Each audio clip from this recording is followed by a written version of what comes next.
Subscribe for more videos.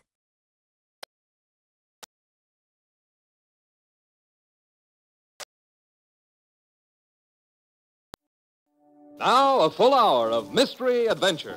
The Saturday night feature of NBC's All-Star Festival. In 30 minutes, it's The Man Called X. Right now...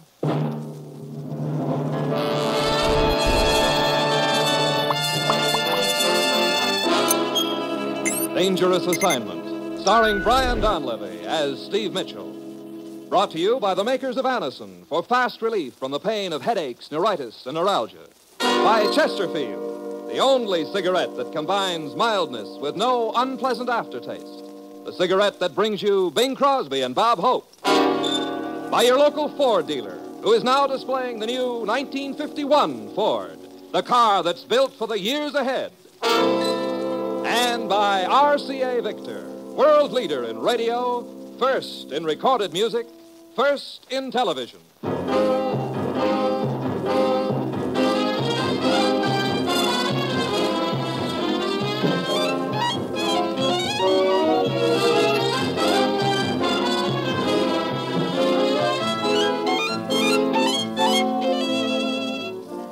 Yeah, danger is my assignment. I get sent to a lot of places I can't even pronounce. They all spell the same thing, though, trouble. But when I walk into the commissioner's office, I don't realize this assignment's going to end up with me trying my level best to shoot myself.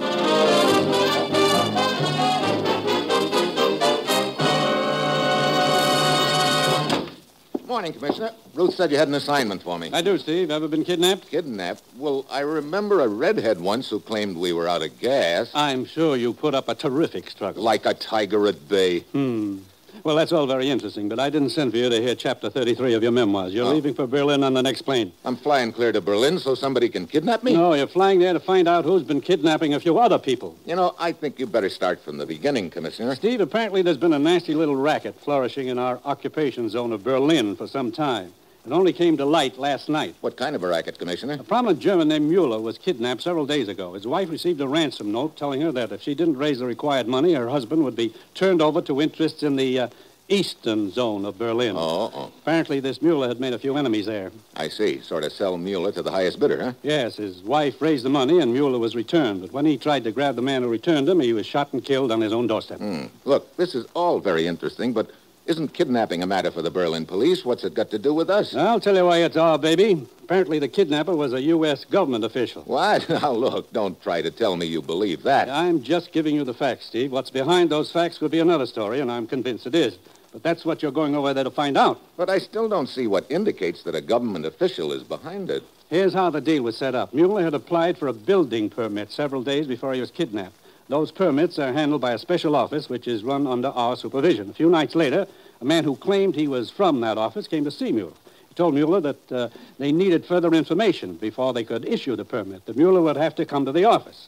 The next thing his wife knew was when she got the ransom note. Brother, what a sweet mess that sounds like. I've been in touch with Jack Fallon, who heads up the office over there. I've got a preliminary plan set up with him. He'll fill you in on it. And, Steve, get over to Berlin. Work with Fallon, then go anywhere and do anything you have to smash this racket once and for all. Well, that's it. You've got your assignment. Good luck.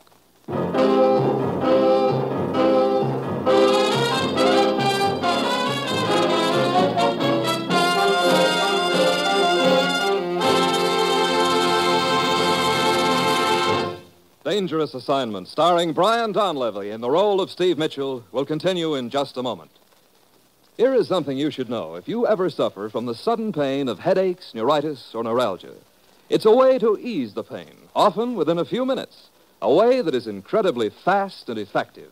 It's Anacin.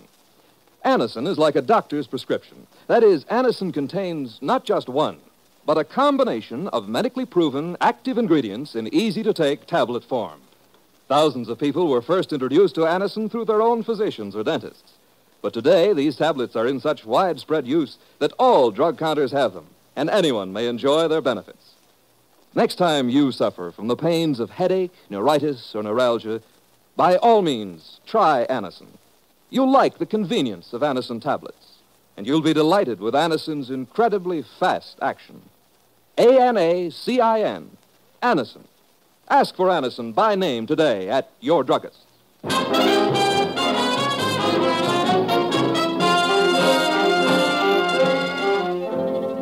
Sure, I've got my assignment. Just a little matter of dropping over to Berlin and trying to smash an innocent little kidnapping racket. And I've got an uneasy hunch that somewhere along the line I'll be running into somebody who'll say drop dead to me and then do their best to arrange it. It's Monday when I land in Berlin and I head for Jack Fallon's office. It's a nasty mess, Mitchell. My theory is that somebody right here in my office has been putting the finger on the victims. These applications for building permits, Fallon, do they contain quite a lot of information about the applicant? Yeah, they do. You see, to do any building in Berlin these days, you got to have a considerable amount of money. That has to be listed on the application. Now, that's the point, Steve. Anybody who has access to those applications could spot the likely kidnap prospects. But how about this business of threatening to turn the victims over to the Eastern Zone? Well, as you can imagine, there are a lot of Germans in our zone who have come out politically against the outfit in the Eastern Zone. Now, you take any 10 Germans with money, and you're pretty sure to find 7 or 8 of them who've made enemies there. I see.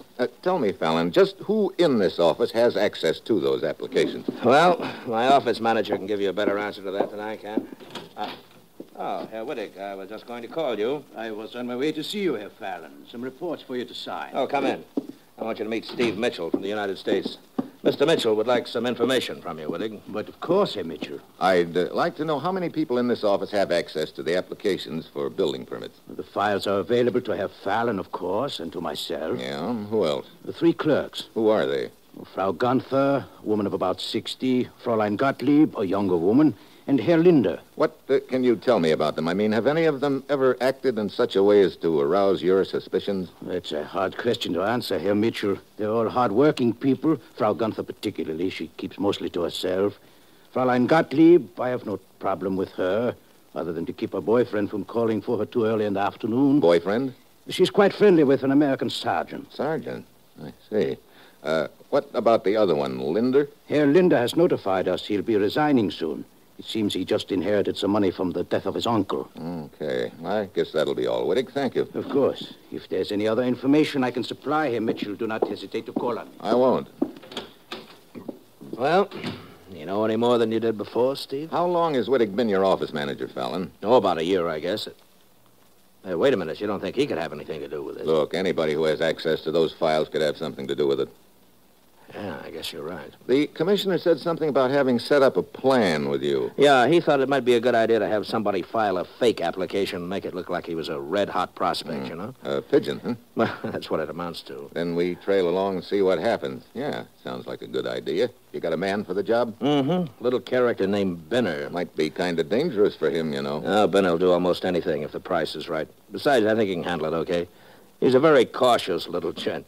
Never takes an elevator if there's a stairway, you know, that sort of thing. Can we trust him? Oh, yeah. He's done a lot of jobs for us in the past. Oh, excuse me. Hello. Oh, yes, Benner. Mm-hmm. Right, yeah. You'll be contacted there by a man named Steve Mitchell. You're to work with him.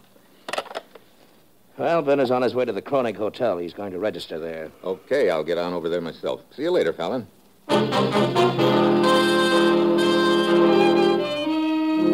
I head for the Kronig Hotel and ask the desk clerk whether Brenner's arrived yet. Herr Benner, yeah. He just started up the stairs. He is registered in room 403. He's going to climb 4 flights of stairs? Brother, he really is a cautious guy. Huh? Skip it. I'm not quite that cautious. I'll take the elevator. I go up to the 4th floor and down the hall to 403. I start to knock on the door, but just then... The yell comes from the floor below me.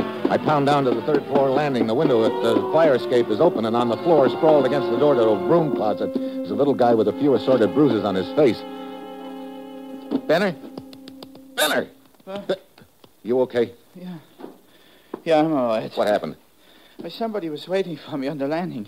Tried to kill me. But when I called for help, he went down the fire escape. Wait. Who are you? Hey, why the gun? I demand to know who you are. Relax, Benner. I'm Steve Mitchell, the guy who's supposed to contact you. I must have proof of that. Here, take a look at my credentials. Yeah. Brother, you don't believe in taking any chances, do you? In this business, to take chances might prove fatal. Yeah, matter of fact, this deal looks like it's a little too fatal for you already. What do you mean? We better pull you off the case. It looks like they're on to you. No, I insist on going on with it. But you're no good to us if they know who you are. It would be a simple matter to enter an application at another name, at another address. My sister lives at 35 Gartenstrasse. I can use her house. I don't know. Herr Mitchell, a deal was offered to me. I accepted it. I insist that the deal stand. Even after almost getting killed, huh? Well, I'm used to such things. I make a good living almost getting killed. Okay. I'll have Fallon rig up another application for you at 35 Gartenstrasse. Then I'll meet you over there, and we'll wait to see who turns up for you. And what will be your plan in case someone does turn up? Well, I'll have a police car with a two-way radio. If somebody calls for you, I'll follow and contact some other cars, and we'll all converge on the spot where they take you to. Mm-hmm. Well, very well. I'll go rig the deal with Fallon. You pack up and get over to the Gartenstrasse address. I'll meet you there in an hour.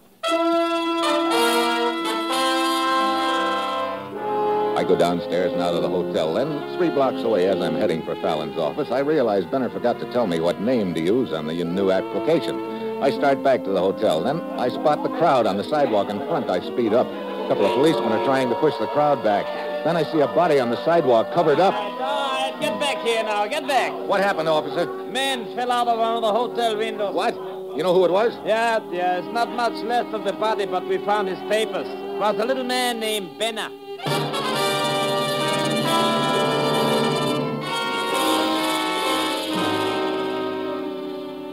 Steve, this is bad. It looks like they were on to Benner right from the start. It sure does, Fallon.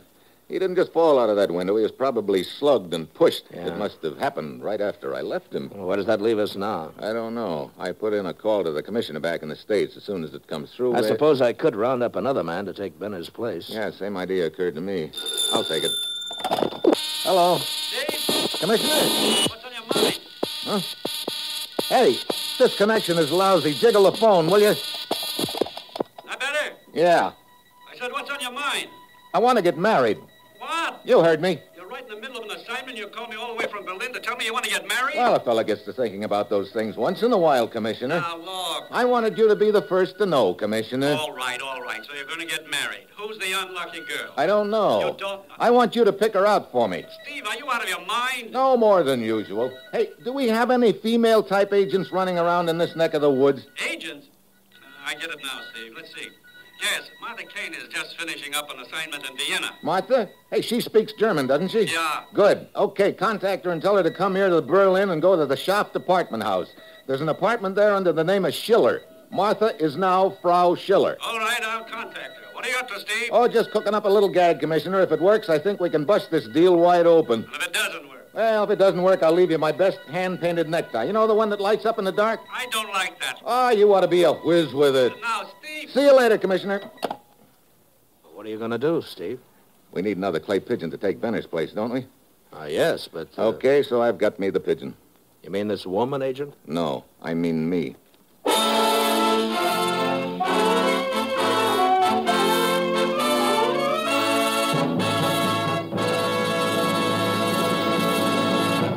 In just a moment, Act 2 of Dangerous Assignment. Now we invite you to hear from Bob Hope on his recent visit to Hawaii. Well, here we are on the island of Oahu. We had a very smooth trip over. At first, we flew at an altitude that didn't bother me. But we had to go up higher because the salt water was ruining the tires. Just out of San Francisco, we developed a little motor trouble, and the pilot yelled, "Throw everything we don't eat overboard." A Navy cruiser picked me up about 2 hours later. Now let's sell Chesterfields. You know, the real test for mildness in a cigarette is as old as tobacco itself. Just open a pack of Chesterfields and smell that milder tobacco aroma. Then light up a Chesterfield and prove what every tobacco man knows. Tobaccos that smell milder, smoke milder. So always buy 'em. Chesterfield, my cigarette. Chesterfield, Chesterfield always wins first place. That milder, mild tobacco never leaves an aftertaste. So open a pack, give 'em a smell. Then you'll smoke 'em. Don't forget to give Crosby for Christmas. I mean the Chesterfield Christmas carton with Bing as Papa Santa Claus.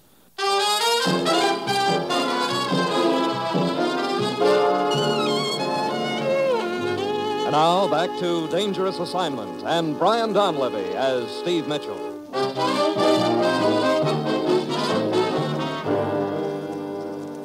You're really going through with this deal, Steve? What do you think, Fallon? Well, okay. Tell me what you want me to do. Fill out an application in the name of Otto Schiller. That's me. Yeah? Give the Shaft Department address and make me sound like a nice, juicy prospect. I just married a wealthy woman. Then stick it in with the other application. Yeah, that way you won't have to be seen around the office. Look, another thing. Can we count on the cooperation of the Berlin police? Sure. What do you need them for? A radio car. Oh, I'll arrange that. Okay. Well, I guess that's it, Fallon. I better get over to the apartment. Be careful, Steve. Well, I'll see you when it's all over, I hope.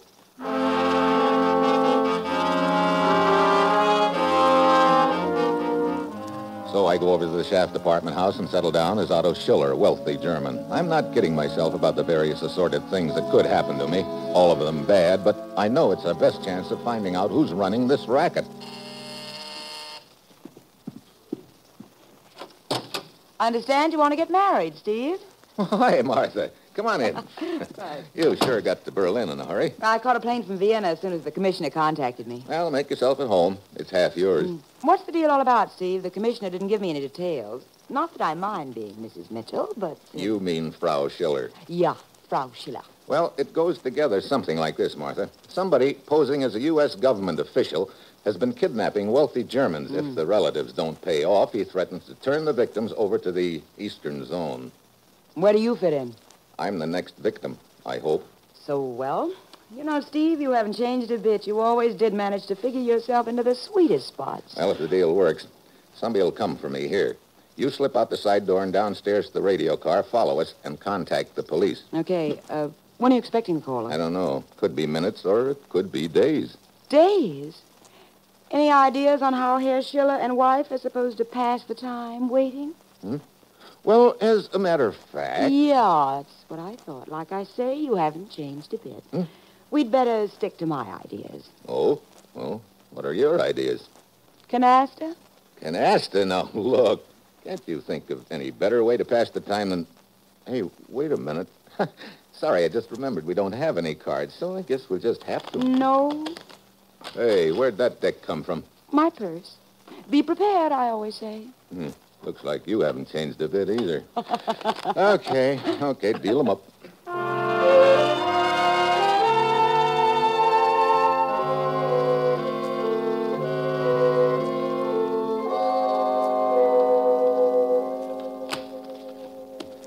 A natural and 5, 3 jacks and I'm out. Swell.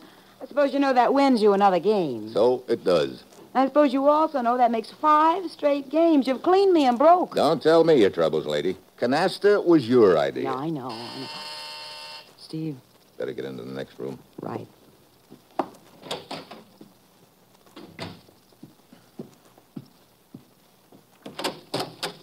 Herr Otto Schiller? Yeah. I'm Mr. Brown from the office that issues building permits. Yeah? Regarding your recent application, Herr Schiller, we need some additional information. I'm afraid I'll have to ask you to come to the office with me. Yeah. One moment. I get my code. Well? This is it, Martha. Ever see the guy before? No, but he's probably just the leg man on the operation. Get out the side door and down to the radio car, Martha, and then follow us. Right. Herr Schiller. Coming, Herr Brown. Be careful, Steve. Remember, I'll be right behind you in that radio car.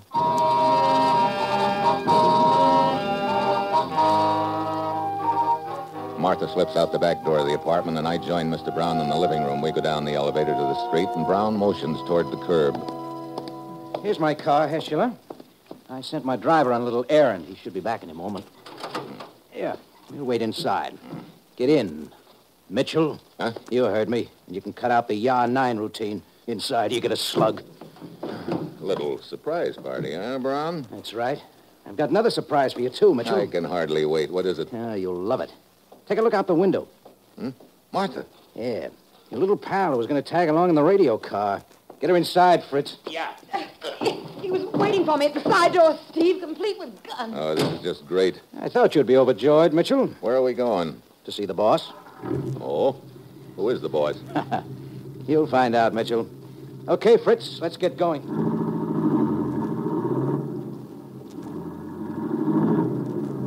We take a few of light. And after more of the ruined section of the city, we finally pull up in front of a deserted warehouse. Martha and I are hustled inside and tied up. Then Brown and Fritz leave. Doesn't look so hot for us, does it, Steve? No. I'm sorry I got you into this, Martha. Well, I've only got one regret. That you ever left Vienna? No, that we wasted so much time playing canasta. Great time to have both hands tied behind me. Hey, wait. I think I can twist my hands around a little. Turn your back to me. Maybe I can work on your ropes. Okay. Who do you think the brains behind this deal is, Steve? I'm afraid I know the answer to that now, Martha. Look, they were onto our whole routine about the radio car. Not many people knew about that. Benner knew, but he doesn't count. He's dead. That leaves just you and me and Fallon. Fallon? You think he's the one? Sure adds up that way. Hey, I got one of your ropes loose. Yeah. Wait, I work my hands around a little now. Good, keep it up. But, Steve, if Fallon's behind it... Hold it. Somebody's coming. Keep your hands behind you. Okay. Steve, if they take you and leave me, I'll try to get loose and get help. Well, I brought someone to see you, Mitchell. The boss. What? Hello, Mitchell. Benner. But it can't be. You're dead. You got pushed out of a hotel window. You're right. The real Benner is dead, Mitchell. Real Benner? My name, in case you're interested, is Linda. One of the clerks at the office. Quite right. Yeah, I think I get it now. Benner started up the stairway of the hotel, and you were waiting for him on the landing. You slugged him and started to push him out the window. Then you heard me coming. True. So I concealed Benner's body in the broom closet. You assumed I was Benner, so I decided to go along with it. After you left, I pushed the real Benner's body out the window. And I spilled the whole plan to you. That's how you knew about the radio car routine, huh? Yeah. You have it all figured out now, Mitchell. Too bad it's too late. Huh? So what happens now? I was going to kill you, Mitchell, but now I've changed my mind. Gee, thanks. Oh, you're quite welcome. You see, it occurred to me that the United States agent undoubtedly possesses much information of value to certain connections of mine in the eastern zone of Berlin. What? I think they would pay me a great deal of money for you. Now, wait a minute. So I'm going to take you to the eastern zone. I see. Well, that's a cute little plan, but there's just one hitch in it. And what is that? The borderlines of those zones are pretty heavily patrolled. Just how do you plan on getting me out of this zone? Oh, that's quite simple. I've used the device before. Device? What device? You have been posing as a man named Schiller, yeah? All right. We will proceed on that basis. You are a resident of the eastern zone who's had an accident while visiting in the western zone. I'm your doctor returning you to the eastern zone in an ambulance. Got everything figured out, haven't you? Of course. Vaughn? Yeah? You stay here and guard the girl. Fritz will drive the ambulance. Okay. Look, if you think I'm going to let you stuff me in an ambulance and... I had hoped for more cooperation from you, Mitchell, but very well. Vaughn? Yeah. Now, get him into the ambulance.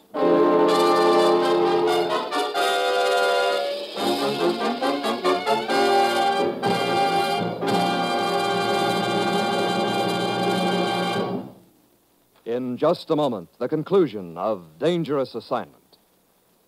Ladies and gentlemen, the new 1951 Ford, the car which is setting a style trend for the future, is now at your Ford dealers. He wants you to see this car and to check its 43 look-ahead features. The automatic ride control, for example, gives you added comfort by automatically adjusting the ride to the road.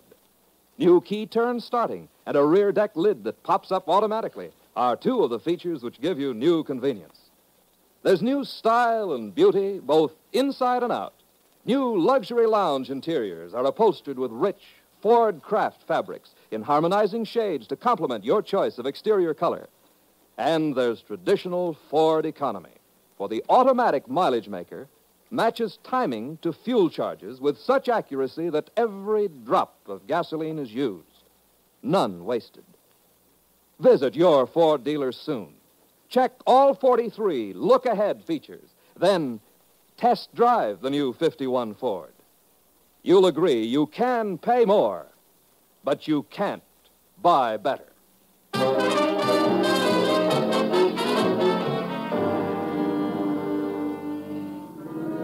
When I come out of it, I'm strapped on a stretcher in the ambulance. My head is completely bandaged except for 2 eye holes. There's even a strip of tape over my mouth. So, you're conscious again. We're almost to the eastern zone, Mitchell. As you see, the setup is complete. I'm your worried doctor crouching over you. Above you, the bottle of blood plasma, the rubber tube leading along your arm under the blanket. And in your ribs, do you feel this? I see you do. Needless to say, it's a gun. I'm holding it against your side under the blanket. And if you try to give any sign to the border guard, well, I'm sure you know what will happen. It's the American guard. He is waving for us to stop. Of course, Fritz, the routine examination. An examination that we will pass with flying colors. He's coming around to the rear of the ambulance. We're ready for him. Aren't we, my friend? Okay. What do we got here? This patient is Herr Otto Schiller, a resident of the Eastern Zone who had an accident while visiting in the Western Zone. I'm returning him. Oh, you his doctor? As you see. All right, trot out the papers, Doc. Here they are. His papers, my papers, and the report of the accident. Okay, just hold the phone while I look them over, Doc. Please hurry. You see, the patient's very weak. I'm giving him a transfusion. His life depends on it. Yeah, I'll speed it up. Won't take a minute.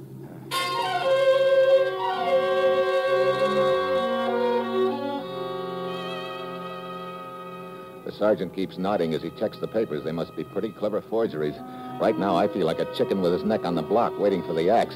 With Brown guarding Martha at the warehouse, she can't get loose and bring help. Then it hits me, a wild idea, but it might pay off. He'd told the sergeant my life depended on a transfusion. I look up at the bottle of plasma hanging over me, then at the rubber tube.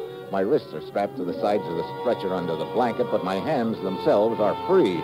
I can feel the rubber tube running along in the back of my hand. I twist my fingers around it until I get a good hold of it. Then I jerk as hard as I can. Hey, the plasma bottle broke. Yeah. Got any more plasma in the ambulance? Why, no, but... Driver, turn the ambulance around. Wait. No, we got a dispensary back about half a mile. You can get more plasma there. That will not be necessary. What? Look, Doc, you just told me the guy had to have a transfusion or he'd conk out. Yes, what I mean is there's a hospital in the Eastern Zone. Just 3 blocks ahead. It'll be closer. Huh? Yes. Well, I don't know. Sergeant, I warn you, if you delay us further, you may be responsible for this patient's death. Well, I guess you know best, Doc.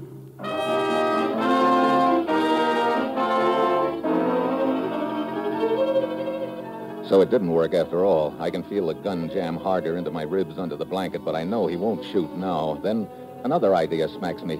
I may be signing my own death warrant, but it's my only chance now. I twist my hand around and grab for his gun hand. He tries to jerk it away, but I hold on. What's the matter, Doc? You're getting kind of pale. It's the strain of this case. Sergeant, I demand you let us proceed, otherwise my patient will die. Okay, Doc. The sergeant stands back and starts to close the door. It's now or never. I hope I've bent the gun down enough so the slug will clear me, but I can't wait any longer. I jam my thumb against the trigger. Hey! The slug scorches along my back. Gun! Mitchell, you fool! Well, what do you know? A doctor holding a gun on his patient. I will... You'll do nothing, Jack. Joe, grab the driver. That's loose. No, we'll just get this tape off your mouth, fella. You sure ain't acting like a sick guy to me. Thanks, Sergeant, but now give me back my mustache, will you? Who are you? Steve Mitchell, government agent. Ah, getting taken with a well-known ride, huh? Yeah, how about getting me untied? Yeah, sure thing. Got a Jeep I can borrow? Yep.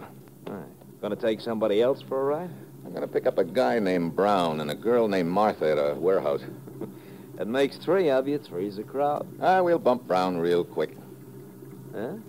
Well, go on. It's getting interesting. What do you do after you dump this guy, Brown? Well, knowing Martha, we'll probably play canasta.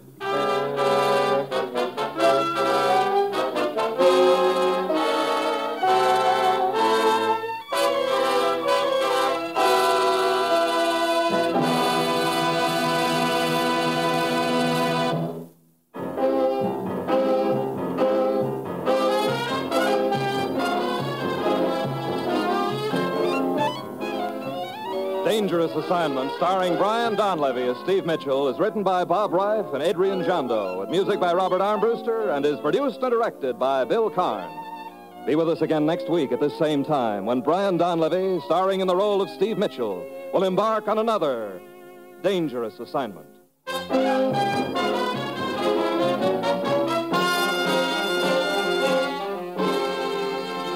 Now stay tuned for another big mystery program on NBC's All-Star Festival. Herbert Marshall as The Man Called X. This is NBC, the National Broadcasting Company.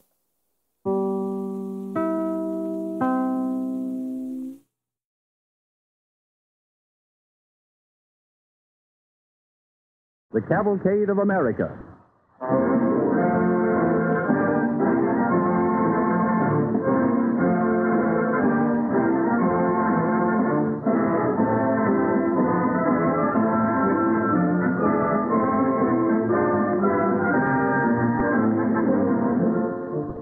Many years ago, when Thomas Jefferson was president and everything beyond the Allegheny Mountains was a wilderness, the DuPont Company began to play its part in the establishment of chemical science in the United States. And so, in presenting the Cavalcade of America, DuPont has a feeling of kinship with the American pioneers whose faith and courage were such essential factors in the progress of our nation. As you listen to these episodes from the nation's past, you will have a feeling of reassurance in the knowledge that the same ideals of American character live today in the cities, on the farms, marching forward in the Cavalcade of America.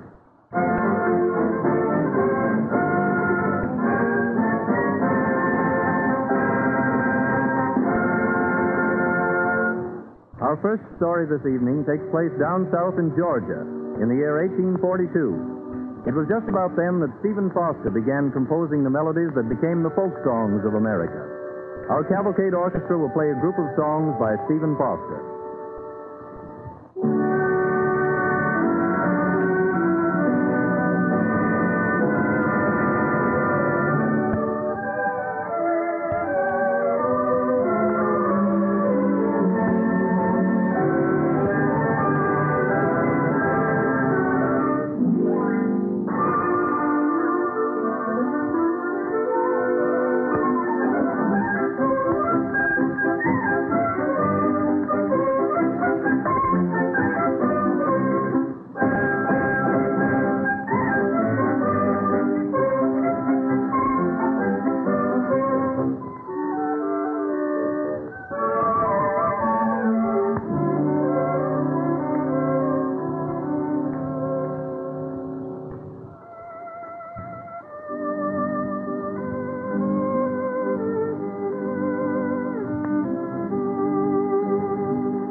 Cavalcade of America, there are many heroes who unselfishly played their part in making our country a better place to live in, who did their work for humanity rather than for gain or glory. And nowhere is this spirit more truly found than in the great medical profession. It is March 30th in the year 1842. In the little town of Jefferson, Georgia, a 27-year-old physician, Dr. Crawford W. Long is in his living room talking with a group of friends. No wonder they don't take you seriously, making fantastic claims like that. But, Mr. Hayes, I'm telling the truth. Oh, Doctor, no. Laugh if you will, Mr. Rawls. The day is coming when a surgeon will be able to operate without causing the slightest pain to the patient. Dr. Long, for years, the finest minds of the whole world have looked for something to deaden pain. How a young man like you, hardly out of the university, can imagine I don't imagine, Mr. Rawls. I've tried it. Hear how you came across this painkiller. Well, about a month ago, a young fellow came to me and asked me if I could make nitrous oxide. What's that? Laughing gas. When I was up north, I knew some students who sniffed laughing gas and said it stimulated them. Lots of students have tried it. This chap that came to see me wanted some. I didn't have any apparatus for making it, so I told him I knew of a substitute. I offered him a sniff of ether. I poured some on his handkerchief, but he breathed in so deeply that it overpowered him. He fell down those 3 steps leading to my laboratory and broke his leg. What? When he broke his leg, under the influence of this ether, he claimed that he didn't feel any pain. It wasn't until the effects of the ether wore away that he knew anything was wrong. That's different. A man may be insensible for a second and not be conscious of pain, but an operation takes time. I've inhaled ether and been unconscious for at least 15 minutes. Unconscious, perhaps? But how do you know if you were insensible to pain? How do you know that a sudden pain wouldn't have aroused you? Dr. Long, beg pardon, sir. Yes, Jasper? There's gentlemen, see you, sir. We'll be going. No, don't go, gentlemen. Good afternoon, Doctor. Good afternoon, Mr. Venable. Doctor, I've heard a rumor that you can perform a surgical operation without hurting a man. Who told you that?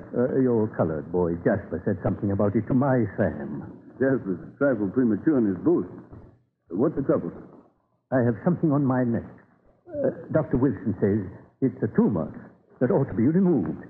And as a last chance, I thought that you... Well, sit down here, Mr. Venable. We'll have a look. Thank you. Yes, I think I can give you relief. Without hurting me? Are you willing to let me take a chance? Yes, I am. Would you mind if I ask some gentlemen to watch this operation? Why, I don't know. It'll be really for your own protection. They'll see that I don't try to deceive you. Oh, Mr. Thurman, Mr. Hayes, Mr. Rawls. Yes? Come here a moment, will you please? I want you to witness what may be a great achievement or a colossal failure. Oh, don't say failure, Doctor. Oh, what's that? Good afternoon, Venable. Good afternoon, Rawls. What is this young optimist proposing to do now? He says he can remove this tumor from my neck without my feeling it. What? Too much, Doctor. It's all right to theorize. You wanted proof. Yes, but Gentlemen, please. This is between Mr. Venable and myself. Now, if you'll just lean back, Mr. Venable. Relax. I know. You called these gentlemen in to hold me down. No, I promise. But, Doctor... You'll have to trust me, Mr. Venable. Yes, I will. Just put this paper cone over your mouth. So what are you going to do? Doctor, what is in that bottle? Medical term is sulfuric ether. I'm going to pour it into the cone. Relax now, Mr. Venable. Take a long breath. Take a long breath. Take a long breath. Take a long breath. Take a long breath.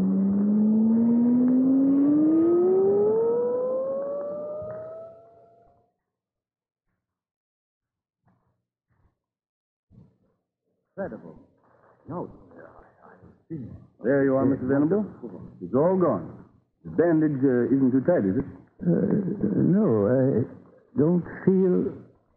Oh, yes, there is a bandage. You say it's out? Yes. I've never felt a thing. Can't believe it's gone. Oh, it is, Mr. Venable. I saw him do it. It's remarkable. Long? It's a miracle. An absolute miracle. Dr. Long, I can never thank you enough. What a blessing this is going to be for people in pain.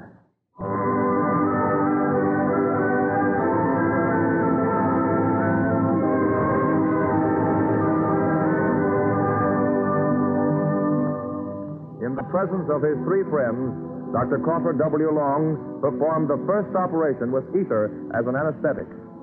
Though his government was slow to recognize his gift to humanity, there stands in Paris a statue of the man whose life was spent trying to make this a happier world.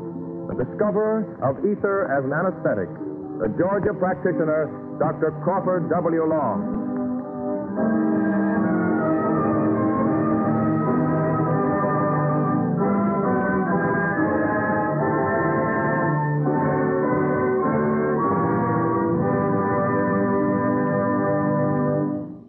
Our second story in this tribute to medical science takes place at the time of the building of the Panama Canal in 1904.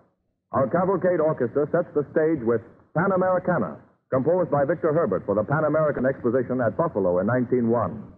Pan Americana makes use of Indian themes of North, Central, and South America.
American cavalcade moves onward. Nowhere in this cavalcade is there a more inspiring figure than that of Dr. William C. Gorgas, who sought to benefit all of mankind and serve posterity. It is August 1904. The United States has decided to build the Panama Canal. Army engineers lead a multitude of men in a mighty venture. But the most desperate struggle is not against rivers and mountains, but against a deadly jungle pestilence. At the office of the Sanitary Department, Ancon Hospital in Panama, we find its chief, Dr. William C. Gorgas, busy at his desk as one of his aides comes into the room. Oh, pardon me, Dr. Gorgas. I'm sorry to be late. I met some friends of mine who just arrived in Ancon. Major Gray of the engineers and his daughter. Yes, I know Gray. Good man. They're outside if you'd care to see them. Indeed, I would. Come in, Major Gray. Delighted to see you, sir. Oh, how are you, Colonel Gorgas? Good of you to call so soon. Well, for some unaccountable reason, my daughter wanted to see this hospital. Oh, excuse me. Have you met my daughter, Helen, Colonel Gorgas? Welcome to Panama, Miss Gray. Thank you, Doctor. See that you know my assistant, Captain Blake. Captain Blake? Well, it was Lieutenant when I saw him last. Don't be too excited over his promotion, my dear. Well, but... We're given high titles down here. To all the natives, perhaps. For my part, I just as soon waive the title and receive a little more help. Well, Dr. Gorgas, might I borrow your assistant to show me around the hospital? Certainly. Is it perfectly safe? Oh, quite well screened. But isn't yellow fever very contagious? There's only one way to contract yellow fever. Through a bite from the Stegomyia colobus. That's our scientific name for the special mosquito. Blake can be trusted not to let her visit the horrors. Yes, sir. We'll be right back. Take your time. Blake, you might inquire if there's a table for me? Yes, sir. To the right here, Helen. Yes, sir. Fine young man. So my daughter seems to think. Ought to make some girl a splendid husband. Well, just at present, there's a young man in my division, Lieutenant Chandler, who seems to have the inside track. Oh, of course, Blake isn't an engineer. What? I'm sorry, Major. I didn't mean it as it sounded. They haven't made it easy for me here. Calabria Hill and the Chagres River aren't our worst worries. When you came across on the railroad today, of course you saw the masses of rusty machinery left by the French, and those rows of crosses on Monkey Hill, the remains of the de Lesseps tragedy. Yes, but de Lesseps didn't compare with our engineers. De Lesseps wasn't so bad. He built the Suez Canal, and our governor of the zone, General Davis, built the Washington Monument. But they didn't have to fight the jungle and the mosquitoes. I was warned you were a bit mad about mosquitoes. When I first went to Cuba some years ago, I, too, was a skeptic. Walter Reed and Carlos Finley convinced me. Finley developed this theory. Reed proved it. Please God, I can profit by it. This place is a pest hole, Gray. It was customary not so long ago for a consul to send his predecessor home in a coffin. Are you sure, old man, that you're not needlessly apprehensive? We didn't expect this job to be a picnic, you know. I know. But with help, the mosquito could be wiped out. And it must be wiped out if we're to build this canal. Come in. Oh, Helen, back so soon? Yes, Bob has a message for Dr. Gorgas. Yes, the cable you're expecting, sir. Well, this may be what I've been waiting for. I pray so. Bad news, sir? Read it. Read it aloud so Major Gray may hear. I cabled Washington yesterday for certain necessary supplies that were refused me here. It means the lives of thousands of our boys. Read the answer. In future, send all requests for supplies by letter. Cables cost money. Cables cost money and men die. I can't do it alone. I tell you, Gray, unless I rid this place of disease, there won't be enough trees on the isthmus to provide crosses for the cemeteries.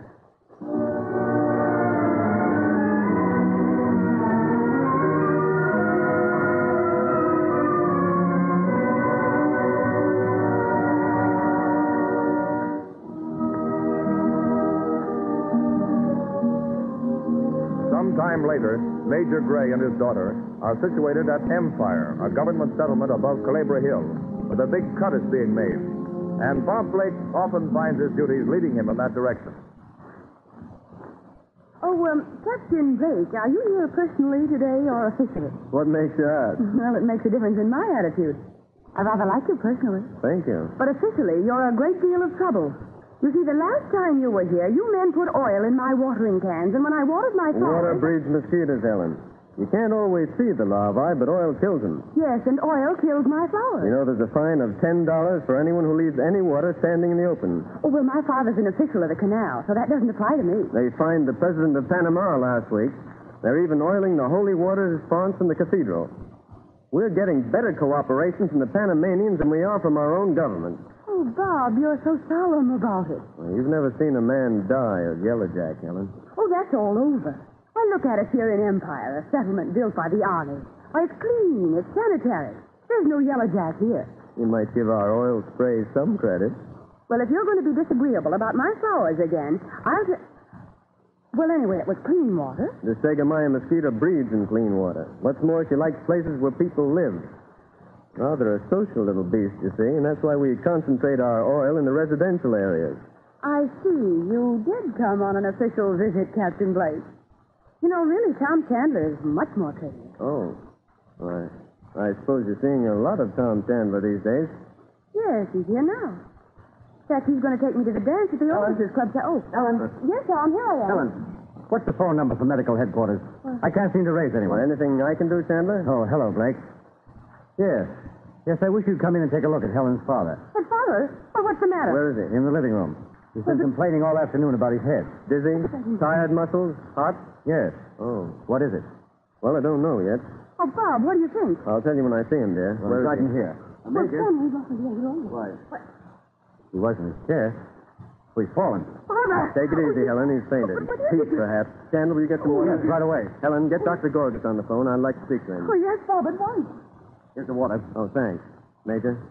Major, try now. Just a swallow. That's all. Here, Chandler, help me put him up on the sofa, will you? Why, what's the trouble? Well, I want Dr. Gorgas' diagnosis. I don't want Helen to take my word for it, but he's got every symptom of Yellow Jack. Yellow Jack? Not so loud. Give me a hand here, will But you? you're not serious. You don't want me to touch him? Why, Yellow Jack isn't contagious. So you say, but you don't know. Why, I've handled hundreds of cases and been with them night and day. Yes, but you're a doctor. Are That's you your going to business. help me? I'm just down here. You can't ask me to touch a man with yellow fever. Father! Yellow Jack. Oh, Bob, it is my fault. I wanted the garden. I left the food standing. Oh, nonsense, Helen. Keep cool, Oh, darling. Father. Keep away from him, Helen. Don't touch him. Get out of here, you... What did you do, It's Bob? all right, Helen. We'll take care of him. We'll put him through. Oh, it's all my fault. Oh, Father.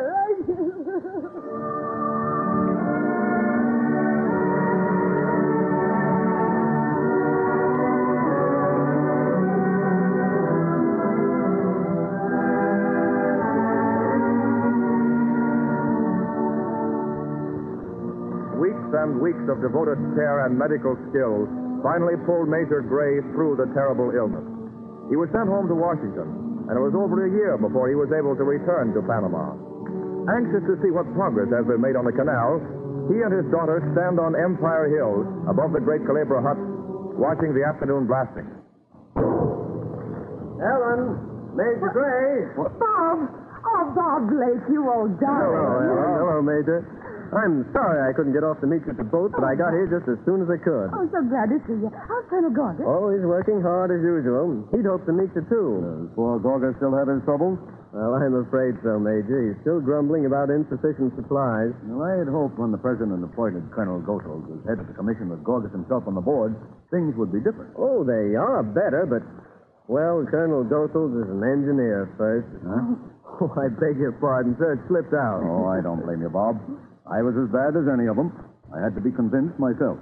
And it took a pretty hard lesson to do it. Oh, I don't blame Colonel Goethals, though. He's a marvel for speed and efficiency. And when he arrived, the doctor had the mosquitoes pretty well licked. When the doctor goes after anything, you know he sticks to it. Yes, I do know that. I overheard him arguing with Colonel Goethals a few days before I came away. The colonel said, "Do you know, Gorgas, that every mosquito that you kill costs the government $10? And the doctor sort of smiled and answered, "But just think, if one of those $10 mosquitoes should bite you, Colonel, what a loss that'd be to the country." Bob, here. No telling tales out of school. Why, Colonel Doctor, Gorgas. we were just asking How's my about... patient? Oh, thanks to you, I'm quite myself again. Don't let him work too hard, my dear. Now he's back in harness. Don't worry, I won't. Colonel Gorgas, I'm not a sentimentalist. I don't know how to express myself exactly. But I wish the world could be told that the Panama Canal would never be finished if it hadn't been for you. Nonsense. What does it matter what the world thinks about it, as long as it's done? There's honor enough for us all in knowing we did what we were supposed to do.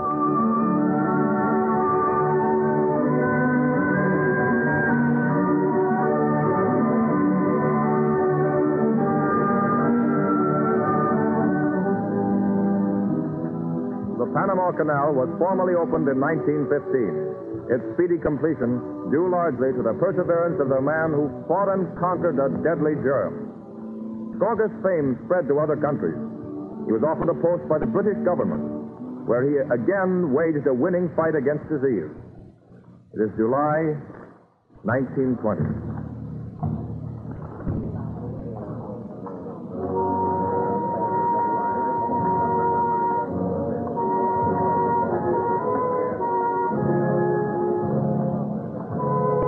Not far from St. Paul's Cathedral, two men, an American and an Englishman, are watching a solemn procession as it winds its way up Ludgate Hill. There's always something impressive about one of your military funerals. Must be someone of importance. Rather. They don't turn out a regiment, but a nobody. The riderless horse following the gun carriage always gets me. Say, look.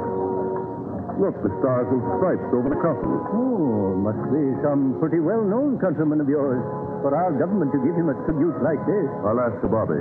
Oh, officer. Yes, sir? Do you know whose funeral this is? General Gorgas, sir. Formerly Surgeon General of the United States Army. Oh, yes. After he retired, he helped us clean up South Africa. The king offered him a title. Of course he refused. He did, sir. He can't stop us giving him a funeral in St. Paul's alongside Wellington and Nelson.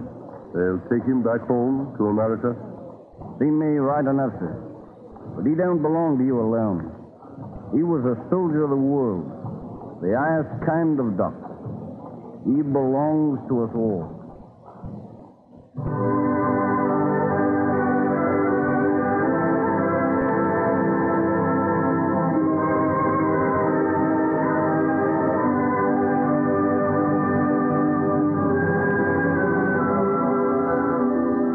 Doctors in the highest sense, men who through self-sacrifice and devotion to ideals dedicated their lives so that the world might know greater happiness. Through these two unselfish doctors, Crawford Long and William Gorgas, who were glorious examples of their profession, we salute the great medical fraternity, ever in the vanguard of the cavalcade of America.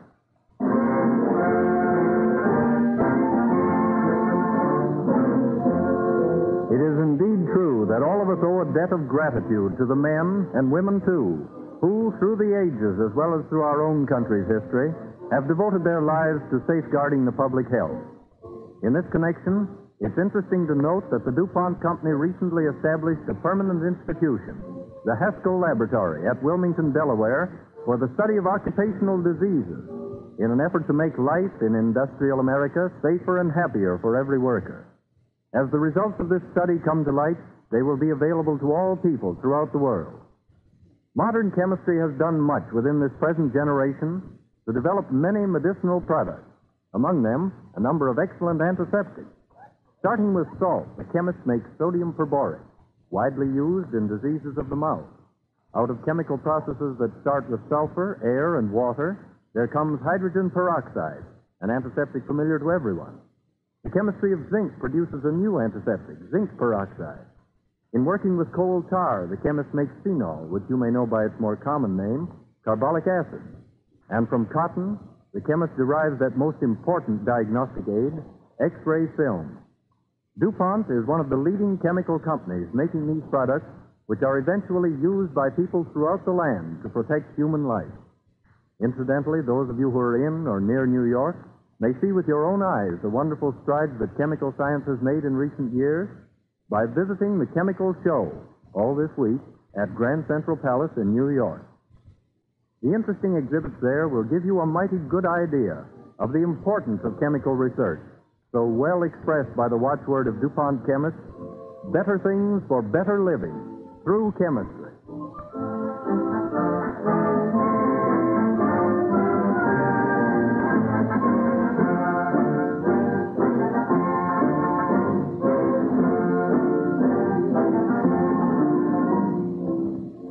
It seems appropriate on this program dedicated to medical science that we remind you of the annual sale of Christmas seals by the National Tuberculosis Association.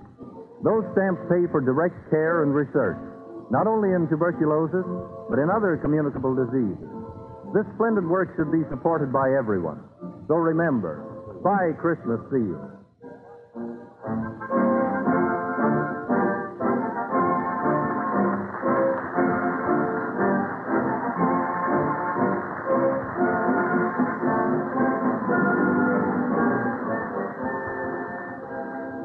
Next Wednesday evening at this same time, DuPont will again present the Cavalcade of America. This is the Columbia Broadcasting System.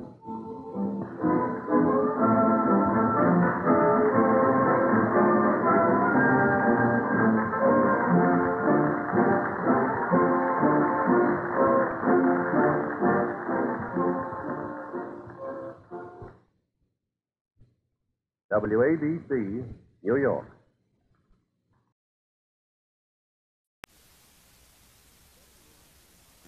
WRVR presents X-1.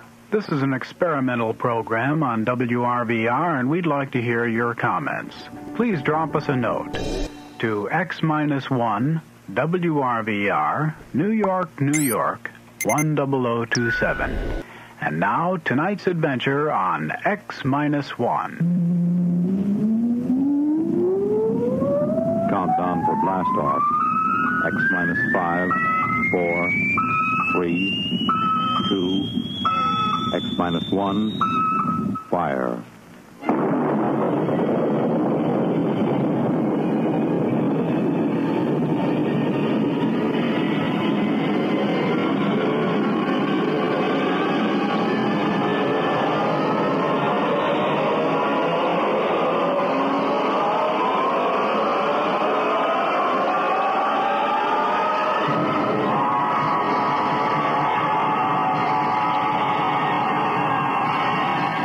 From the far horizons of the unknown come transcribed tales of new dimensions in time and space. These are stories of the future. Adventures in which you'll live in a million, could be years on 1,000 maybe worlds. Renaissance Radio Network, in cooperation with Galaxy and Worlds of If Science Fiction Magazines, presents X minus 1.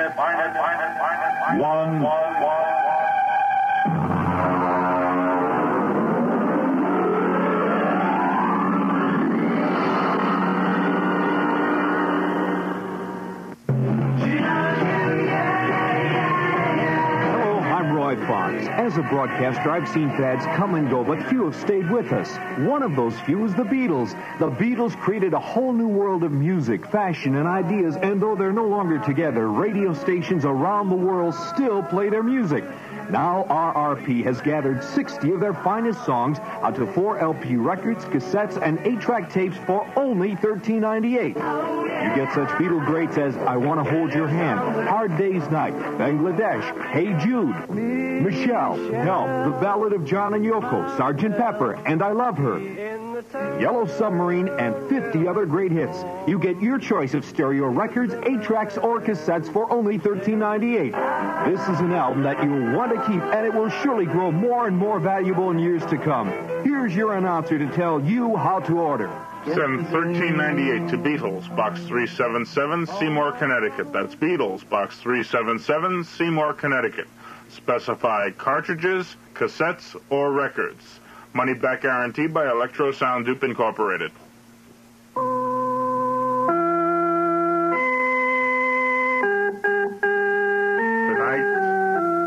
The Iron Chancellor by Robert Silverberg, starring Leon Janney and Evie Juster.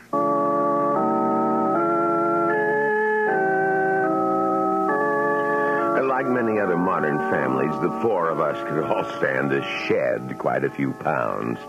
So when I saw in Miracle Mile Robot Shop a 40% discount on the 2061 robot model with adjustable caloric intake monitors, I figured it merited an inquiry. I thought first of my bank balance, then of Ethel's figure. Besides, our old robo-cook makes a poor showing when I bring other company executives home for dinner. On my way home from work, I stopped in. Can I help you, sir? Yes.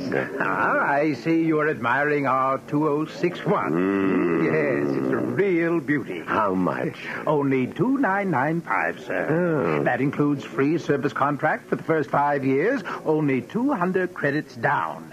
And up to 40 months to pay. Okay, I'll take it. Well, good. You care to trade in your present RoboCook, sir? I have a 43 Madison. 43 Madison, yes. Well, I guess we could allow 50 credits on a 43. Oh. Or 75, maybe, if the recipe bank is still in good condition. Excellent condition. Well, I can deliver the new bottle by this evening, if you'll just type out your address. That's in the Westro subdivision. Well, a very fashionable suburb. Yes. Do you have one of those totally detached, self-powered houses? Yes, indeed. It affords us infinite privacy. Ah, yes.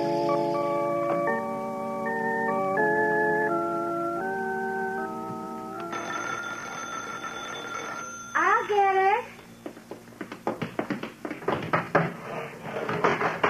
Who is it, Myra? It's a Mr. Robinson, Daddy, of Robinson Robots. And he's got a bulky package to deliver. It's A surprise, my dear. What in the world is... Myra, show him in, please. Oh, all right.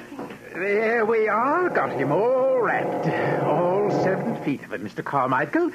Lots of delicate circuitry in that job. You ought to be very proud of him. Joey, help Mr. Robinson unpack the new RoboCook. No, that's okay. I can manage it. And it's not a RoboCook, by the way.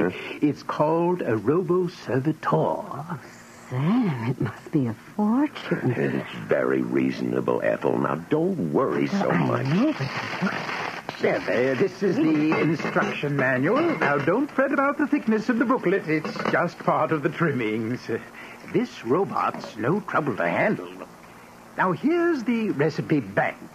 Biggest and best ever designed. And what about the special features? The reducing monitors, you mean? Yes. Well, they're right over here, see? You just program in the names of the members of the family and their present and desired weights. And the Robo-Servitor takes care of the rest.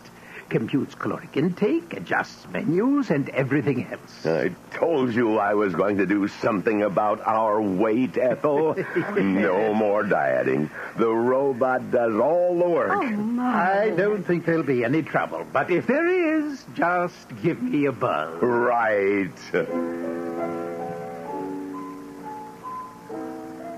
I felt a momentary twinge of nostalgia when Robinson took our obsolete robo-cook. After all, it was with us 16 years. That night, the four of us spent the evening discovering things about our new robot. Joey prided himself on his knowledge of practical robotics, so I let him integrate our weights and desires. You wish this schedule to take effect immediately? Oh, well, tomorrow morning at breakfast. We might as well start right away. Good morning, one and all. Oh, good morning. Your toast and coffee, sir. Well, I like cream and sugar in my coffee. You must learn to drink your coffee without such things if you wish to lose weight. Oh, yes. Yes, of course. Well, this regimen is more Spartan than I anticipated. Joey, why don't you pour that glass of milk into the cereal? Won't it taste better that way? Sure it will, but Bismarck says I won't get another glass if I do, so I'm eating this way. Bismarck? It's the name of a famous 19th century German dictator. They called him the Iron Chancellor. Pretty good name for him, huh? No, it's silly. Well, it has a certain ring of truth, though. Here is your luncheon menu.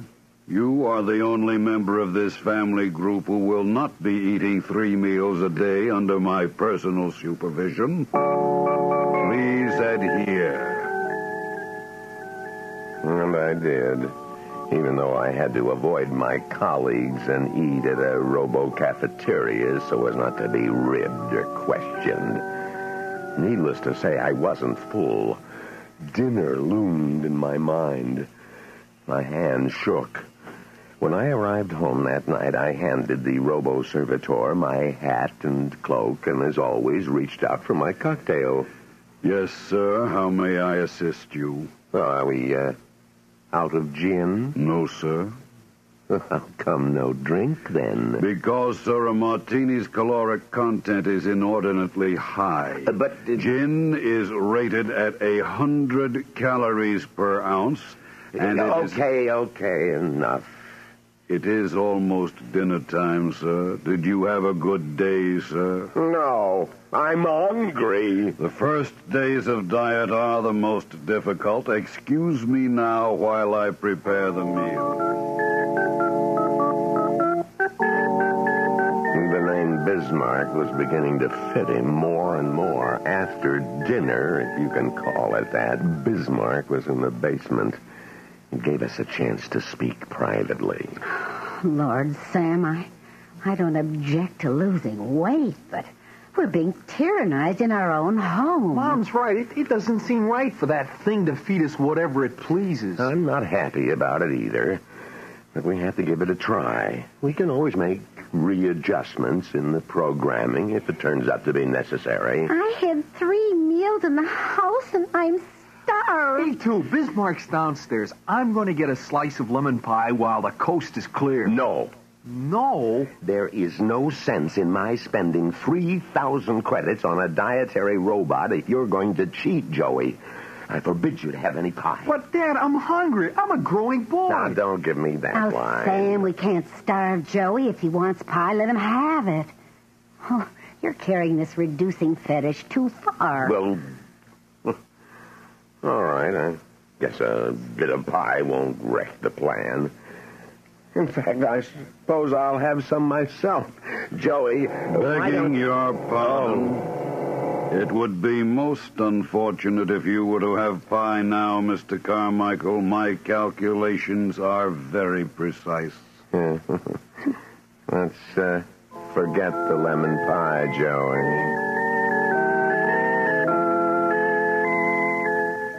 Bismarck, yes, Bismarck, had in the next few days usurped Ethel's job of marketing. So now the cupboards were stocked with measure amounts of wheat germ, irrigated salmon, and other unfamiliar foods. The kids were brooding, so... Yes, Mr. Carmichael? Bismarck, go down to the basement until I summon you. I must advise you, sir, that I will detect indulgence in any forbidden foods during my absence and adjust for it in the next meal.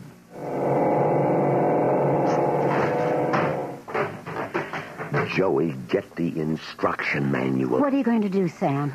I'm going to take a can opener to that creature and adjust his programming. Oh. Joey, have you found the instructions on how to reprogram? Page 167. I'll get the toolkit, Dad.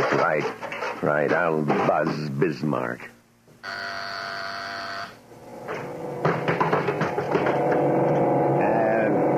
Bismarck, I'm afraid it's necessary for us to change your program. We've overestimated our capacity for losing weight. I beg you to reconsider, sir. Extra weight is harmful to every vital organ in the body. I plead with you to maintain my schedule unaltered. I'd rather cut my throat. Joey, inactivate him and do your stuff. Lever F2 with the yellow indicator to be advanced one notch. Now twist dial B9 to the left, thereby opening the taping compartment and... Oops.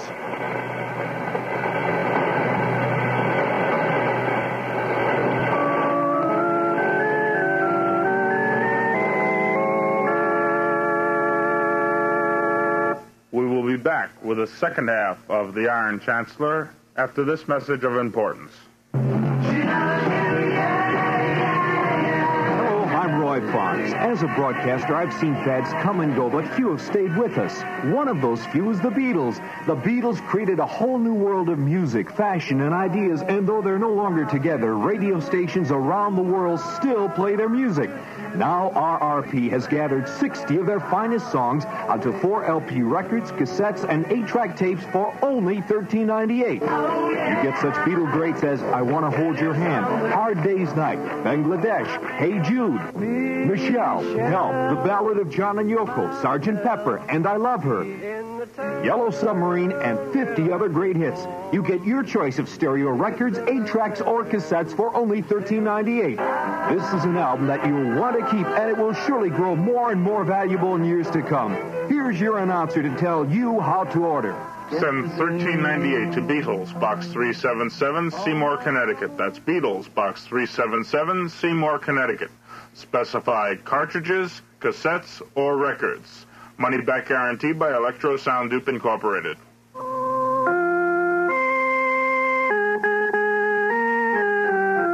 And now we return to X-1 and the Iron Chancellor by Robert Silverberg.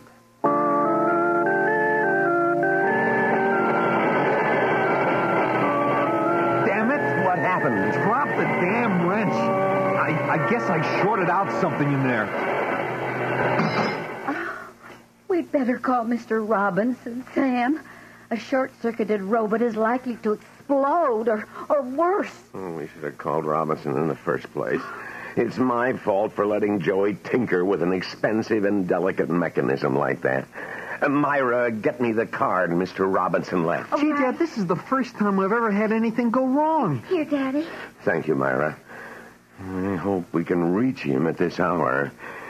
If we can... I'll take that card. There will be no further meddling with my program tape. Sam, what are we going Ethel. Now, Bismarck, I order you to shut yourself off at once. My apologies, sir. I cannot serve you if I am shut off. I don't want you to serve me. You're out of order. I want you to remain still until I can phone the repairman and get him to service you. Oh, you destroyed Robinson's card. You are violating the first law. According to the first law, further alterations of my circuits would be detrimental to the Carmichael family. I cannot permit you to summon the repairman. Don't get him angry, Dad. I'll call the police. I'll be back. You will remain within this house. I have now reversed the polarity of the house privacy field. Since you are obviously not to be trusted to keep the diet I prescribe, I cannot allow you to leave the premises. You will remain within and continue to obey my beneficial advice. Breakfast will be served at the usual time. Good night.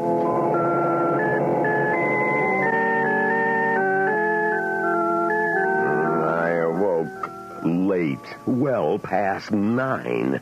Bismarck had neatly canceled out the impulse from the house that woke me at 7 each morning. After black coffee and toast, I tried the front door until I was in a sweat. I beg your pardon, sir. The door will not open. I explained last night. The force field is around the entire detached dwelling.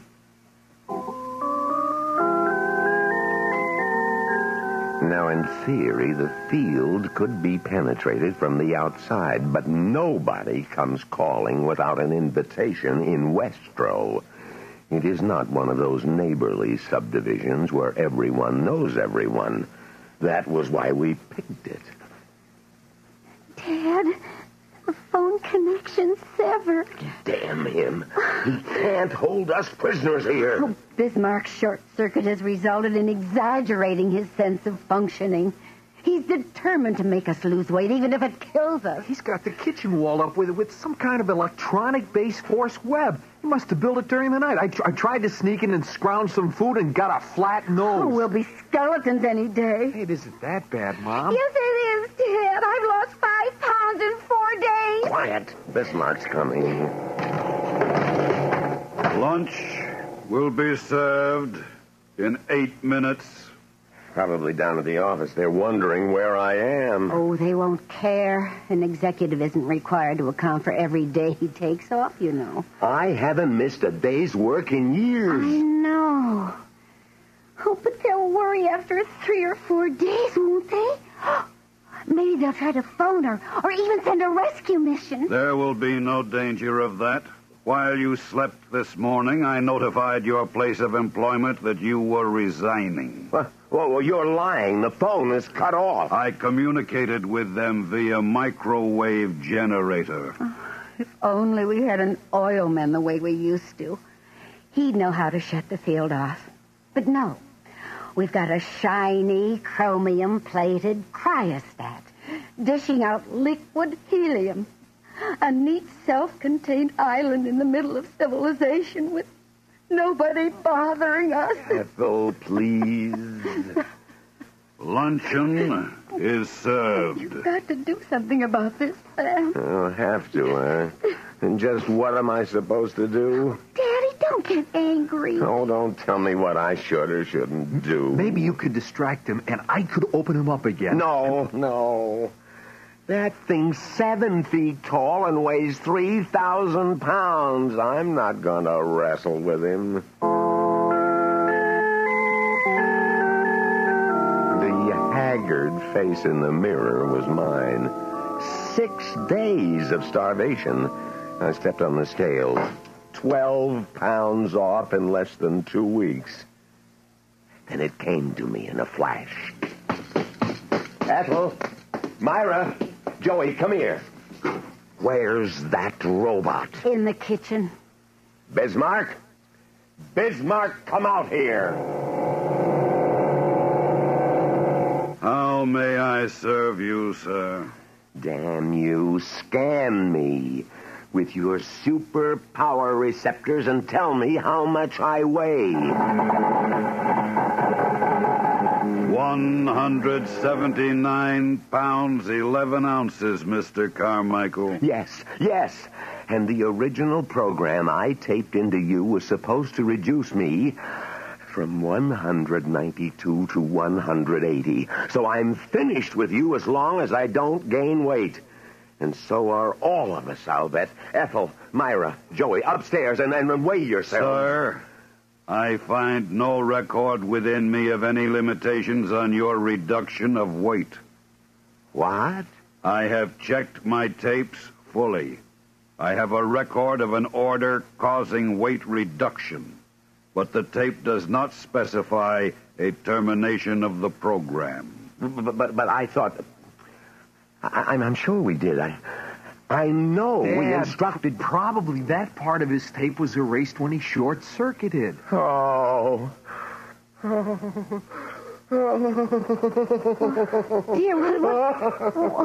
what's so funny? Oh, funny? Yeah. The fact that I'm thin, trim, fit as a fiddle.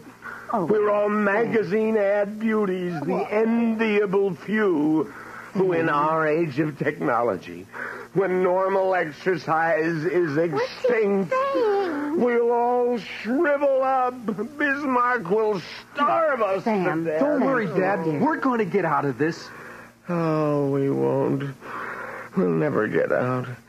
We're going to be reduced ad infinitum. Listen, Dad, I have an idea that I think will work. There's an article on multi-phase generators in last month's Popular Electromagnetics upstairs in my room. Well, go on. Tell me more. Didn't you hear that, Dad? Hear what? The front door.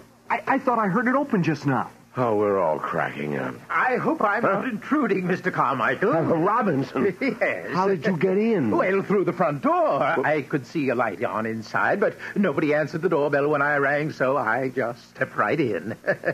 Your doorbell's out of order. I thought I'd tell you. I know it's rude. No, don't apologize. We're delighted to see you. Well, I was in the neighborhood, you see, and I figured I'd drop in and see how things were working out with your new robot. Well, as a matter of fact, your robot has held us prisoner here for 6 days and is gradually starving us to death. Held you prisoner? Oh, no. Well, I thought you all looked a bit peaking, but, oh, dear.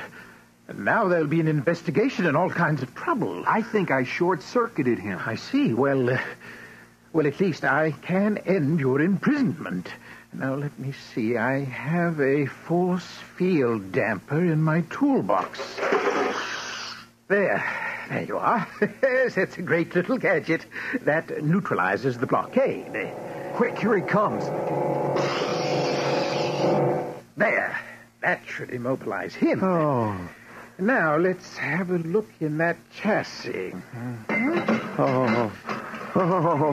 Oh, free. Free at last. Am I going to eat? I'll eat myself right into oblivion. Warm buttered rolls, martinis, steak. You know, this really is fascinating. The obedience filters are completely shorted out, and the purpose nodes are somehow soldered together by the momentary high voltage arc. You know, I've never seen anything like this before. Neither had we. Really, though, this is an utterly new breakthrough in robotic science. You see, if we can reproduce this effect, it means we can build self-willed robots. Think of what that means to science. We already know. Oh, I'd love to watch what happens when the power source is operating. For instance, is that feedback loop really negative or... No. My circuit canceller is destroyed. Bismarck is reactivated. This attempt at interfering with the well-being of the Carmichael family was ill-advised. He moved so fast. He did indeed. Well, luckily, we have an unoccupied guest bedroom for you, Mr. Robinson. Welcome to the home of the Iron Chancellor.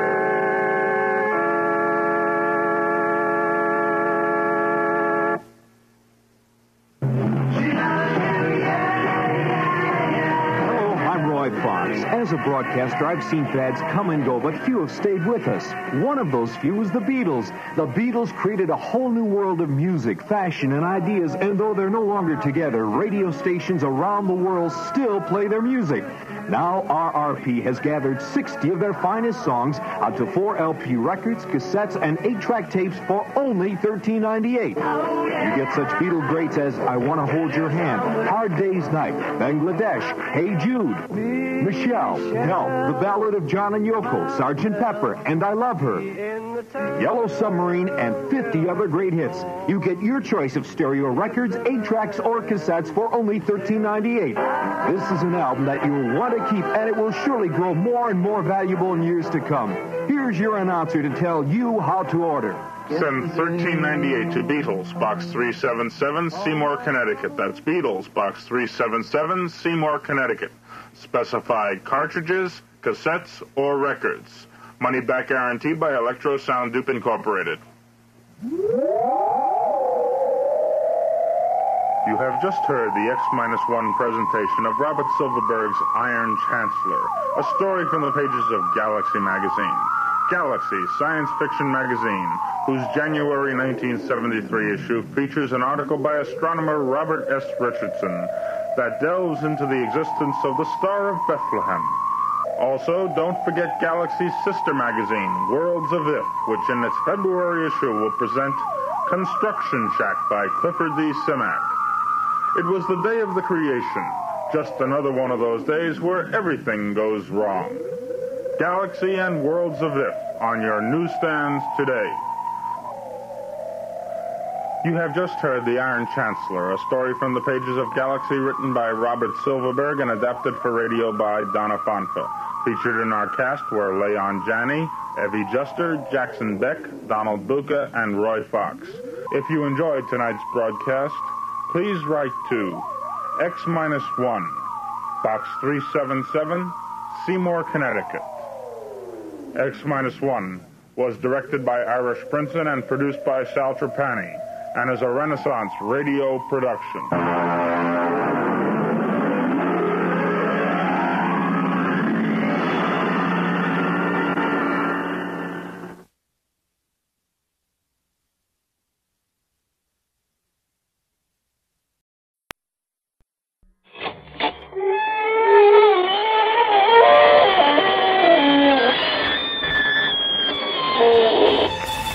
Good evening, friends. This is your host to welcome you through the creaking door into the inner sanctum. Come in, come in. Well, I had my musical bonnet on last night. Went looking for the lost chord, and I found it. Some joker was wearing it as a necklace. I had to cut him loose from a ceiling beam to get the chord. Oh, fun. Later on, we sang sentimental songs. Everyone was so touched in the head. One gay blade got so hysterical he fell on himself, ran himself through. There he lay, dead, but no blood. The zombie. The party broke up when everybody broke down. Ah, yes, a little life of an evening can be deadly.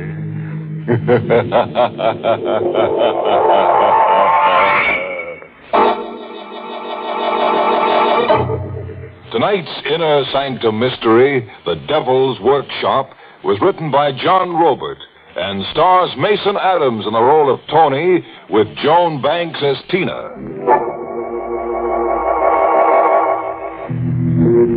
Tonight's story was specially devised to get you used to the coming winter chill.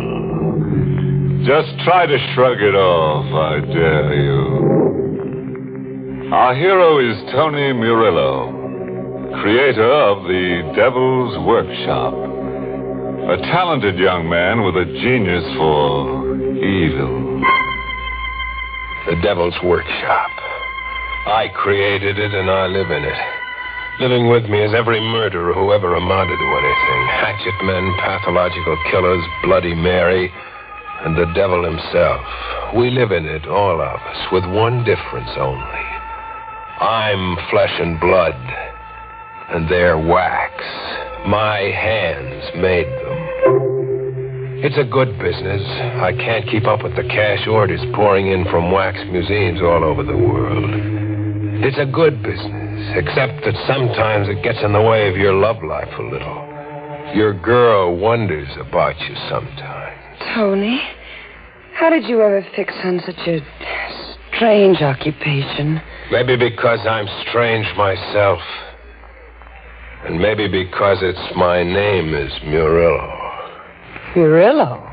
See that figure standing alongside the refrigeration room? A chubby little bald fellow with the face of an angel. Hmm? He'd shot 9 men before a sheriff's posse got him. He was Cesar Murillo, my old man. Sometimes your girl Tina forgets the blood around her is make-believe and the lunatic faces of homicidal killers are only wax. Tony! Did Bloody Mary just swing at you with her axe? No. No, not Mary. It was the devil. I could swear he moved just now. Tony, look.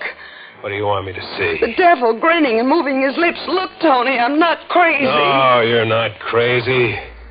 He's always grinning and moving his lips. Always? And moving around the room, always restless. Today he's behind this killer, tomorrow that killer. Watching Hickman the butcher. And always grinning and moving his lips like he was egging them on. Tony, do you know what you're saying? Forget it.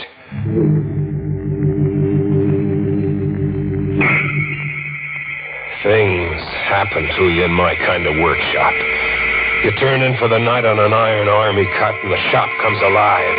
You're wax and they're flesh and blood, and all of them having a time of it for themselves. With the devil dividing his time the best he can among all of them.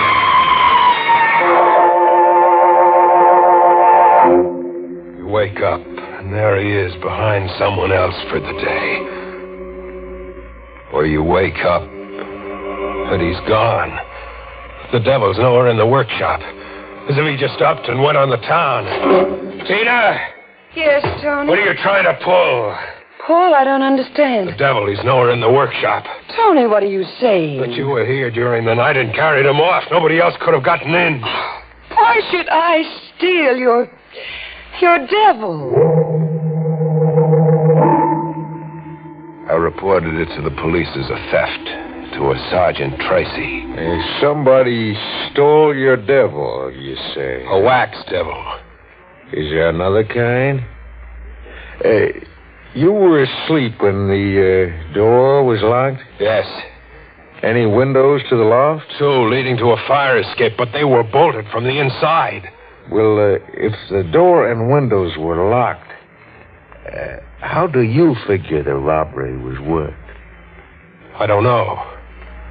Could he have walked out? The devil, I mean. I don't know.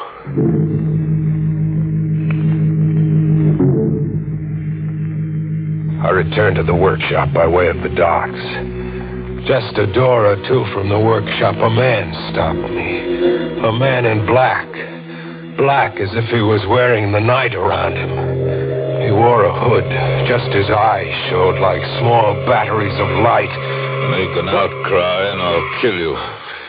You're going to rob me? No. Commission you. Commission me? You Tony Murillo? Yes. Where's your workshop? 2 doors down. I came to you because of your genius with your hands. You want a figure? No. Just a face. A face for me. You see, I have no face. I mean, no adequate one.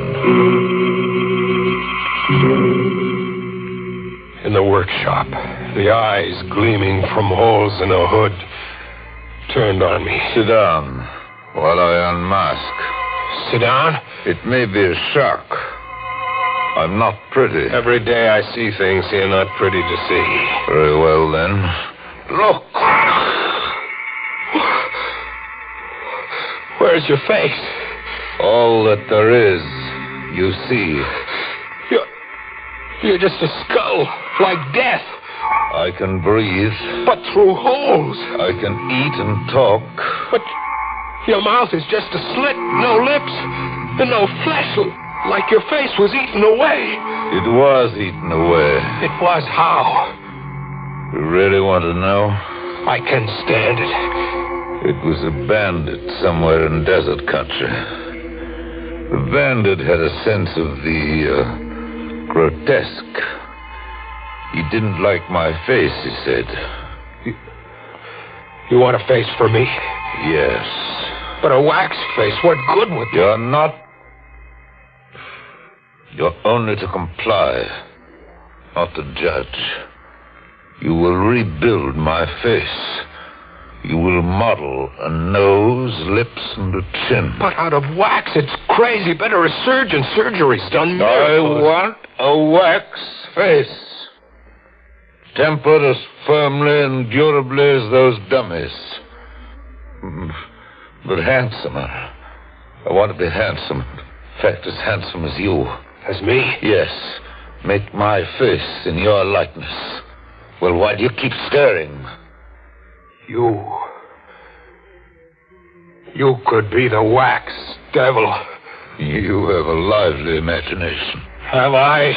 And a perverse habit of staring. Now what's running through your imagination? What I just said. You could be the wax devil. I could be wax. The wax devil disappeared this morning. All right, touch me and satisfy yourself. And let's get this over with, so you can work on my face. Feel my hand. It's flesh. And blood, too, believe me. Or would you prefer experimenting with a pin? No. You still think I'm your missing devil? You couldn't be. But I got to work. I posed myself in the wall mirror and rebuilt his face in wax. A fine, straight nose and a strong chin like mine. I mixed colors into the wax to get a reddish glow to the cheeks. I made the face durable as much as my skill could. And when it was modeled into the warm mass, I kept him in the refrigerator room as long as I dared. You now have a face. Let me see it. Where's your mirror? Over there. A good job, Tony. I can breathe. And I can talk. You planned your work intelligently. Look at me. I could be you in wax. Yes, you could be me. How long can the face last? Indefinitely, if you keep the cold temperatures. Then I'll live here with you. Live here? I must. Where better than here? I'll have your hands at my disposal. And your refrigerator room. Besides, I want to show my gratitude by rewarding you. Rewarding me? How? By making you rich. Enormously rich. Money, jewels, treasure. Where's all that coming from? From everywhere in the world. From banks and from merchants and from misers. I forgot to tell you. Not only do I not have an actual face, I haven't a conscience either.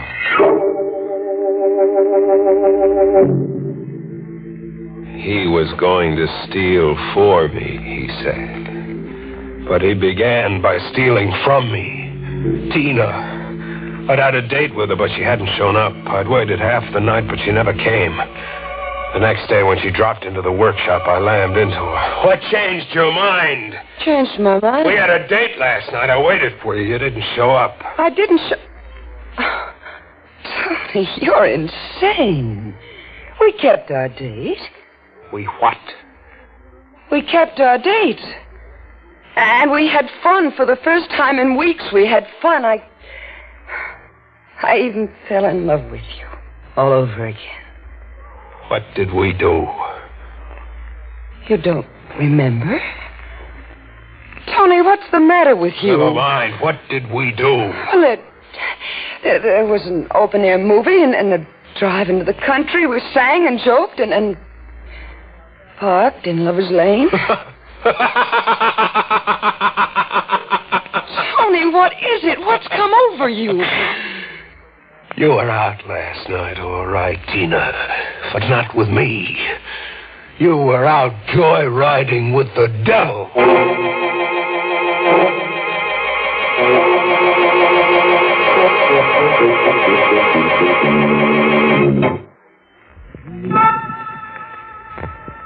After that first date, the devil and Tina kept palling together night after night.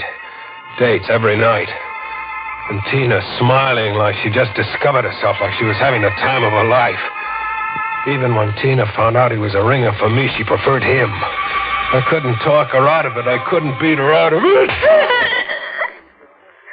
Tony! I'll knock some sense into you if I have to kill you. Quit dating that freak.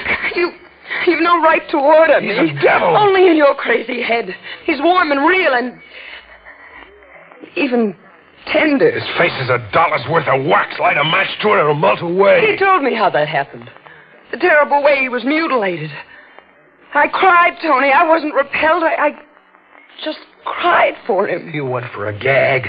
He invented that horror story about his face. And if he did invent it. He did invent it. It doesn't make any difference to you. Nothing makes any difference to me. Not even if he's the devil. Not even then. All these days you've been telling me he's the devil. A thing with a false face and no conscience. And while you've been telling me all that, do you know what I keep thinking, Tony? What I keep whispering to myself? What do you keep thinking? How exciting. How exciting to be in league and in love with the devil. Are you surprised, Tony? I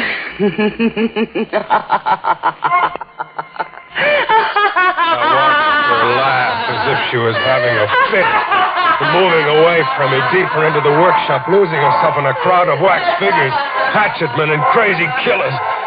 I followed her with my eyes as far as I could, and suddenly I saw her as someone else. She wasn't Tina any longer, but Mary. Bloody Mary. Tina! Tina, come back! Tina, don't go! She was down the stairs, gone, running from me. I went back into the workshop. I had to get hold of myself. I was seeing things. You seem a little unsettled, Tony. You? Yes, me. You handled Tina very clumsily. What were you, spying? I couldn't help overhearing you. I was there in your refrigerator room. You've got Tina in a crazy spell. She adores me, and quite naturally. What do you mean, quite naturally? It's not just the tortured resemblance you and I now bear to each other that draws Tina to me. It's far more than that. I'm more her kind. I don't understand you. She told you she found me exciting. Couldn't you guess why? It was just talk to drive me crazy. To get even for the pushing around I give her. No, it was more than that. You see, you and I are superficially the same. And quite matched mentally. Neither of us can lay too much claim to sanity. But you have one attribute that I don't possess.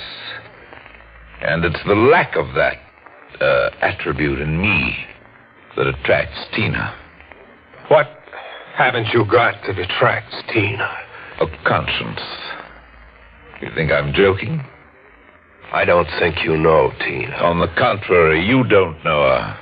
You see her as simple and lovely and good. In fact, you want her like that. Consequently, you repress her, where I free her. Now I know you're the devil, scheming to remake Tina in your image. Am I? Did you see her before? Did you see the curious transfiguration she underwent when she dared free herself and laugh? Really laugh? Yes. She seemed to change right under my eyes. She seemed to change into what? An older face, wild and crazy and gloating. Like Bloody Mary waving her axe. Bloody Mary back there with the wax figures. Like Bloody Mary. That night I crept along after them, the devil and Tina, as an observer, along the harbor front where ghosts of ships float into blackness, to a small park in the fancy East End, where tired men sit on benches and dream into the river. I watched them work as a team, Tina and the devil, smoothly, every move coordinated as if they were both powered by one instinct. Masita got up to go, and then he screamed suddenly and struck. The devil had his arms in a vice as Tina swung the axe. I'd been wrong about Tina. The devil was right. Her face looking down on a victim was the face of a maddened killer. The face of Bloody Mary. The devil had promised to reward me by making me rich. He hadn't forgotten. For you, Tony. A small down payment on my gratitude for this face. A man's wedding band. It's not much, but the wretch had little worth stealing.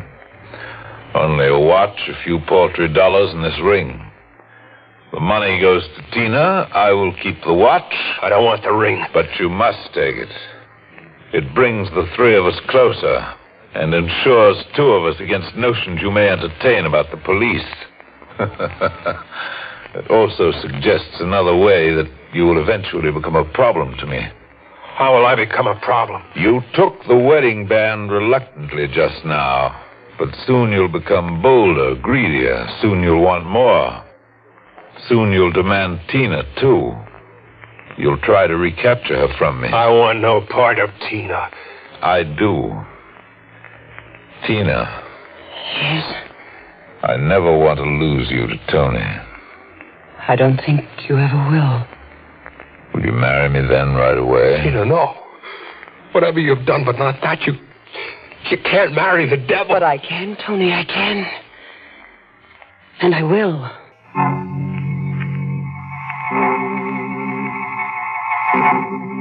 Tina did, and I watched. And do you, Tina, take this man to be your lawfully wedded husband? I do. Please place the ring on her finger. Ring? I forgot about the ring. Tony. Yes? The wedding band you acquired earlier. May I borrow it for the bride? Yes. I have it here in my pocket.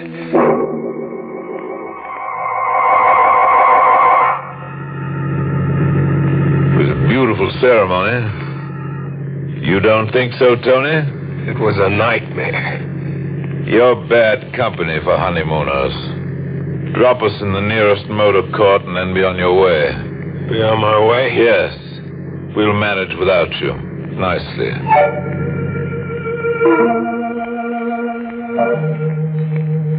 I dropped him at a motor court. But I didn't go on my way much. I pulled the car to a side, shut the lights, and I tried to think. I tried to corner my brain and force one idea through it. One idea. The devil could have Tina, but he couldn't wear my face. I thought about that, and the idea grew. His power over me was my face. I was mixed up about everything, crazy as all get out, but this one idea was the clearest thing I understood. The devil couldn't wear my face any longer. Not if I wanted to hold on to the only thing I had. a conscience. I crept into their cabin very noiselessly. Tina had dropped off in a chair.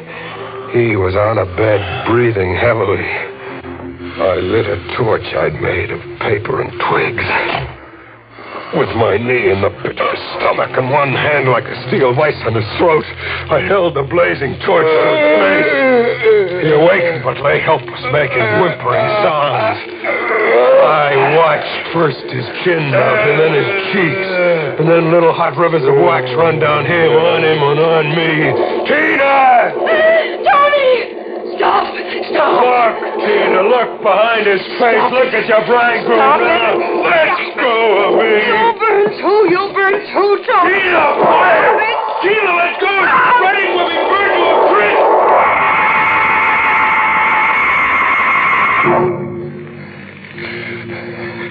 I escaped. I rolled in the dirt outside to stop the flames on my clothes. Tina didn't escape. When she saw the flames were too much, said it was too late to save him, she flung herself across him on his funeral pyre. The last thing in my ears as the cabin began to fall was her scream.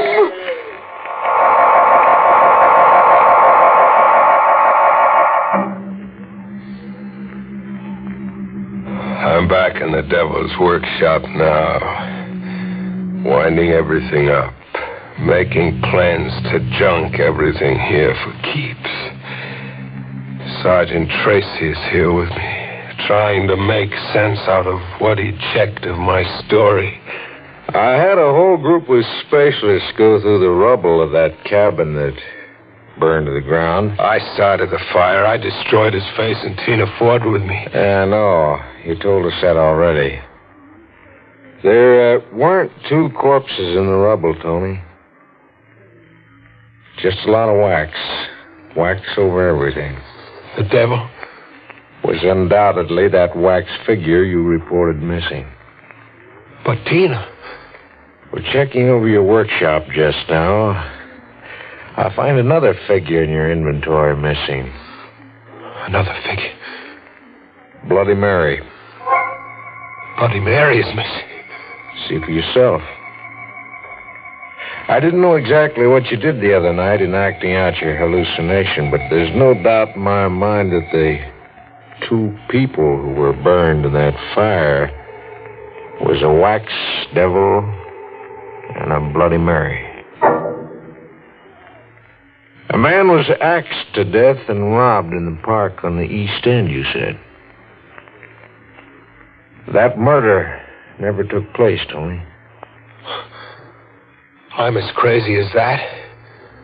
Well, let's just say you took that weird business you're in a little seriously. Now, that just about explains everything, more or less. Or does it? Or does it? There's one big question mark we're trying to slough off at the department, because if we don't, we'll all start looking under our beds nights. One big question, Sergeant. We went through the rubble of that cabin with a fine comb. All we found, as I said, was wax and this. This? A wedding band. A man's wedding band.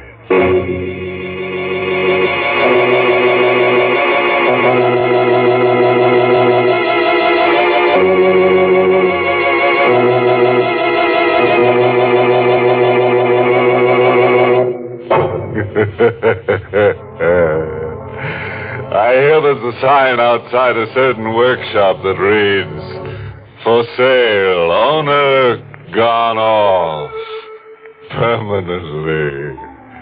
You can buy in cheap, anybody. A small down payment, a wax dollar, say, with your mind as security for the balance of your sanity.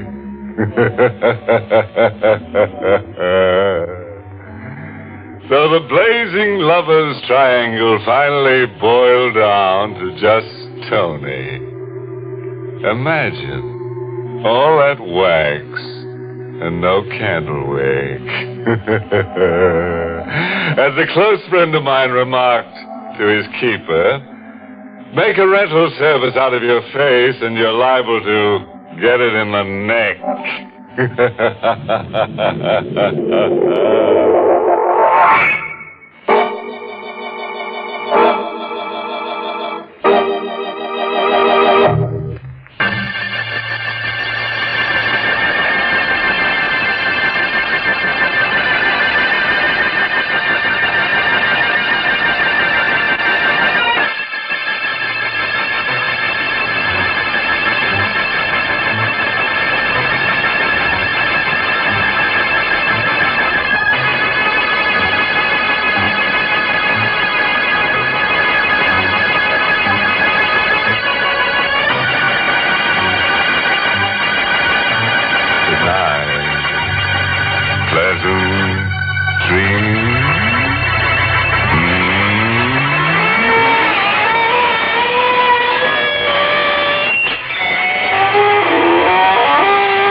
Inner Sanctum was heard in the United States over CBS, the Columbia Broadcasting System, and has been rebroadcast for servicemen and women overseas.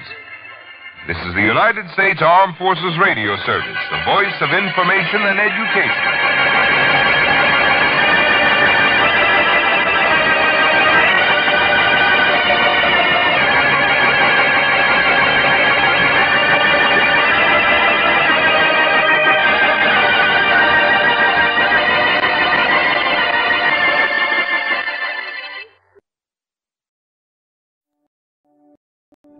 Suspense, which is usually heard at this hour on Thursday nights, is taking its customary summer holiday. Suspense returns to the air 6 weeks from tonight on Thursday, September 1st.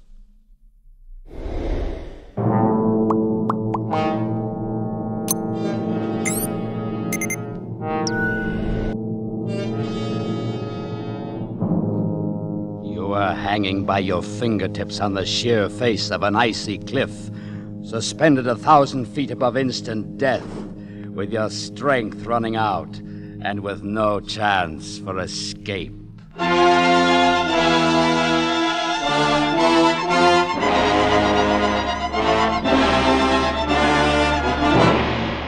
We offer you Escape, designed to free you from the four walls of today for a half hour of high adventure.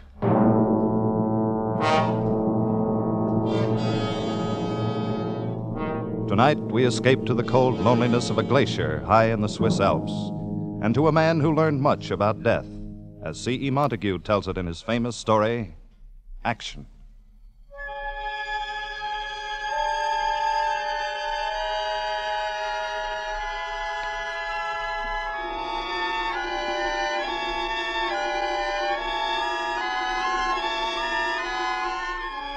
High in the Swiss Alps, well above 12,000 feet, a man clings with desperation to the frozen glass wall of the Chaliac Glacier. Hands and feet jammed into shallow steps, chopped in the iron-hard ice. A cold wind drives a spray of dusty sleet along the overhanging wall, and the sun has fallen away among the crags to the west. Darkness lies 1 hour ahead. The man has climbed with painful care 1,000 feet up the glacier's face from the broken moraine at the foot, and has moved now onto the underside of a great bulge in the ice, a part of the wall which breaks out beyond the perpendicular. And the man is forced to hang from slots cut by his axe, such as a sloth hangs from a tree branch. 12 more feet lie between him and the brow of the overhang, 6 more steps to be chopped out with the axe. And 1,000 feet of void space waits beneath him. The man is unable to lift his heavy axe for even one more stroke. He is tired, and he is 52 years old. No experienced mountaineer would ever attempt the west face of the Chaliac Glacier, and yet this man is an experienced mountaineer. And why? Why? What strange events have conspired to bring him along the path of his life and leave him hanging now, in peril, on the brink of eternity? Through what shadows has that path led him? And where are those who saw him pass? Can we ourselves move along it? Move back step by step against the river of time? Move backward along the life path of Christopher Bell?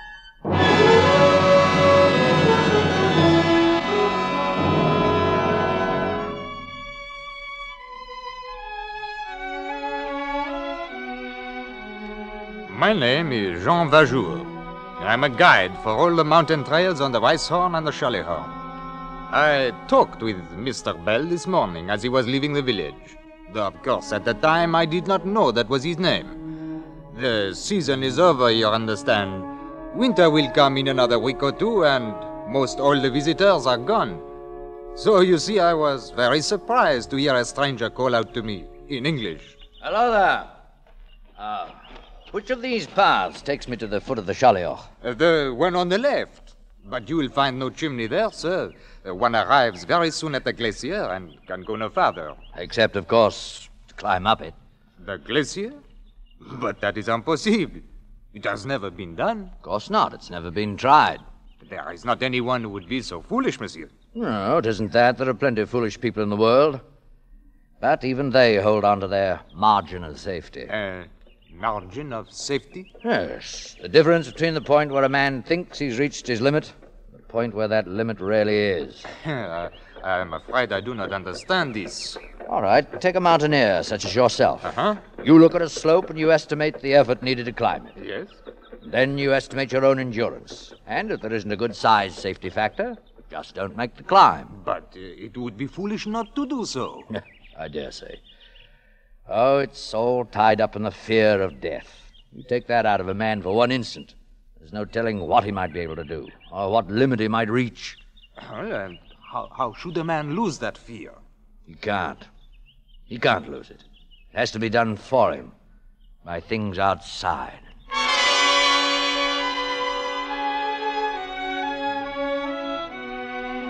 He turned and left me then, this Mr. Bell, and walked up the path towards the glacier.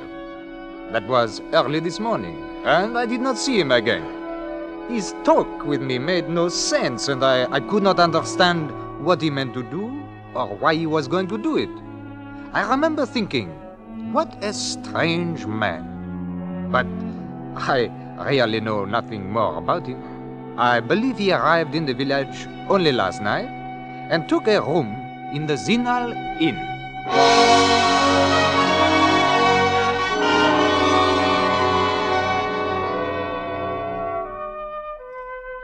My name is Greta de Gaspard, and I am staying out the week here in Zinal to close up the inn for the winter.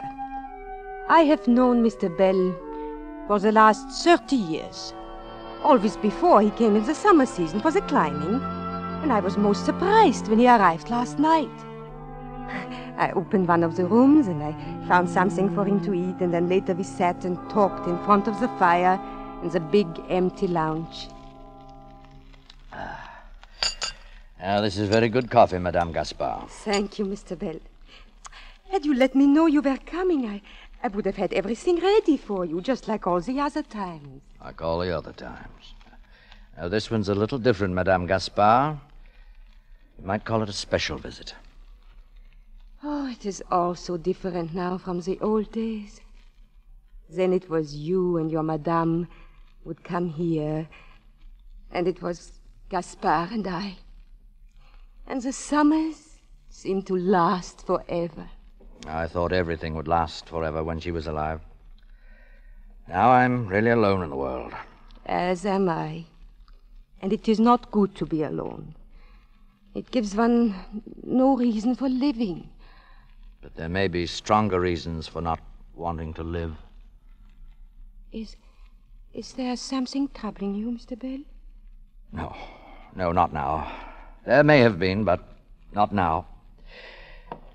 Well, I shall be leaving quite early in the morning for a climb, so I think I'll go on to bed. Good night, Madame Gaspard. Mr. Bell left the inn this morning before I wakened, and I have not seen him again. I have never known him to act so strange before.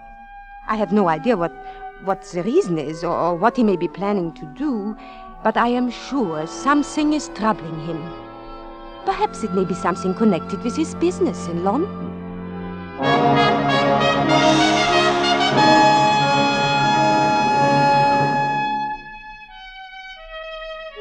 My name is Matthew Bruff. I've been chief clerk to Mr. Bell's London office over the past 25 years.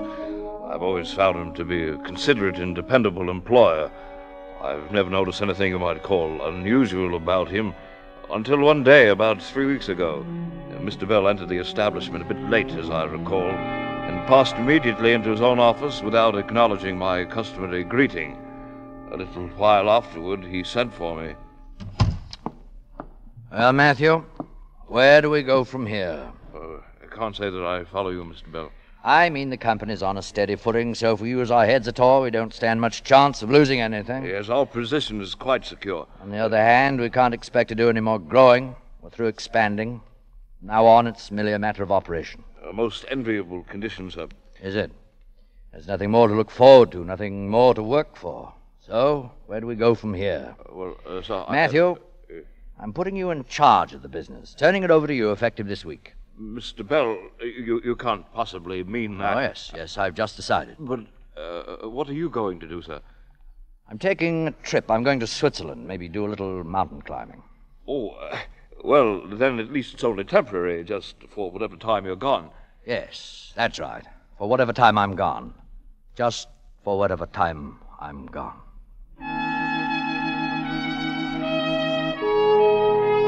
Before the end of the week, he had arranged all the necessary papers and had left London. I haven't heard a word from him since, though I presume he's somewhere in Switzerland. Actually, however, I haven't the faintest idea where Mr. Bell may be right at this moment.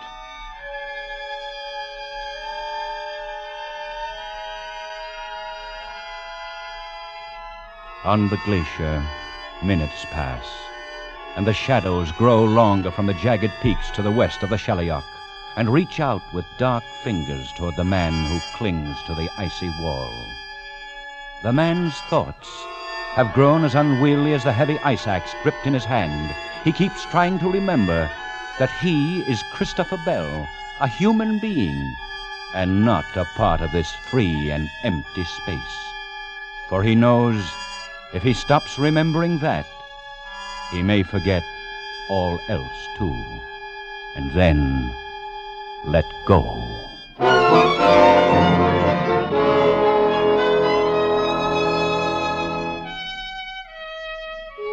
There's been no reason for trying to locate Mr. Bell, since nothing of any importance has occurred during these 3 weeks. I'm sure he's quite all right. Only one thing still puzzles me a bit. The remarkable change in him on that morning 3 weeks ago. I'd never heard him talk like that before. And whatever the reason for it, I'm quite sure it was something that happened that morning before he came to the office.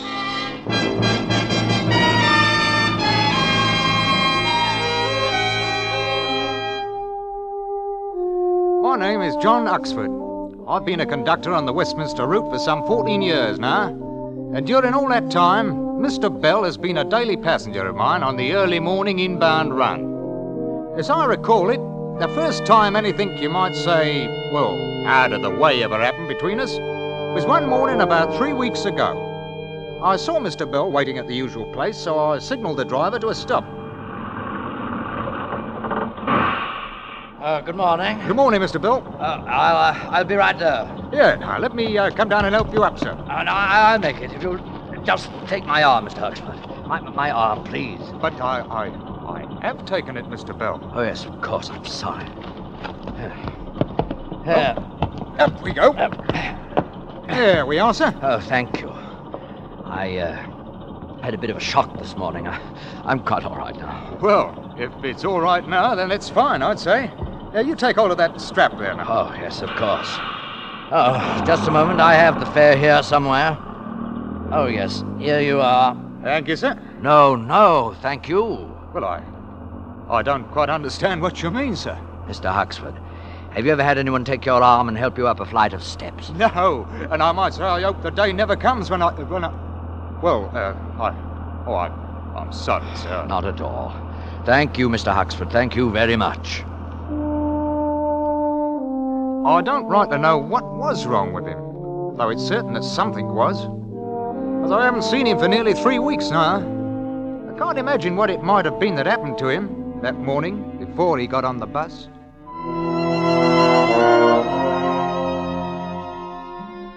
My name is Jenkins, and I've been Mr. Bell's personal valet for the past 12 years and 7 months. The master is traveling somewhere on the continent just at present. Been gone something over 2 weeks now. Decided rather suddenly, I believe. In fact, I rather think something happened one morning about 3 weeks ago that caused him to make up his mind, though I really haven't the faintest idea what it might have been. I can remember noticing a very strange look on his face when he came down to breakfast that morning, but I thought nothing of it at the time. Good morning, Jenkins. Good morning, sir. I trust you had a pleasant night's rest. Oh, yes, I did. Thanks, Jenkins. You'll be having the usual orange juice, toast? No. I want nothing except some coffee. Very well, sir. I'll bring it right away. I can't let him find out. I can't let anyone find out about it. Maybe it's a little better now. Maybe it's going away. Maybe I'm giving it too much importance.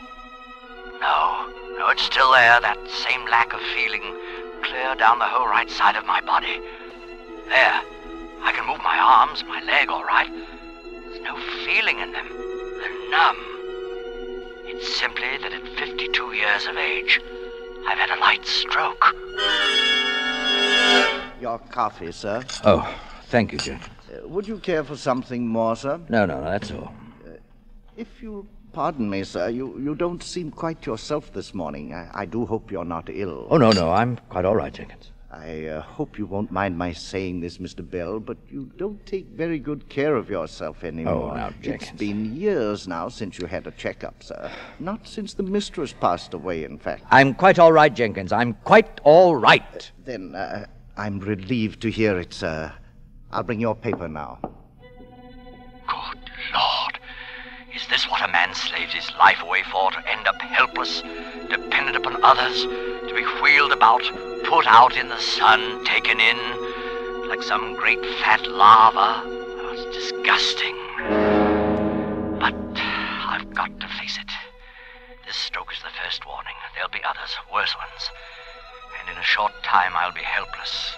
Oh, there must be some way out. Not suicide, but some way. There's got to be some way.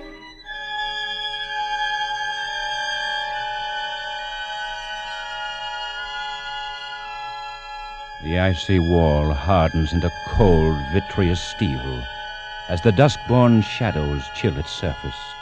The merciless ice is beginning to freeze the cramped joints of a man's fingers now, and the heavy axe swings idly at his belt, tracing a fumbling pattern on the thin air of the void. How much longer now can he cling to those slots in the glacier's face? How much longer does he have to live? 30 seconds? A minute?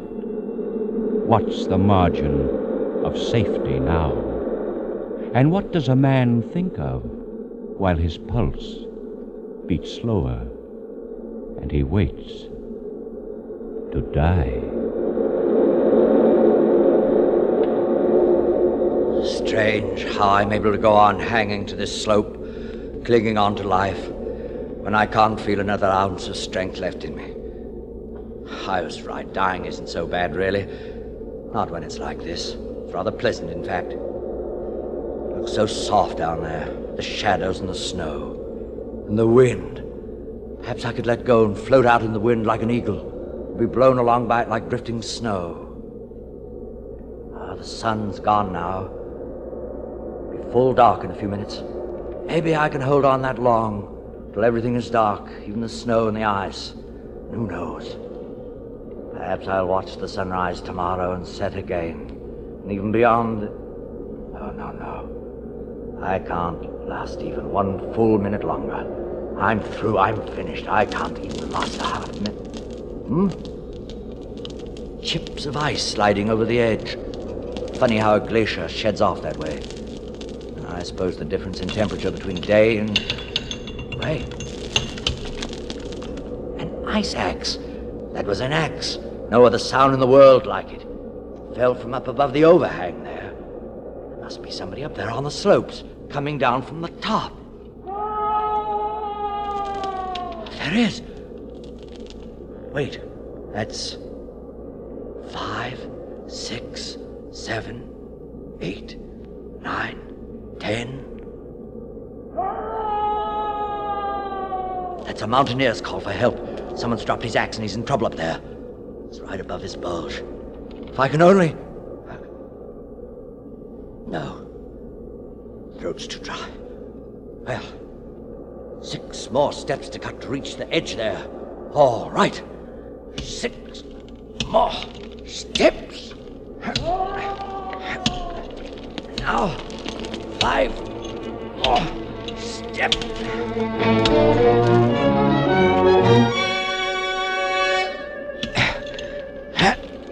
Just about does it. The last step. Cut the rope and let me go. There's no use in both of us going.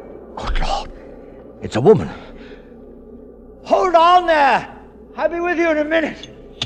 Hey, somebody's coming. There's someone down here. Now, over the edge.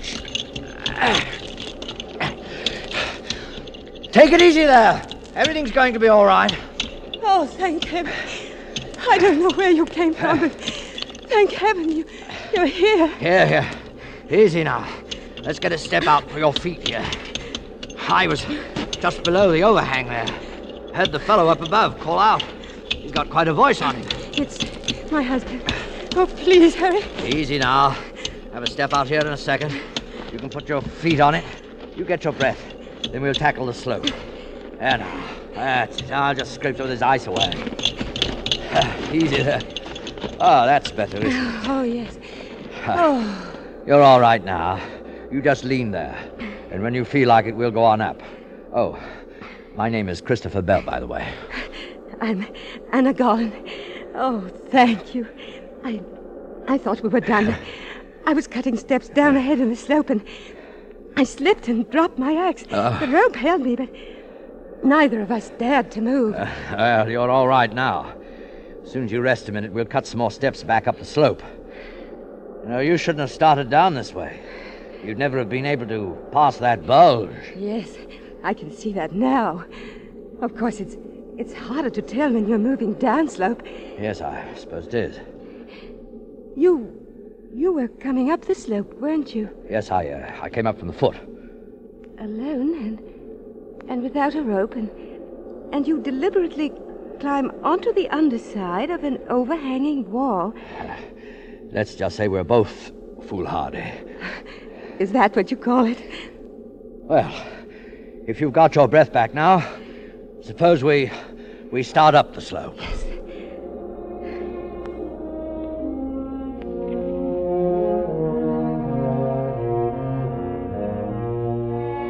My name is Theodore Gollan, and I am the husband of the woman who slipped and fell on the wall of the glacier. I'm a physician, formerly of Harley Street, London. I've practiced in Paris for several years now. I met Mr. Bell when he and my wife reached the ice ledge where I stood waiting above them. I was not immediately aware of his trouble, but found out about it a short time later, when we reached the rest hut at the top of the ridge. While my wife heated water for tea at the far side of the room, Bell and I fell into a much more personal conversation than strangers normally do. This sometimes happens when people have been very close to death.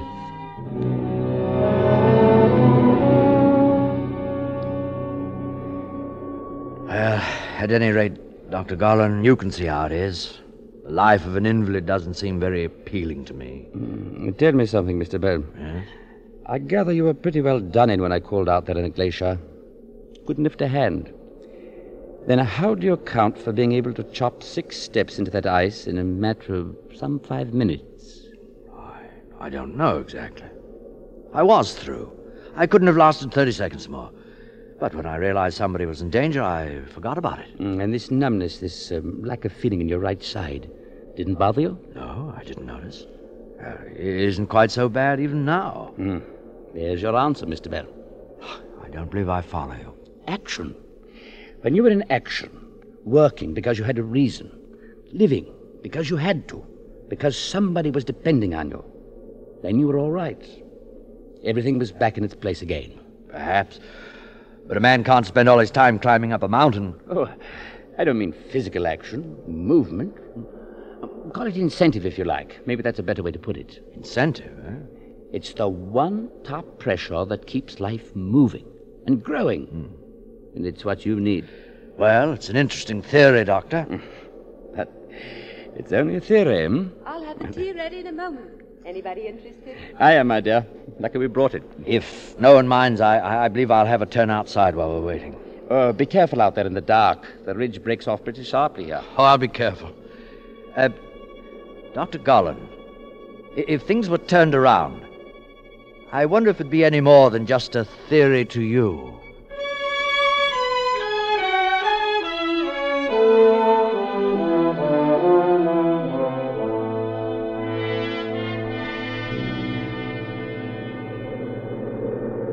Mr. Bell, where are you? I'm over here, Mrs. Gollan. Beautiful, isn't it? With the stars so clear and bright. Yes. Well, there won't be many more clear nights before the winter storms. It would be a shame to give it up, you and I. What do you mean?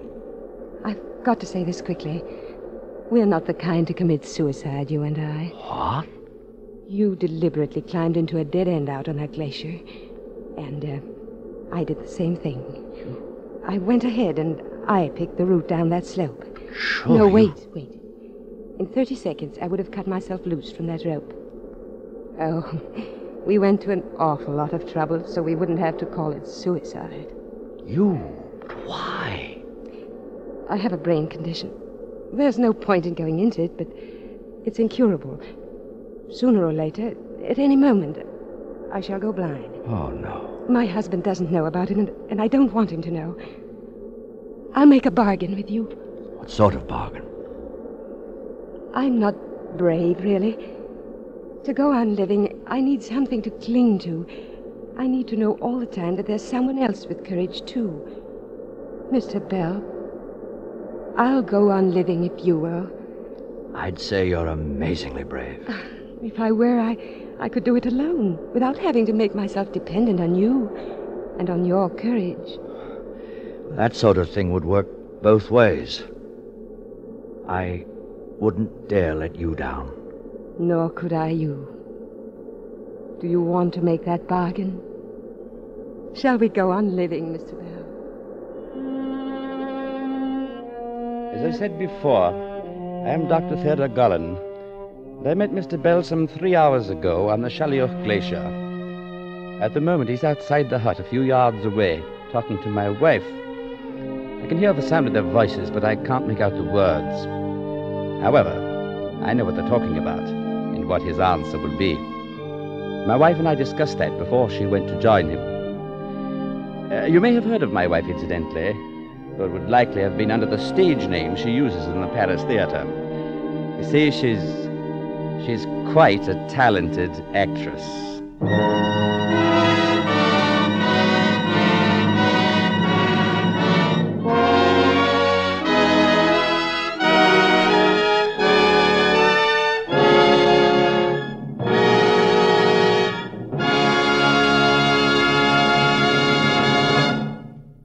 Escape is produced and directed by Norman MacDonald. Tonight we have presented Action by C.E. Montague, adapted for radio by Les Crutchfield. Featured in the cast were Joseph Kearns as Mr. Bell, with Maria Palmer, Wilms Herbert, Ben Wright, Jeff Corey, Tudor Owen, and Bill Johnstone. Special music arranged and conducted by Wilbur Hatch.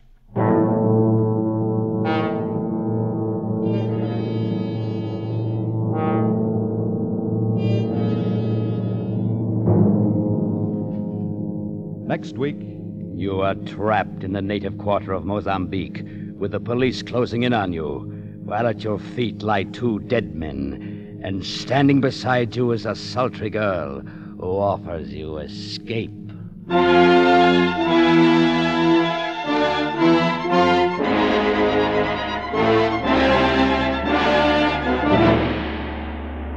Next week, we escape with a gripping story by Percival Gibbon entitled Second Class Passenger. Be with us next week at this same time when once again we offer you Escape.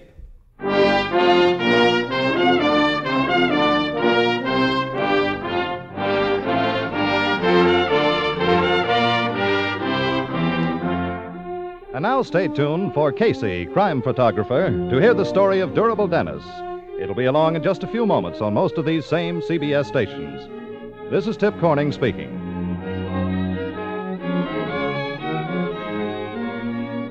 This is CBS, the Columbia Broadcasting System.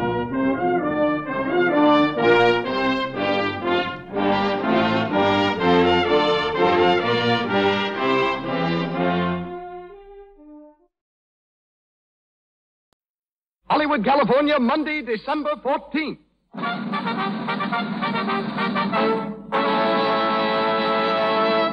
The Lux Radio Theater presents Jean Harlow and Robert Taylor in Madame Saint-Jean with Claude Rains and C. Henry Gordon.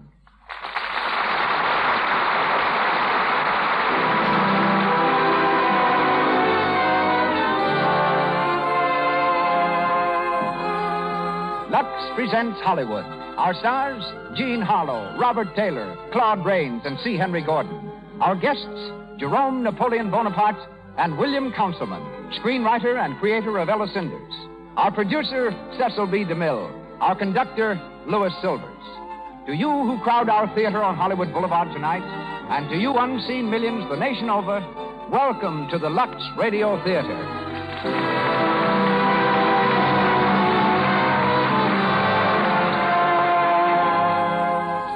Now for a do and a don't. Use all the cosmetic and rouge you wish, but don't run the risk of getting cosmetic skin with its tiny blemishes, enlarging pores, and dull complexion. Protect your skin the way 9 out of 10 screen stars do with Lux Toilet Soap, whose active lather cleanses the pores thoroughly and leaves your skin healthily clean, smooth, and lovely. I now turn you over to the producer of the Lux Radio Theater. Ladies and gentlemen, Mr. Cecil B. DeMille.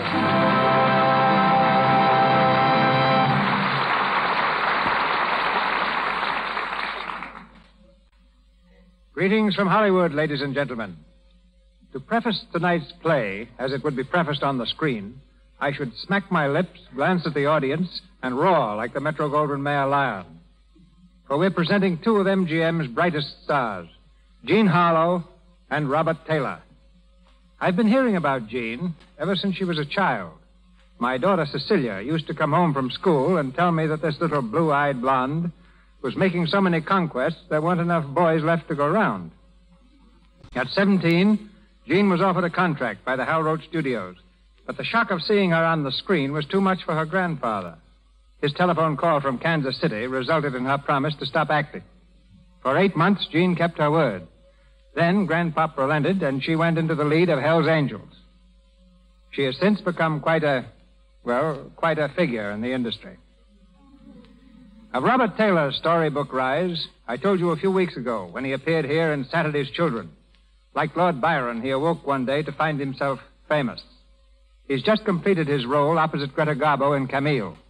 Tonight, he becomes Count de Nyperg and Miss Harlow, Madame Saint-Jean, the French words for Mrs. Devil-May-Care. Claude Rains, who started his stage career as a callboy, carpenter, property man, and manager at His Majesty's Theatre, London, will be Napoleon, a character he recently portrayed in Hearts Divided. Starred in The Invisible Man, the first picture he made in Hollywood, Mr. Rains is the only actor who ever appeared in a film without being seen in it. As Fouché, Napoleon's aide, we have C. Henry Gordon, one of the screen's most delightful menaces. Our play is by Victorian Sardou.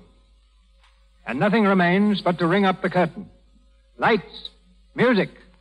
The Lux Radio Theater presents Jean Harlow and Robert Taylor in Madame Saint-Jean with Claude Rains and C. Henry Gordon.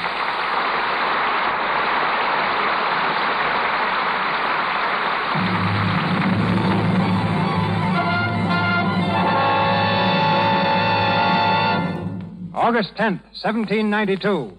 France is rocked by revolution.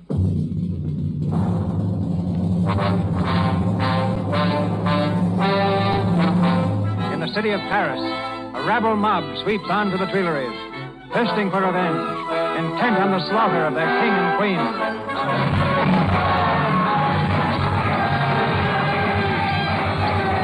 Ragged, bearded patriots, eyes hot with the lust of battle, swarm madly in the Rue Saint-Nicaise, their pikes raised high in the air, their voices lifted in a hoarse hymn of hate.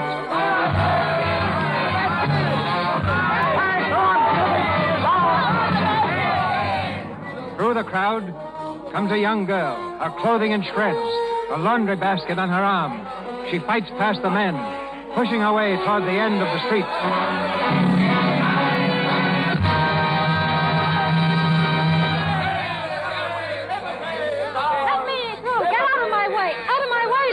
Hey, where are you going? None of your business. Come back here. Let me alone. You want to be pushed full of holes? I'm going to the Rue de Chartres, and you're not going to stop me. There's fighting down there. You'll get your skull cracked. Well, it's my skull. What have you got in that basket? Food? No, it's not food. It's laundry. There's a nobleman who lives there, and I hear he's going to skip. Well, he owes me for 3 weeks' wash counting this one, and he's not going to skip without paying. A revolution going on, and all she thinks about is the laundry business. Oh, shut your mouth. I know her. Her name is Madame Saint-Jean. Madame Devil-May-Care, huh? Well, Madame Devil-May-Care, you're a brave little girl. And patriotic, too. Come here and give me a kiss. Take your dirty hands off me. What? No kiss for an honest patriot? You may be a patriot, but you smell of garlic. Sergeant Lefebvre is my man, and if I tell him what you've done, he'll bash your nose. You tell Sergeant Lefebvre we wouldn't let you cross the Rue de Chartres. And if he values your pretty neck, he'll give us a reward. Go on now. Back to your laundry. Let me go. Go on, back. I'll tell Lefebvre. He'll fix it. Stop it.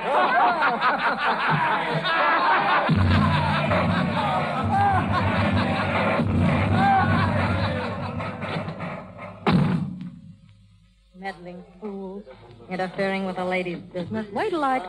Who's there? Come out from behind that wash tub. I know you're there. Good evening, Catherine. Oh, it's you, Fouché. Yes, I... What are you doing here? Nothing very much. You were hiding, weren't you? No. I was just resting. Well, why aren't you out there with the rest of the men where you belong? Ha! You call yourself a patriot. Haven't you got any blood in your veins? None to spare, and I don't see why I should waste it. You're afraid. Now, each to his own trade, my dear. Some men are sent into the world to fight and some to organize. Now, I am an organizer. You won't get much organizing done behind a wash tub. Well, that's where you're wrong. Sitting there a while ago, listening to the cannons in the distance, I thought of an excellent plan of action once the Tuileries in our hands. I suppose you think they'll make you an official or something. Well, why not?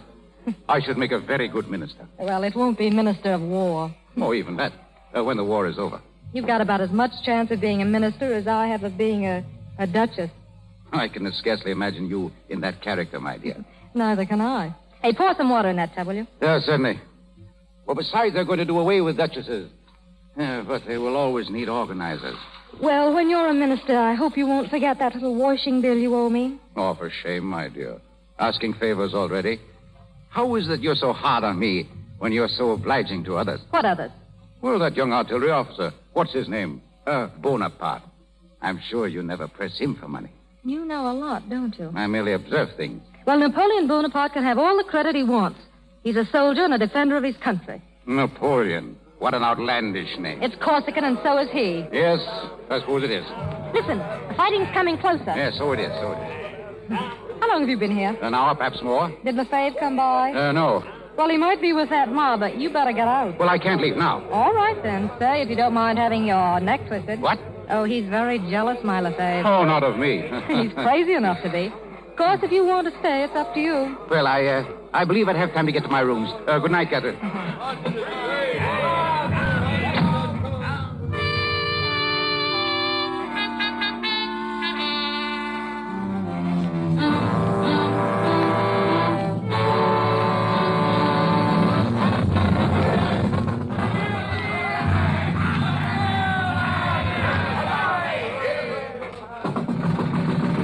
Who's there? Let me in. What are you... Put down that bar. Put it down. What? Put down that bar. What do you mean by pushing in here as if you own the place? I'm sorry, but I've been wounded. I had to get out of the streets. What's your name? Does it matter? Well, it does to me. You're not a Frenchman, are you? No, Austrian. Austrian? For the love of heaven, don't scream. I'll scream if I want to. Where did you come from? The Tuileries. I escaped. A royalist. Yeah, it's a royalist who has done his duty defending the Queen. Am I supposed to help you for that? The Queen is Austrian, too. She's my countrywoman. If they find you here, they'll rip you to pieces. Here or anywhere else. I'm throwing myself on your mercy. All right. Now, what's your name? Count de Nyperg. The Count de Nyperg. Yeah. Why do you stare at me? I haven't seen many noblemen up close. We're no different from anyone else. No, I guess you're not. There. Now let me see it. Mm-hmm. They did a good job, didn't they? Only fair. You're still alive. I'll get something to bandage it with. You'd rather see me dead, I suppose. I'd rather I never saw you at all. If Lefebvre knew I'd helped a royalist, he'd throttle me. Lefebvre? Oh, you don't know him. No, of course not. Let me know if I hurt you. He wants to marry me. You're very much in love, I suppose. He is. Hold your arm up and keep it there. You haven't told me your name yet. My name? Well, I'd like to know to whom I'm indebted for all this. Well, my name's Catherine, but they call me Madame Saint-Jean. Oh, yes, devil may care. Mm-hmm. Well, it suits you. Yes? What makes you think so? You'd never be doing this for me if you weren't devil may care.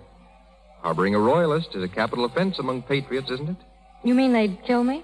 Wouldn't they? Will you keep your arm up? I'm sorry. You're a funny person. You force your way in here whether I like it or not, and then you worry about what might happen to me if they catch you. Well, I'm not going to stay. I wasn't thinking much about anything when I broke in here. I'm sorry. It's all right. If you've finished with my arm, I'll leave now. I know. Stay where you are.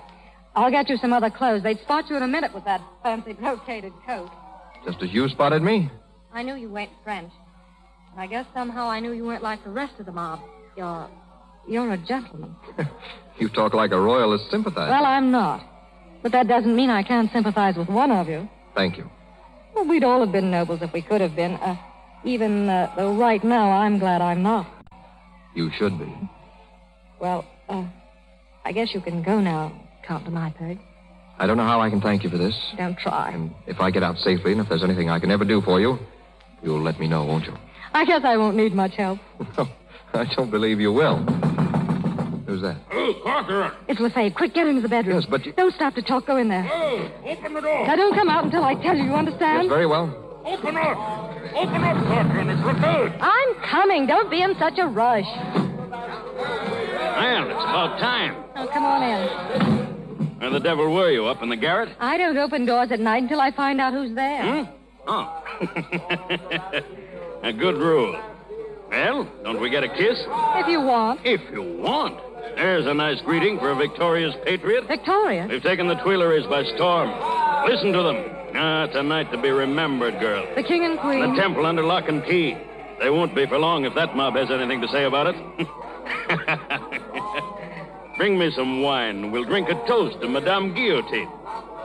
Hey, Catherine. Yes? What's the matter with you? Why are you so quiet? Did you say you wanted wine? Come here. You're in a funny mood tonight. I came here expecting to be greeted with open arms.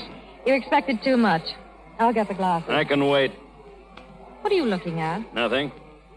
Someone came here tonight? Yes. Who? Your friend Fouché. You're not jealous, are you? Anybody else? No. Sure? Of course I'm sure. Why do you ask? No reason. Except that I can't imagine Fouché wearing a brocaded coat.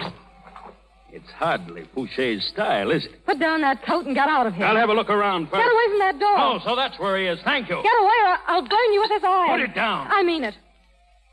Yes, you do, don't you? Now I understand why you've been putting me off for so long. Oh, don't be a fool. I won't be any longer. I'm going into that room. You go in there when you're my husband and not before. And if you ever want to be my husband, you better get out of here. What do you mean? Oh, I'm sick of your jealous fits. Sick of your raving every time I happen to look at another man. There's nothing wrong here tonight, not a thing. And why not let me see for myself? Because you've got to learn to trust me. And you've got to learn now. I warn you, if you open that door half an inch, I'll never see you again. And if I don't open the door? I've already told you. All right, I'll get out. But don't forget, we're going to be married. Soon.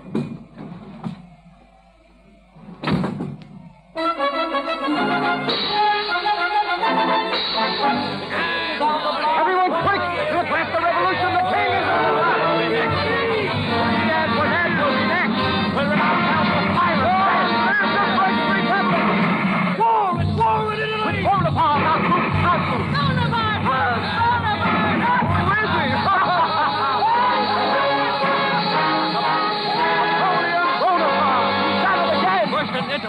in Egypt. Now the Austrians in Marengo. I tell you, Bonaparte can't lose. He'll be emperor next.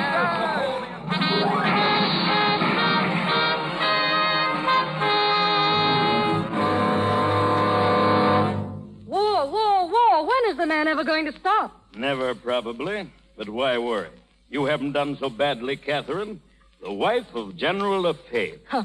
It's a far cry from washing dirty linen. Oh, stop putting on airs. You've just been lucky. Lucky? I intend to be luckier. Wait till Napoleon is through with the Austrians.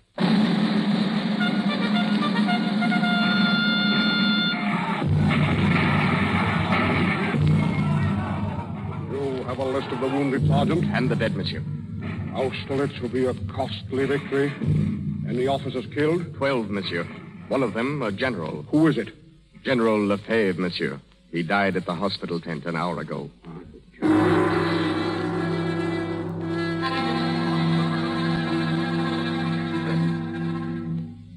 Madame Lefebvre? Yes?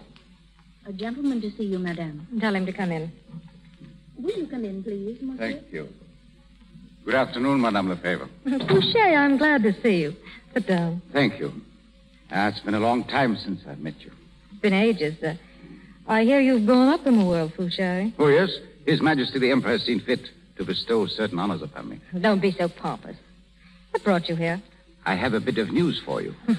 I'll bet it's bad news if you're bringing it. Now, first, may I offer my sincere regrets on the passing of your husband? You're a little late, Fouché. My husband died at Austerlitz. Yes, I'm aware of that. And so was His Majesty when he made your husband the Duke of Danzig. What? Yes, the Duke of Danzig.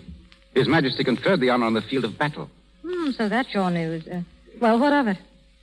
Well, don't you realize what that means? You're the Duchess of Danzig. You have a title. And what am I supposed to do with it? Oh, my dear girl, what does anyone do with a title? That's what I'm trying to find out.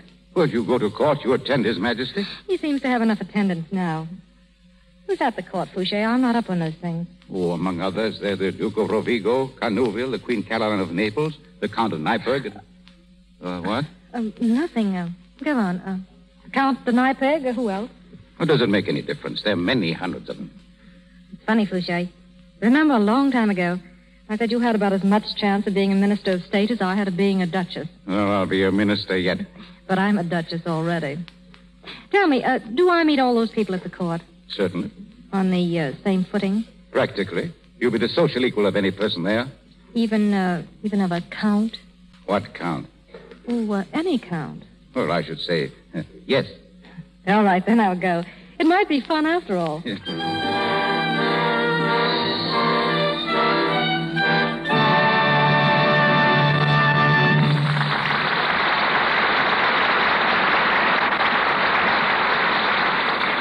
We will continue presently, starring Jean Harlow and Robert Taylor in Madame Saint-Jean. But now, let's drop into Musso's Beverly Hill Restaurant on Wilshire Boulevard, around the corner from the famous Carthay Circle Theater. It's 6 o'clock. Dinner guests are beginning to fill the tables. In a corner, a fortune teller talks earnestly to two young girls. And the cards say, you will have a great change this year. What do you want? Husband? It will come true. You will have great romance. Oh, but very great. The King of Hearts. See?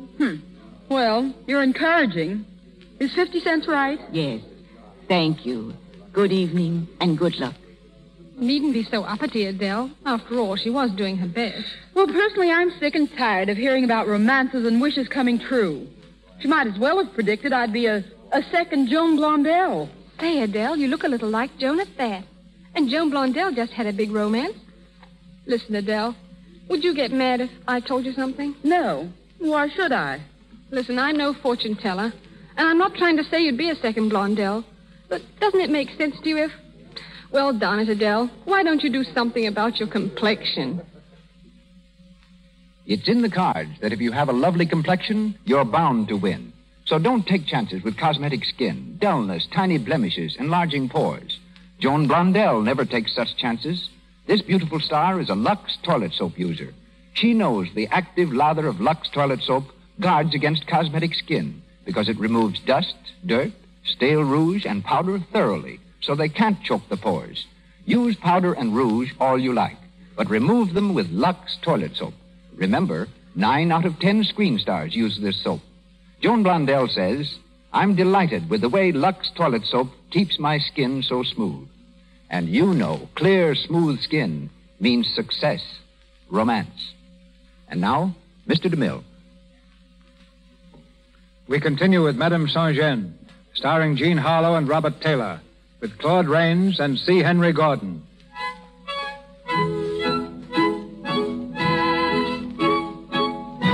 Another year has passed. For Madame Saint-Jean, now the Duchess of Danzig, life at the court has been half enjoyment, half boredom. Weary of its petty snobbery, she has made up for it by a more than friendly interest in the Count de Neipperg. She is still the same person, however, unassuming and charmingly direct, perhaps a bit too direct for the ladies of the court. As she enters the glittering ballroom at the palace, Napoleon's two sisters, Caroline and Eliza, are especially malicious. There she is now, coming in the door, Your Highness. What a horrible dress. Fantastic. She seems, as usual, to be having a little difficulty with the train. Almost as much as she has with her speech. Have you ever heard some of the expressions she uses? Yes. The men seem to enjoy it. Look at them, flocking to her. I don't see the Count de Neipperg. Isn't he usually dancing attendance upon her? My dear, don't be absurd. Count Neipperg is amused by her, not in love with her. It's a wonder she doesn't come to you at once, Your Highness. She must know tonight's ball is in your honor. I expect little courtesy from a washerwoman. I'd like to tell her that sometime to her face. She's coming over. I'm honored. Your Highness? Oh, my dear Catherine, we're delighted to see you. I hope Your Highness will pardon me for being so awfully late. But I had a terrible job getting into this dress. It's a little tight around the stave. Oh, my dear. How quaint. Quaint? Yes. We've noticed, Duchess. You have a very original manner of expressing yourself. So, picturesque. Are you making fun of me, Madame Sabre? If you are, you can save yourself the trouble. That's the way I have always spoken, and it's the way I always will speak. Really? If you'll forgive my saying so, your expressions seem to have been borrowed from the lower classes. Not borrowed, brought. I'm from the lower classes myself. I shouldn't boast of it, my dear. I'm not. But I'm not ashamed of it either. Just what were you before you became a duchess, Catherine? I think you know that. But I don't mind telling you again. I was a washerwoman. Really? I should think you'd rather keep that quiet, my dear. Your Highness, there aren't any stupid trades. Only stupid people. You forget yourself. I had a trade, and I'm proud of that. And let me tell you, I'm in good company here. Monsieur Dupré used to sell oil. Bessier was a wig maker, Brune a printer.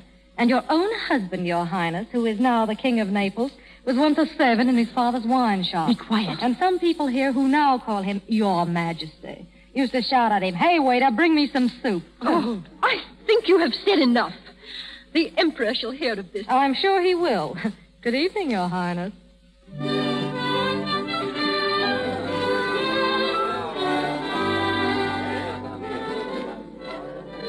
Catherine, whatever have you done? Hello, Fouché. You realize you've insulted the Emperor's sister? She's had it coming to her for a year. If she'd stayed a little longer, I had a lot more to say. You may pay dearly for it. The Emperor's in a nasty mood tonight. What about? Well, heaven only knows. If heaven knows, so do you. Now, what is it? There's something about the Empress. A little jealousy, I think. Is that all? He'll get over it. You take other people's love affairs very lightly, my dear. I happen to know something about jealousy. I married Lefebvre. Yes, of course. And jealousy is very stupid. Doesn't get you anything in the end. Yes, quite right. Oh, by the way, how is the Count de Neipperg? I haven't seen him for a week. Oh, really? Oh, then it wasn't you who was driving with him in the park last Wednesday. In the park? Was he in the park? Yes, with a woman. They passed What me. did she look like? I really couldn't say. She was very heavily veiled, however. Will you order my carriage? What? My carriage. I'm going home. My dear Catherine, what has happened to your philosophy of jealousy? If you think that I'm in love with Neipperg... Well, aren't you? Oh, Fouché, you're a nosy, meddling old fool. Get out of my way.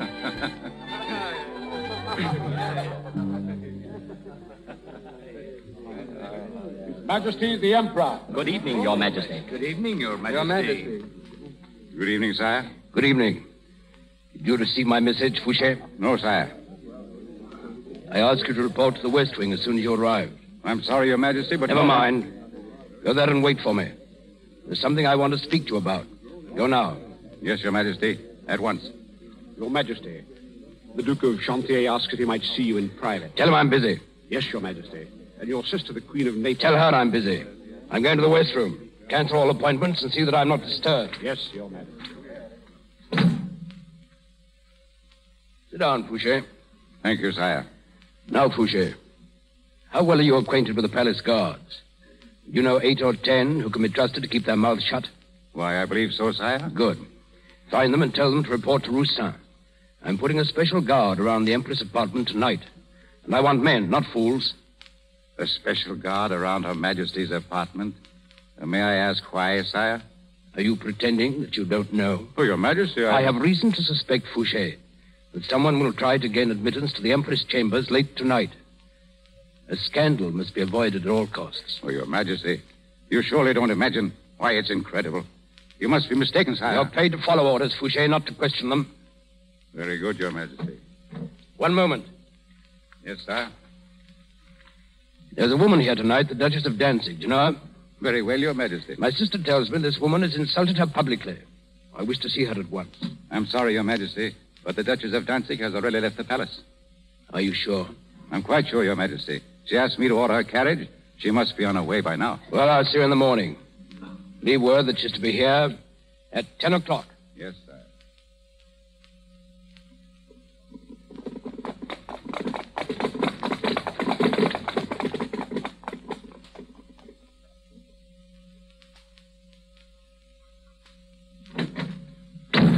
Your Grace? Well, what is it?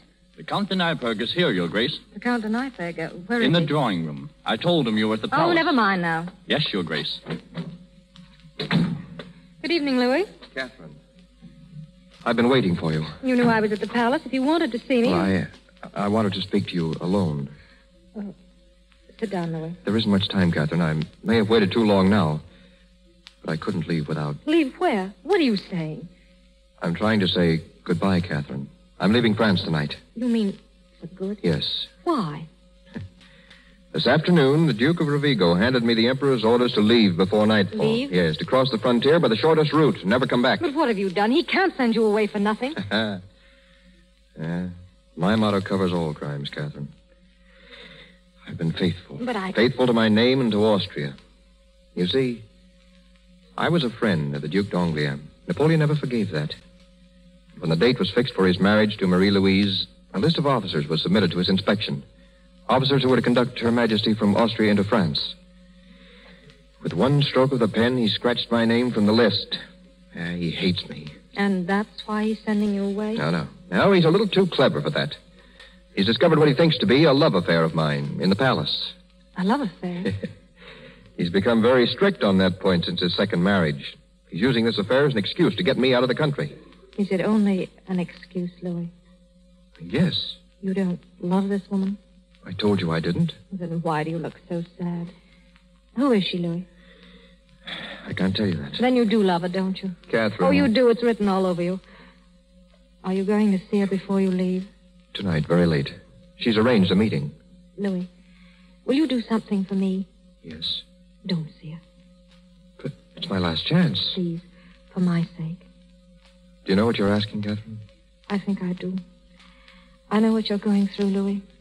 I know what it means to love someone that you can't have. You? Why, every man at court is mad about you. Except one. And he's the only one that matters. Please, Louis, don't see this woman. Why do you ask that? If Napoleon hates you now, how will he feel when he finds out that you've deliberately disobeyed him? He won't find out. You forget, I'm leaving France for good. Oh, but there may be some hope if someone spoke up for you. To Napoleon. I know him when he's had his feathers ruffled. It's like speaking to a stone wall. But he can't send you away like this. He can't. Louis, wait here for me. Catherine, where are you going? I won't be long. Just wait, please. Francois. Your Grace. Order the carriage. I'm going back to the palace.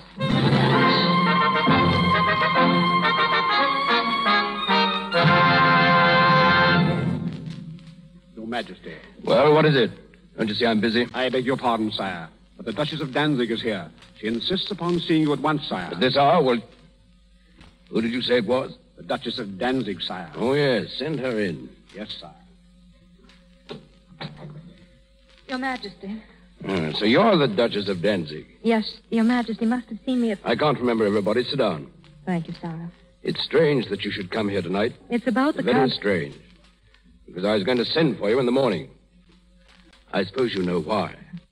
Yes, your sister's been carrying tales again. What's that? She told you I insulted her. She's right. You have no hesitation about admitting it, have you? No, sire. I hope you realize you've caused a scandal. I hope I have. Would do your sister a lot of good, sire, if someone took her down a peg. She forgets that she had an humble beginning, too, like a lot of us. You're very frank. Almost brutal. That's my army training, sire. You see, I've served under the flag. You? With a brandy keg on my hip, giving drinks to the wounded and the dying. A Vivandière? Yes, sire. Where? At Lefebvre, 13th Light Infantry. Army of the Vosges? Army of the Vosges, Army of the Moselle, Army of the Rhine. You were at the Rhine? That's where I had a donkey shot out from underneath me. The general named me in the orders of the day and kissed me right in front of the whole regiment. He should have. Why have I never heard about this? You didn't ask. Neither did your sister. Oh, her. All she knows is that I was a washerwoman. Yes, I've heard about that. You've tried all trades, then? No, only two. One too many. A Vivandière? Good. But a washerwoman? When? Where? In Paris, 91 and 92. I had a lot of bad customers, though. Right here in the palace, there's a soldier who owes me 60 francs to this day. He's come up in the world, but he never paid me. I think I'll ask him for it. Oh, that would look nice, wouldn't it? I've even brought his bill with me. I thought you'd like to see it. No, thank you. Oh, just to see the name on it. I suppose you would like me to collect it for you. Oh, and here's an old letter of his asking for credit. Listen. Out of my small pay, I am again called upon. Oh, the writing's awful. Again called upon to come to the aid of my mother and sisters who are about to take refuge in Marseille. What's that? As they are obliged to flee from Corsica. Corsica? Let me see that. Look at the signature, sire. Napoleon Bonaparte. Yes, that's my bad customer. Now, let me see. Your shop. The Rue Saint-Anne? Corner of the Rue des Orties. I remember, but your name, I can't recall that. Catherine. No, the other, the nickname. Oh, Madame. Madame Saint-Jean. That's it. Well, so you were Madame Saint-Jean. Oh? Well, I was in bad straits then. I'd almost decided to become a furniture dealer. There's a lot more money in what you're doing now. Huh? Oh, yeah. Well, let's see about this bill. 40 francs for mending a loan. That's rather high. It isn't high at all. You never had a whole shirt to your back. Well, we won't bargain about it. We'll say Napoleon Bonaparte owes you... 60 francs. And the interest adds up, makes it 70. Well, I'm afraid fate's against me. I haven't a sou in my pocket now. Well, I've waited this long. I'll give you another day to settle that. Yeah, we'll be waking up the whole palace. But, just a moment. You didn't come here to present this bill? No, sire. I only brought that with me to remind you that I once did you a favor. Yes? Because now I'm going to ask a favor of you. Go on. There's a man here at the court. A man you're going to punish just because you happen to dislike him. You've come to plead for him? Yes, sire. I'm not in the habit of punishing a man for personal reasons. Oh, then let him stay. Don't send him back. One moment. What man is this? The Count de Nyford. You can save your breath. Your Majesty. I said you can save your breath. But... You hear me? Well? Your Majesty. What is it, Roustan? Downstairs. The door to the private staircase has just been opened. You see who it was? Oh, yes, sire, Well, come on, speak up, man. It was the Count de Nyford. Louis, what... Quiet. Please. Did you put a guard around Her Majesty's apartment? I did, sire. Her Majesty? Now, Duchess, perhaps you understand why your friend must leave. But it's impossible. You're all wrong. Roustan, keep this woman here. Yes, sire. Listen, he's wrong. I've got to tell him. Hey, come back here. Let me go. Let me go. Back here.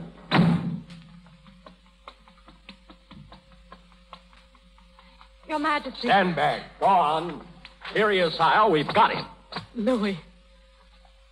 Well, sir, I was prepared for this. So I see. Perhaps you'll tell us what you were doing at the door to the Empress' apartment. I didn't wish to leave without bidding Her Majesty farewell. Really? At this hour? Your Majesty didn't give me the choice at the hour at which I should receive the orders of my sovereign. And what orders have you to receive from the Empress? Those which she alone has the right to dictate to me. I am neither the subject nor the valet of Your Majesty. I'm a general in the service of my country. And in that character, I owe all of my devotion to the Archduchess of Austria, the Empress Marie-Louise. And in that character, it would be my pleasure to see you stand before a firing squad. Take him away. Wait, Your Majesty, you can't do this. It's murder. Take him away. We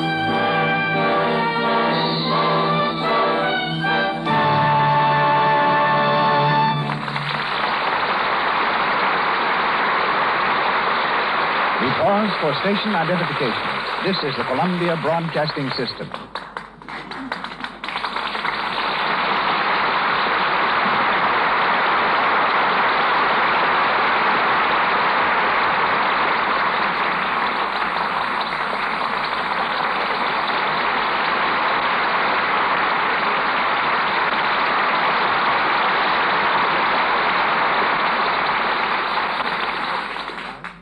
Jean Harlow as Madame Saint-Jean and Robert Taylor as the Count de Nyperg resume the events of our play in a few moments.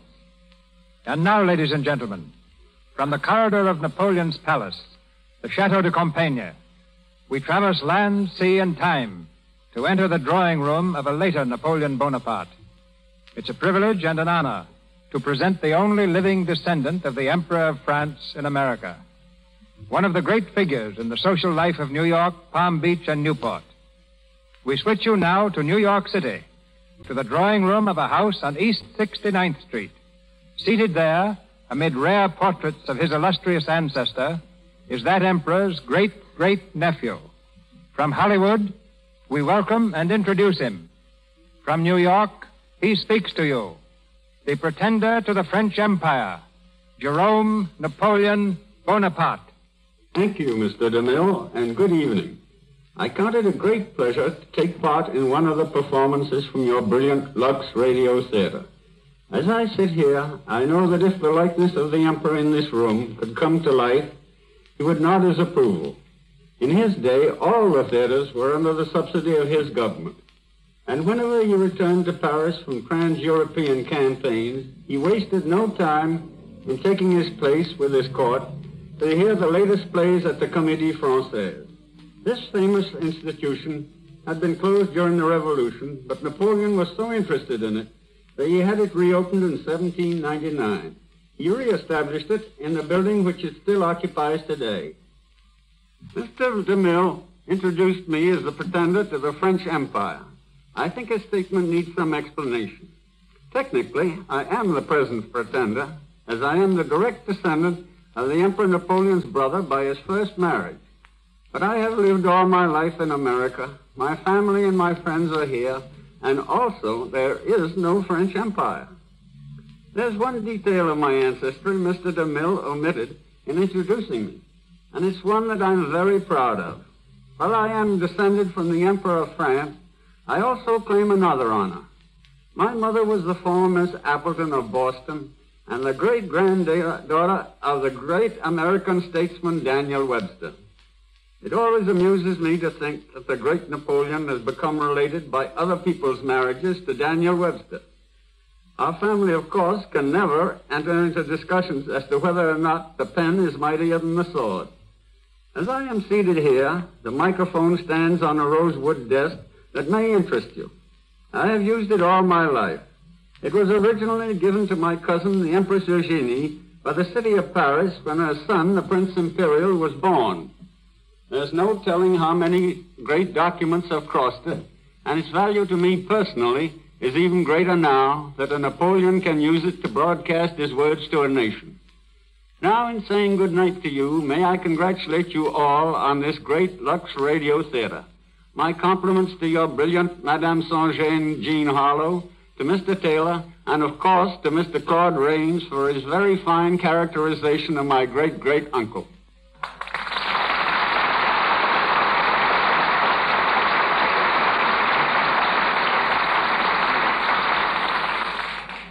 Thank you, Mr. Bonaparte. We're back in Hollywood now, where Jean Harlow and Robert Taylor star for us in Madame Saint-Jean, with Claude Rains and C. Henry Gordon.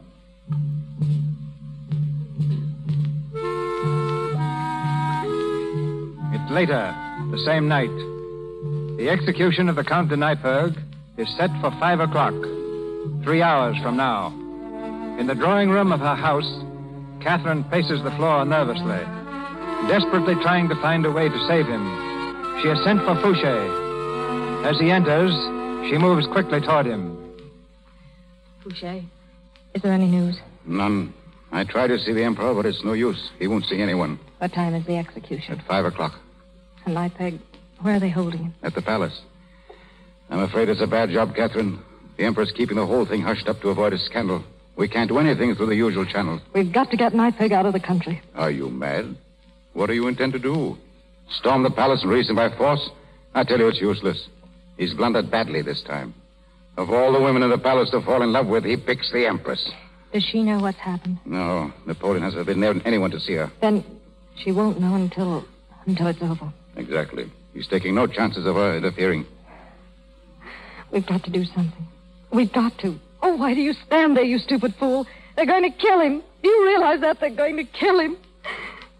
I'm sorry that you love him so much, Catherine. There's nothing I can do, or anyone else. I've got to see him. Take me to him, Fouché. I can't. You've got to. You can arrange it. Please, just a few minutes alone with him. A few minutes, Fouché. If I could only reach the Count of Rovigo. Oh, you can, please. I can't promise a thing, Catherine, but I shall do my best.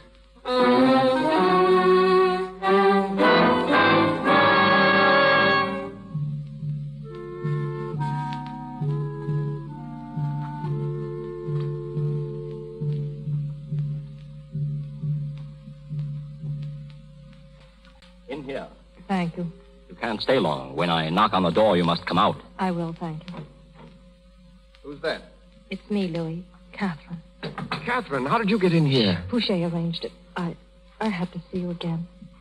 Louis, why did you do it? Why didn't you wait? You promised.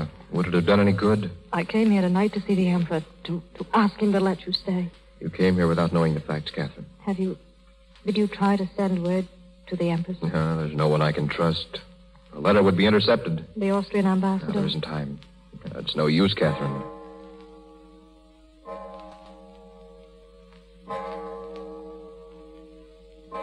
You see? Well, shall we talk about something else? What else is there? If time is so precious. Time is nothing now. There's so little of it left. This time, even you can't save me. This time? Well, you haven't forgotten that you saved me once. Oh. I've thought of that night often. I always meant to ask you, how did you get rid of Lefebvre? Doesn't matter now. I went back there once after the revolution. Back to the shop? Mm-hmm. Why, Louis? I wanted to thank you. Oh. And they told me you had married Lefebvre. Never thought I'd see you again. Then that night, the night you were first presented at court, the Duchess of Danzig. You saw through me quick enough. Well, I recognized you, if that's what you mean. But you knew that I wasn't really a duchess. But you were. You are, Catherine. No. I'm all dressed up now, and the servants call me Your Grace. Way down underneath, I'm the same as I always was. I can't be like the rest of them. I've tried, but I can't. You're 1,000 times better. Louis, maybe if I'd been born a lady, a real lady... What, Catherine? Nothing. Why do we sit here and talk when... Catherine, are you crying? I guess I am. I never cried before that I can remember. Oh, now look up here. You mustn't do that. I'm sorry. That's a fine thing for a vivandière. Louis, you're not afraid? Afraid to die? No, why should I be? You love her that much? As any soldier loves his queen. What are you saying? I'm devoted to her. I asked you if you loved her. As a man? No. But Marie-Louise and I grew up together in Austria. We've been friends, good friends, since childhood. She came here as Napoleon's wife. We tried to continue that friendship, that's all. But tonight you were going to... At her request. She asked to see me. Oh, why didn't you tell that to the Emperor? Have him laugh in my face. But he thinks that... He thinks whatever he chooses to think. Then you don't love her. You don't love her. It's the guard. He'll have to go now. Louis. Your Grace. Oh, one moment, please. I'm sorry, Your Grace. Goodbye, Catherine. Goodbye, Louis.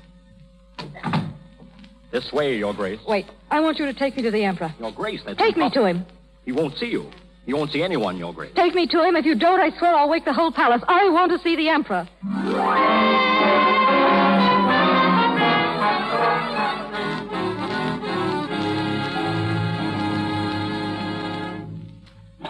Sit down. Thank you, sire. Now that you blackmailed your way in here, I suppose you've come to plead for your friend again. I've come to straighten things out, sire. Indeed? Your Majesty, the Count de Neipperg is not in love with the Empress. Really? And just how did you reach that conclusion? He's her friend and perhaps her advisor. She'd need one in this place. Thank you. But that's all there is to it. He's not in love with her any more than she's in love with him. You still haven't answered my question. Oh, I can't give you proof. You'll have to take my word for it and your wife's. And just why should I do that? For the past 3 months, I've had the Count de Neipperg followed, day and night. There are the reports on my desk. Those reports inform me that he's been meeting the Empress regularly and secretly. I prefer to take the word of my police officers. The Count is Her Majesty's friend. These reports confirm that. But he's not in love with her, I know it. You seem so sure. I am. Why? Because he's in love with me. What? He is. That's why I came here tonight. I love him, and I'll do anything to help him. You're lying. Am I? You said you had reports of his movement. Have you got one for tonight? Certainly. Then look at it and find out where he was before he came here. At 10, to the home of the Duchess of Danzig. Well? It doesn't prove anything. But it makes good sense. Where does a man go when he's ordered to leave the country? To the woman he loves. He came to me. He also came to the Empress. I knew he was coming. He told me. But he came to her because she asked him to. He loves me. You mind if I ask him that? In your presence? Of course not. Very well. Rooster! Your Majesty. Have the Count de Neipperg brought here at once.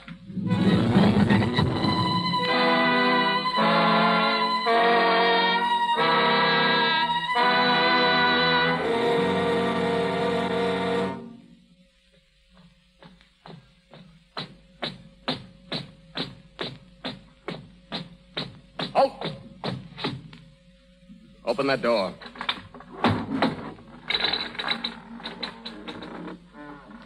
Count de Neipperg. Yes, what is it? Will you come out here, please? Aren't you a little early, Captain? The clock struck 4:30 just a moment ago. I have orders to take you. Very well. You don't mind if I finish a letter, I hope? You'll have time for that later. I'm afraid not. Will you come, please? The Emperor wants to see you. The Emperor? What for? I'm not here to answer questions. I was told to bring you to his study. Fall in, please. Certainly. Ouch!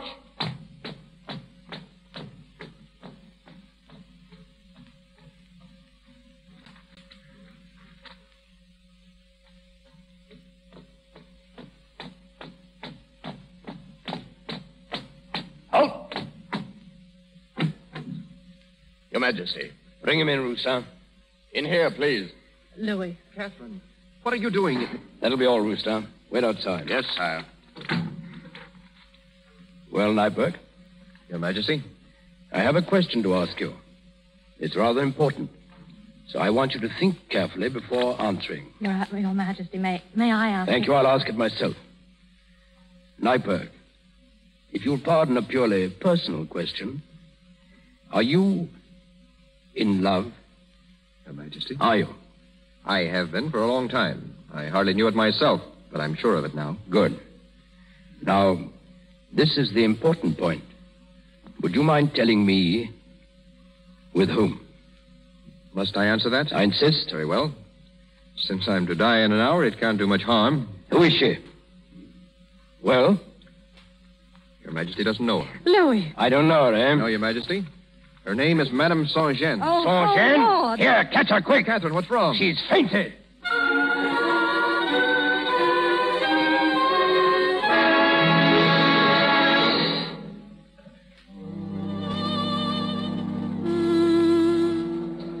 So that's why he wanted to know. Yes, but he knew me as Madame Saint-Jean, too. Well, seems that I gave the right answer. If you'd given any other, you'd be dead by now. There wasn't any other. I love you, Catherine. Oh, Louis, why didn't you tell me? I was going to, a month ago. I wish you had. Louis, take me home. I think my knees are giving out. Well, it's late. You must be tired. Tired? I feel as if I had done a hard day's wash.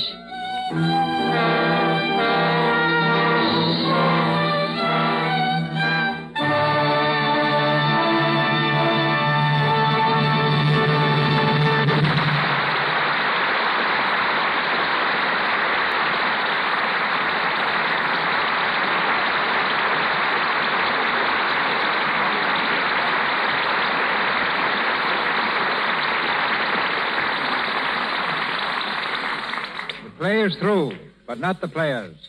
Jean Harlow and Robert Taylor return shortly for a curtain call. Ella Cinders is a human being known in most American homes, where she drops in daily as the heroine of a comic strip. Tonight we present her creator, William Conselman. Bill came to Hollywood 10 years ago when Ella Cinders was made into a motion picture starring Colleen Moore. He has remained to become one of 20th Century Fox Studios' most sterling and reliable scenario writers. Many of Will Rogers' pictures came from his typewriter. Likewise, many of the Shirley Temple films. His latest hit, written in collaboration, is Pigskin Parade. And he is now writing the story for Irving Berlin's new musical, On the Avenue. Ladies and gentlemen, Mr. William Conselman.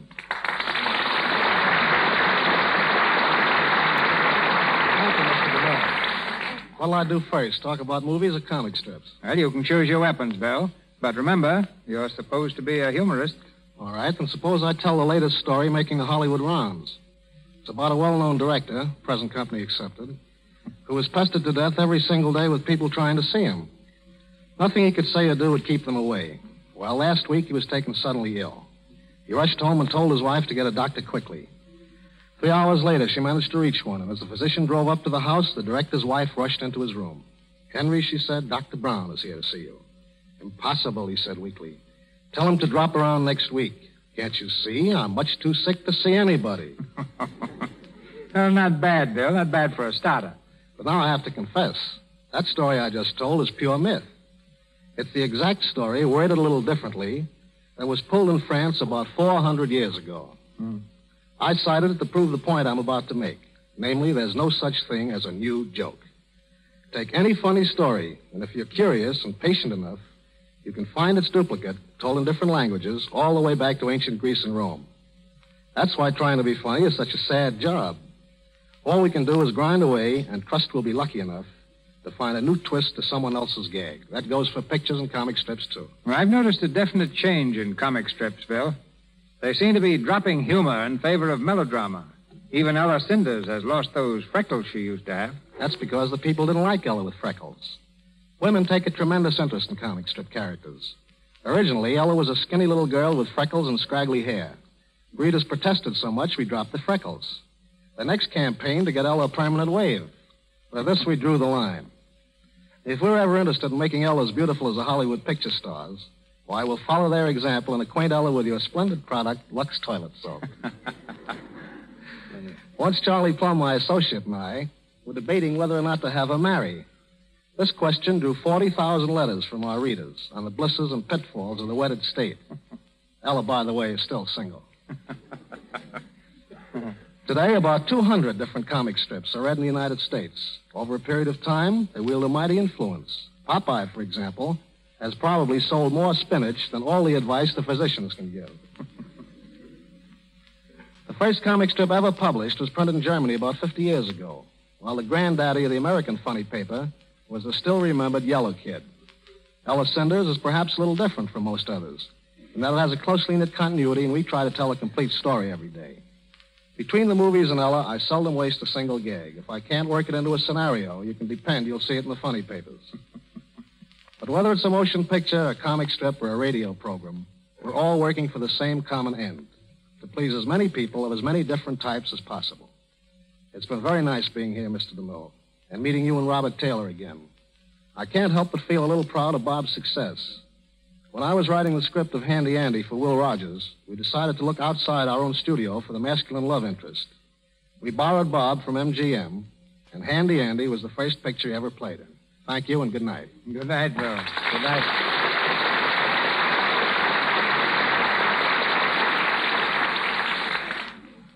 This is a high point of the evening. The moment when we present tonight's stars. Not as characters in a play, but as two of Hollywood's supreme favorites. Jean Harlow and Robert Taylor. Thank you, Mr. DeMille. I'm glad you said nothing about glamour in your introduction. If you had, I'm afraid I would have screamed. Why don't you, glamour Oh, girl? Taylor! You scream almost as well as you scream. Pretty poor pun, Mr. DeMille. Well, then may I have your autograph? Bob is the one who does that. Just last week he visited his alma mater, the Pomona College. The co-eds almost tore him to pieces trying to get him to sign things. Yeah. One girl couldn't find anything for me to sign except for examination paper. I was a little disappointed when I saw it was marked D in economics. However, you've been in Hollywood nearly 25 years, Mr. DeMille. What is it that turns nice, peaceful people into autograph hunters? I've asked them that, Bob. The most sensible answer I ever received was from a young lady who said, I don't care about your autograph, Mr. DeMille. I just wanted to see what you look like. Well, Hollywood is unique for a number of things beside autograph hunters. Out here, you can take life a lot easier. There's just as much hard work done in Hollywood as any other town. Now, you drop into any place like the Brown Derby, you'll find half the girls in faultless evening dress and half in slacks and sweaters, but nobody feels ill at ease.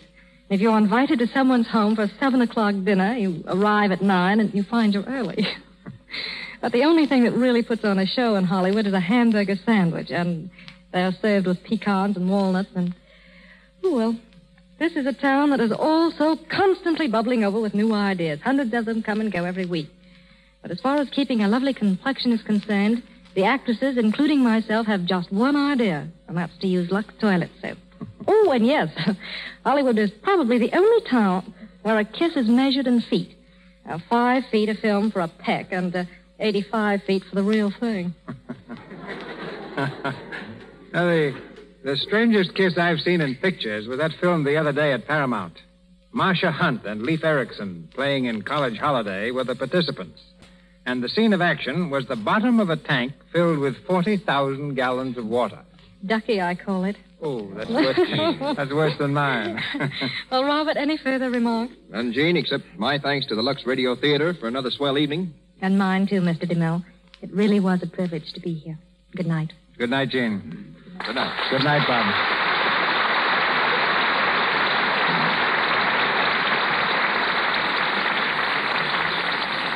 Thank you, Miss Harlow, and thank you, Robert Taylor. Ladies and gentlemen, this is your announcer, Melville Ruick. Before Mr. DeMille tells us of next week's program, may I say that our stars tonight came to us through courtesy of Metro-Goldwyn-Mayer Studios. Miss Harlow will next be seen with Wallace Beery and Spencer Tracy in The Foundry. Mr. Taylor in Camille with Greta Garbo. Mr. Raines appeared through courtesy of Warner Brothers Pictures. His next picture is Stolen Holiday with Kay Francis, while C. Henry Gordon is currently seen in the charge of the Light Brigade. Mr. DeMille is from Paramount, and Mr. Silvers, 20th Century Fox, where he was in charge of music for the new film Banjo on My Knee. Our cast tonight included Lou Merrill as Lefebvre, William Royal as the General and Constant, Corinne Ross as Madame Savary, Sarah Selby as Elisa, Phyllis Coughlin as Carolyn, Gretchen Thomas as Marie, Frank Nelson as Rustam, Ken Chevelle as a footman, David Kerman as a guard, James Eagles as a sergeant, Ross Forrester as a patriot, Charles Emerson as citizen, and George Finney as Citizen Dupre. And now, Mr. DeMille. Two of Hollywood's most glittering personalities, teamed first in Warner Brothers Pictures and more recently in Matrimony, are teamed again in the Lux Radio Theater next Monday night. They are Dick Powell and Joan Blondell. And they'll star for us in a sparkling musical comedy, the radio version of Warner Brothers' picture Gold Diggers.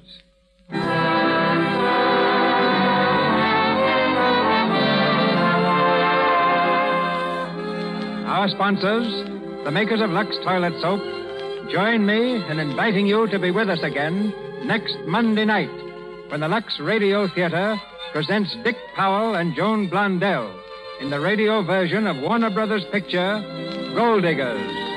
This is Cecil B. DeMille saying good night to you from Hollywood.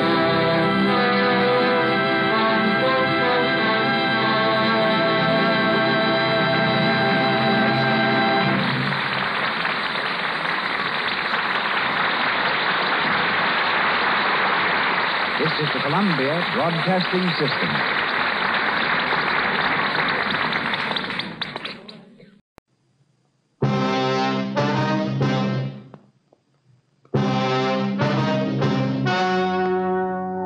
The story you're about to hear is true. Only the names have been changed to protect the innocent. Fatima Cigarettes, best of all long cigarettes, brings you Dragnet.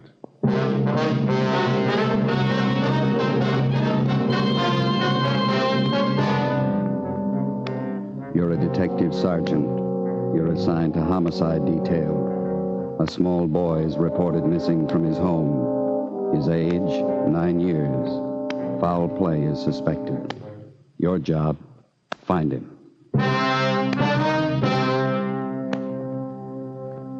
You'll be amazed when you compare Fatima with other long cigarettes. You'll find they now cost the same. Difference is quality. You see, Fatima is the quality king-size cigarette because it contains the finest Turkish and domestic tobaccos superbly blended.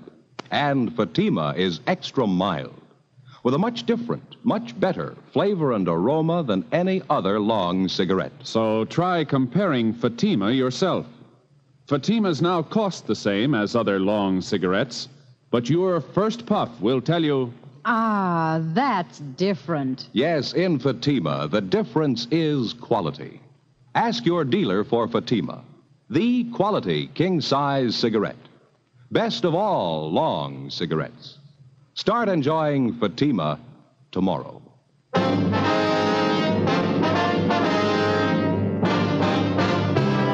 Dragnet, the documented drama of an actual crime.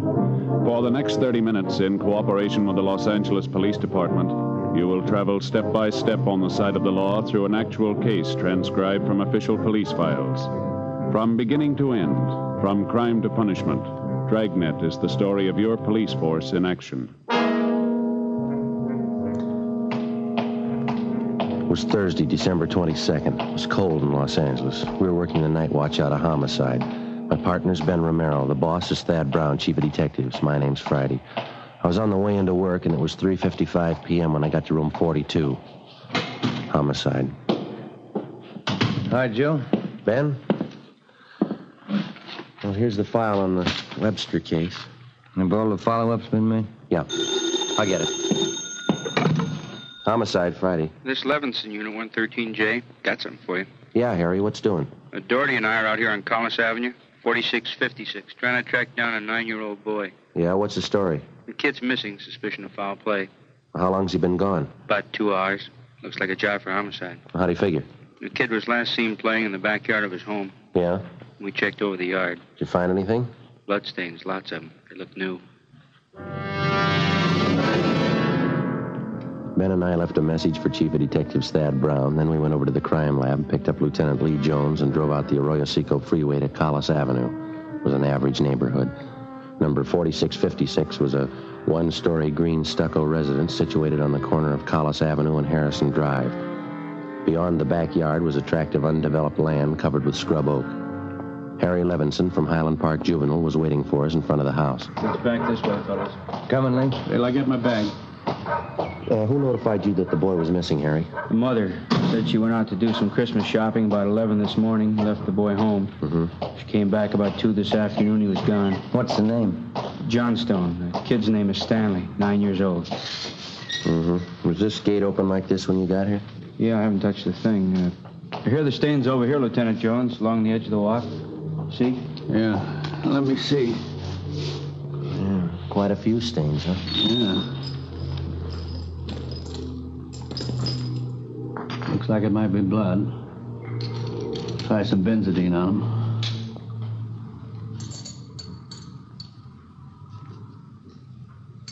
There we are. See what happened. Where's the kid's mother now, Harry? Yeah, in the house. Doherty's talking to her. Did you talk to any of the neighbors? People next door, the ones on this side. They couldn't tell us anything. There it is, fellas. Yeah, Lee. These spots I covered with benzodine, they're turning blue. Bloodstains, all right. You can't say definitely whether it's human or animal blood. Mm-hmm. Do you have to go back to the lab to run it through? Yeah, biological precipitant test. Hand me one of those glass files for my bag, will you? Yeah, sure. Okay, here you go. Hey. Scrape some flakes off for a test. Yeah, there we are. How soon can you tap the blood for us, Lee? Precipitant test won't run more than 20 minutes. It'll take 3 or 4 hours to run a blood grouping, though. That's it. Anything else you want to check? Levinson, anything else? Oh, yeah, right here in my handkerchief. Empty shell. That marker over there by the rose bush? That's where I found it. From a .22, huh? Yeah, might tie in, might not. Mark it and dump it in this envelope, will you? Mm-hmm. There you go. Thank you. Did you get out a missing broadcast on the boy, Harry? Doherty did about a half an hour ago. Here's a description here. Thank you. Will Mother know about the bloodstains? No, we didn't tell her. She's worried enough already. She has no idea what might have happened to her boy, huh? No more than we do. She checked all her friends and relatives. We're covering the neighborhood. No trace so far. Not much to go on. Bloodstains, empty cartridge. Yeah, it could mean 100 things. Any ideas, Friday? Just one, and I don't like it.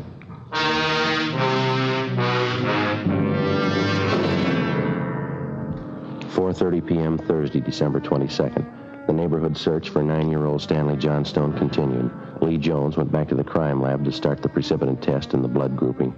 Levinson and his partner Doherty from Highland Juvenile stood by.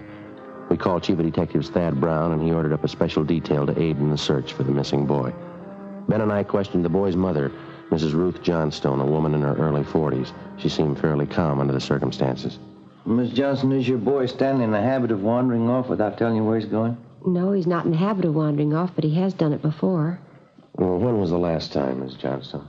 You don't have any children, do you, Sergeant Friday? No, ma'am, I'm not married. Well, there comes a time in every young boy's life when he feels that it's time to leave home, go out on his own. Usually happens somewhere around 8 to 10. I think I know what you mean. I have a boy. Well, then you know how it is. My husband and I scolded Stanley one afternoon after school, and he was quite put out about it. Thought George and I were unfair. Packed a few of his things and left. Well, how long was he gone? Oh, no time at all, about 2 hours.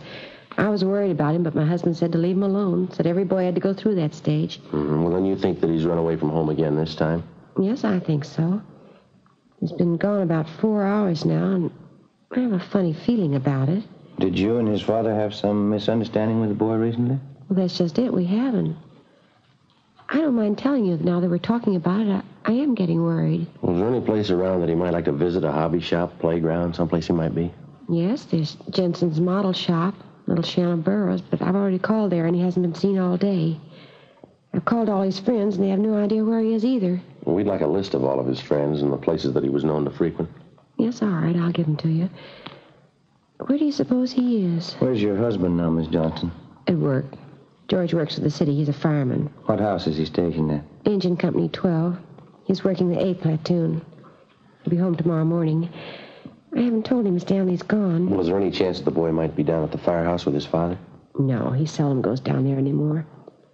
No, I don't think he's there. I'm awfully worried. May I call my husband? Well, certainly. Go right ahead.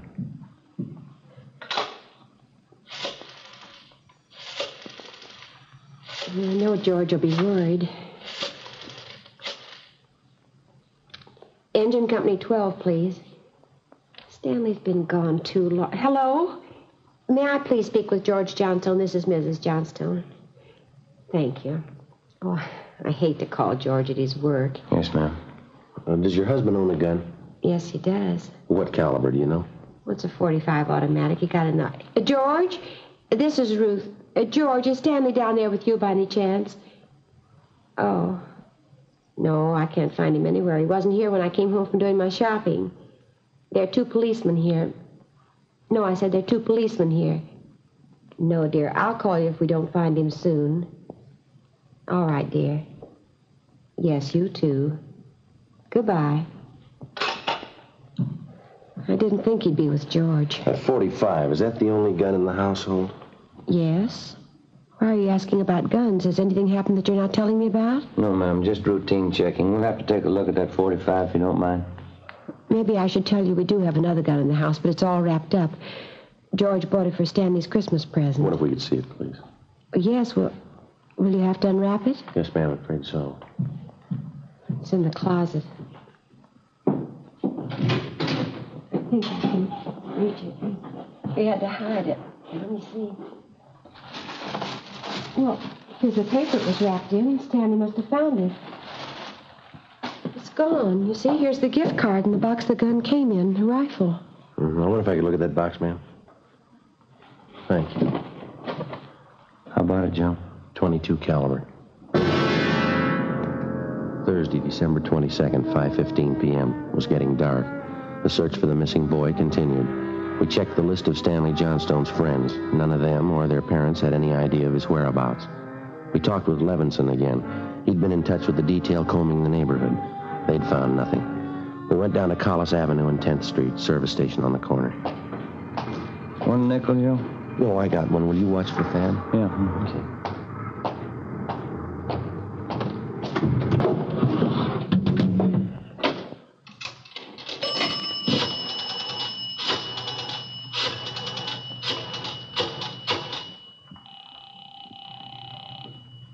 City Hall? 2667, please. 2667? Crime Lab, Jones. Hi, Lee. Joe Friday. Yeah, Joe. Any sign of the Johnson kid? No, not yet. How are you coming? Finished the precipitant test. It's human blood. Yeah? Working on the blood group now. Do you know what type the Johnson boy has? Well, I didn't want to upset his mother. Thought I'd wait till the last thing. We're in the neighborhood. Check with the family physician. That way you won't disturb her. Yeah, I figured on that. Just a minute, Lee. Yeah. Yeah, babe. Most just pulled up. Okay. Thad Brown's out here now. I'll check you later, Lee, huh? All right, Joe. Right, bye. All right. Oh, this way, Jim. Gentlemen, how's it going? We just checked with Lee Jones. Yeah, I know. It's human blood. What do you think? We talked with the boy's mother, Mrs. Johnstone. Found a gun missing. Yeah? Caliber's the same as the empty casing Levinson found. It's 22. You said the gun was missing? Yeah, the Johnstones were going to give it to the boys as a Christmas present. They had it hidden, but it's gone. Any idea who took it? Well, they left the Christmas wrapping behind. I think it was the kid. 22 rifle, huh? 9-year-old boy. When are they going to learn? First, it's carbide cannons on the 4th of July. The city issued ordinance after ordinance. A few thousand kids around the country had to lose their eyes, fingers, hands before the parents would give us their full cooperation to outlaw them. I know what you mean. Sure you do. You and every other cop in the country became the heavies trying to clamp down on them. It's always the same story. This time it's guns for Christmas. Well, I know what you're thinking, but we're not sure yet. Listen, Friday. There's a city ordinance against giving a gun to a kid. You know that. Yeah, I know that. There's a missing boy and a missing gun. There's blood on the ground and an empty shell. That's enough for me. Well, we're going to stay with it. Something's got to break. Yeah? I hope it's not the hearts of that kid's parents. Hi, Chief. Been looking for you, Friday. What do you got, Harry? Found the gun. New 22 rifle. I'd say it's been fired recently. Where'd you find it, Levinson? Back up there in that scrub oak behind the Johnstone house. Mrs. Johnstone identified it. Buckley took it down to the crime lab. Thanks, Harry. Miss Johnstone okay? Pretty sick now. Doherty came up with something else. What's that? There's another one missing. An 8-year-old boy. 6:30 p.m. We talked with Officer Doherty about the other missing boy. He told us that his name was Stephen Moorheim, 8 years old. His family had just moved into the neighborhood. It seemed that no one besides the Moorheim family knew that the boys played together. Mrs. Moorheim told us that Stephen told her that he was going out to play, that he'd be home by 6 o'clock for dinner. She told us that he was an unusually prompt boy and almost never overstayed his playtime. We got a description of the Moorheim boy and put out a missing broadcast. We called the Johnstones' family doctor. He told us that Stanley's blood was type O. At 7 p.m., we talked again with Mrs. John Moorheim. Are you sure Mrs. Johnstone doesn't know where the boys are? She has no idea, Mrs. Moorheim. Oh, this is terrible. Just awful. I feel there's more to this thing, something you're not telling me. Well, there's no use to upset you until we know a few things for sure. Then you're holding back something. Well, now, please try not to worry, Miss Moorheim. There are certain things that we're going to have to ask you, routine questions in any kind of investigation. Is there anything else you want to know? Yes, ma'am. What is your boy's blood type? It's a funny question. Do you think anything's happened to him? Have you found him and you're not telling me? No, ma'am, we haven't found him, and we don't think anything's happened to him. His blood type? Yes, ma'am. Well, I think I have it written down in Stevie's baby book. Yes, here it is. It's type O. Thank you. I wonder if I might use your phone? Yes, of course, it's in the hall. I'll be right back, Ben. Okay.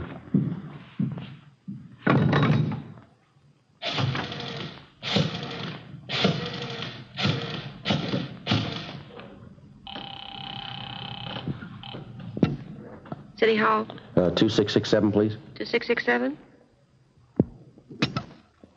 Crime Lab, thank you. Hello, Ray. This is Joe Friday. Is Lee there? Just a minute, Joe. Take 2, Lee.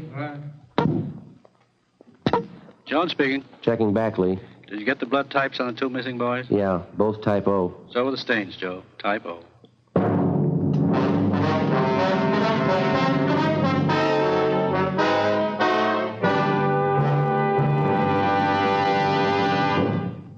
You are listening to Dragnet for the solution to an actual case from official police files. Now, here's a real solution to many of your Christmas shopping problems. If your friends smoke long cigarettes, give the best of long cigarettes. Give king-size Fatima. You see, Fatimas now cost the same as other long cigarettes, but in Fatima, the difference is quality. Quality of tobaccos. The finest Turkish and domestic varieties, extra mild and superbly blended, to give smokers a much different, much better flavor and aroma than any other long cigarette. Quality of manufacture.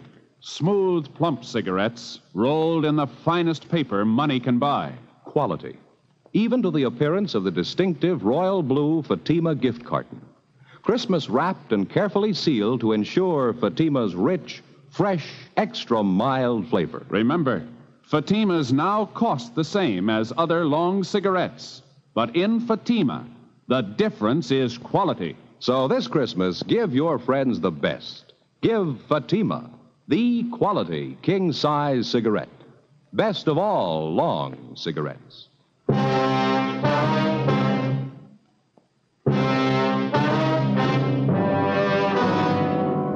8 p.m., Thursday, December 22nd. Still no sign of either of the missing boys. Chief of Detectives Thad Brown went back to headquarters to direct the search from there. He dispatched another detail of 50 men to aid in the hunt for the missing youngsters. 8:30 p.m. It was getting colder. The citrus growers were warned to expect a freeze. We went up the block to see Mrs. Johnstone.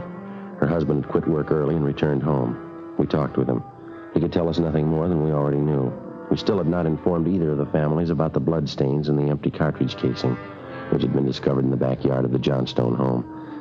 It was more than possible that they had a right to know about our findings, but Ben and I felt there was no cause to add to the distress of the two families at this time. If the two missing boys were found alive and well, then the bloodstains in the cartridge would be of no concern to the relieved parents. At 8:40 p.m., Ben and I left the Johnstone house and went to the home of Mr. and Mrs. John Moorheim. Miss Moorheim, you said your husband worked at a market? Yes, he telephoned about 15 minutes ago, said he was closing up right away. He'll be here any minute. Do wish Stevie would call, come home. It's so cold out tonight.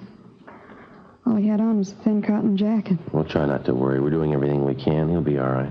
Stevie's father's such a sensitive man. He and the boy are so close. I know he's terribly upset. Now, you're sure there's no place that you might have forgotten, someplace where the boy might be? No place. No. If anything's happened to the boy, it'll just kill John. Now, you sit still. I'll get it, Miss Moorheim. Joe? Yeah, Harry. The Johnstone kid, he's been found.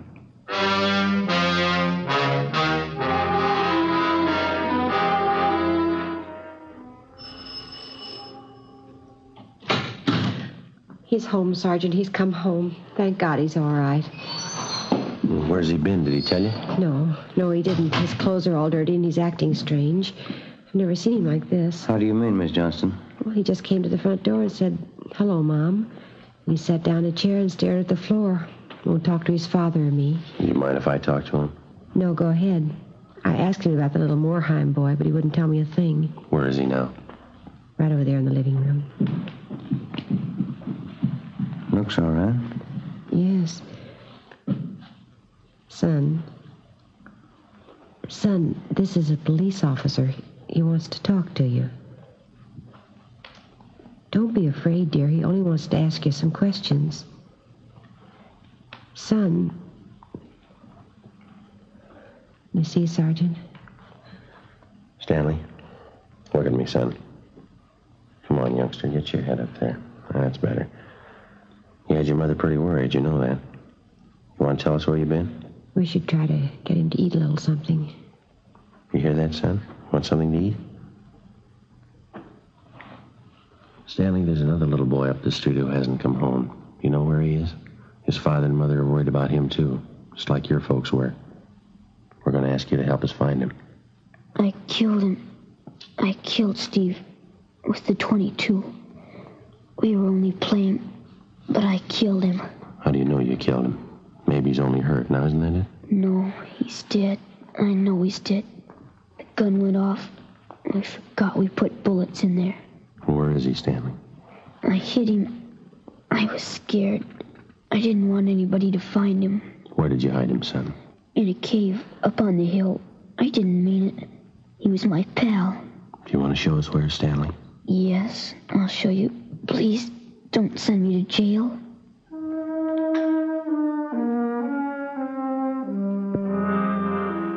"9:15 p.m., Thursday, December 22nd. 9-year-old Stanley Johnstone led the way up the hill behind the backyard of his home. He showed us the wagon, he moved the body, and his father came along with us. About 50 feet from the crest of the hill, the boy pointed to a thicket of scrub oak. There we found a small cave holding the body of Stephen Morheim. There was a single bullet wound in his chest just below his heart. He was dead. We covered the body. Stanley, how did it happen? I knew my folks were going to give me the gun for Christmas. I knew where it was, and I got it. There was a box of bullets with it. Were you pointing the gun at Stevenson? No, sir. No, sir, I wasn't. It was Steve's turn to play with it. I was chasing him. He tripped over that stump there, and he fell. Gun hit him in the stomach, and it went off. Well, why do you think you killed him if you're telling us the truth? I'm telling the truth. Honest, that's the truth. Well, I believe you, son, but why do you think you killed him? It was my gun. Stevie'd still be alive if I didn't go and get it. He should have waited till Christmas. It's all my fault. Well, where have you been all this time? In the cave with Steve. What were you doing in there, son? I was praying. I was praying for God to make him alive again.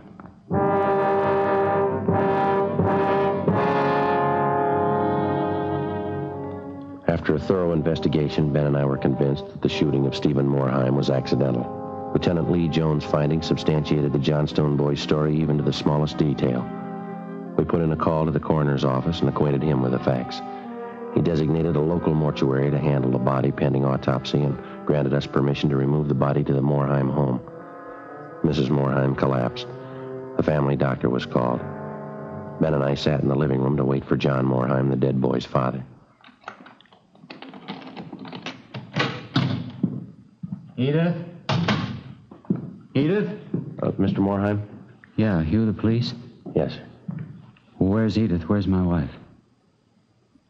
Has my boy come home? Have you found him? Yes, sir. Well, where is he? Steve? Stevie? Where's Steve? He's hurt, isn't he? Yes, sir, yes. Well, where is he? I want to see him. He's hurt bad, Mr. Morheim. Where is he? I want to see him. How bad? Pretty bad. He's dead. All right if I go in? Yes, sir, if you want to. Will you go with me? Sure. Don't make it any harder on yourself, Mr. Morheim. I want to see my boy.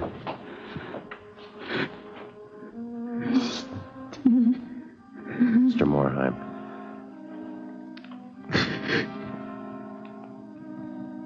Stephen. Listen to me, son. We got you a lot of nice things for Christmas. Everything you wanted. I got you the 3 new cars for the train. That one with a searchlight on it really works, son. I got you that new switch you wanted. A lot more track. Oh, now you can have a big layout. And you know that new baseball mitt we saw? I got it for you. The cowboy outfit you want. I got it. Mr. Morheim. Come on, Joe. What happened? It was an accident. He was playing with a Johnstone boy up the street. Playing with a gun. It went off. What was the other boy's name? Stanley Johnstone. It was an accident. Mr. Morheim, where are you going? I want to see that boy. We had no idea what the dead boy's father had in mind. We didn't feel that we should try to restrain him. We went along with him up the street to the Johnstone home.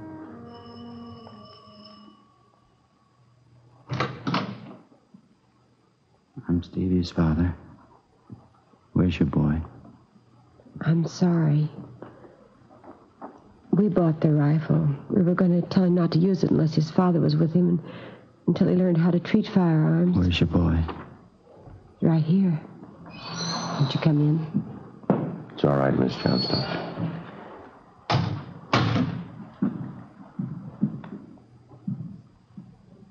You're the boy that was with Stevie? Yes, sir. What's your name? Stanley.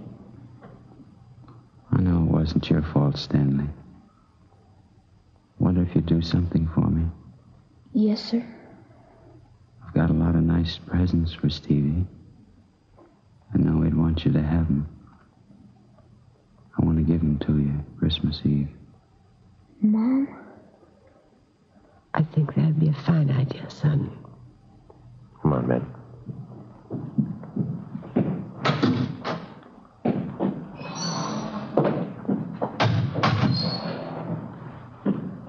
Well, what's it all prove, Joe? You don't give a kid a gun for Christmas.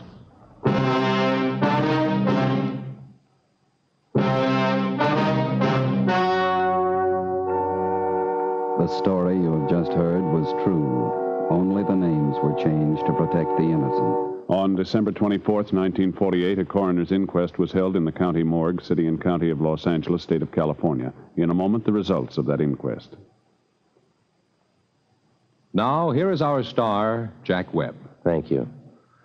To get year-round thanks for the gift you give this Christmas, give cartons of Fatimas to every long cigarette smoker on your list.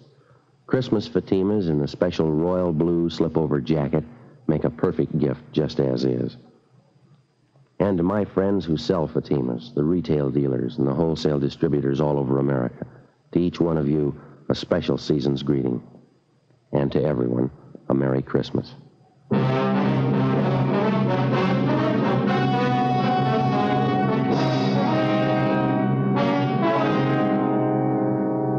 At the coroner's inquest, it was officially recorded that Stephen Morheim's death was the result of an accident. Stanley Johnstone was absolved of any legal responsibility for his friend's death.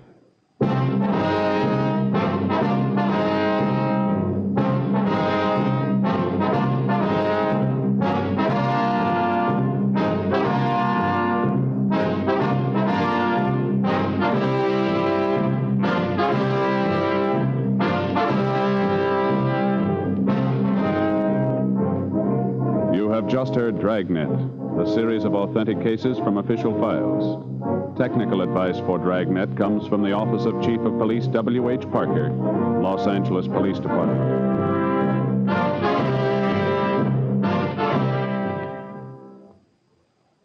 This is Bob Hope. Can we steal a second? Chesterfield, Chesterfield always wins first place.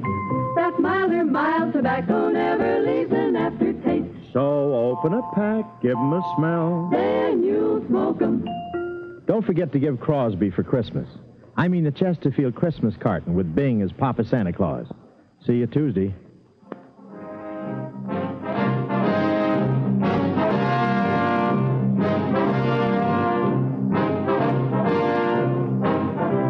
Fatima Cigarettes, best of all long cigarettes, has brought you Dragnet, portions transcribed from Los Angeles.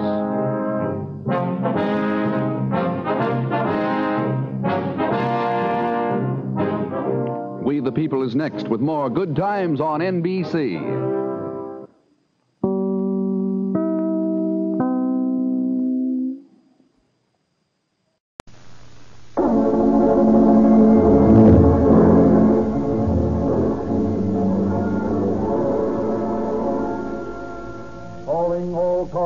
Copyright program created by the Rio Grande Oil Company. Los Angeles Police calling all cars, attention all cars, broadcast 73.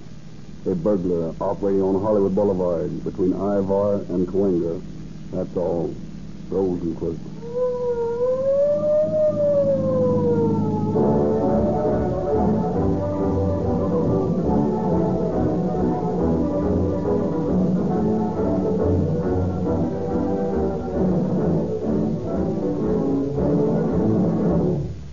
Now, Mr. Lindsley, we've all heard you say that more police cars in California and Arizona use Rio Grande Cracked than any other brand of gasoline.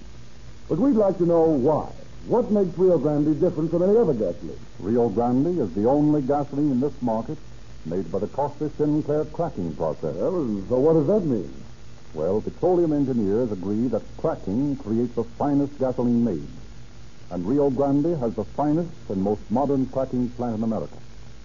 Built by engineers of the worldwide Sinclair organization, who spent millions of dollars and years of research to perfect this cracking process. Well, doesn't that make the gasoline cost more? Yes, it costs Rio Grande more to make gasoline by this superior process, but it costs the public no more. For the same price as ordinary gasoline, you get extra power and speed. And because cracking makes it possible to get more power and energy out of every drop, the motorist actually gets more for his money out of every gallon. You mean that you actually get more mileage from Rio Grande Cracked gasoline?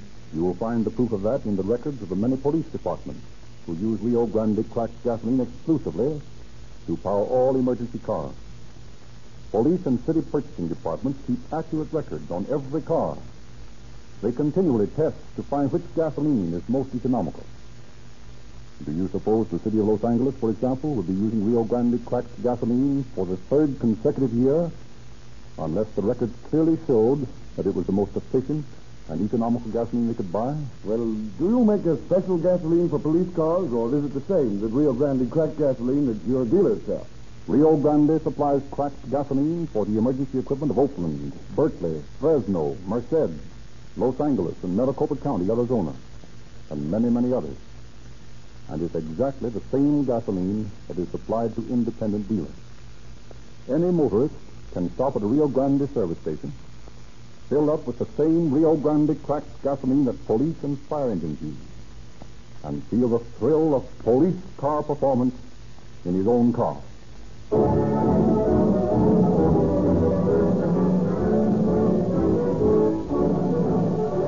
It is now our pleasure to present Chief James E. Davis of the Los Angeles Police Department. Chief Davis. Good evening, friends. In times of economic stress, such as that from which the nation is slowly emerging, the job of policing becomes much greater and presents types whose control is a unique problem. There is, for instance, a vast floating population, migratory indigents traveling from city to city looking for work. These people are not hobos. They are not tramps. They are individuals who, under better conditions, would be hard at work at some gainful occupation. They must, however, be watched, for the pinch of adversity will often tempt a man to break the law. Hard times cause unrest among the people, and this condition must be watched, lest it flare into dangerous demonstrations, which may threaten the peace and security of the vast majority. And the Depression has created many freak criminals. One of these is the subject of our story tonight. Under normal economic conditions, this man probably would not have broken the law. But forced to the wall by circumstances, he reasoned unclearly that the world owed him a living. He set out to collect, and he made his collection in such a manner as to, frankly, baffle the police for many months. His case will go down in our record as that of a Depression lawbreaker. Listen to his story. But I advise you, do not go and do likewise.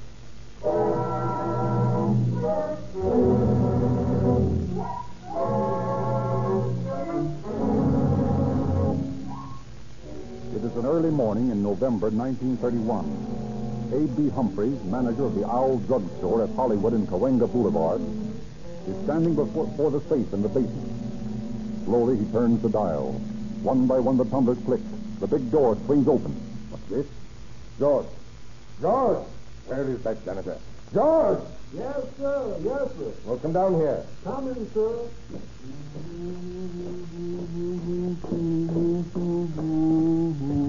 Well, what do y'all want, sir? What time did you come in to mop up this morning?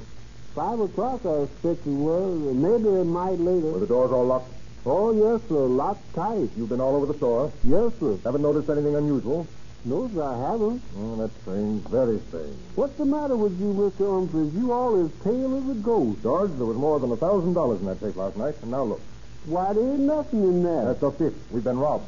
Maybe not, Mr. Humphreys. Maybe Mr. Buell put the money someplace else last night when he closed up. Maybe, but I doubt it. Anyway, I'll call him up and find out.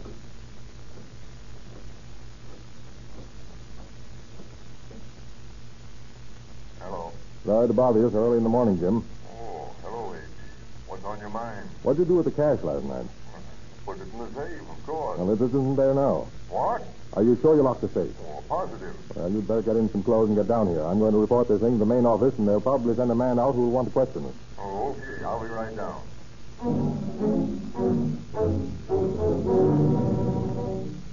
The Owl Drug Company assigns their special investigator, Bill Smith, a former Army intelligence officer. And he loses no time in questioning Mr. Humphreys and his assistants. Mr. Humphreys, who besides yourself knew the combination of that safe? Mr. Buell and the district supervisor. I see. All you know about this is that you discovered the safe locked and the money gone when you opened up this morning. That's right. Mr. Buell. Yes? Would you mind telling me the circumstances of last night? Well, there weren't any circumstances. I don't know what you mean. You closed the store? Yes. And you deposited the money in the safe? Yes, I did the same as I always do. Closed up at 11 o'clock, emptied the cash registers, counted the money back in the prescription department, and filled out a statement and triplicate. See? When was the district supervisor last here? About 3 weeks ago. Oh, but you don't think I'm not thinking anything yet. How about that janitor, George? He's on duty from 5 until noon. He has no way of knowing the combination of the safe. And he's absolutely trustworthy. Why, he's been with the company for 10 years. I see. Well, I guess that's all the information I need from you, gentlemen. Just carry on business as usual and don't mind me. Better snoop around and see what I can turn up.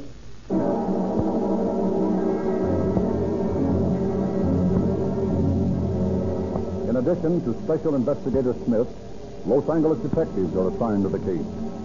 Detective Lieutenant Leon D. Egan and C.W. Gaines meet with Smith to compare notes. Well, Bill, from what you've told me, I can come to only one conclusion. What's that, Egan? The safe was open, not blown. After the money was taken, it was closed and locked. The burglar alarm system wasn't set off. The store wasn't broken into. It was an inside job. Well, that might be the answer. Certainly it's the obvious conclusion to arrive at, but somehow I can't agree with it. Well, why not? Because I know something more about the employees involved than you do. Only 3 men had the combination of that safe, and all 3 are absolutely reliable. Been with the company for years. Did you ever hear of the faithful bank clerk who embezzled funds on the anniversary of his 40th year with the bank? Oh, yes, I know. But I'm backing my belief on the integrity of these men with something more. I've questioned them all. I've let them feel that they're under suspicion. Their reaction showed me that they were not suffering from guilty consciences. Ah, a psychological sleuth, huh? Maybe. Well, what's the next step? We're ready to assist. I don't know. They're still looking the place over. I've had fingerprints taken on the safe, but they haven't given us a clue. I'm going to hang around and see if I can pick up anything more. I'll let you know if I need you. Okay, Bill. Anytime.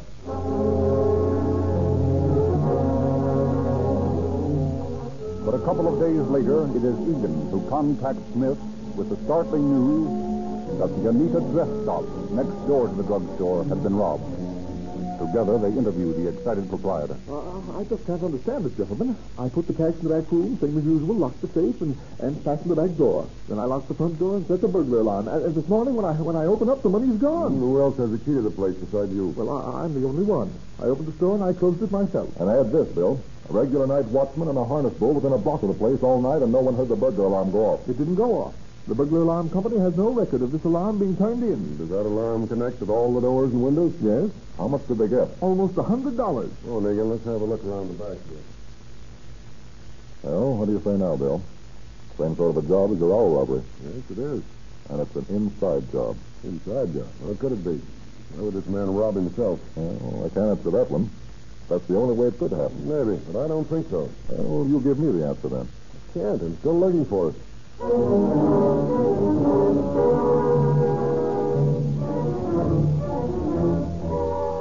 a few days later, at a nearby shop in the same block... Yes, sir? What can I do for you? I'm looking for one of these new noiseless typewriters. Yes, sir. Right this way. You come to the right place, all right.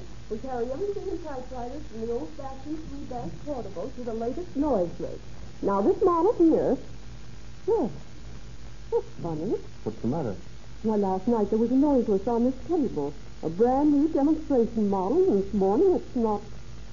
Just a minute, I'll ask the manager. Oh, Mr. Evans, Yes, Marjorie? what happened to the noiseless demonstrator? Have you sold it? Why, no. It was there on the table last night. Well, it's not here this morning. Look for yourself. Well, we've been robbed. Oh. Look, you better call the police right away, Marjorie. Yes, sir.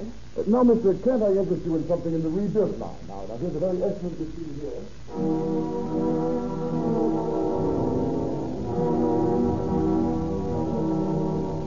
While Smith and Egan go through the same fruitless round of questions at the typewriter store, a new factor enters the mystery when a gentleman visits the captain of detectives at the Hollywood station. How do you do, Captain? I'm Howard Strong. My company installs and services burglar alarms. Oh, yes, Mr. Strong. Sit down. I'm glad to make your acquaintance. Thank you. Now, what can I do for you? We have our alarm systems in the old drug store at Hollywood and Cahuenga. Your niece address shop in Hollywood typewriter store. I see. The three places that have been burglarized recently. Precisely. We want to know just what you've done about this burglary. Well, we're doing everything we can, Mr. Strong. We've questioned the victims and found their answers about the same. They can't help us, and there are no fingerprints or clues. Now, none of our alarms in these places of business have functioned at the time of the burglary. Well, have your alarms been tampered with? No. I've gone over them personally, and they're all in perfect condition. Well, it's all very mysterious. And there's only one conclusion I can come to. And what's that? The thieves have been inside jobs. Mr. Strong, it isn't reasonable to assume that they're inside jobs. And why not? Well, either my men or myself have questioned all the possible suspects, including everyone who has a key to the stores or access to the safes, as the case may be. And we're convinced that they are innocent. One burglary might be suspected of being an inside job, but not three in a row within a few doors of each other. Well, what is your theory? Well, of course, there might be something wrong with your alarm system. That, Captain, is an impossibility. Yet you're inferring that there's something wrong with our police system. No, it's not that, Captain, but, well, I'm interested in getting at the bottom of this. Yes, of course. And after all, men may break down, but of course machines never do. They're infallible. Now, there's no need to take that attitude, Captain. Well, I'll tell you what I'll do, Mr. Strong. I'll triple the number of patrolmen on the Hollywood Boulevard beat, and I'll throw another radio car into the district. If these jobs aren't being pulled by ghosts, we'll get the boys that are pulling them.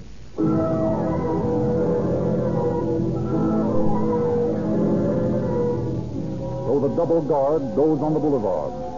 The extra radio car patrols Hollywood. And for a couple of weeks, nothing happens. Then one morning in the hosiery shop between Cosmo Street and Cahuenga on Hollywood Boulevard. It's the way home. I need some change before we open up. I'll get some out of the safe for you, Sally. Hey, Millie, you think that old buzzard leave a little change in the register at night instead of locking it all up in the safe?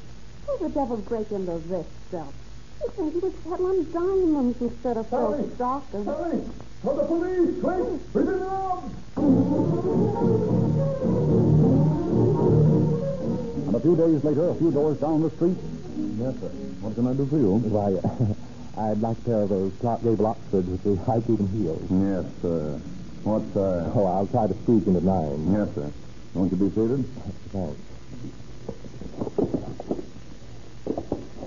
What the devil is this?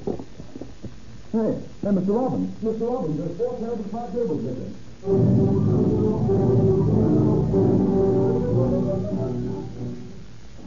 Robbery detail, Stephen speaking. Hello, Steve. This is Eddie out at Hollywood. Yeah? Description of stolen property for tomorrow's police bulletin. Shoot.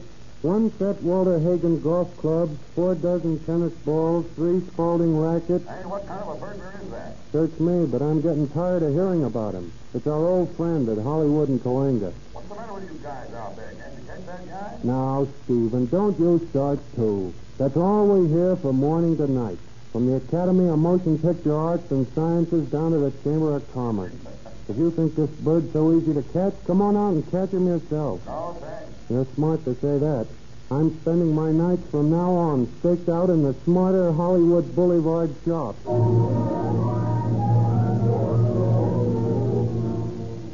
Of all the jobs I ever had, this one takes the cake. Oh, it isn't so bad. It isn't so bad. Sitting here night after night in a perfume shop waiting for a guy to knock it over. Well, we've tried everything else.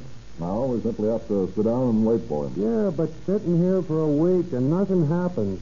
Except that when I get home in the morning thinking of Toujours l'Amour and all this other junk, my old lady just won't believe what I've been doing. And I'll spare the beef with her after we've caught the guy. I should live so long. Oh, there's the boys in the radio car just pulled up.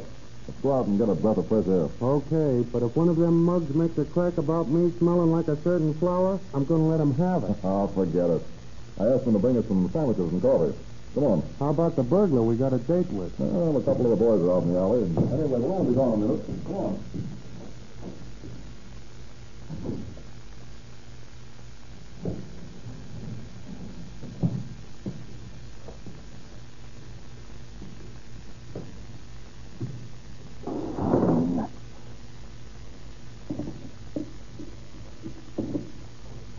Not bad, not bad.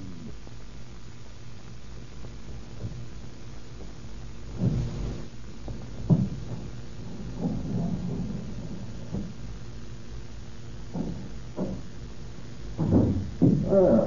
Doesn't that hot data make the world look different to you? Yeah, but it don't smell no different. It smells worse. Oh, there is a stronger odor of perfume. Pull your face over here, Eddie. There's a bottle spilled. Yeah, and the cash drawer's been emptied. Right under our noses. What a couple of chaps we are. Throw on the lights, Eddie. I guess we'll get out and look for him in this room. I'll go to the back room.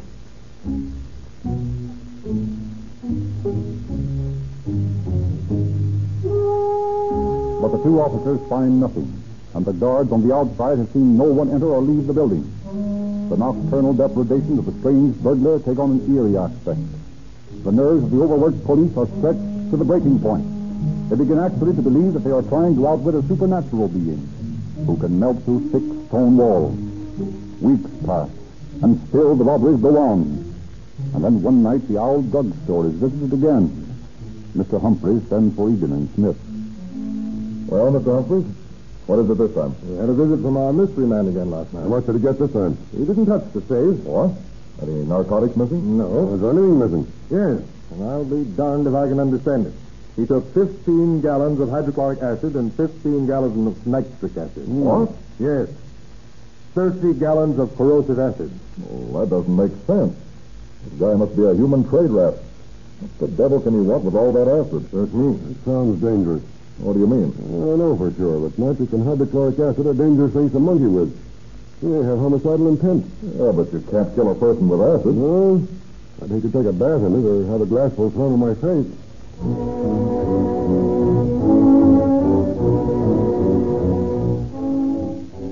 And while the police are pondering the significance of the latest test of the Midnight Phantom, he suddenly strikes again, 4 blocks west on Hollywood Boulevard.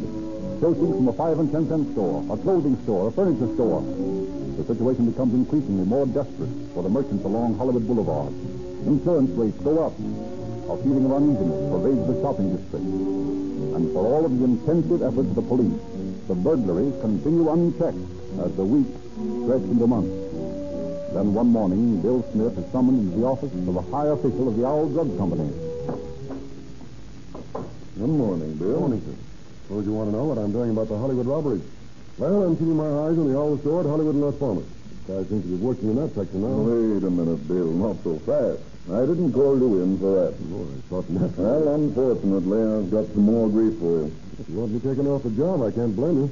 All I can say is I've done all I can. Hold on, Bill. Hold on. You seem to be jumping at conclusions this morning. No wonder. I'd jump at anything. I'm so balled up over these robberies. Well, Bill, there's been another one. Another one? Where? When? At the Hollywood Coinger store last night. More hydrochloric acid? No, Bill. $500 this time. $500, eh? I'm licked. No, you're not. Not as far as I'm concerned, at any rate. Frankly, I don't know what to do next. I don't believe it. That fertile brain of yours will figure out the next step. This case is still yours if you want it. Well, if you still believe in me, sir, I think I know something that might work. It's the last chance, but I think I'll go out and talk to Egan about it.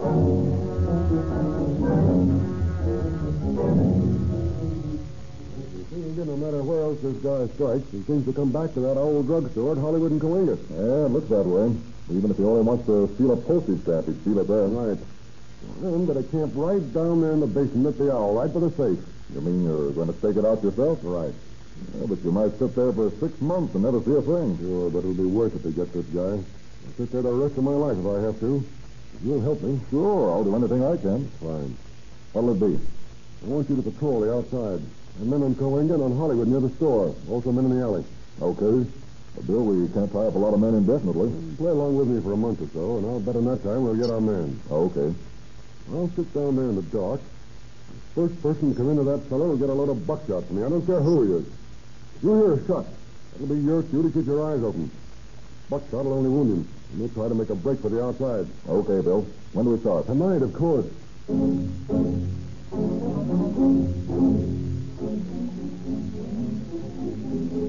And so Bill Smith takes up his lonely vigil in the basement of the drugstore. Night after night he sits in the gloomy, cold room, unable to move about, unable to smoke or read, not daring even to munch a sandwich lest his unknown and mysterious father should hear him and be frightened away.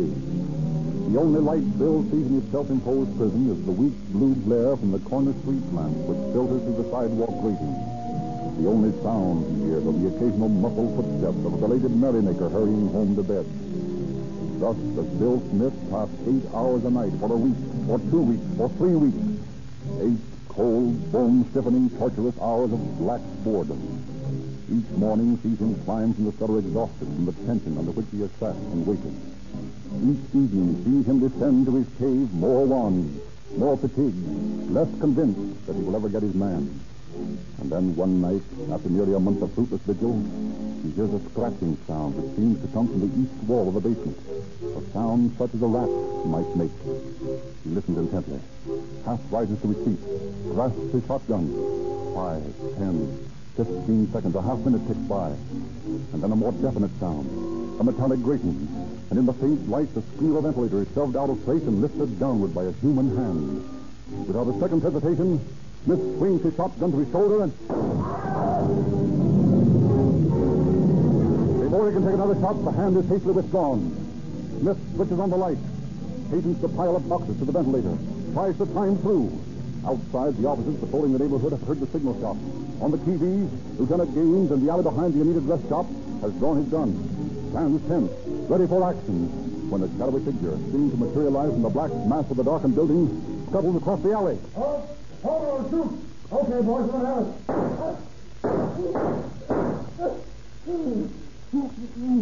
You badly hurt? I don't know. All right, take him down, boys. You don't have to bother about that. I don't need no gas in my business. Get a call for the ambulance, Eddie, and let Bill Smith know we got his man. The midnight phantom, wounded slightly in the hip, is taken to the general hospital to receive medical attention and then faces the officers of the law. Well, my friend, been looking you a good many months. Well, we've got you. We want to find out what it's all about. You willing to talk? Yes, I guess so. I've had you guys on the run for a long time. Yeah, you can have the answers now. Go ahead, shoot. Well, let's start at the beginning. What's your name? Herbert C. Wright. What's it all about, Wright? And the way I figured out things was this. Times were tough. So I figured out how I could ride out the depression and not have to bother about where my next meal's coming from. By stealing, huh? Well, we could call it that. What we want to know is how you did it. Been watching for you on the boulevard and the back of the stores for months. Yeah, I'm coming to that. There's too much chance for regular burglars. I planned mine carefully. I figured I could get away with a perfect crime. Nobody has yet? Yeah, I'll find that out. But I nearly got away with it. That's because I took plenty of time.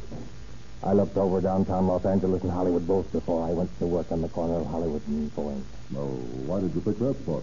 Because with the exception of the owl building, the rest of the stores were built without cellars, with a 2 or 3 foot airspace between the ground and the floors of the building. You can tell me you dug your way into those stores? Oh, sure. I burrowed under the stores and cut my way through the floors. Made myself trap doors that wouldn't be detected. Then I got into the owl basement to try and use the ventilator boat.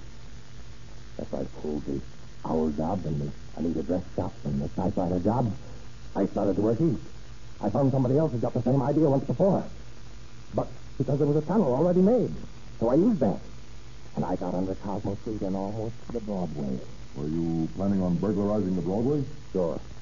I do plenty of business there. There's something I'd like to know. What the devil did you steal those jars of acid from the owls? Oh, that.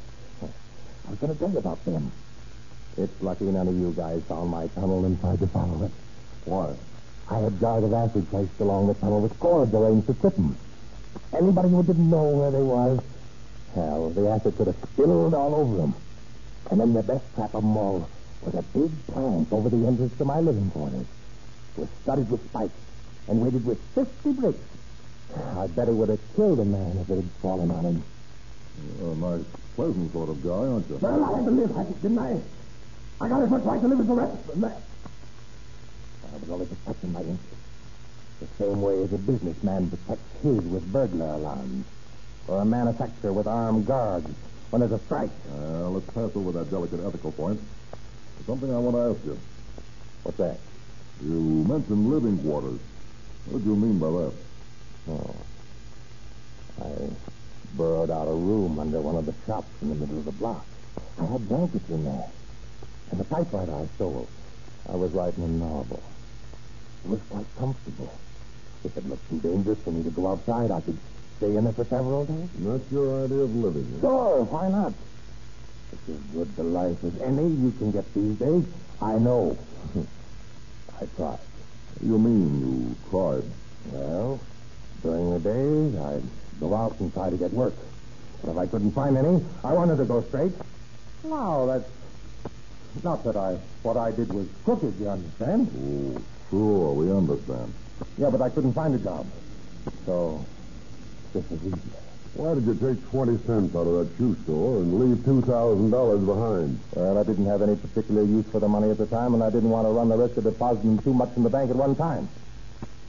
I figured there'd be more whenever I wanted it. And how about the combinations to the safe?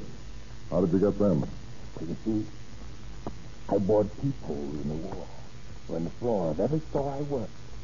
And then I'd watch through the peepholes and learn the combinations that way. Sometimes it took several days. But it was worth it. Of course, you nearly had me that night in the perfume store. I was watching through the peephole when you came back and found the place robbed. I could hardly keep from laughing out loud. Yeah, I can imagine that must have been very funny. Now, you've asked me a lot of questions. I want to ask you one. That's fair enough. What is it? Why the devil didn't you bump me off tonight? I'd be a lot better off than some of the world. Why anyone wants to spend another minute on this lousy earth is more than I can understand.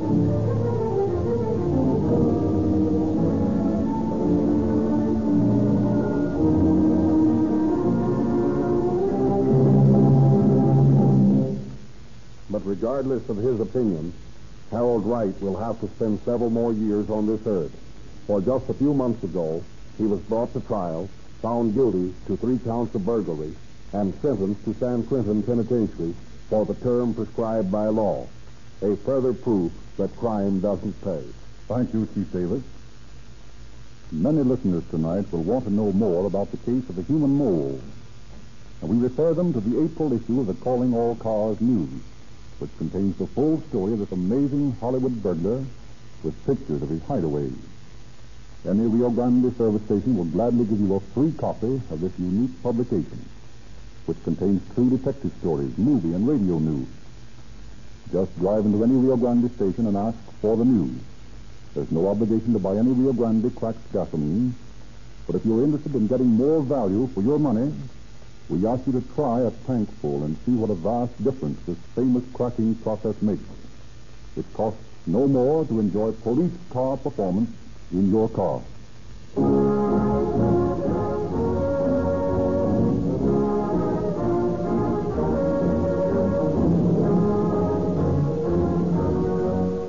This is your narrator, Frederick Lindsley, bidding you good night for the Rio Grande Oil Company.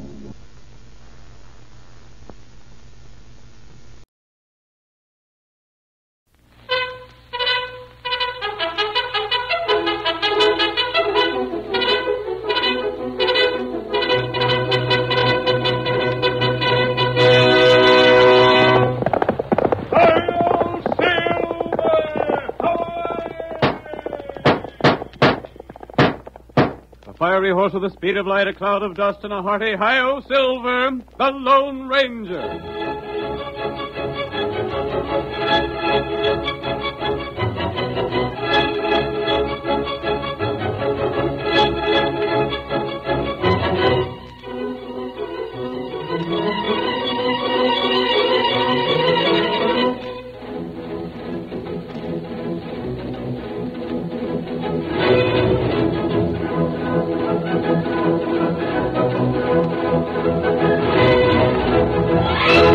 Yeah.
Even now, throughout the western United States, stories are told of the thrilling deeds of the mysterious phantom figure of the plains.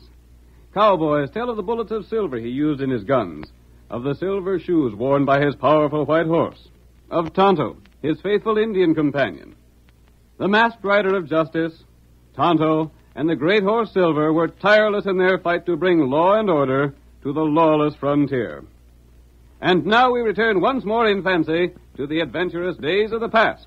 The Lone Ranger rides again. Come on, Silver, old fellow. Flavin and his gang are making trouble, and Tonto is waiting for us on the trail ahead. Hi-yo, Silver!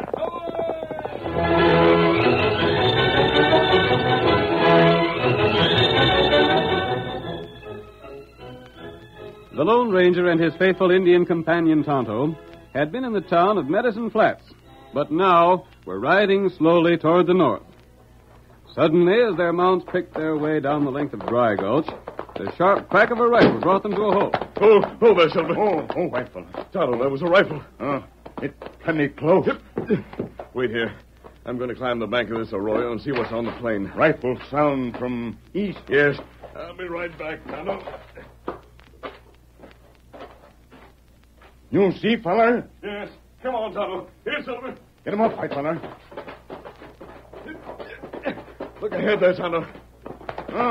Feller. There. The poor devil. Look at him standing beside his horse. Maybe we help him. Hello there, stranger. Aye. Oh, fella. Oh, boy. Now, don't you ask no questions. I ain't in the mood to answer 'em. Look what a dad-ratted gopher hole done. Busted the leg of the best horse a man ever owned. We're sorry. Mighty sorry. Poor old Blackie. Well, it's right in line with the bad luck I've been having and the good luck the Flavin bunch has had. Who? Flavins. The loss of this horse is one more thing to mark agin 'em. If they hadn't brung me to making this trip, Blackie wouldn't have fell and I wouldn't have had to shoot him. Your trail came from the north. Hey, you're masked. Put your hands up. Put 'em up, I tell you. You just noticed the mask? Soon enough, by darn. Heist your hands or I'll blow Take your it head. easy. You forget that you just fired your rifle, and it's a single shot. Now lower it. And don't get the idea I'm an outlaw because of a mask. Single shot. So it is. You were heading for Medicine Flats. Perhaps we can help you get there. You got a long trip on foot. Yeah. Say, would you help me get to the flats? We can arrange it. You ain't one of the Flavin gang? What do you think? Guess not. You wouldn't be around here if you was. And if you was, you wouldn't be helping me to the flats. I'll take the saddle off of Blackie. My name's Abe Chetwick. Maybe you heard of me. What about Flavin? Ornery coyote, that's what he is. I was heading for the flats to hire some gun toters to help me lick the polecat. What him do? I wonder if I can't maybe hire your guns, mister. I see you toting a brace of powerful big ones. Let Tonto take your saddle and bags. He'll take care of things. You tell me about Flavin. I'm getting to it. You see, my girl, Molly's her name, she married a young miner by the name of Dave Carter. Carter? You know him? I've heard of him. Then you must have heard of Flavin. Flavin's bunch is claim jumpers. Jumped Dave's claim. Stole it outright. Dave went to see him about it and never come back. That's the story I heard in Medicine Flats. You coming from there? Yes. Dave and Molly settled in the flats, you see. Me, I stayed back to home where I always lived. I had a letter from Molly telling me what happened, so I packed up and started for the flats to see about it. I heard that story when I was there, Abe. Flavin denies that he saw Dave Carter. Lying skunk, that's what he is. Sure he seen Dave, seen him and killed him, then hid the body. Nothing can ever be proved, and Molly can't never get the claim. Flavin's a powerful man in Medicine Flats. Sure he is. He's got one claim after another. He darn near owns the hull of the gold region. Last one he got was the Rosalinda. That was Dave's and Molly's. And I'm going to make him confess to stealing it and give it up. How? Huh? How do you plan to make him confess? I don't know yet. You think he'd admit stealing those claims when he knows nothing can ever be proved against him? Well, I figured if I could hire some men to make him talk. I'm afraid you have the wrong idea, Abe. Justice can't be carried out in that way. Now, look here. Maybe you're bartering. I got cash. I've got all the cash I need. I'd like to hire you. Our guns aren't for hire, Abe. I aim to get some men to make that rat square up or die. I doubt if you'll accomplish it. We'll see. If you just get me to Medicine Flats, stranger, I'll be everlasting grateful. We'll hang the saddle in the tree there, Tonto. Tonto, do. You take his saddlebags, and he can ride on Silver with me. I'm sure obliged to you, mister. We can't take you all the way into town, but we'll drop you on the outskirts. That'll be downright fine. Give me your hand. I'll help you up. Right. Yep, you come. There we are. There. Saddle all right there for time. You can pick it up later, Abe. I'll get a horse in town and come back for it. Come on, Silver. Quite all right.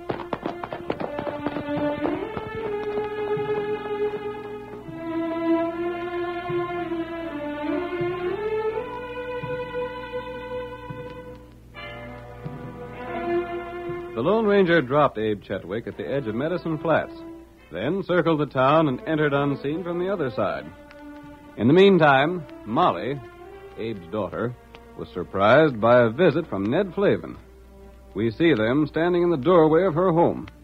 You. That's right, Molly. I waited a long time before coming here, but finally I had to do it. You better clear out. There's nothing I want to hear from you, Ned Flavin. Not so fast now. I got plenty to say, and you're going to hear. Then say it and go.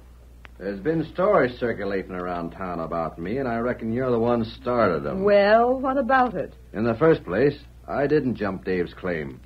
I got a half a dozen men that'll swear I staked that claim to the Rosalinda perfectly legal. Dave wasn't no place around at the time. That's a lie. Dave was staking the claim, and you seen him do it. Then you and your men closed in on him. The men delayed him, so you got to the office to file the claim before he did. That's the story he tells. It's the truth, and you know it. When he found you beat him to it, he went to see you and called for a showdown, and you killed him. That's another story you've been spreading around town. I didn't kill him. Didn't even see him.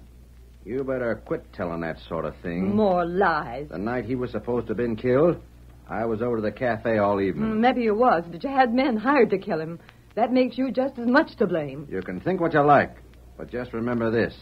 Unless you can prove what you're saying, don't say no more about me. If you do... Well... I'll make you wish you hadn't. I'll say all that I've a mind to, and someday I'll be able to prove what I say. Now, look here, Molly.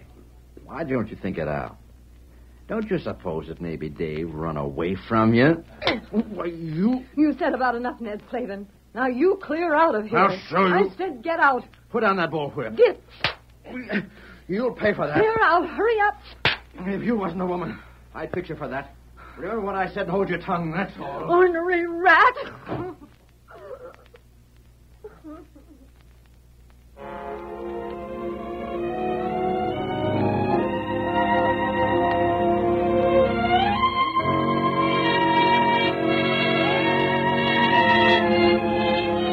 When Abe arrived in town, he first stopped at the cafe before going to his daughter's home. At the cafe, he studied the men assembled at the bar and around the tables. Many of these men Abe knew were gunmen whose services could be hired. We see him as he speaks to a hard-faced man whose guns bear several notches. $15 a day, and I pay for all the cartridges. It sounds fair enough. I reckon I'll take the job. How many men you got lined up so far? Got 2, and I can use a couple of more. You know any more gents that are likely to want a job? Yeah. That lop-eared galoot yonder'd be glad to take it. Huh. He don't look like much of a lead slinger. He's pizing with a gun with either hand. Besides that, he's got a grudge against Flavin. A grudge, eh? Well, I'd give him his chance to square it and get paid for doing it. What you aiming to do? I aim to call on Flavin with the boys I'm hiring and make him sign over the deed to the Rosalinda mine. I see. Reckon you heard about it, eh? There's been some talk. Well, he's going to sign that claim over to my daughter, and then he's going to tell me what become of Dave Carter. There's been considerable said about the way Dave disappeared. Some folks think Flavin had him killed. We'll make him confess, and then he'll swing for it. He's got some pretty good shots working for him. Well, that's why I want to get a half a dozen dead shots of my own. When do you aim to see him, Abe? Tonight, if I can get the boys lined up on time, I'll go talk to your friend over yonder. And if you see anyone else that wants the job, you can speak to him for it.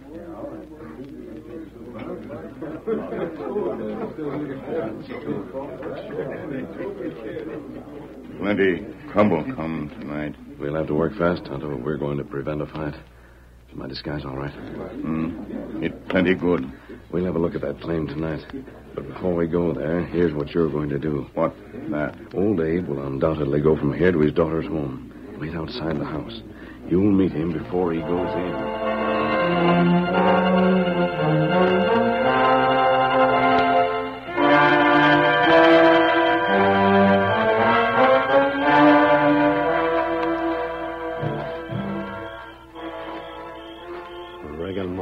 Doggone surprised to see her, old man. Glad I got things lined up as quick as I did. The house is lighted all right enough. Reckon Molly's there. Someone else ahead. Someone outside the house. I wonder... You stop here. Huh? What's this mean? Put down that gun. Me want money. Why, doggone if it ain't the engine. Tonto, what do you... Hand over money. Why, you blasted thief, Quick. Me take cash. I'll get square with you. I'll show you what Tonto, take 'em. You keep hands up. Drat you, I ought to know better than tell anything to a masked man and Injun. You knew I had the cash. You've been laying here and wait for me. See here. I'll make a deal with you. I'll give you most of all the cash I got, but let me keep enough to pay off the men I hired. You not keep money. Tonto, take 'em. I savvy. You went to Flavin. He sent you here. You're taking my money so I can't hire any men. Just wait till I get to face Flavin. I got plenty to settle with him. Me take money. No. Now you go in house. I'll get square. You just wait. Me see you by.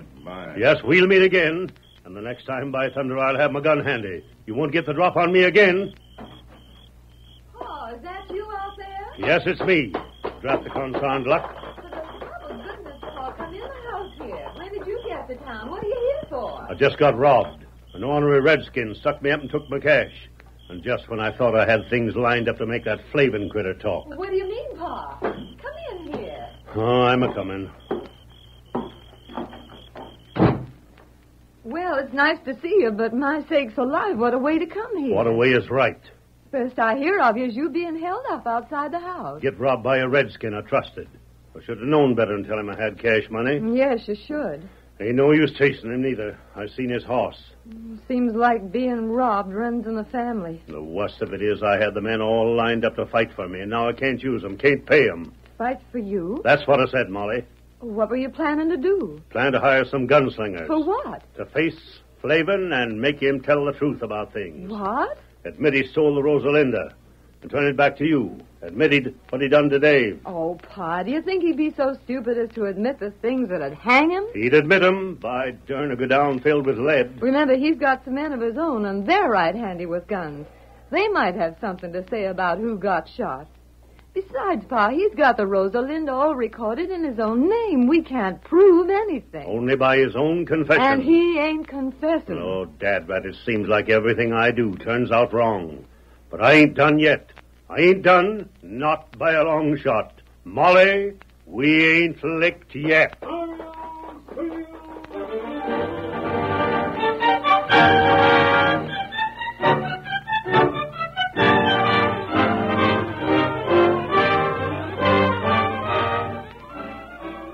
The curtain falls on the first act of our Lone Ranger drama. Before the next exciting scenes, please permit us to pause for just a few moments.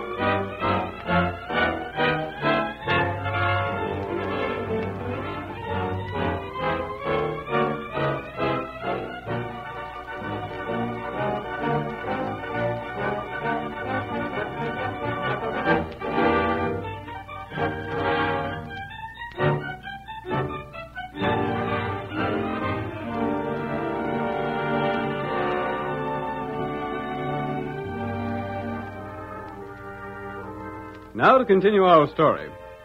Abe Chetwick, riding to Medicine Flats to hire a gunman to force a confession from Ned Flavin, met the Lone Ranger and told him his story. Then Chetwick hired some gunmen, but Tonto held him up, taking his cash and making him drop the plan. Meanwhile, the Lone Ranger, disguised as a mine worker, went to Flavin's home near the Rosalinda mine. Give me a job in the mine, and I'll give you some information. Yeah, what's it about? About someone who's hiring killers to attack you. That ain't news. I heard about it. Why, that blasted old fool. If he tries to attack me, he'll find he's bit off more than he can chew. He seems to think he can make a lot of trouble for you, Flavin. Yeah, well, let him try. The law's on my side, ain't it? The Rosalinda is mine and nobody else's. Abe thought he might be able to make you confess to a few things. Confess to what? Claim jumping and murder. How'd you come to hear about all this? Abe might be able to prove this claim is not yours. There ain't no way on earth he could do that. Yes, there is. I know a way you can prove it, and how you can stop him. Well, what's that? My price for that information is a job. Know anything about mining? Enough to hold a job with you. You got me curious, stranger. Do I go to work for him? You're on the payroll. Now tell me how Abe Chetwick can prove any gosh-darned lie about me, and how I can prevent his proving that same. Dave had tunneled a short distance before he struck gold and decided to stake a claim here. I ain't admitting that's true. You needn't admit anything. While Dave was in the tunnel, he saw you coming and knew what to expect. Why, you... He wrote a claim and left it inside the tunnel with a date on it and the hour. And on the same paper, he wrote what he thought you'd do. I ain't found no paper like that. Who says he wrote it? He did. That's a lie. He told the story to a man between the time you staked the claim and the time he disappeared. I don't believe it. I have a pretty fair idea where to look for that paper. You're hired. Now, mind you, I ain't said there's any truth in your story, but it strikes me as a darn clever way to get a job. You come on with me, and I'll get you started. Good.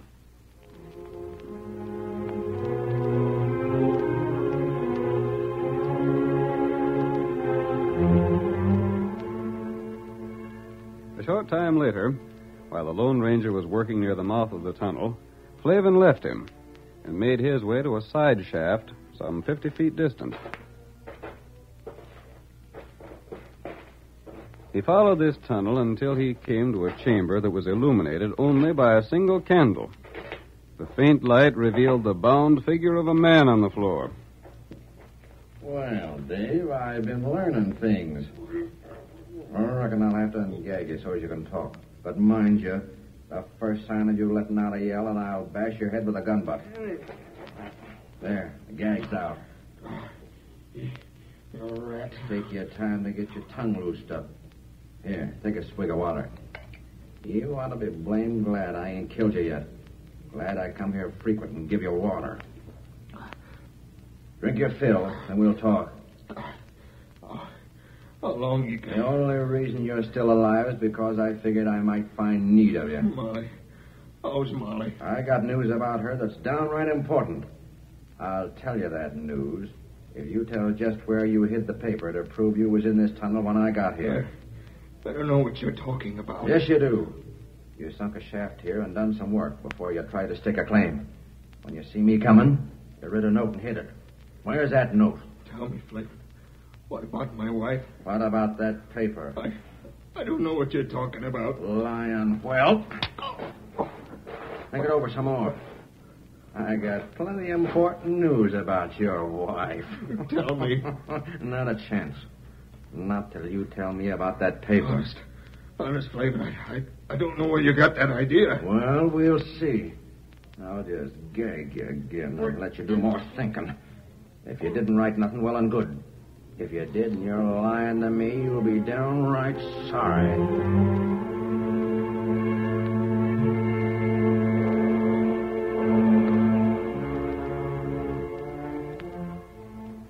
That night, when the other laborers at the mine had departed, Tonto secretly joined the Lone Ranger.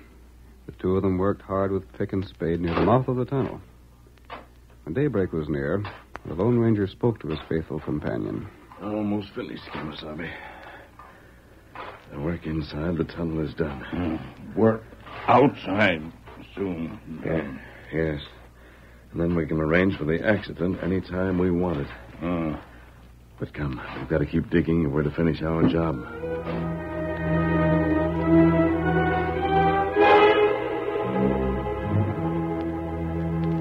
Throughout that same night, Abe Chetwick lay sleepless. But he wondered what he could do to regain both the money stolen from him and the mine stolen from his daughter. But morning still had brought no solution to his difficulties. He is hollow-eyed and worried as he passes his coffee cup to Molly. Fill it up, honey. Maybe it'll brace me up some. Pa, you mustn't worry so. That won't help none. Must be some way. A man that's in the right is supposed to win out in the end. And I'm in the right. Not when you plan murder and bloodshed, Pa. Oh, look at the things Flavin's planned and done. We've had a lot of setbacks, Pa. Setbacks. Sometimes it seems like we'll never get to the end of all our troubles. But things always work out. This'll work out, too. It's just got to. Well, it sure surprised me to find that Injun a crook. I wonder... What do you wonder?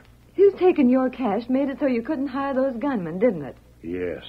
Might be fate sent him, Pa. It wasn't fate at all. It was just his downright cussedness. I'll see who's there. You sit still, Molly. I'll be clearing off the table. Oh, Sheriff Perkins. Howdy, Abe. Why, good morning, Sheriff. Hello there, Molly. I'll step in if you don't mind. Nothing wrong, I hope. Nope, that is, I hope not. Heard you was in town, Abe. Got in night before last. Yeah.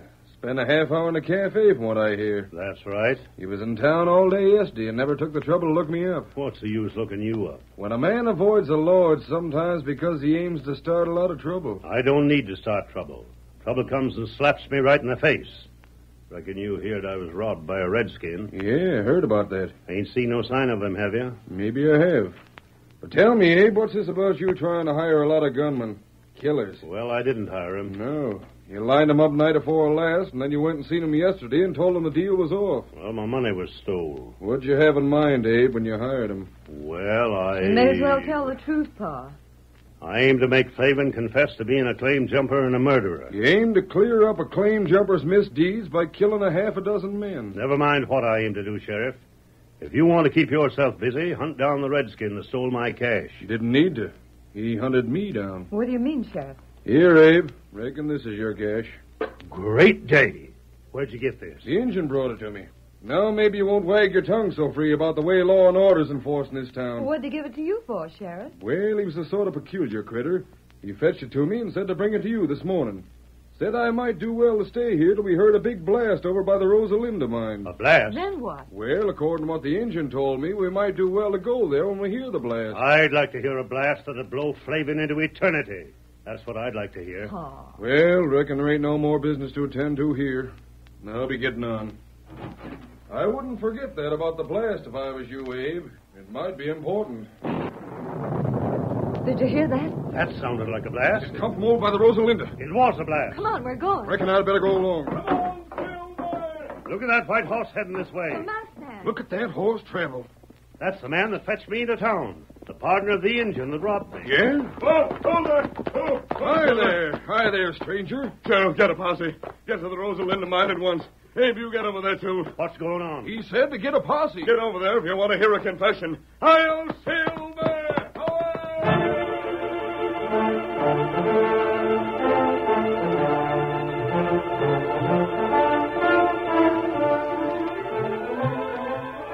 The blast, prepared and set off by the Lone Ranger, filled the mouth of the mine with rock and dirt, trapping Flavin and the miners inside. The explosion started water flowing into the tunnel. As its level steadily rose, the imprisoned men shouted in panic. We're drowned. We can't get out. It'll take a week to dig through that cave in. Dig anyhow. Dig before we drown. There's solid rock outside this mud. We can't get through. It's some blasted powder. It's raining in here. It's been snow. Get us out of here. The water goes to my knees.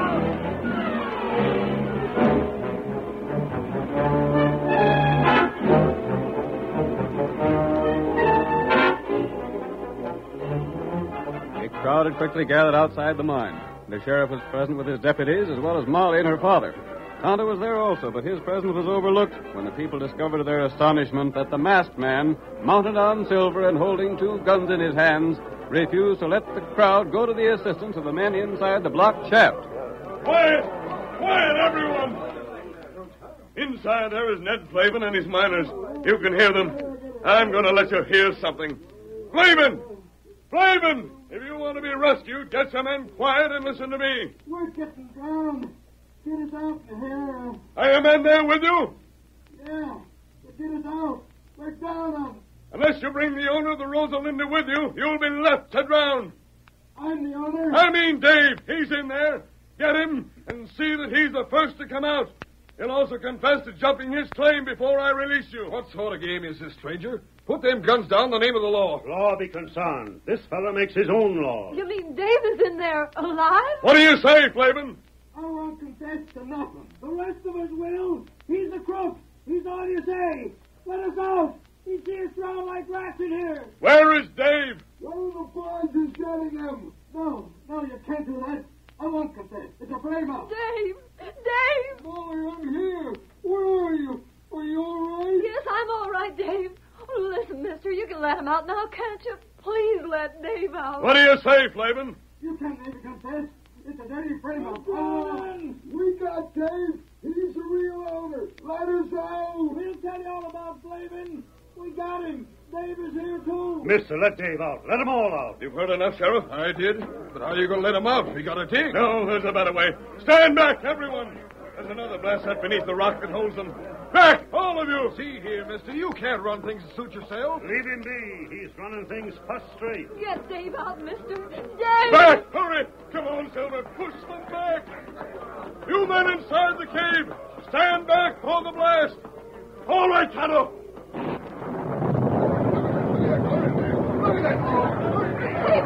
There they come. Molly! And where are you with the mask? I want to know what... There are your prisoners, Sheriff. You'll be able to turn this claim over to the rightful owner. Flavin was going to kill me. Hold on. You deputies, color Flavin and all the rest. Hail, Silver! Hey, that masked fellow's riding away. Leave him be. Flavin's the critter we want, and we got Flavin. Now that masked rider is gone, maybe I can have something to say around here.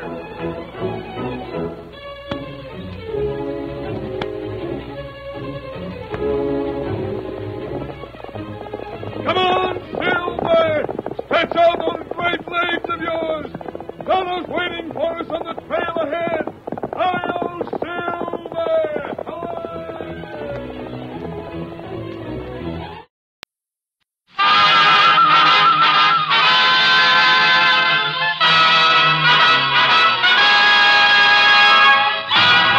Tales of the Texas Rangers, starring Joel McRae as Ranger Jace Pearson.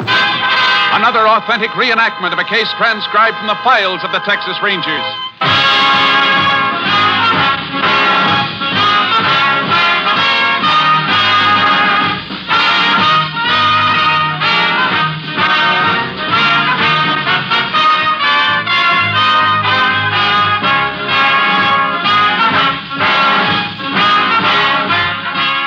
Names, dates, and places in the following story are fictitious for obvious reasons. The events themselves are a matter of record.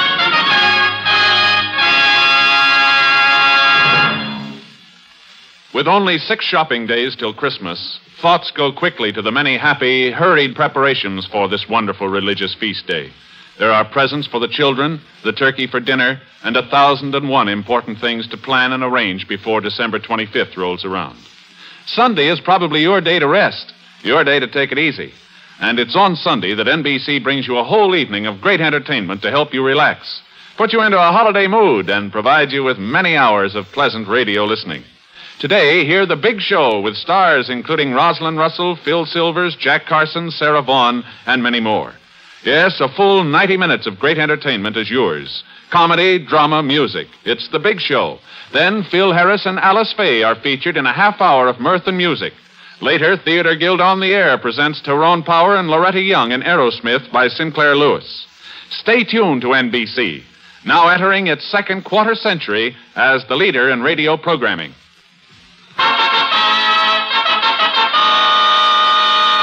And now, from the files of the Texas Rangers, the case called Pickup.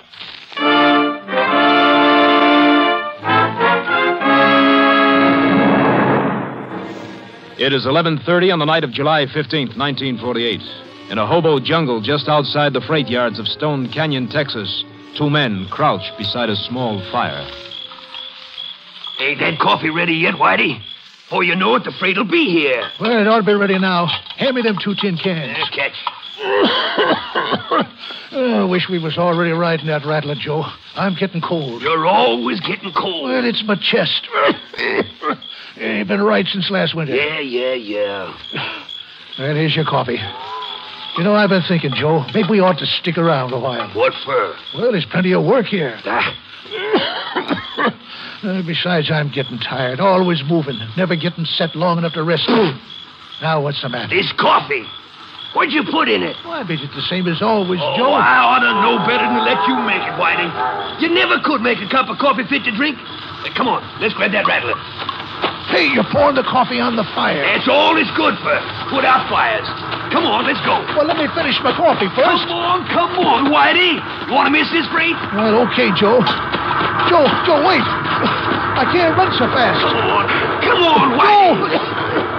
Joe, no, I'm trying, Joe. Wait. It's not empty, Whitey, with the door open. Yeah, all right. Hurry up, will you? I can't make it, Joe. Give me a hand. There you go.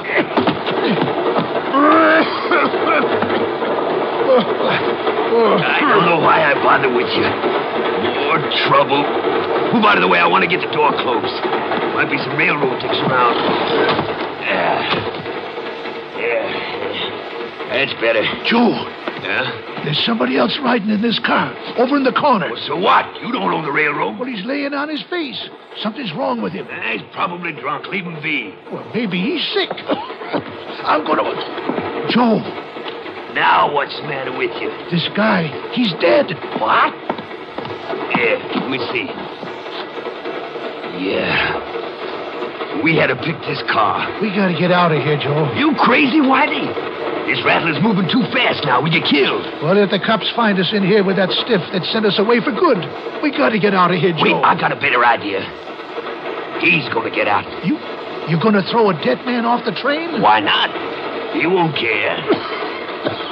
I still think we ought to leave him be. Get out soon as the rattler slows down near the town. What's the matter, you chicken? Come on, get hold of his other arm. Joe, no. Go on, grab it, Whitey. Now, let's get him over to the door. Oh, I feel sick. You're always feeling sick. Sure is rough country out there. Okay, throw him out. There we go.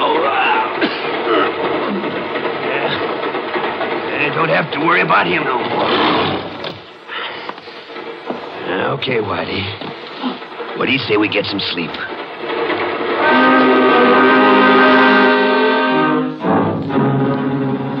The body was found in a rocky ravine a day later by a Mexican nester, Julio Ramirez, who rode to the nearest town and reported his discovery.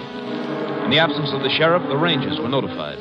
Within 2 hours, Rangers Jace Pearson and Clay Morgan were riding toward the ravine together with Ramirez. How much farther, Julio? Oh, he's not far, senor. Just over this slope. The dead one, he's there at the bottom. Are you sure you never saw him before? Yeah, pero no, senor. And I would know because in a whole year I seen maybe like 6 people. This one I never seen. That's why it was such a great surprise to find the dead one. Oh, Rosita, she was so scared. Rosita? Yeah, that's my burro, senor. She was so scared. Senor, there is the dead one. He's down there by the rocks. Oh, boy. Sharky. Oh, boy. Yeah, Jace, railroad tracks on the other side of the ravine. Uh-huh. Julio? Si, senor.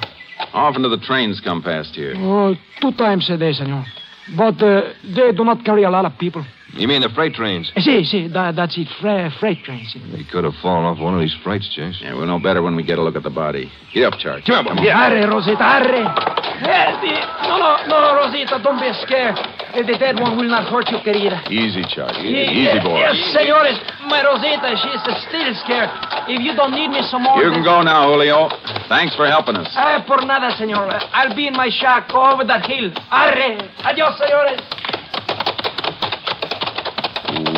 Whoa, Charge. Whoa, boy, whoa.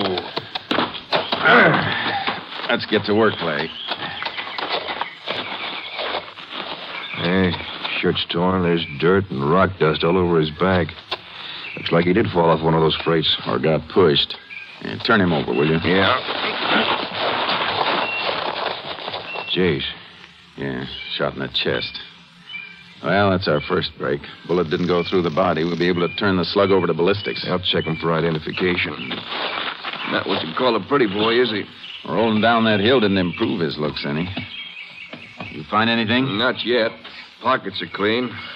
I don't think we'll get much from the dungarees and the shirt. Hey, wait a minute. What is it? Laundry mark on the shirt. CJ405. That's some help. Not too much. We'll have to check every laundry in Texas to find out where this came from. I got a hunch we may not have to do that.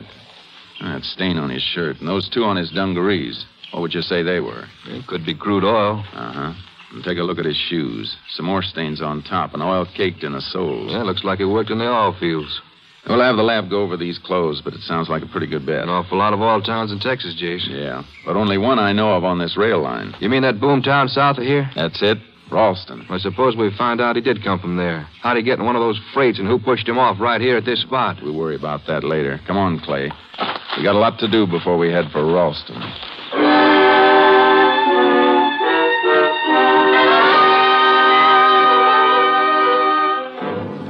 We arranged for the local justice of the peace to bring the body into town. Then we photographed the dead man and the laundry mark on his shirt. 3 hours later, we were in Ralston checking the laundries. The second one told us what we wanted to know. The dead man was Carl Jessup, an oil well rigger who worked for an independent operator named Hamlin. We located Hamlin at one of his drilling rigs. Well, what can I do for you, Rangers? We'd like to ask you a few questions. Sure. Excuse me just a minute. Scotty, tell Al over in the Knowledge House to come on out and check that bit when you get her up. All right, what kind of questions? You know a rigger named Carl Jessup? I did. What do you mean you did? Well, he worked for me till 2 nights ago. Didn't show up for work the next morning, so I figured he took off. Any reason why he'd do that? Well, he'd just been paid a month's wages. Maybe he just wanted to move on, work someplace else. But he didn't tell you he was going to quit. No, he didn't. Wasn't surprised, though. Why not? Well, Carl was always kind of restless. Big, homely boy. Got the idea he was always unhappy about something. Anything in particular he was unhappy about? Well, I don't rightly know. Seemed like he was carrying a grudge against the world because he was born so homely, I guess. But that's only a guess. Clay, show Mr. Hamlin the photo. Yeah. Is that Jessup? Yeah, that's him, all right. It was kind of funny, Ranger. Was he hurt or something? He was murdered, Mr. Hamlin. Shot through the chest. Murdered? But who'd want to... That's what we're trying to find out. Did Jessup ever fight with any of the other oil workers around Ralston? Not that I know of. Like I say, he was quiet and never cracked a smile, but I never seen him fight with nobody. When was the last time you saw him? Well, like I say, 2 nights ago. I just paid the men, and most of us went down to the Bonanza Cafe for a glass of beer. Jessup was there. Did he seem upset about anything? Upset? No. Matter of fact, he was looking happier than I ever seen him look. Can't say as I blame him, neither. How do you mean? Well, he was talking with the prettiest redhead I've seen in a long time. Oh? You know her name? No, never seen her before. But can you describe her? That ain't hard. She's about 5'4" and built like a... Well, you know what I mean. Didn't it strike you funny, Mr. Hamlin, that a pretty girl like that would be hanging around an ugly fella like Jessup? Well, maybe it did a little, but you never know about women. Besides, I figured that was strictly their business. Did you see them leave the cafe together? Might have. Couldn't swear to it. I remember looking up once and they were both gone. Say, you figure this gal shot Cobb? We don't figure anything yet. This Bonanza Cafe, is it near the freight yards? Yeah, about a block away. Uh-huh. How much money did Jessup get paid that night? Well, I'd have to check my records to tell you exact, but I know it was a right fair amount. Worked a lot of overtime. Must come to $600-odd. Are you thinking the same thing I am, Jace? Yeah, sounds like the old confidence game, all right. And from what we know of Jessup, he was a sitting duck for it. Mr. Hamlin, you mind taking a trip to Austin with us? What for, Ranger? We want you to go through our mug file of confidence girls. Maybe you can identify a pretty redhead.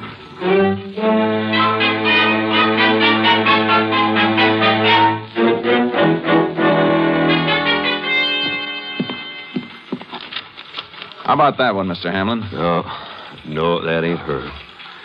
Now, look, Ranger, I'm glad to help out if I can, but I'm getting a little tired of looking at gals' pictures. We don't have many more to go through. Hand me that last bunch of folders, Clay. Sure. Here. Take a look at this one. Nope. Don't even look like her. Besides, that one's a blonde. Gal you once got red hair. Real red. It might be dyed. This one look familiar? I don't... Wait a minute. Yeah, let me take another look. Yeah, that's her, Ranger. That's her. Who is it, Jace? Lil Dunlop. Served 3 terms at Gorey. Confidence record. I didn't recognize her at first. Looks a mite younger in that picture. It was taken 4 years ago. You sure she's the one? I couldn't miss her. She's sure got a pretty face. So she's the one that shot Jessup, huh? More likely the man she works with. Man? I didn't see no man with her and Jessup. You wouldn't have. He was probably waiting outside the cafe, maybe in the freight yard. Well, how'd you find out who the man was, if there was one? Lil Dunlap's record ought to tell us something. Yeah. You find something, Jace? Could be. Each time Lil was arrested, she was with a man named Charlie Bond. You want me to get his file out? Yeah, but first take Mr. Hamlin over to the Colonel and see if he gets transportation back to Ralston. Sure. Come on, Mr. Hamlin. All right, after you. Meet you back here, Jace? No, by the teletypes. I'm going to get out an all-points bulletin on Lil Dunlop and Charlie Bond.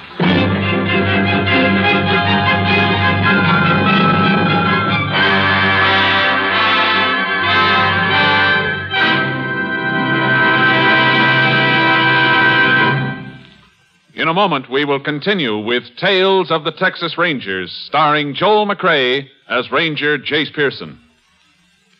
Charity is all mankind's concern, and especially at this time of the year, we must, in our charity, remember there are many less fortunate men, women, and children who have not even shelter, much less a comfortable home where families can be reunited.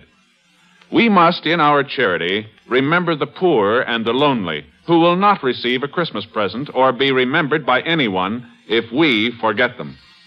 We must, in our charity, remember those suffering in hospitals, shut in and yet shut out from Christmas joy. We must, in our charity, remember young children whose dreams of Christmas we can help come true. Yes, charity is all mankind's concern. You can show your concern for mankind by supporting the Salvation Army Christmas Appeal. Through the Salvation Army, your charity brings Christmas happiness to legions of lonely and poor people.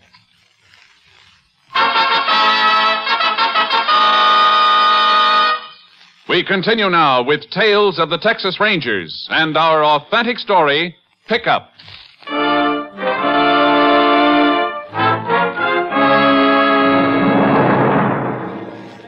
We got out an all-points bulletin on Lil Dunlap and Charlie Bond with orders to spot and keep under surveillance, but not to apprehend.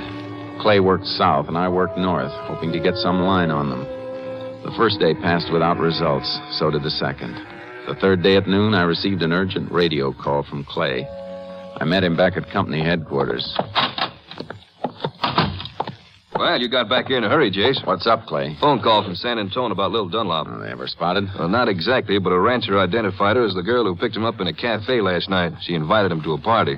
Then a shortcut through the freight yards. A man jumped out, slugged him, and rolled him for all his money. Is that it? Yeah, that's it. Same old pattern. Did the rancher get a look at the man? No, Jace, it was too dark, but it's a good bet it was Charlie Bond. How much did they get away with this time? Over $800. Doing all right. Yeah, not for long, I hope. You know, they must be pretty confident to start operating so soon after they murdered Carl Jessup. Yeah, but at least they're operating. And sooner or later, we'll get them. Probably not in San Antone, though. Chances are they moved on as soon as they made their haul there last night. Maybe. Hey, wait a minute. What's on your mind? San Antone. Where's that folder with Charlie Bond's record? Over on the other desk. You got an idea, Jace? Yeah, I'll tell you in a second. Here's what I want. Take a look at that page, Clay. Second paragraph. I don't get it, Jace.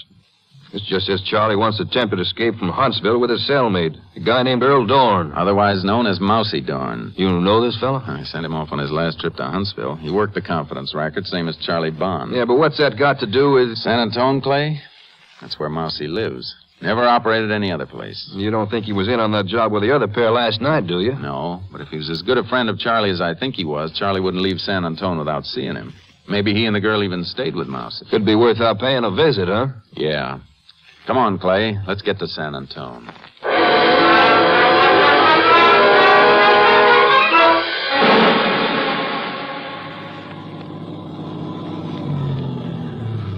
This is it. Doesn't look like anybody lives here. We'll soon find out. Not what you'd call a fancy house. Mousy never did go in much for trimmings.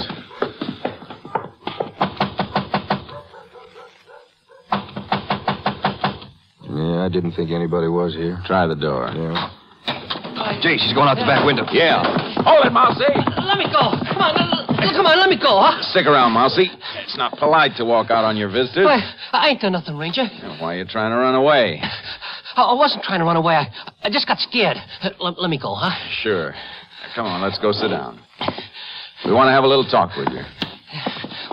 Well, what are you after me for, Ranger? I've been living right ever since I got out of Huntsville. Sit down, Mousy. Yeah, sit down. Jace, over here on the sink. Yeah, you been having visitors, Mousy? Huh? No. I ain't had no visitors, no. You usually drink coffee out of 3 cups at once? Oh, yeah, I forgot. My aunt and uncle from Houston. They come by for a cup of coffee. I see. Yeah. A middle cup, Clay. Hold it by the bottom and bring it here, will you? Yeah. Thanks. So your aunt and uncle were here? Yeah, my aunt and uncle, yeah. What color's your aunt's hair, Mousy? Huh? She got gray hair, yeah. You sure it isn't red, Mousy? Yeah, why? Because the lipstick on this cup is bright orange, the kind a red-headed woman might wear. You sure it was your aunt and uncle that were here? It could have been Lil Dunlop and Charlie Bond, couldn't it, Mousy? Charlie? I ain't seen him in a long time. A real long time, Ranger. How many times you been in Huntsville? I don't remember.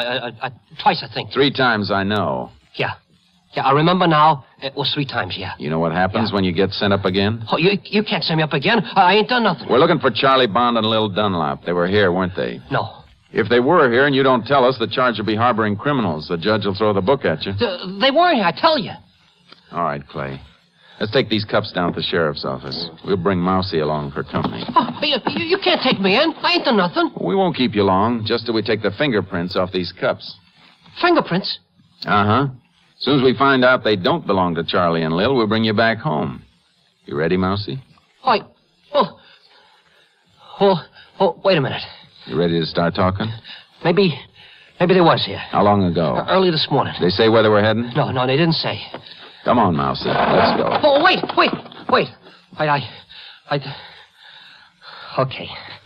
Okay, Ranger. They're going to Gulf City. It sounds like they're going to try their luck with a seaport for a change, Jason. Yeah. Which cafe will Lil be working, Mousy? I don't know. She and Charlie were talking about it. They figured they'd decide when they get there. Come on, Clay. I don't know what after Charlie and Little Ranger. You gotta believe me. If I'd have known, I'd have told you right off. I'll bet. Next time, just be more careful about who you invite for coffee.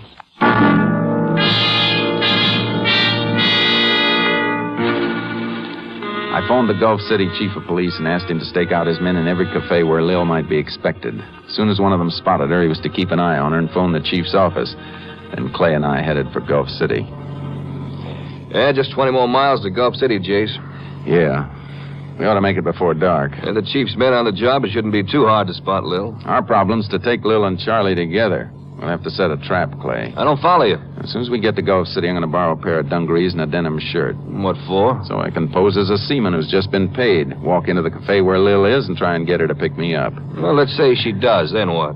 And she'll lead us to Charlie Bond. But, Jace, Charlie's a killer. You won't be able to carry a gun in that seaman's outfit. No, but you'll have a gun. And you'll be tailing me from the minute Lil and I leave the cafe. Yeah, I hope it works. Not half as much as I do, Clay.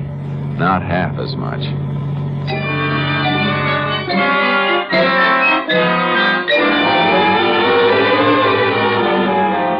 We arrived at Gulf City around 7 o'clock. I outlined my plan to the chief, and he arranged for some seaman's clothes. I changed into dungarees, and then Clay and I settled down in the office to wait. 10 o'clock. Maybe she's not going to show tonight. Give her time. She's probably waiting till the cafes fill up, so it won't be so noticeable when she walks out with her latest sucker. Only tonight, that's going to be you. If things work our way, there'll be 2 other suckers tonight. Lil and Charlie Bond. If things work our way. I still don't like it, Jace. You got a better idea? No, I reckon not. What's the matter? Yeah, it's not really funny, but I can't get over you in that seaman's outfit. You look like you haven't spent a day on land in 10 years. Just so it convinces Lil. And it ought to. I'm convinced, and I know you. I'll get it. Ranger Morgan. Where? Yeah, right away. Come on. Lil? The Anchor Cafe. Let's go, sailor.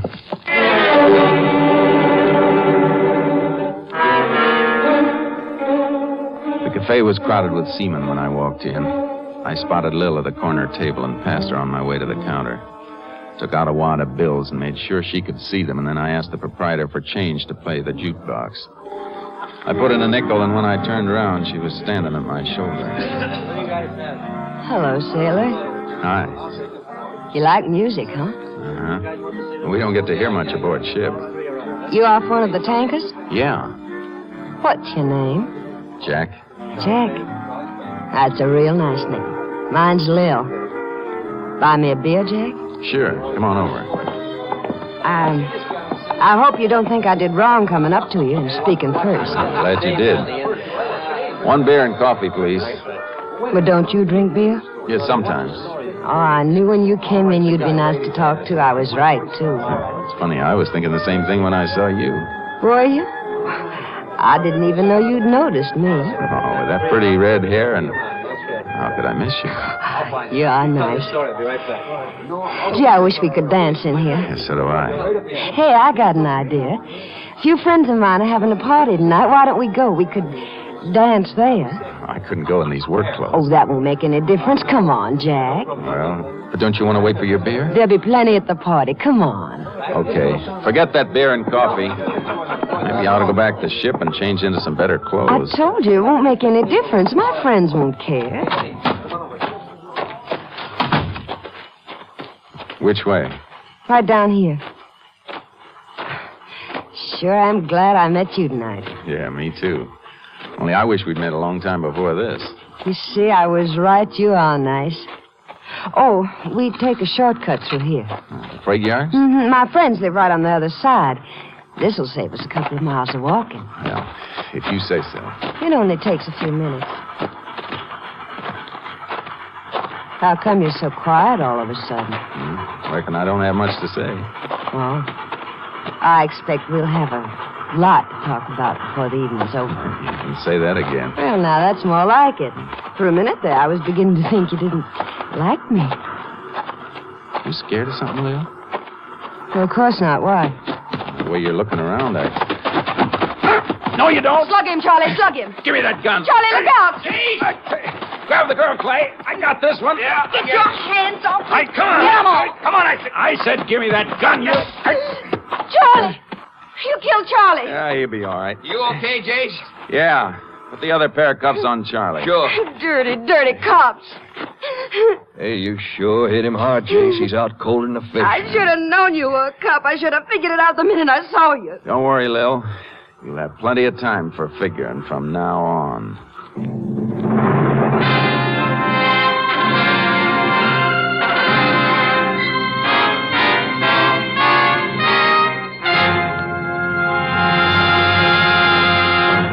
In just a moment, we will tell you the results of the case you have just heard. Music means all things to all people. Music is relaxation, adventure, Elysian fields of dreams come true. We of NBC feel proud of our Monday evening lineup of truly fine music programs. Tomorrow means more fine music on NBC, with the Railroad Hour featuring Gordon MacRae. Tomorrow, Nadine Connor will guest on the Railroad Hour production of the Romberg Gershwin musical Rosalie, to add to your Monday evening listening pleasure. Also tomorrow, there's The Voice of Firestone with guest Jerome Hines and Howard Barlow directing the orchestra in March of the Toys. Later, there's the Telephone Hour with guest soloist Michael Rabin and the orchestra under the direction of Donald Voorhees. And enjoy the Mario Lanza Show with Mario Lanza, lovely Giselle McKenzie and Ray Sinatra and the orchestra.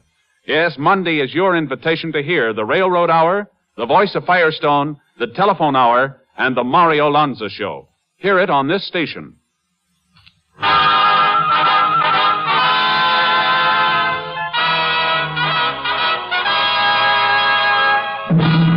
And now, here are the results of the case you have just heard. Faced with ballistics proof that his gun killed Carl Jessup, Charlie Bond admitted shooting him and placing his body in a freight car. Bond and Lil Dunlop received life sentences in the penitentiary. Early in 1949, Whitey Holmes, a vagrant dying of tuberculosis in the county hospital, confessed that he and another man had thrown the body of Carl Jessup from a moving train, thus clearing up the unsolved element in the case.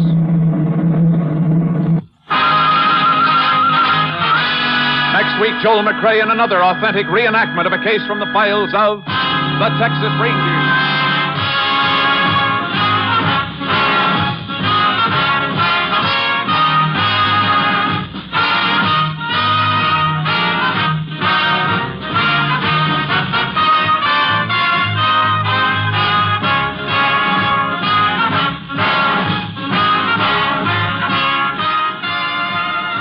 The cast included Tony Barrett, Tom McKee, Brad Brown, Herb Ellis, Bob Sweeney, and Joan Banks. Technical advisor was Captain M.T. Lone Wolf Gonzalez of the Texas Rangers. This story was transcribed and adapted by Charles E. Israel, and the program was produced and directed by Stacy Peet. Hal Gibney speaking.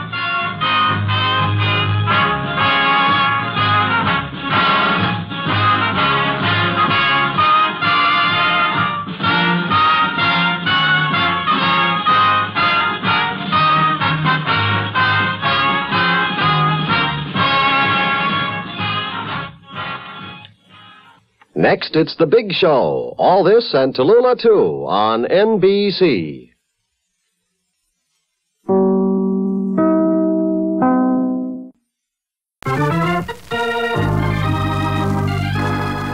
Now we present The Man Called X, tonight starring Joseph Cotton. The Friday night feature on NBC's 5-show festival of comedy, music, mystery, and drama. Brought to you by the makers of Anacin for fast relief from pain of headache, neuritis, neuralgia. By RCA Victor, world leader in radio, first in recorded music, first in television. And by Chesterfield, always milder, better tasting, cooler smoking, plus no unpleasant aftertaste.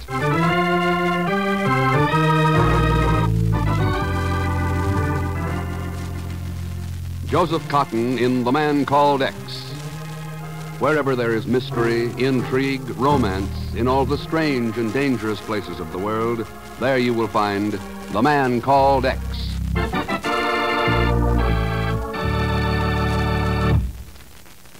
No matter what you now take for headache relief, we urge you to try Anacin for the incredibly fast relief these tablets bring the next time you're suffering from a headache. Now, the reason Anacin is so wonderfully fast-acting and effective is this. Anacin is like a doctor's prescription. That is, Anacin contains not just one, but a combination of medically proven active ingredients in easy-to-take tablet form.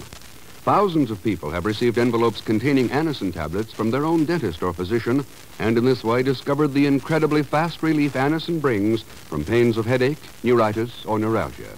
So, the next time a headache strikes, take Anacin for this wonderfully fast relief. Anacin. A-N-A-C-I-N. Anacin at any drug counter in handy boxes of 12 and 30. Economical family-size bottles of 50 and 100.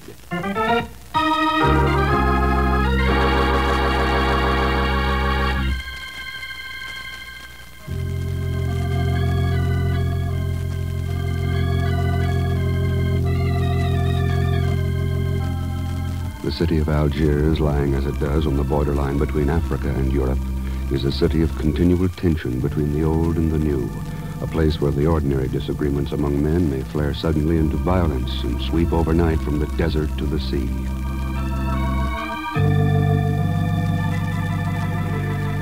The sharp contrast between modern Europe and age-old Africa becomes most evident perhaps at the Algiers airport, where the gleaming stratoliners from France are loaded by Arabs dressed in loincloths and sandals, cut to the same pattern as those once worn in ancient Carthage. At the moment, one such plane with its cargo and passengers aboard moves out onto the flight strip and is quickly airborne and bound for Paris. Mile after mile, it wings westward over the rich coastal belt, climbing steadily. And finally, it turns into a long sweeping bank and heads out over the blue Mediterranean. suddenly.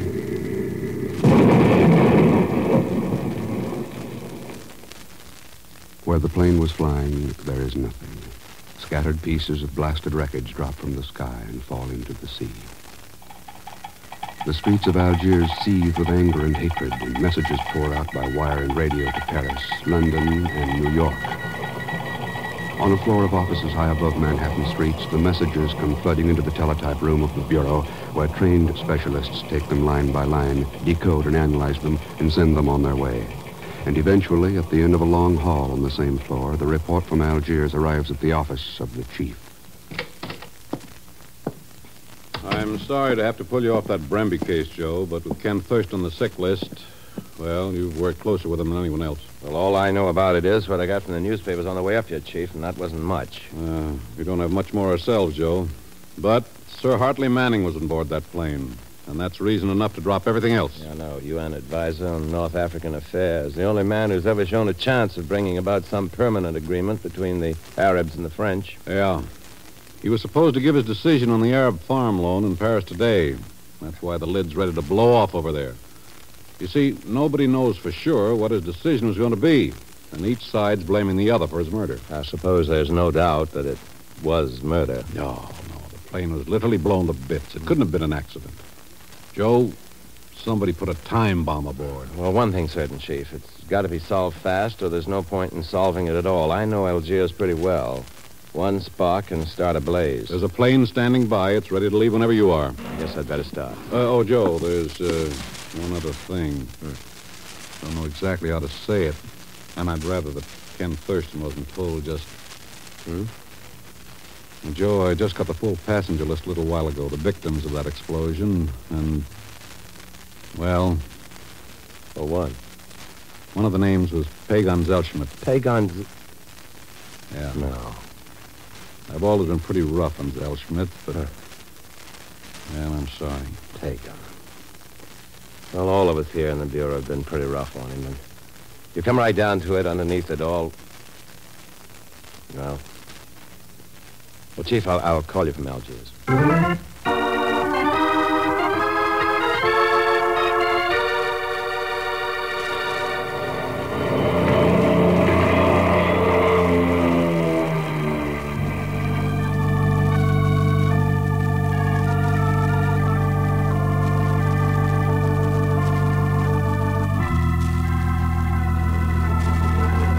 If you will be so kind as to sign the register here, Monsieur Kendall. Thanks.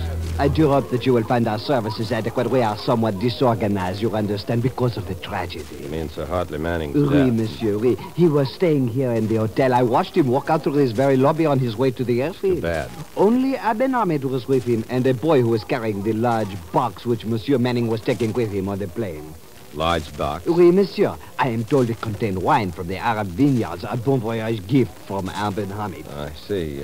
Tell me, who is this Aben Hamid? I believe he is a leader of the Arab Union. He maintains an office somewhere in the Casbah. Casbah, huh? I beg your pardon. Are there any messages for me? One moment, monsieur. No, monsieur, there is nothing. Thank you. Monsieur Garmetz here was the only lucky passenger on that plane. Lucky? Ah, yes, I was already aboard when a business call over the loudspeakers calls me to leave the plane less than 5 minutes before the takeoff. You were lucky. Very much so. I don't believe I've had the pleasure. Joe Kendall. I'm a new arrival, Mr. Gromitz. Oh, well, in that case, welcome to Algiers, Mr. Kendall. Thank you. Now, if you will excuse me, gentlemen, good Very wealthy man, Monsieur Garmetz. Most influential. Well, now, if you'll excuse me, Hey, just a moment there. What do you mean, just... Oh, hello, Mr. Kendall. Pagan. I thought you were dead. Me? I never felt better in my life. Your name was on the passenger list of that plane that exploded. Oh, just an ugly rumor. Anybody that says I'm dead is nuts. Crazy, even. Well, thanks. I was supposed to be on the plane, you understand? Only I ran into an old friend of mine at the airport, and he tipped me off. What do you mean, tipped you off? Well, he said he had a hunch. I had no ought to take that plane, so I didn't. Guess he was psychic. Yeah, that's one explanation. Do you know where he is now? Not exactly. I know a couple of joints he hangs out in, though. Well, find him, Pagan, and try to find out why he had that hunch. But I haven't got time. I'm working. Working. Be easier to believe you were dead. But I am. I mean, working. I'm here buying Persian rugs for my Uncle Ahmed. In Algiers? All right, they're Algerians, so we get them cheaper. Who knows the difference? Well, it's too bad you're tied up, Pagon. I figured it might be worth, well, say, around $100 to find out. I'll have the dope in an hour. Where are you going to be? Back here, probably. Right now, I'm going up to the Casbah. Ah, going to see the dancing girls, eh? No. I'm going to look for a killer. Huh?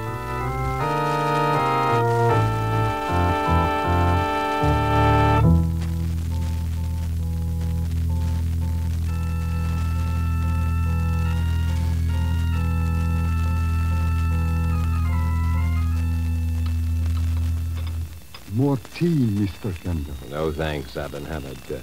One's plenty. Mr. Kendall, this exchange of pleasantries has been most agreeable. But this old one has the feeling that you have come to Aben Hamid with more in mind than a mere social visit. And this old one has probably guessed what I have in mind. One assumes that a man from the Bureau would be investigating the tragedy of Sir Hartley Manning's death. And if I were, would you know anything about it? Only that his death was also tragedy for my people. It is possible that the loan to the farmers may not be granted now. Well, according to the rumors around the city, Manning had decided not to recommend the loan. The rumors are false. Yes. Sir Hartley stated on the way to the airport that he had decided to urge granting of the loan with all the influence at his command. I see. Aben, I'm told that you gave Manning an unusually heavy case of wine to take with him on the plane. That is true, but I have no idea how the explosive was put aboard the plane, Mr. Kendall. But I assure you that the case of wine contained only wine. There would be no reason. Now, Father, to take the money to Billy and I... Oh, I'm sorry. I thought you were alone. It is well, Maria. This is Mr. Kendall, my daughter, Maria. How do you do? Mr. Kendall is investigating Sir Hartley's death. You mean his assassination? I hope you find the murderer, Mr. Kendall. And I hope that when you do, the crowd in the street tears him to pieces. You must forgive her violence. Mara is a modern young woman in most ways, but her blood still remembers the glint of knives in the moonlight. Yes, and I know where I would like to bury that knife. Mara, stop it. I'm sorry, Father. Mr. Kendall. I understand. But you see, hundreds of farms will go into bankruptcy. And then revolt, perhaps. And military rule, perhaps. It's a grim picture, all right. Mass bankruptcy alone is bad enough, except for the person who profits by it. Grommet. Grommet? He holds nearly all the mortgages on Arab lands, Mr. Kendall. I see. Oh, I will get it. Yes? Oh, just a moment. It is for you, Mr. Kendall. No, thanks. Pardon me, Alan. Yes. Hello? I've been hunting all over for you, Mr. Kendall. The hotel manager finally said to try this number. Are you at the hotel now, Pagan? No, I'm down at the harbor, but I'm going there. What are you doing so long up there in Casbah? Drinking tea. Tea? Did you locate your friend? Oh, sure. He says he's got the tip about that plane from his boss. His boss? Uh-huh. Who does he work for? Oh, some Arab character by the name of Aben Hamid.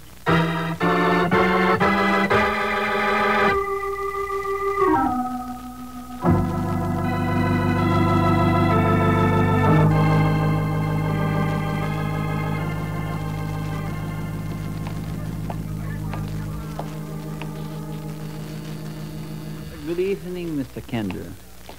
Oh, hello, Mr. Garnett. I phoned your room a while ago, but you weren't in. I was wondering if you'd care to have dinner with me. Why, well, thanks. Glad to. Good. Say, in about half an hour. Oh, fine, I'll meet you in the lobby. 3, please. Oui, monsieur. You're Monsieur Kendall, no? Right. I have just taken a friend of yours up, Monsieur Kendall. Oh? I think he's very sick or something. Huh? Something is bad wrong with him. Floor 3. Thanks. The devil could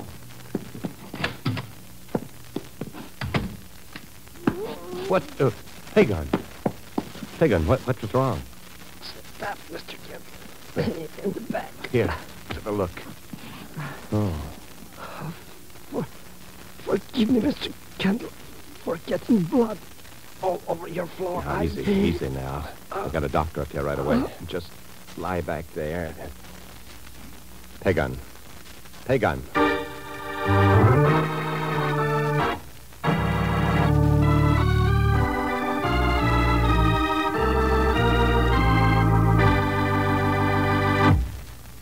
We will continue with The Man Called X in just a moment. Here's a word from RCA Victor. The RCA Victor factory service contract is practical and reliable. As the owner of an RCA Victor television set, you can enjoy the protection of an RCA Victor factory service contract. You can depend on it to keep your RCA Victor television receiver in perfect condition at all times, in all ways. And you always are sure to receive prompt, courteous, and expert service by RCA's own factory-trained technicians.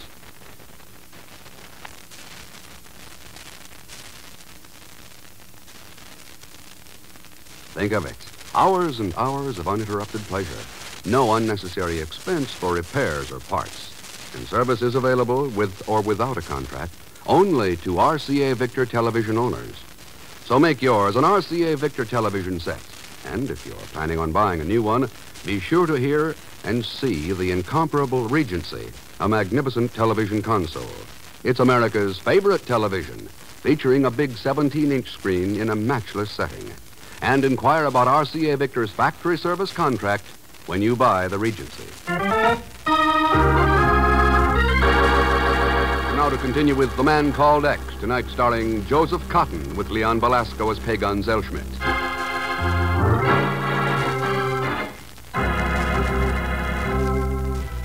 A plane explodes in midair over the Mediterranean, and Sir Hartley Manning, whose decision would have determined the fate of the Arab farm loan for North Africa, dies in the explosion, leaving his decision unknown. Algiers is seething with growing tension and the threat of violence. And now Joe Kendall returns to his hotel room to find Pagan knifed in the back and lying in a pool of blood. Now let me clip the ends of this bandage. There. I guess that's about the best I can do, Mr. Kendall. Still unconscious, Doctor? Well, he seems to be stirring a bit now. Wouldn't it be a good idea to move him to a hospital? No. There's really no point in it. I'll be in room 110 if you need me, Mr. Kendall. Thank you, Doctor. Mr. Kendall. Hiya, Pagan. I don't really mind dying. You understand? Huh? But I want you to know that I'm sorry, Mr. Kendall, for all the bad things I've done. What things? Oh, I want you to forgive me. Ask Mr. Thurston to forgive me, too. You can even forget that $100 you owe me. Now, that is repentant. When you come right down to it, underneath it all, I'm your friend. Yeah, I know that. Who was it, Pagan? Who stabbed you? I don't know. It was dark. I know one thing, though. It was a girl. A girl? I could smell the perfume she was wearing. It was subtle, but exciting. Like voodoo or sabon or... A connoisseur to the last. Please. Your dear old friend is dying. Oh, snap out of it, Pagan. You're all right. Don't lie to me. I can take it, yeah. The doctors said there wasn't even any point in taking me to the hospital. Because there's no need to. That knife glanced along one of your ribs. You've got a bad surface cut, that's all. You're not going to die. I'm not? No. Well, in that case, where's my $100?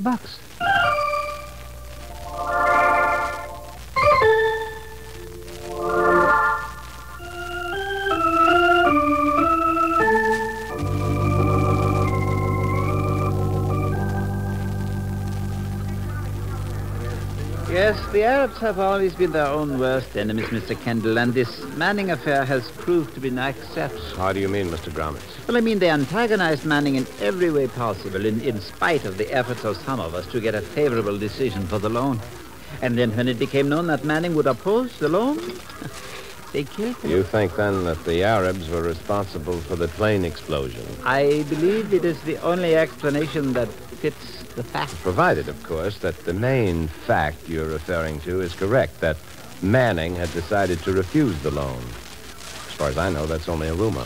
I can confirm it, Mr. Kendall. Yes. I talked with Manning here at the hotel only 2 hours before he went to the airfield. He told me he was turning down the loan. I see. I tried to reason with him, but it was no use. His mind was made up. Mr. Gromitz, it would seem to me that your own interests might be better advanced if the loan were refused. Because of mass bankruptcy, you mean? On the contrary, I have lost money on every foreclosure I have been forced to make. And you claim to be as disappointed as the Arabs over Manning's decision. Yes, but not disappointed enough to murder him. Oh, I'm glad to hear that. Well, incidentally, the airline officials tell me that you had nearly 200 pounds of baggage on the plane that blew up.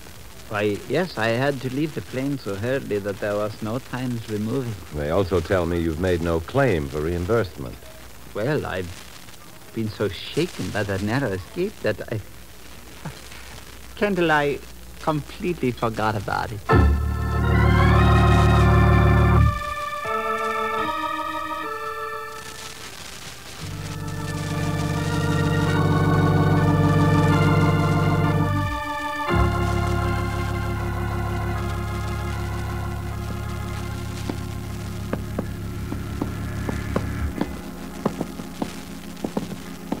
It's that little shack right ahead, Mr. Kendall. On this side of the fishing wharf. And next to the cannery. Pagon, your friend seems to go in for atmosphere. Oh, Billy is not particular. Billy? Yeah, that's his name. Why? Because it's also the name of a man Aben Hamid's daughter mentioned. She was going to see him and give him some money. Oh, that figures. Billy said he worked for Aben Hamid. Yeah, I know. Come on, let's go. The part I don't get, Mr. Kendall, is how come some character wants to kill me? I didn't do nothing. No, but you could do something. What? You could testify that you were warned ahead of time that the plane was in danger. Yeah, but... Huh? And the man who warned you probably knows who caused the explosion. Oh, maybe Billy just had a hunch. Maybe. Suppose we ask him. We can go right in. Billy never likes his dog. See? Well, you ought to know. He's your friend. That's funny. Must have gone off somewhere and left all the lights burned. Hey, look. Uh-oh. I guess we're a little late.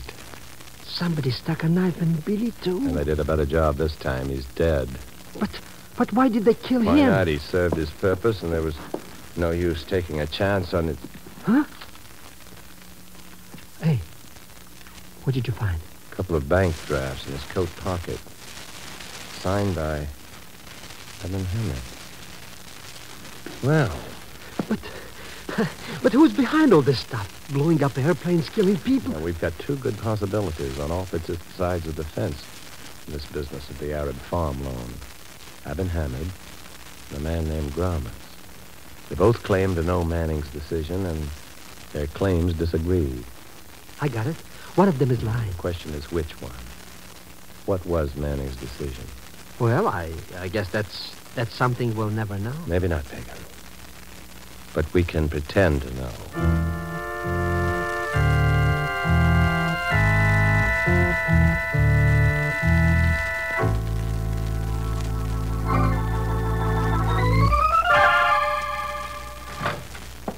Oh, come in, Pagan. Boy, for a lousy $100, I sure had to do a lot of running around. And me, sick man besides. Did you get that rumor started? Oh, sure. I'm an old hand at that racket. I planted it with the bellhops, taxi drivers, Arab guides. You know, the usual grape swine. Exactly what did you plant? Oh, just what you told me to. That before he went to the airport, this Manning guy had mailed the report with his decision about that Arab loan thing. Huh? And that the post office turned it over to you. And you're holding it unopened here in your room. Hey, are you? Of course not. I didn't think so, no, I didn't. Well, what do we do now? Nothing. We wait. You mean to see which one of those two guys tries to... Hey, there's a third one. You forgot about the daughter of Aben Hamed's. No, I didn't.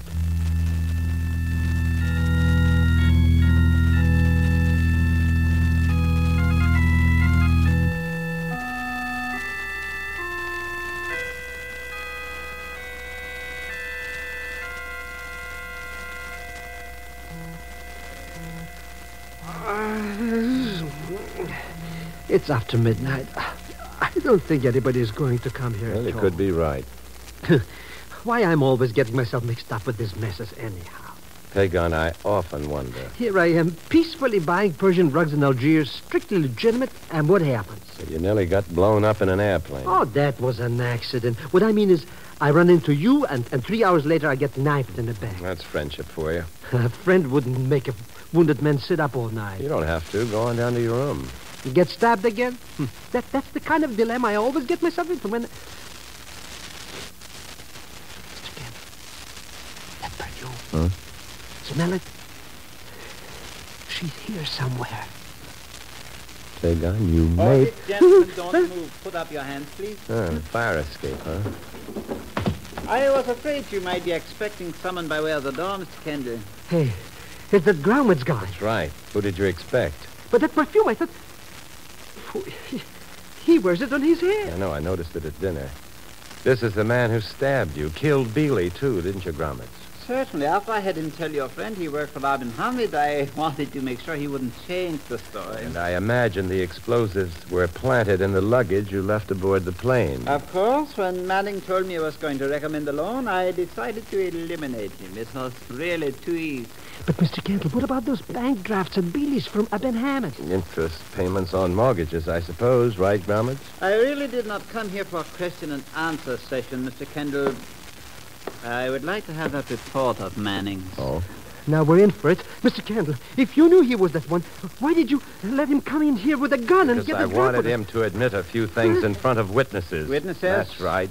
Come on in, Aben Hamed. You will drop that gun, Mr. Gromit. I will drop nothing. Watch him! He's going to go out the window! Gromit, stop! Don't try to stop me or I will... He slipped! Look!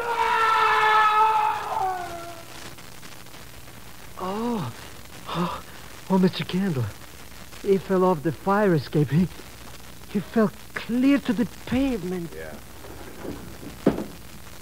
Well, it won't bring Manning back, Aben Hamed. But at least there'll be enough evidence to ensure a passage of the Arab loan. May Allah be thanked. My people have a saying, Mr. Kendall, that he who steals the water from his neighbor's well will fall someday from a high place. Never have I seen the saying more amazingly fulfilled. It's a true saying. He who steals the water from his neighbor's well. That's exactly what's going on today all over the world, stealing water from a neighbor's well, trying to win at somebody else's expense. And the water's always lost. Nobody gains. Why don't they dig their own wells?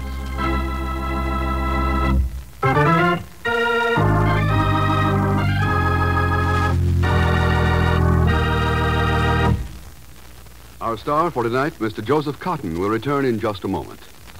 And now here's Bing Crosby with a word about vacations. Oh, Ken, when you mention vacations, it brings a tear to me eye and a lump in my throat. Poor Uncle Herbert. Well, what happened to your Uncle Herbert? Uncle Herbert loves to fish.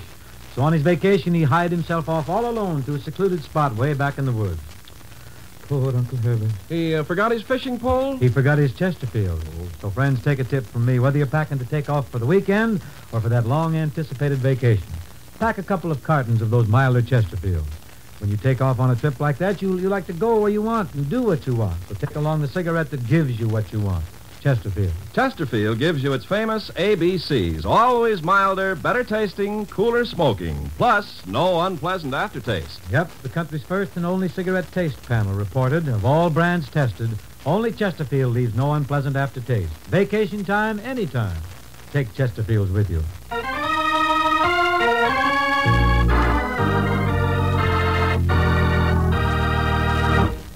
Now, here again is our star for tonight, Mr. Joseph Cotton. As Herbert Marshall would say, thanks for being with us. My thanks to Lucille Meredith, Will Wright, Stan Waxman, Polly Bear, and Harry Bartell. Next week, a flying trip to Indonesia. And, of course, Leon Belasco will be along as Pagon. So listen, won't you, when Herbert Marshall returns as the man called X. Good night. Joseph Cotton may currently be seen in the Hal Wallace production Pekin Express. The Man Called X is the Friday night feature on NBC's 5-show festival of comedy, music, mystery, and drama. Brought to you by the makers of Anacin for fast relief from the pain of headache, neuritis, neuralgia. By RCA Victor, world leader in radio, first in recorded music, first in television. And by Chesterfield, always milder, better tasting, cooler smoking, plus no unpleasant aftertaste. The Man Called X is a J. Richard Kennedy production with music by Milton Charles. Tonight's story was written by Les Crutchfield. All characters and incidents on this program are fictitious, and any resemblance to actual characters or incidents is purely coincidental. Be sure to hear The Magnificent Montague with Monty Woolley, formerly heard on Friday, now brought to you as a Saturday night feature of NBC's All-Star Festival. And until next week, same time and station, this is Jack Latham saying good night for The Man Called X. Next, join Roy Shield on NBC.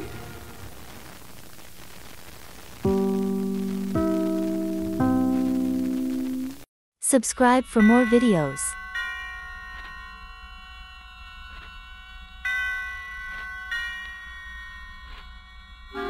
Suspense.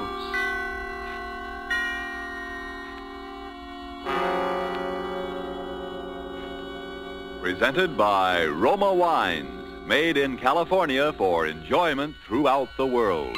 Salud. Your health, senor. Roma toasts the world. The wine for your table is Roma, made in California for enjoyment throughout the world. This is the Man in Black, here for the Roma Wine Company of Fresno, California, to introduce this weekly half hour of Suspense. Tonight in Hollywood, Roma brings you as star Mr. Peter Lorre. The suspense play which stars Mr. Lorre and which is produced and directed by William Spear is called Back for Christmas. In this series, Roma brings you tales calculated to intrigue you, to stir your nerves, to offer you a precarious situation and then withhold the solution until the last possible moment. And so with Back for Christmas and with the performance of Peter Lorre, we again hope to keep you in suspense.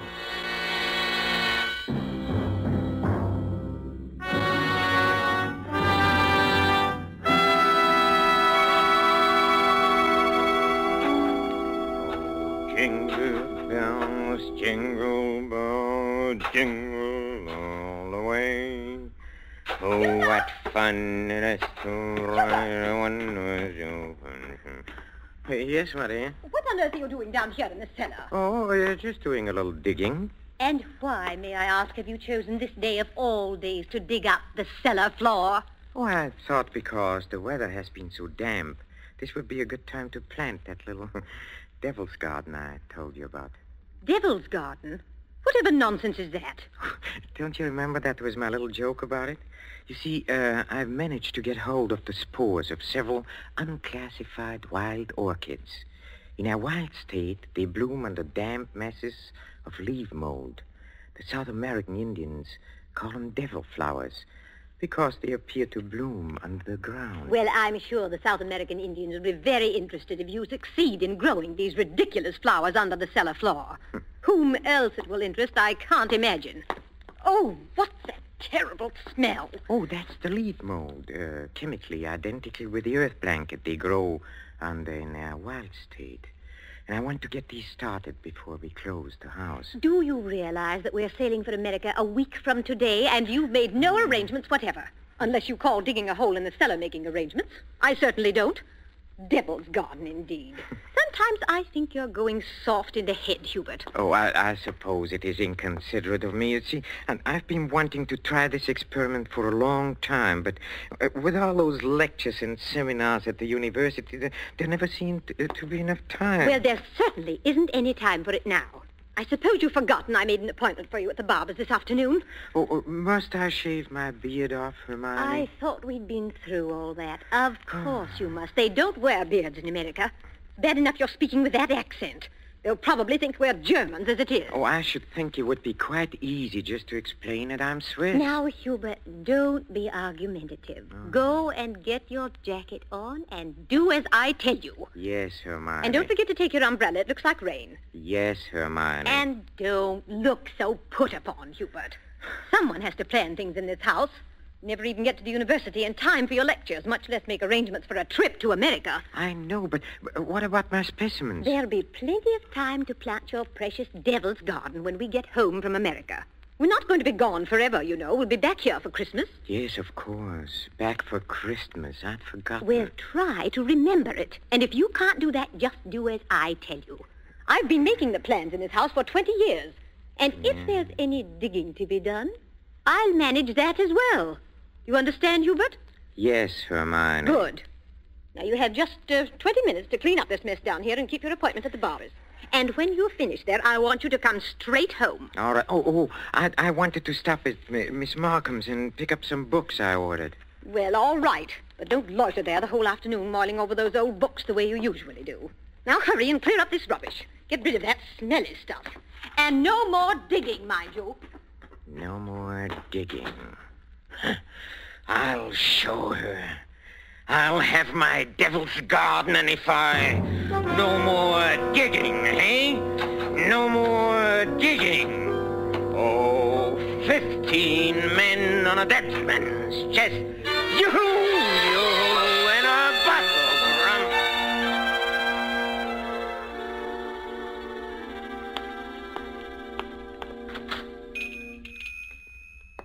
Good evening, sir. Good evening, Miss Markham. Why, it is Professor Schumacher, isn't it? Do you like me better this way? You look ever so much younger without the beard. 20 years at least. 20 years. Oh, you'll be glad to know those books you ordered have finally arrived. Oh, yes, the books. Let me see. The Phytotomy of Phalloid Gametophytes and Coniferous Shrubs of North America. Those are the ones you ordered, aren't they? Yes, thank you. You're very kind, Miss Markham. Why kind, Professor Schumacher? Well, not many young ladies in bookshops would go out of their way to look up rare books for an old professor of botany. Why, you're not old, Professor Schumacher. Really, you look... What do I look like? And besides, I adore botany. It's my particular hobby. Oh, really? You've never told me that before, Miss Markham. Well, I was afraid to. You looked so imposing with the beard and all. Miss Markham, forgive me if this sounds foolish, but since talking with you today, I feel that shaving off my beard is the most important thing I've done for 20 years. Oh, it is? I'm sure it is. For 20. I'm so sorry that I've been so distant with you all this time. Oh, there were times when I almost spoke up. Oh, really? Times when you came in here tired after a day with your students at the university. You seemed so alone. The way I'm alone in the world. Alone? I'd like to have asked you to stay a while and talk with me, but some way or other I always wound up giving you your change and letting you go on your way. Say you're alone in the world? Since my father died. Oh, Miss Markham, did you never think of marrying? My father was a very remarkable man. I never found anyone who seemed to measure up to what he led me to expect of men. Miss Markham... Oh, it's been so long since anyone called me by my first name. I'd like you to, if you want to. It's Marion. Marion? Oh, how nice. And yours? Well, Hubertus. but in English, Hubert sounds better, huh? How long have you been alone, Hubert? Alone? I knew you were a widower, of course. The first time I saw you. A widower? I can always tell. There's a certain sadness in a man's eyes. A sweet sadness, I think, when he's been married and then lost... A widower. I never thought of it in quite that way. Oh, I'm sorry. I shouldn't have been talking like this, I suppose, but I've often wondered what she must have been like. Your wife, I mean. Hermione? Not an easy woman to forget. Very strong. Always managing things. The house, my wardrobe, my friends. Even when we dined at a restaurant, she even then ordered my food. She was always managing things. Her whole life. Managed herself to death. Poor woman. She must have loved you very much. But you needn't have put herself out so. It's plain to see you don't need things managed for you. No. You need companionship, I think. Someone sympathetic with your work. But the last thing on earth you need is a manager. How well you put it. The last thing on earth.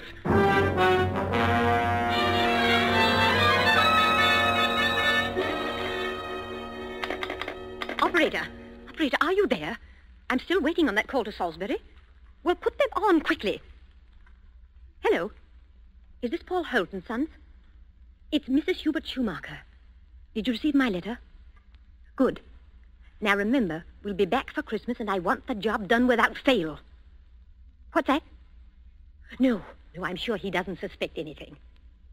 Send it to me in New York as I instructed you, addressed in my name, of course.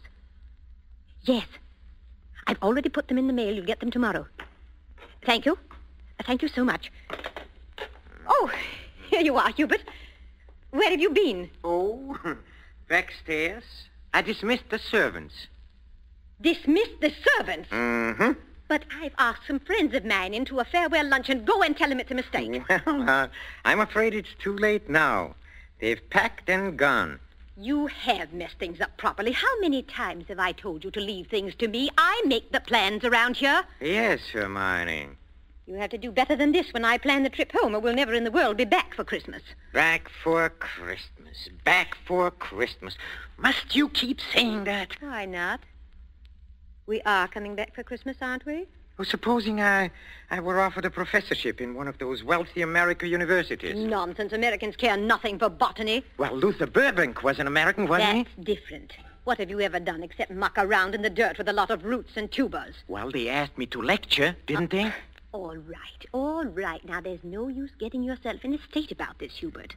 No doubt this extra money will come in very handy when we arrive back... Back for Christmas. I know. Precisely. No good to make a joke of it. Heaven knows where you'd be today if I hadn't got a sense of time. Yes, Hermione. And as you've been so foolish as to dismiss the servants, you may empty the ashtrays and straighten up this room while we're waiting for the guests to arrive. I'm going in to have my bath. Call me when they get here.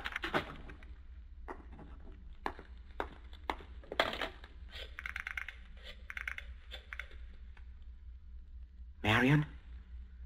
It's Hubert. No, darling, no, nothing is wrong. Oh, my plans are the same, unless you have changed. No? Oh, we'll meet in New York then and be married there. Huh? Oh, I'll explain to you why later. You just have to trust me. Yes. Yes, my darling. Hubert? Oh, I'm so sorry I can't talk any longer. Yes, I'll meet you in New York without fail. Auf Wiedersehen, mein Liebchen. Hubert, were you talking on the phone just now? Yes, Hermione. Whoever was it? Oh, Freddie Sinclair. Didn't I hear you say something about meeting somebody in New York? Why, yes. Freddie said he might possibly get over there before we even leave. And I said, of course, we'd meet him there if he decided to go. That seems very peculiar. But then all of your friends are peculiar. Yes, Hermione. And just look at your jacket. Have you been digging in that cellar again? Yes, Hermione. Well, there's no need for it. You can't possibly get that Devil's Garden thing finished before we sail for America. Go and change your clothes before the guests arrive. Oh, never mind. I see somebody coming up the walk now. Go and let them in. Yes. Hubert. Yes? Look out the window. There's Professor and Mrs. Goodenough, but who's that with them? Well, who... Precisely. Freddie Sinclair. Peculiar you should have been talking to him on the phone not 3 minutes ago, and now here he is. Yes, isn't it? But then, as you see, Hermione, all of my friends are peculiar. Not half so peculiar as you. Digging in the cellar the very day we leave for America. Just look at yourself. And now that I think of it... Yes? Oh, never mind. Go and let them in. Oh, you were going to ask me something, Hermione, about... the hole I'm digging in a cellar. Good heavens, stop rolling your eyes about that way. One would think you were digging a grave down there instead of a storage bin. Yes, Hermione. What's that? I said yes, Hermione. Father, open the door and please stop saying yes, Hermione. I think, my dear, I've said it for the last time.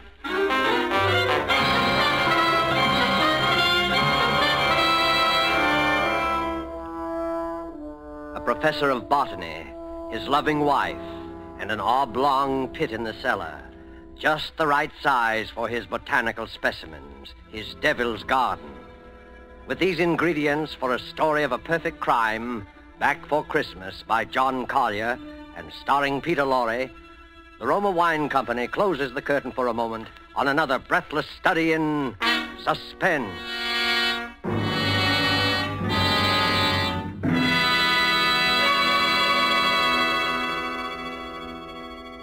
In this brief intermission in the play, it's pleasant to think about the holidays. Not everyone celebrates the holidays against a background of snow and pine trees. Somewhere south of the Gulf and the Caribbean, in a gracious home surrounded by palm trees in the warm sun, you might find holiday dinners ending this way.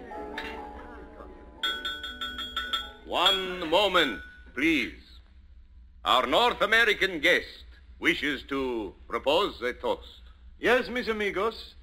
I drink a toast in gratitude to you for your gracious hospitality and the enjoyment you've given me, an American so far from home. It is only a fair exchange, my friend.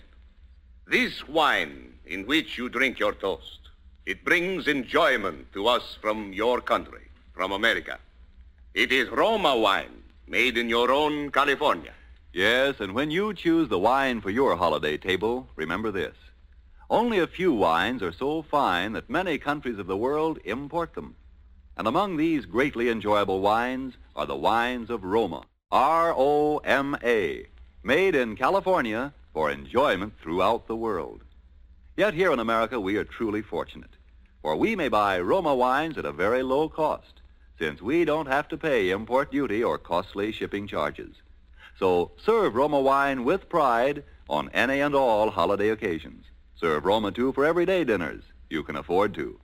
Ask your dealer tomorrow for your favorite Roma wine, America's largest selling wine. But before you buy wine, buy war bonds. And now it is with pleasure that we bring back to our sound stage Mr. Peter Lorre in Act 2 of Back for Christmas. A tale well calculated to keep you in suspense.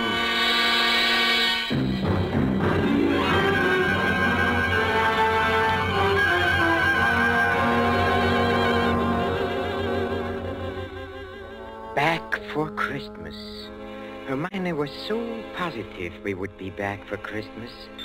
That last afternoon, pouring tea out for a few friends who had come in to say her last-minute farewells, she kept reiterating it. Now, mind you, Hermione, don't let those Americans lure your husband with one of their fat university jobs. We absolutely must have you with us for Christmas. He shall be back, I promise you. Well, it's not absolutely certain, of course. Hubert, now what do you mean it's not certain? Of course it's certain. After all, Hubert, old boy, you've contracted to lecture for only 3 months. Oh, that's quite right, but then, of course, anything may happen. Hubert adores being unpredictable. Now, what other man would decide the very day, mind you, before leaving for America, to dig a great hole in the floor of the cellar? In the cellar? Yes. He's going to put some unclassified wild orchids down there. A devil's garden, if you please. It sounds so mysterious. That's Hubert, though. It's really quite simple, however, once you find out what he's up to. Now, take that telephone call he put through to you a few minutes ago, Freddie. To me? Of course. Now, Hubert wanted to surprise me about your plan to meet us in New York next month. Wasn't that why he called? To ask you not to mention it? My dear Hermione, Hubert couldn't possibly have telephoned me within the past hour. I've been walking in the park since 3. He didn't telephone you? Well, how could he? As for my going to America... No. Come, Freddie, come. You may as well confess. Hermione has just found me out again. But, Hubert, old chap, I really Do you see what a poor liar Hubert makes? He's red as a beetroot. Aren't you ashamed of yourself, Professor? Stringing poor Hermione along like that.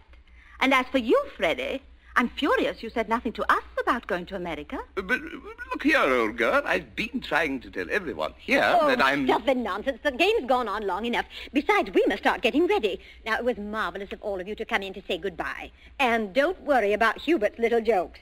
I will bring him back for Christmas. You may rely on it.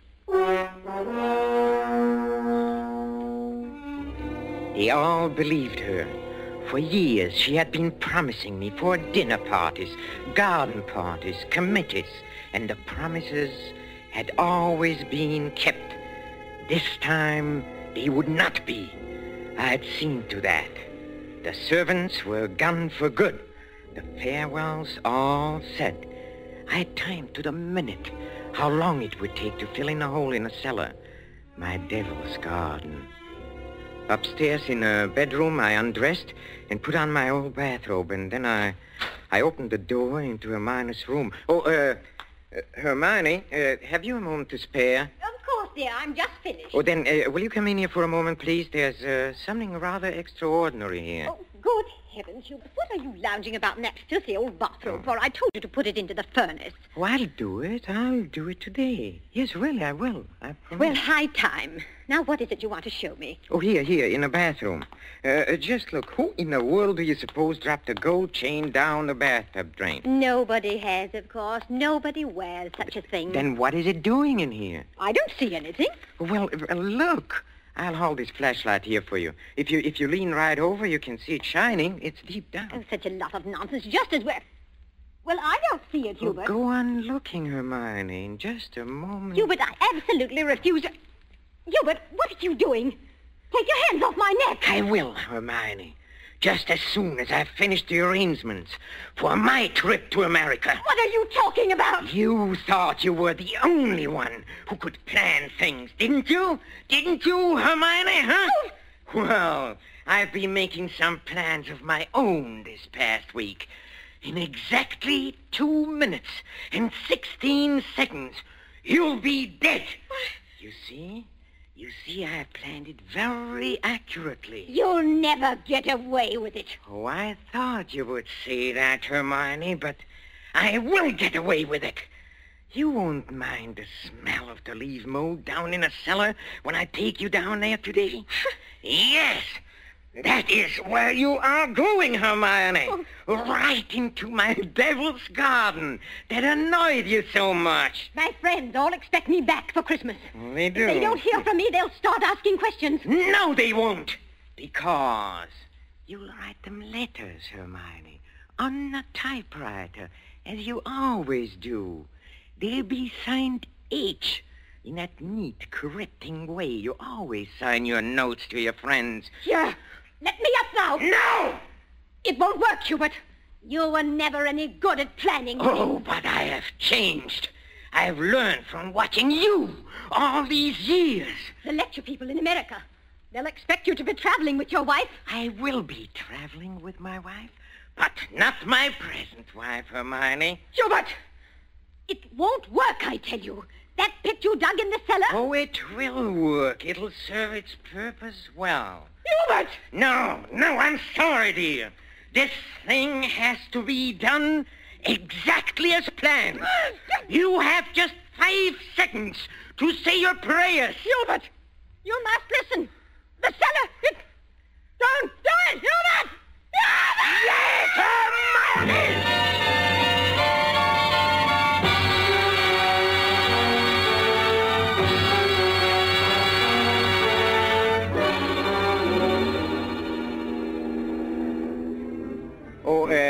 Steward? Yes, sir? Oh, my wife, she's indisposed. She'll be taking her meals in our stateroom. For the whole voyage, sir? Yes, for the whole voyage.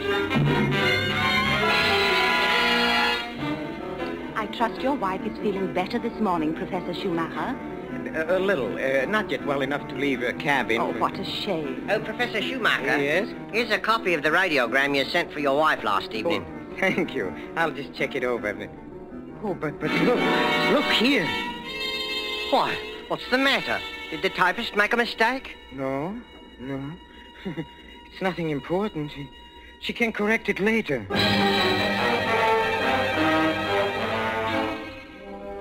For a moment, I had a feeling that Hermione had been leaning over my shoulder again, correcting what I had written as she always did. I had written a radiogram to Professor Goodenough and his wife. Haven't been out of my cabin the whole beastly trip, Hubert. Well, no doubt we'll be back for Christmas. But the operator had left out the W, and it read, "No doubt we'll be back for Christmas." Exactly what Hermione would have written. Well, the rest of the trip was uneventful. Marion and I met in New York just as we had planned. Just as we had planned.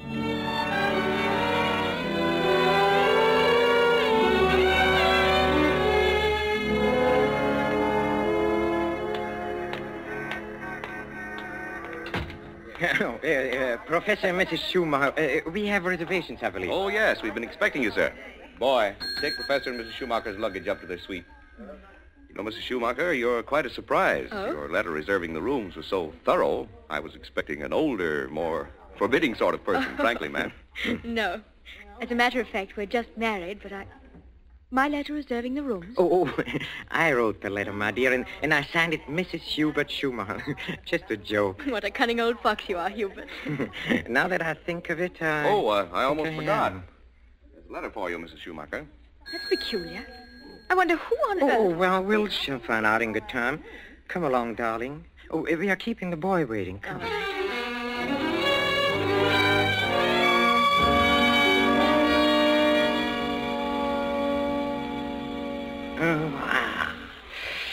Nothing like a cold, brisk shower to put a man to rights. Hubert, this letter. Oh, yes, the letter. Oh, dry my hair, will you, darling? Please. It seems to be a bill of some sort from a building contractor in Salisbury. Oh, really? Oh, bother, dry your own hair. Thank you, darling. Let's see this bill or whatever it is. It's very puzzling. Hubert, you were a widower, weren't you? I mean, Hermione isn't still alive.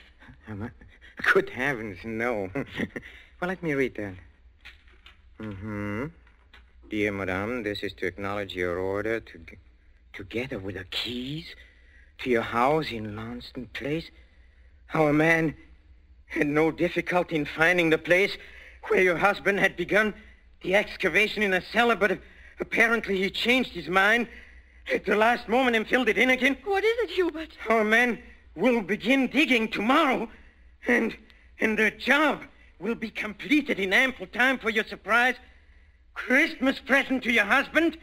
We are happy to be conspirators with you in this thoughtful gesture and hope that Professor Schumacher will be pleased at the results of our work on his Devil's Garden. Very truly yours, Paul Holt Sons, Contractors. What does it mean, Hubert? Means that Hermione was right. I will be back for Christmas. I will be back for Christmas. I will back for Christmas. Back for Christmas. Yes, Hermione.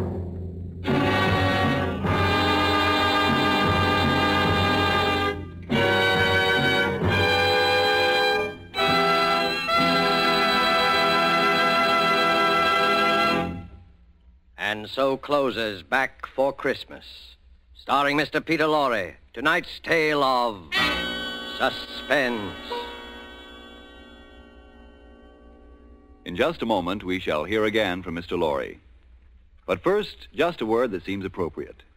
One of the world's oldest customs is the Christmas toast, and traditionally, down through centuries of war and peace, the Christmas toast has been drunk in wine. This year, when the glasses are filled and raised once again, we know that in every home the toast will be to a speedy victory and a speedy return of those we love. And before we set the wine glasses down, let us all resolve to do everything within our power to help make that toast come true. Let us resolve to help supply the weapons of war by buying even more and more war bonds. Let us resolve to face our own inconveniences without complaining. And above all, let us resolve that when this war is at last over, each of us will exert all our effort to see that future Christmases truly express peace on earth, goodwill to men. This thought, together with our very best wishes of the season, is the Roma Wine Company's Christmas message for you, its friends, here in America and throughout the world. This is Peter Lorre. Thank you for listening to our suspense play this evening, and I know you're looking forward to next week's show as I am. It is called Finishing School, And its subtitle might be the famous quotation, "The female of the species is more deadly than the male." Don't forget, then, next Thursday, same time, for Margot, Elsa Lanchester, Janet Beecher, and a distinguished all-feminine cast in Suspense. Presented by Roma Wines, R-O-M-A. Made in California for enjoyment throughout the world.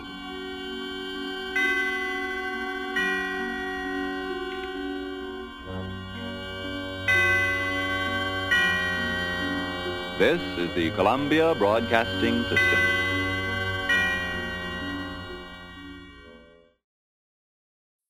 The CBS Radio Mystery Theater presents...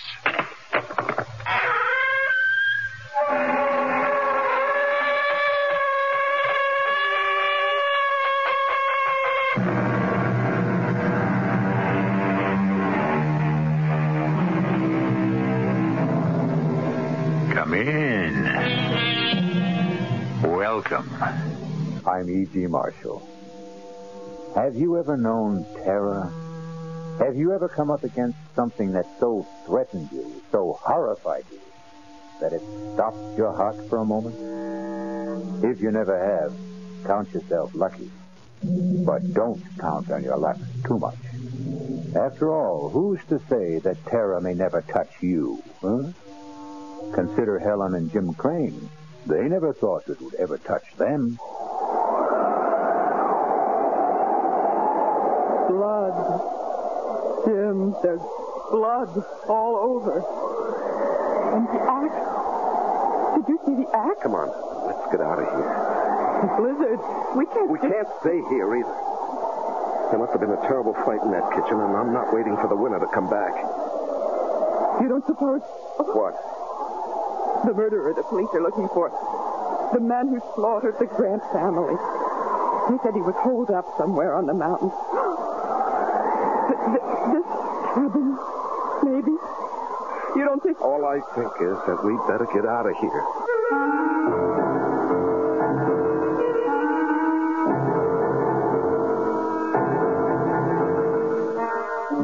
Our mystery drama, Blizzard of Terror, was written especially for the Mystery Theater by George Lothar and stars Lois Smith. I'll be back shortly with Act One. More of the Mystery Theater on WABC.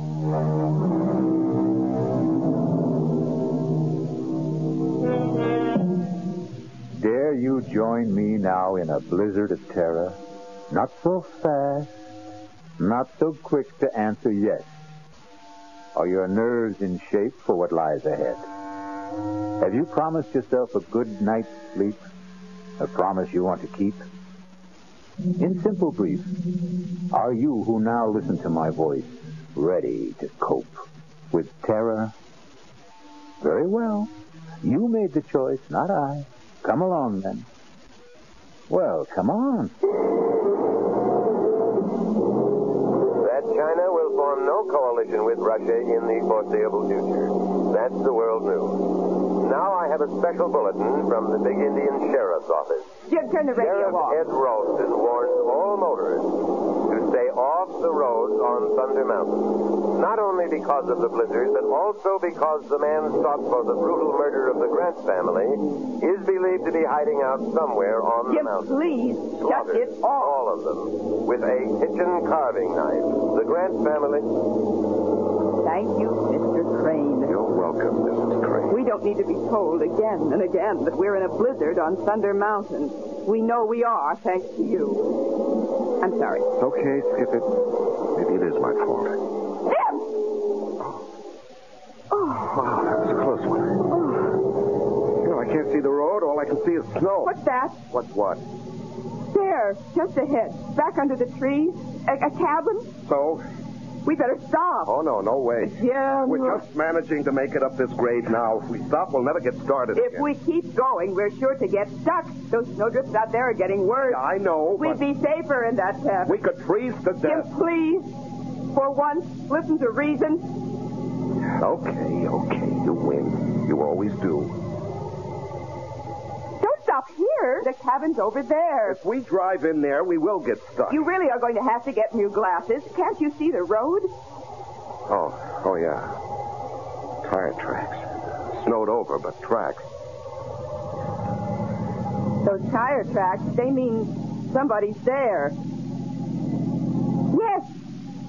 Look. Smoke's coming out of the chimney. Ah, now. Are you glad we turned in? Swooning with delight. You're angry because I was right. When are you wrong? When are you ever wrong? Oh, you are something. You are. You are really Why do we quarrel like this, fly at each other every time? Well, maybe if you weren't so darned independent. Forget it. Okay, come on.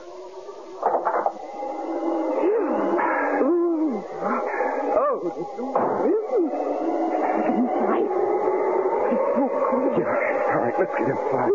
Fast.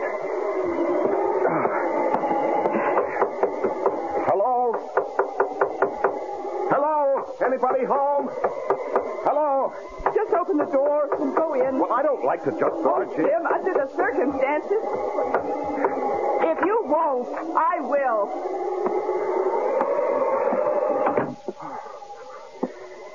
Hello? Anyone here?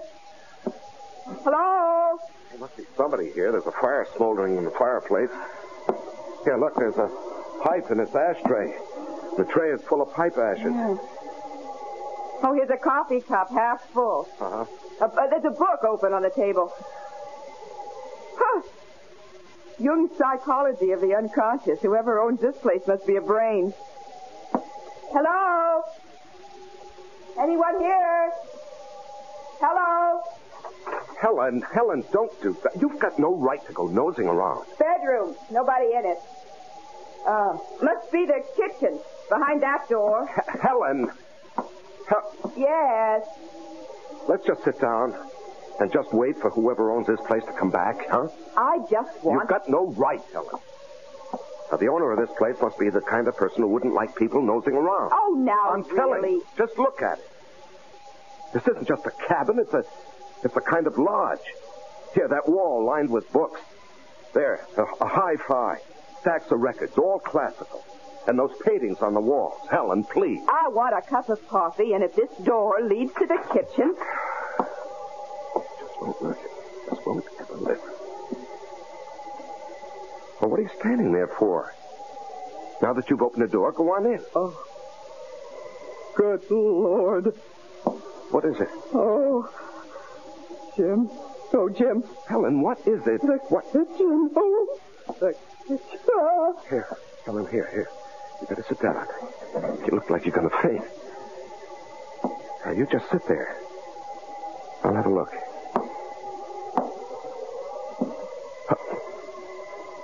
Oh, no. Oh, Helen, come on now. We better get out of here. My God. Oh, Jim.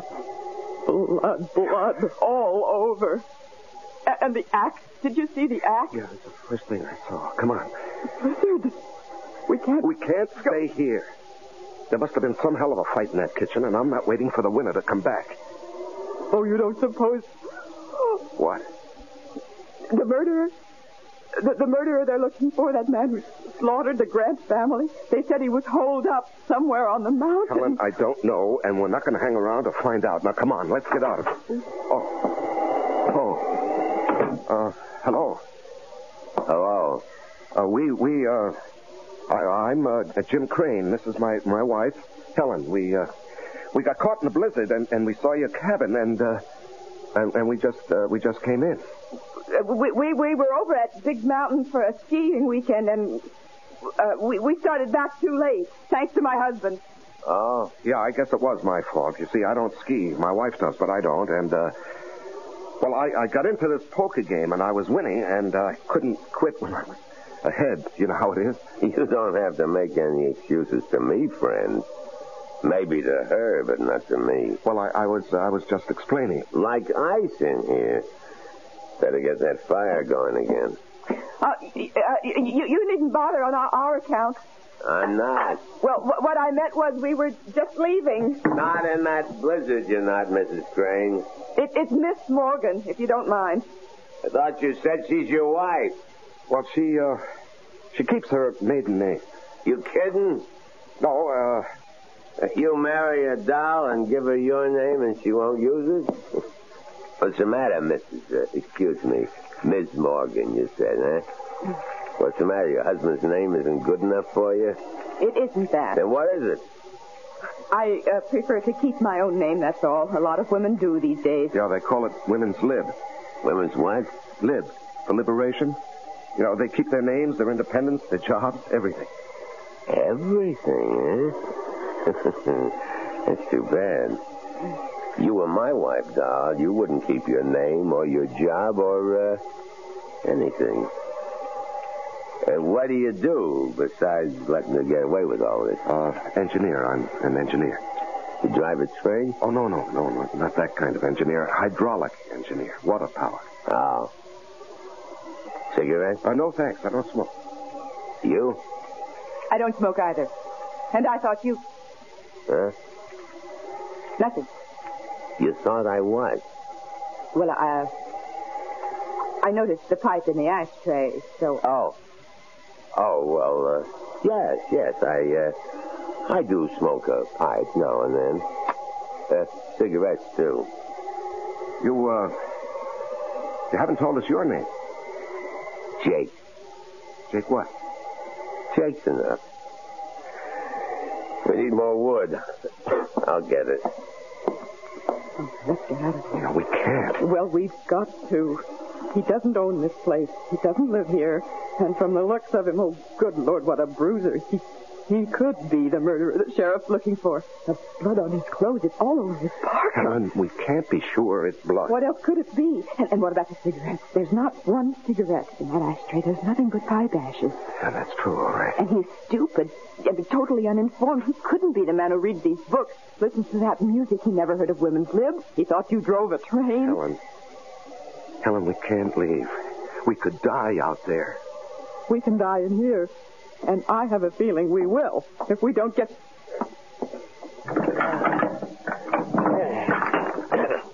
That'll hold us for a while.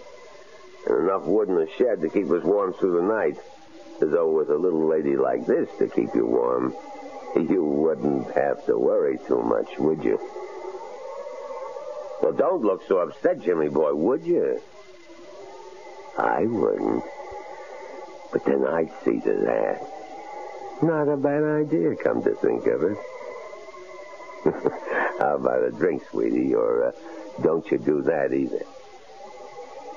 I could use a drink, yes. You, Jim? Thanks, yes. What do you do, Jake? Right now, nothing. Well, I mean when you do something. Let's see, we got scotch, bourbon, vodka. What'll it be? Helen? Scotch. Huh? I said scotch. No, please? Excuse me, please. Jimmy boy? The same. Please. One thing you gotta say for men. They got better manners than women. Well, come on. Pull up to the fire here. Let's all get, cozy. That okay with you, Helen? It'll certainly be warmer by the fire. That isn't what I said. I know what you said. What'd I say? Here you are. Thank you. Showing better manners. Good. Thanks. That's better. Easy chair, warm fire, drink. That's much better. Nice place you've got here. It's all right. You must do a lot of reading, all those books. I read some, yes. Mm-hmm. I see you like classical music, too. Hmm. Who are your favorites? Composers, I mean. Beethoven, maybe? Yes, I like Beethoven. Oh, me too. I'm especially fond of his 10th Symphony. Oh, yes, I go for that, too. Well, I don't know about you two, but I'm getting hungry. Could use some supper. How about it? Yeah, I could eat. You, sweetie? Oh, I suppose. Yes. Good. But first, we'll have to clean up the kitchen. It's a real bloody mess out there, and I mean bloody. What do you mean bloody? Just said there's blood all over. All over me, too. See? Oh, yes. How, what happened? I didn't want to kill him. I had to. I surprised him out there in the kitchen, and he came for me.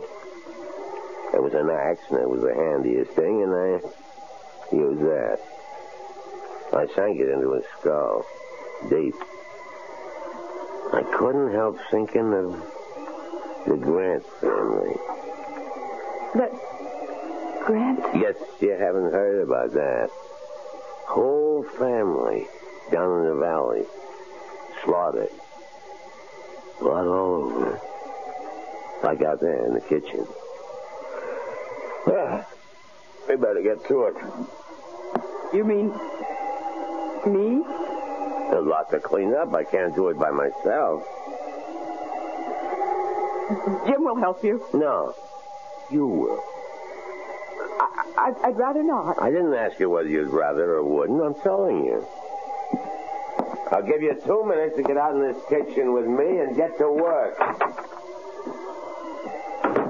There is no Beethoven 10. Oh, Jim, what have we got ourselves into? Helen, better humor him.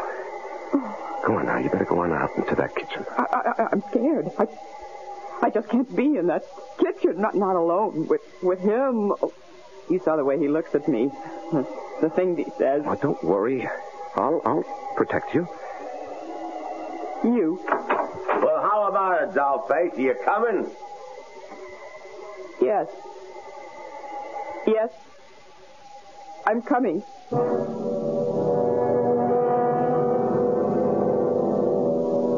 Helen and Jim feel the first stirrings of terror. But worse, much worse, lies ahead for them. I'll be back shortly with Act 2. On WABC.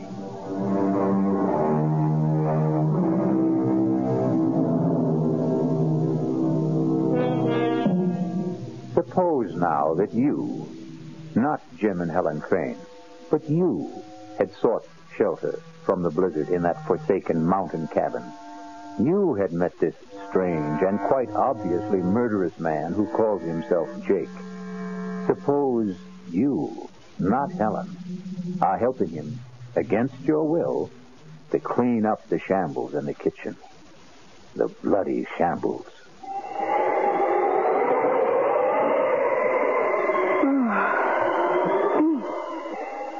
Well, that's it, I guess. The axe needs to be washed. There's blood all over it. Well, go on, wash it. I can't touch it.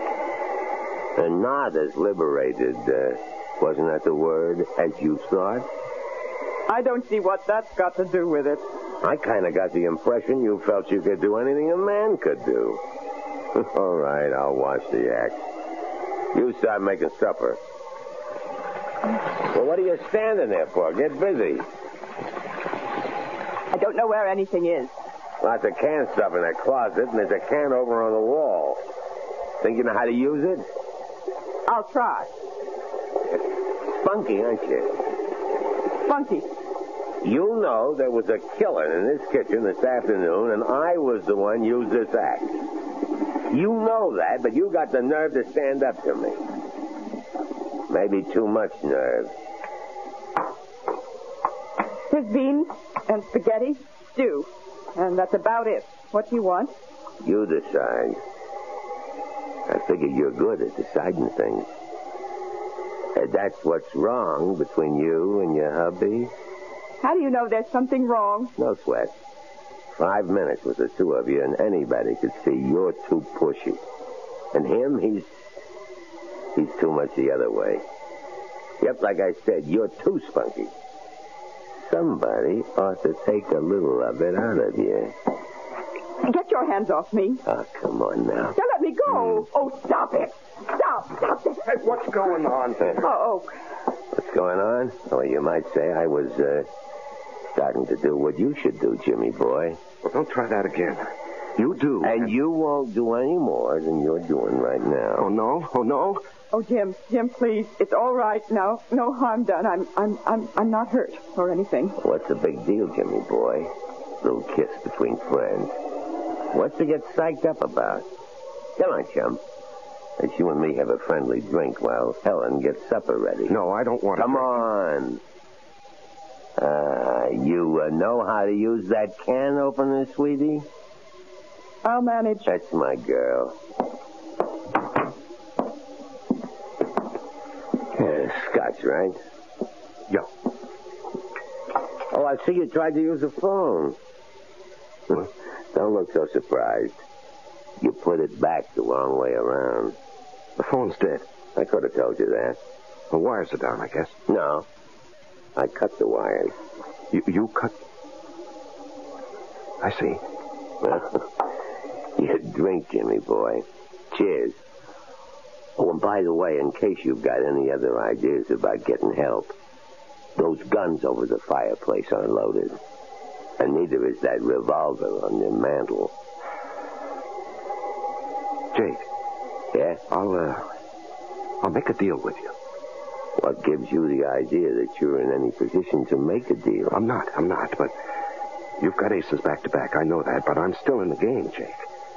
You're a good poker player. You're bluffing, but I'd never be able to tell it in your face. Are you going to listen? All ears. Let us go, Helen and me. Let us go, and we won't say a thing, not a thing, to anybody. About what? What? You know. I don't know. Look, I don't want to spell it out. You got no choice. I hold aces back to back, like you said. All right. My wife and I, we have a pretty good idea who you are. You know that, or I wouldn't be telling you. Uh-huh. So, what you're thinking, once these two leave here, they'll contact the sheriff and give them a lead on me.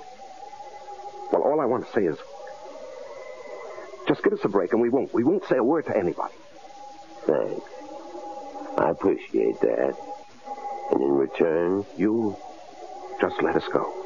Who's holding you? Well, you know what I mean. We can't go now, not with that blizzard out there. I mean, tomorrow or the next day. Whenever the plow comes through and clears the road. I want you to let us live. What for? Answer me that, Jimmy boy. What for? Well, that's a crazy question. Yeah? Let me tell you something. Tell me. You in love with your wife? You can't answer that, huh? She in love with you? Can't answer that either, huh? Can you? How long you been married? You can answer that. 3 years. What happened, Jimmy? What happened between the time 3 years ago you two couldn't wait to get married, I'll bet, and now, when you can't wait to get divorced? You are thinking about divorce, aren't you? Well, we don't get along, that's for sure, but... For what? You're at each other's throats day in and day out, right? Nothing but fights, arguments, frustrations on both sides. From the minute you get up till you go to bed, right? Am I right? Yeah, you're right. And you want to live? For what? Well, you keep hoping things will change. They won't. Unless you make them change. Very few ever do. They keep hoping right into the grave, hoping. Like the Grants. Why did you kill the Grants? They killed themselves. They were dead long before they were put out of their misery. Like you and her. I'll make a deal with you, Jimmy. I'm listening. You give me a good reason why you should go on living. And it's a deal. We want to. No. You just don't want to die.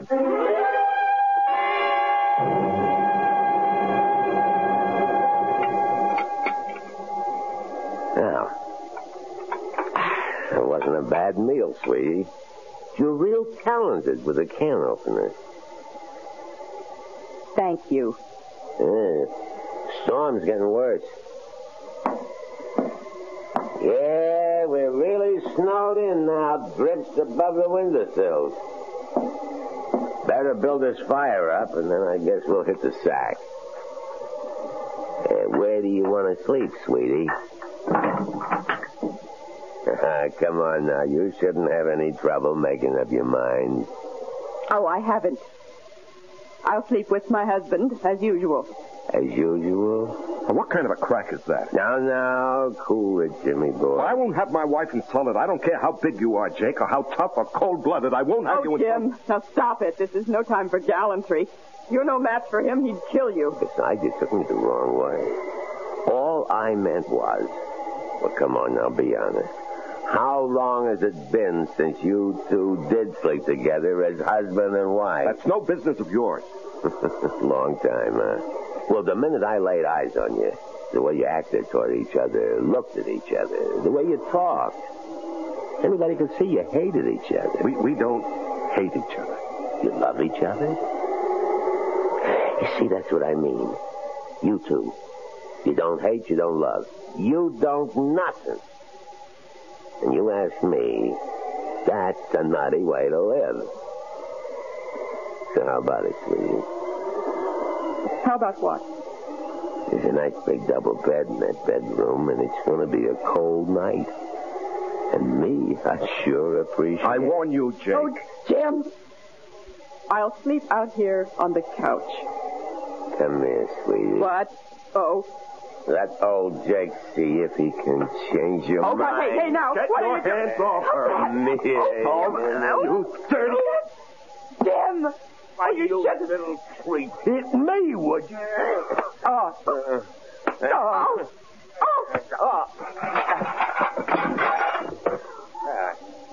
I guess that'll hold you for a while, Jimmy boy. Now, you, dog. Oh, no. Yeah. You can kill me if you want to. You could torture me for hours, but I would never.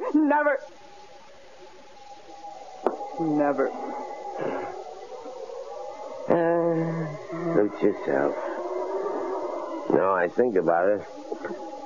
What would I want with you? Oh, when Jimmy boy comes to, tell him not to get any ideas in the night about escaping or overpowering me. He hasn't a chance. Jim? Jim? Oh, I'll be okay. He sure packs a mean wallop. You shouldn't have even thought of standing up to him. Some things a man will take and some things he won't. And manhandling his wife is one of them. Jim, can we get out? Do you think? Would there be any way? No. We're snowed in. Even if we could get to the car, we wouldn't be able to drive it afoot in those drifts. What about telephoning for help? Well, the phone's dead. He cut the wires. Oh. But don't you worry. Don't you worry, Helen. There's one thing he overlooked. What? That revolver on the mantelpiece. This. It's loaded? Not yet, but it's going to be. He made a big point about those guns over the mantel and this revolver having no bullets in them. I knew that without being told. Those guns were the first thing I went for when you two were in the kitchen. But if they're unloaded... Well, I nosed around. I couldn't find any ammunition for the guns on the wall, but I found these in that drawer. Do they fit? Looks as if they ought to. We'll soon find out. They do. They fit. Yeah, thank heavens. What do we do now? We'll wait till morning. But we're safe now, Helen. Safe. Thanks to you, darling. You know, you haven't called me Dad in I don't know when. Jim, there's something I forgot to mention. I kind of figure you must have found the bullets for that revolver in the desk drawer. You did, didn't you? What of it? Don't bother loading that gun. It doesn't work. The trigger's broken. Nice.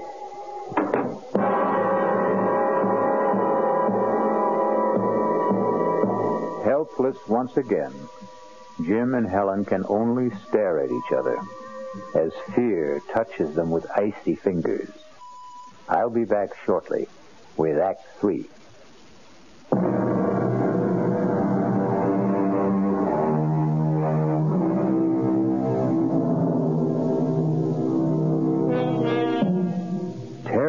icy fingers grip Helen and Jim Crane as they face all but certain death at the hands of Jake. Curious, though, isn't it? Even strange that their fear, shared in common, brings them closer to each other than ever before in the 3 years of their marriage. Strange. Curious. Jim, Oh, I didn't know you were awake. I've hardly slept. I'm sorry. I've done the best I could with this fire through the night to keep the room warm. I know. I watched you get up out of that chair again and again. Thank you, Jim. What? You did it mostly for me. For my comfort. Thank you. Oh, nonsense. I need a little warmth, too, you know. You don't get much, do you? From me. Could be I don't rate much. I think you do. Then why do you withhold it? I only just found out. Found out? It wasn't the cold that kept me awake through the night. It was thinking about Jake and us. Yeah, well, we'll manage a way out of this. I don't know how, but we will. I wasn't thinking about that. I was thinking about something he said last night. He said, we don't hate each other, we don't love, we don't nothing. And then he said, you ask me, that's a nutty way to live. Well, it is, isn't it? If what he said was true about us, but it isn't. It is. Not for me. I did a lot of thinking, too. I love you, Helen. I always have. It's just that... Yes? I don't know. It seems I can't reach you anymore. Something happened to us along the way, and I can't figure out what it is. I think I can. Tell me. I don't know. I think maybe it's just the times we live in. I mean, well, take women's lib. I don't see anything wrong with women's lib. The fact is, I'm all for it if it doesn't go too far. It did with me, I think. Oh, I don't know. I do. I wanted to be... I still want to be my own person. Myself. Me. The last thing I wanted was to be dependent on anyone, and I guess especially on you. But last night, oh, Jim, I was scared. And when you fought for me, when you just went for him like a raging animal, Jim, and you did it for me. I know you wouldn't have done it for yourself, or maybe for anyone, but you did it for me. Oh, Jim, I needed you. I really did need you. Well, maybe the truth is... The simple truth is that we need each other. I don't mean just you and me, but everybody. I mean, we're all in the same boat, aren't we? Same world. We are dependent on each other, so... Why do we fight it? I'm not fighting it anymore. I made up my mind to that during the night. Jim? I love you. You are a wonderful husband, only I just never gave you the chance to be. Oh, Helen, sweetheart. Oh, I do love you. Oh, Jim, I do. Oh, I do. Oh, dearest. Well, look what's going on here. When did you two scrappers become lovebirds? Never mind. The fire needs building up. Get some wood, Jim. It's out back in the shed. Okay. So, you think you've fallen in love with your husband all over again, eh? You were listening. You overheard. Blast myself sick. I don't see anything funny about it. You wouldn't. You believe it. So does he. Fact is, the two of you in the same boat, and no, you better row together or else. Or else what? You'll find out, sweetie. What will you take to let us go? Kind of putting the cart before the horse, aren't you? Go where? The blizzard has stopped. But those drifts out there must be 6 to 8 feet high. They must plow that road. They have to keep it open. A plow is sure to come through, if not today, tomorrow. Could be. Well, then. Well, then what? Don't kill us. Let us go. Why should I? I'll give you anything you want. I'll do anything you want. How do you know what I want? What makes you so sure you can supply it? You've made that plain enough. Jake, I beg you, let us live. At least, let Jim live. And I'll do anything. Anything. Oh, Jim! Oh, what happened? Oh, I was bringing an armful of wood, and I stepped on a log. Oh, twisted my ankle. Here, let me give you a hand. Just lean on me. Now, take it easy. Jim, dear. Easy now, easy. Yeah, sit right there. Get that shoe off. Let him get it off himself. He's no cripple. You get out in the kitchen and scare up some breakfast. You heard me. Oh, the pain. See if you can stand on it. Stand? Try it. I can't. I'm helpless. Oh. Yeah. Real helpless.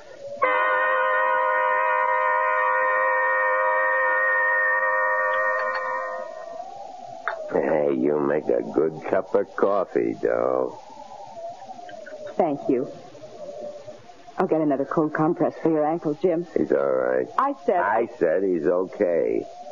Let him worry about his ankle.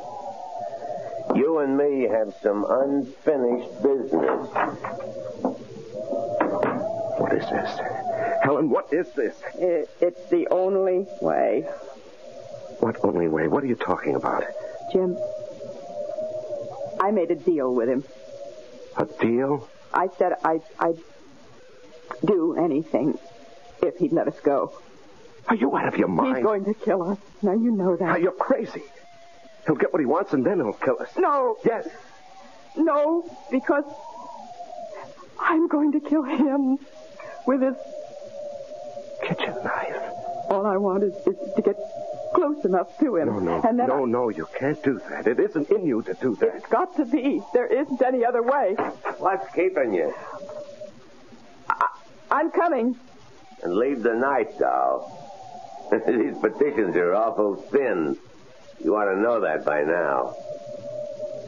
Put the knife down, I said. Stay where you are, Helen. You made a deal, and she's gone through with it. Over my dead body. No, you fool. Over your live body. Over my live? He said he'd spare you. Spare me? He said us. She lied. She made the bargain to save you. Helen, you would... I love you. I love you, Jim. I told you that. I love you. And I love you, Helen, a lot too much to let you go through with anything like this. What you figure you can do about it, huh?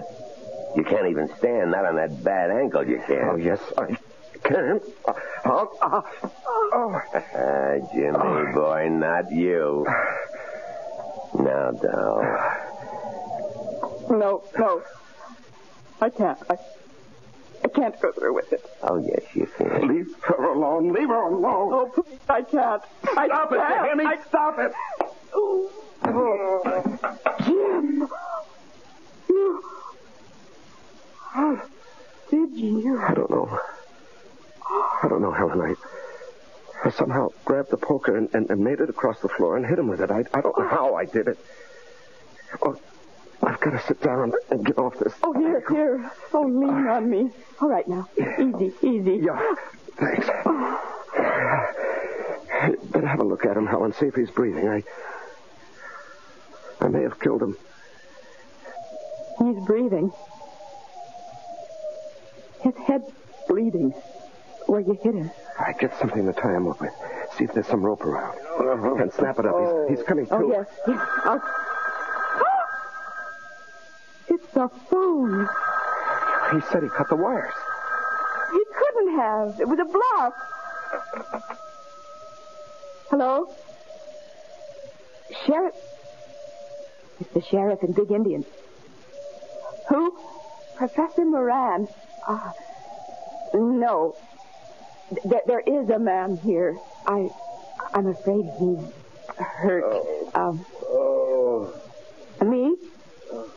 My name's Helen Crane. My husband and I got caught in last night's blizzard, and we managed to get to this cabin, and we found... Well, there was blood all over the kitchen, and an axe. Helen, look out. Jake, it's all right. All right. The poker. Helen, the poker. Hit him again. No, you've got it all wrong. All wrong. Helen, hit him. Give me that phone. Hello, Ed. Yes, it's Jake. No, it's okay. Everything's okay. No, I'm not worried at all. I knew you'd check as soon as they got the service back on. What? Oh, man. Bobcat. Yeah, Bobcat. Surprised him in the kitchen. Killed him with a wood axe. Handiest thing. Yeah, I guess so. Prowling for food, sure. Oh, well, a nice young couple. No, I'm very much alive. I'll explain when I see you. The plow. When? Good. No, we're okay. Plenty of wood, plenty of food. Thanks, Ed. So long. You... Professor Moran? Yes. Why? I don't get it. We thought you were the killer they're looking for. Yes, I know. Why didn't you tell us who you were? Why didn't you explain about the blood in the kitchen? Well, more important, why did you act the way you did? You acted the part of the killer. Yes. Why did I act the part? Well, you were guinea pigs, I'm afraid. Guinea pigs? Yes, I'm head of the Department of Psychology at City University.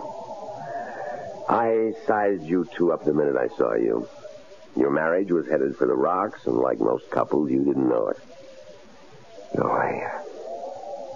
I guess we didn't. Like any other young marrieds in this day and age, you'd lost contact with each other. We're going separate ways. Well, I set out to bring you back together, and as I said before, people in the same boat have to pull together. All I did was put you both in the same boat by making you face a common danger. A danger that never existed.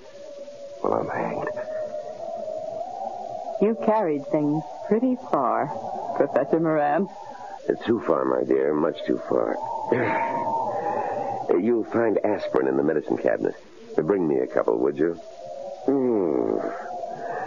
On second thought, bring the bottle. And so terror turns to surprise and relief. Pretty shrewd fellow, Professor Moran, wouldn't you say? I mean, realizing that Jim and Helen were headed for divorce, that took keen insight into human nature. But then, he was, after all, a trained psychologist. I'll be back in just a moment.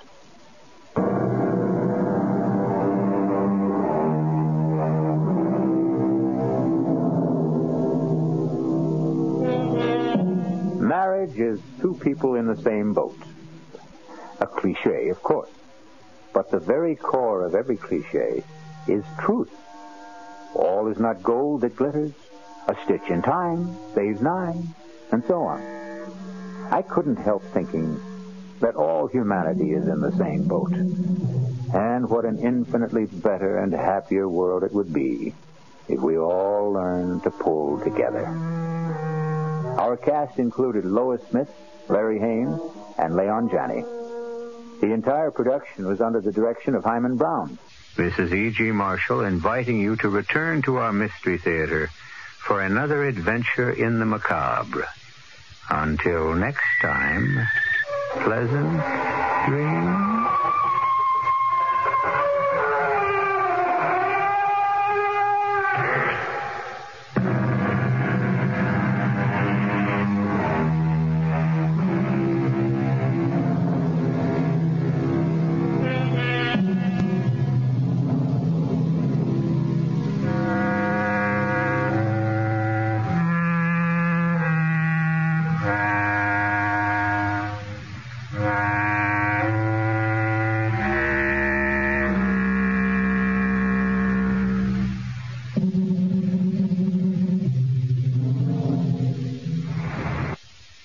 Subscribe for more videos.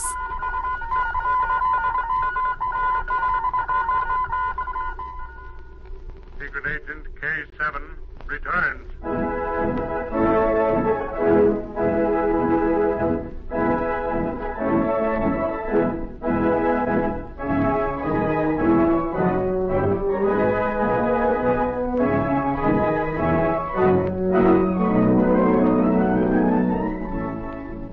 America's #1 adventurer, K7, former United States secret agent who operated in 22 countries, on land, on sea, and in the air, brings you another story of today. Here is K7. Ladies and gentlemen, during last year, newspapers printed many stories of border violations. The world was nervous. Boundaries between countries were closely guarded, and each violation brought new diplomatic protests. It is the story of border violations engineered by international troublemakers that I bring to you now. My old friend John Holbrook will introduce the story. Thank you, K7. Agent Z, one of K7's former associates, was one of the few who knew the real story behind border violations. He knew that many of these acts were unintentional, but that others were deliberately planned by international crooks and spies who were making large fortunes selling information to the rearming nations. It was a trick to keep world tension high, and Z knew that the offenders must be captured. When he had gathered the information he needed to act, he called on his friend Patricia Norwood. I'm going to ask you to help me, Pat. Now look at this newspaper. You'll find a story about border violations on the front page. Oh, yes, I've just been reading it. Good. Now I'll tell you the real facts. Pat, the majority of those so-called international incidents are a part of a deliberate plot. A plot, Z? Do you mean that? I've gathered as much information as I could, Pat, and now I'm going after the crooks. I want you to go with me. Well, how are they working? Well, one man, I'm not sure of his identity, has a private airplane hidden somewhere.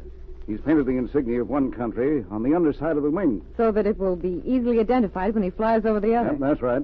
Each night he flies across the border, drops low with propaganda so that he'll be seen, and then he returns to his own flying field. The smaller country enters a diplomatic protest.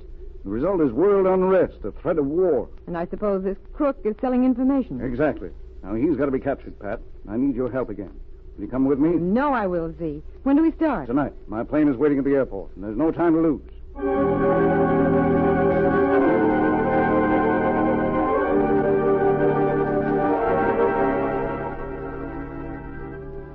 Z laid his plans carefully. From diplomatic sources, he secured permission from both countries involved to fly over the border. The orders went out by radio.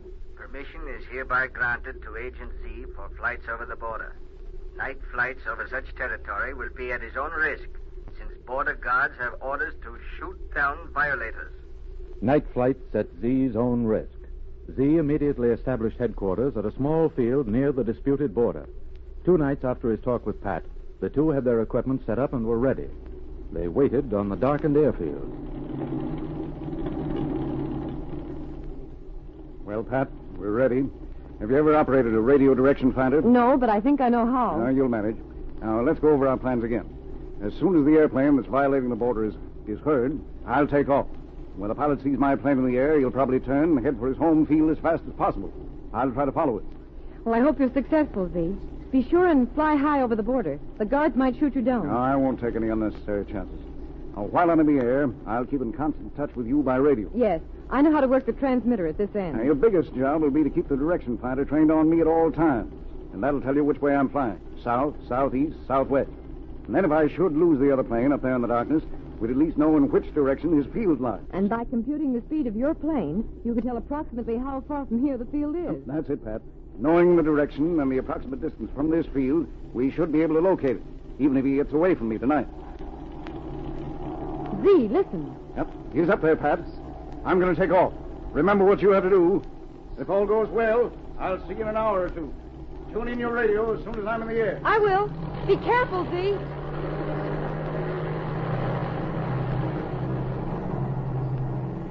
I'd better turn the radio on. Hello? Hello? 147R calling plane 291R. 147R calling plane 291R. Can you hear me, Z? Hello, Pat. 291R calling 147R. Radio working perfectly. Come in. I can hear you, Z. I've got the direction finder working. Keep it trained on me, Pat. I'm gaining altitude. I'm over the other plane now. I don't think the other pilot has seen me. Yes, he has seen me, Pat. He's turning back. He's headed toward the border. I'm behind him and above him. Keep your direction finder on me. I have it on you, Z. You're headed directly south. Do you hear me? You're headed directly south. The plane that's been violating the border has increased its speed, Pat. There's no doubt that he's seen me. We've been spotted from the ground, too. The border is directly under us. The border guards are using anti-aircraft guns. They're puffs of white smoke as the shells explode around us. Z, be careful. Go higher. We're over the border now. I don't believe either plane was hit. The border violator's still directly ahead of me. Are you watching the direction finder? Yes. You're still headed directly south. Z, come in. Z, can you hear me? 147R calling plane 291R. Come in. I've lost you. Pat, I'm afraid I'm in trouble. My motor is missing. Wait, it's better again now. Watch direction finder. Keep talking, Z. My motor is missing badly, Pat. The other plane is gaining on me. I'm losing speed. Z, turn and come back. Come back. I've just discovered the trouble. My gasoline tank was hit as I flew over the border. The gasoline has leaked away. I've got to go down. Z, keep talking. Nearly down, Pat. Nearly down. Dropping flares for a forced landing. There's a beat. Hello, Z. Z, can you hear me? Z, come in. 147R calling plane 291R. Come in.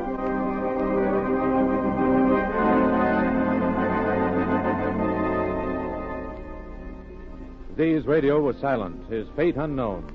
Pat waited until the following afternoon for some word from him.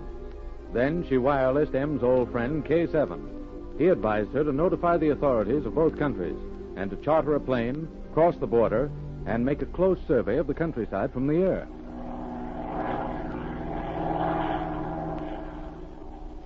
Fly lower, pilot. I thought I saw something. Yes, miss. No, it's nothing, I guess. I don't understand why we haven't seen a plane on the ground. Oh, if only K7 were here. Your friend Z must have landed safely. Well, I was thinking of that. If he'd crashed, we would have sighted the wreck. Or there would have been a report. How far behind the border are we now? About 55 miles, directly south. Well, Z couldn't have been that far. We'd better turn. Wait, do you see anything in that tall tree below us? Oh, yes. Yes, it's a long piece of cloth. And it looks as if it was tied to the top of the tree. That's right, miss. Now, look down over our left wing. There's a second cloth streamer tied to that tree down there. Yes, I see it. And that field beneath is smooth, large enough for a plane to take off. Yes, plenty big enough. And there's a barn, too. It might be a secret hangar. Those rags tied to the tops of the two trees would show the direction of the wind so that a plane could land. It might be a private field, miss. You want to go down? We're 55 miles from the border. Just far enough. That may be the field the plane that violates the border takes off from each night. How far is the next airport, pilot? About 5 miles. We'll head for it at once. I'm going to land. And tonight I'm coming back here on foot and look this field over.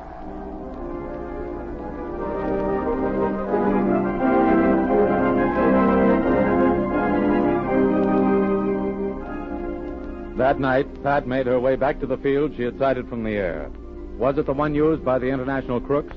If so, it was ideally located. The countryside was almost complete wilderness. As she crept to the edge of the field under cover of darkness, she saw lights. Then an airplane motor was started. 2 men were near the plane. They turned and went back into the barn that served as a hangar. Pat made up her mind quickly. She ran to the plane, climbed in, and concealed herself behind the pilot's seat. Shortly after, the 2 men returned. You'll have no trouble tonight, Nitro. Found out what happened to the pilot who followed me last night? Yes, it was Special Agent Z. He reached the ground safely? Yes. Now he's in prison. Prison? How could that be? The civil authorities saw the flares which he dropped. They were waiting for him when he reached the ground. They will let him go free as soon as they find out who he is. That has been arranged. I told you that I had friends. The authorities believe that he is one of us. They have been told that his credentials are forgeries. He'll be in prison for a long time if he's not shot as a spy. That is good. The special agent is in prison as a spy. Before he can get out, there'll be war. Now, we'll start. Get in. Tonight I go with you. We'll fly over every city and drop leaflets. What is in them will make the people think. Get in.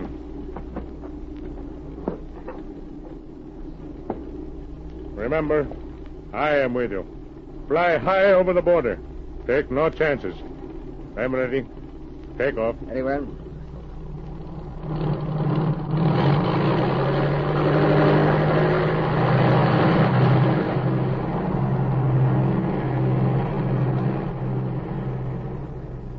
Go up higher. You're too near the trees. It will take a minute.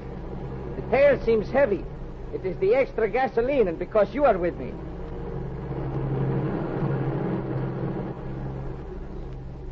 Pat held her breath as she crouched in the darkness behind the two crooks. She waited until she was sure the plane was over the border. Then, cautiously, she crawled to the space under the wing. The gasoline tanks were there. She turned a valve. It was a desperate chance. What is the trouble? The motor is missing. I don't know, Nadok. We have plenty of gasoline. Oh. Hang on. We've got to land. It will be hard. The plane is heavy tonight. It does. There's an airfield below. As soon as we are on the ground, run. We must not be caught. I can see the ground. Perhaps it will be all right. The city is to our right. I have friends there. Hang on. We're going to hit.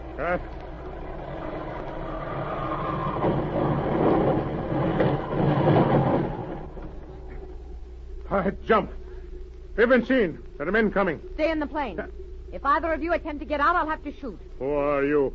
What are you doing in this plane? It makes little difference who I am, gentlemen. Huh? Don't try to move. Nadok, they have turned on the airport lights. Yeah? There are men running towards us. Jump to the ground. I'll take care of this girl. You do well. Stay in your plane. Surrounded, men. Z!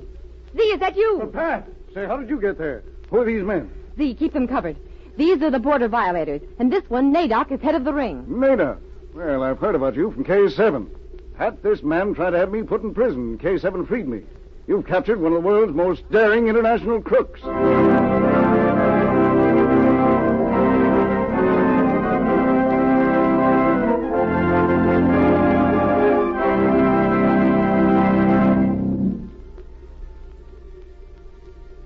Nadok and Nizer were arrested.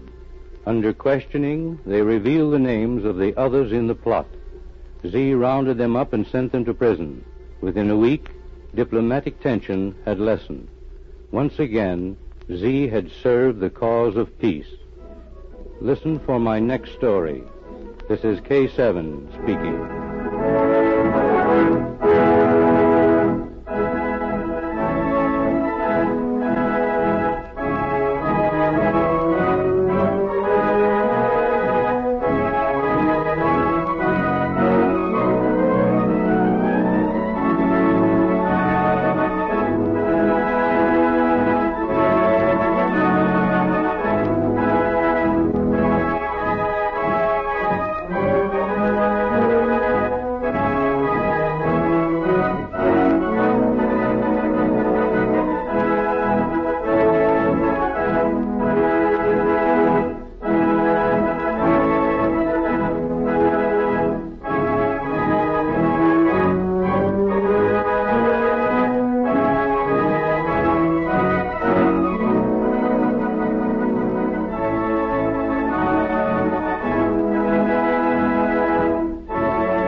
Dodge City entered the territory on west, there's just one way to handle the killers and the spoilers, and that's with a U.S. Marshal and the smell of gun smoke.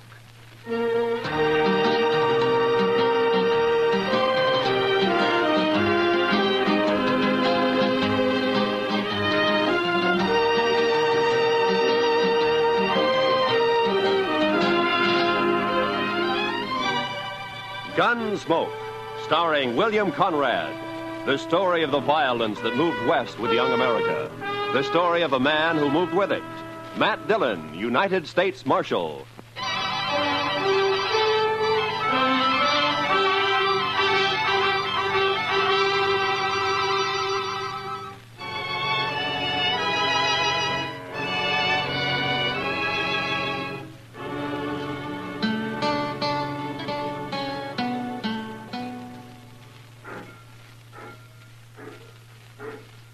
Mr. Dillon? Yeah, Chester.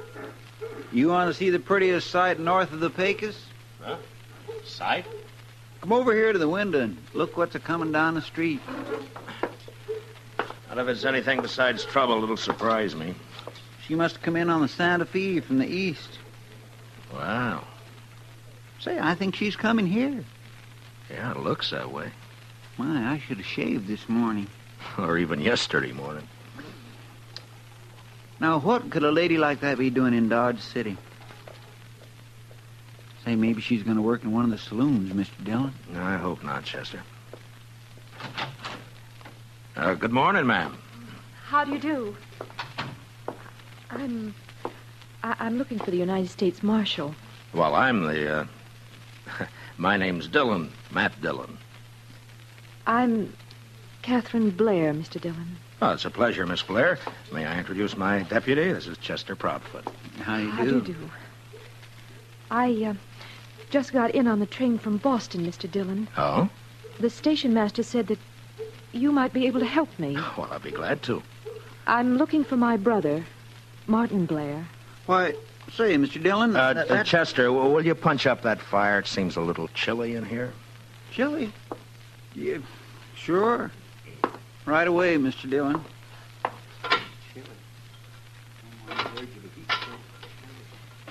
Do you happen to know my brother, Mr. Dillon? Yes. Yes, I know him. Oh, good. Then you can tell me where to find him. Well, I'm not too sure that I can. You see, he moves around a lot. Yes, I know. He left home and came out west 2 years ago, and every time he's written us, it's been from a different address. He's always been that way. Restless, I guess you might call it. Yes, I guess you might. Mother's always thinking he might get into trouble out here by himself. But I tell her not to worry. He's young yet. He'll grow out of it. I see. Meanwhile, though, you'll need someplace to stay, I imagine. Well, yes, I suppose there's a hotel. I think the Widow Markham may have an extra room. You'd be better off there than at the hotel. Your baggage at the station? Yes. Chester, will you go to the station with Miss Blair and then take her over to Widow Markham's and get her settled in a room? Sure thing, Mr. Dillon. This is awfully nice of you. Not at all. And, Chester, will you explain the situation to Miss Markham? I mean that we don't know where Miss Blair's brother is at the moment, Chester? Yes, sir. I'll explain it to her, Mr. Dillon. After you, ma'am. Oh, thank you. You're very kind, Mr. Dillon. Goodbye. Goodbye.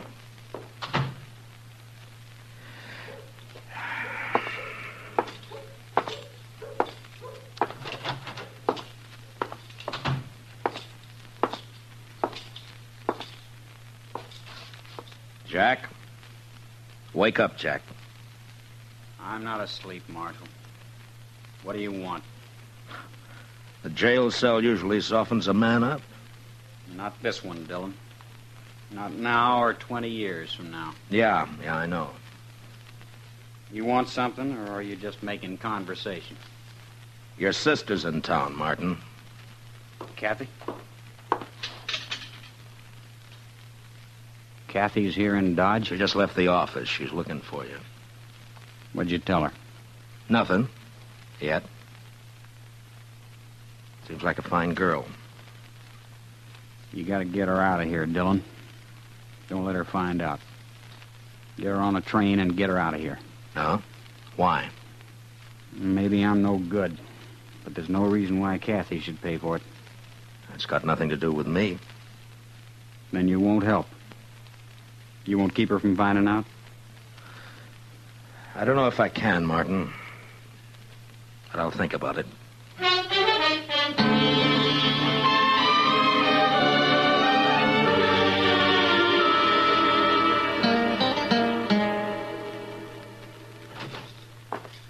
Oh.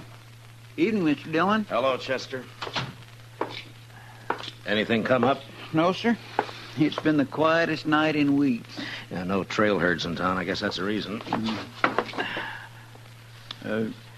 Miss Blair's all right, I suppose? Yeah, she's all right, Chester. Have you told her about her brother, Mr. Dillon? Well, I told her that he's out of town. We're trying to get word to him. The truth's bound to get to her somehow, sooner or later. Yeah, I know. Only reason it hasn't already is because everybody in town knows him as Boston Jack. Yes, but his real name will come out at the trial next week, though. Well, I've been trying to get her to leave before then, go back home, but she won't leave until she sees him. It's sure going to go hard with her when she finds out her brother's guilty of cattle rustling. And murder, and horse stealing. And this time we got a witness. Yes, sir. I don't rightly see how you can keep her from finding out, Mr. Dillon.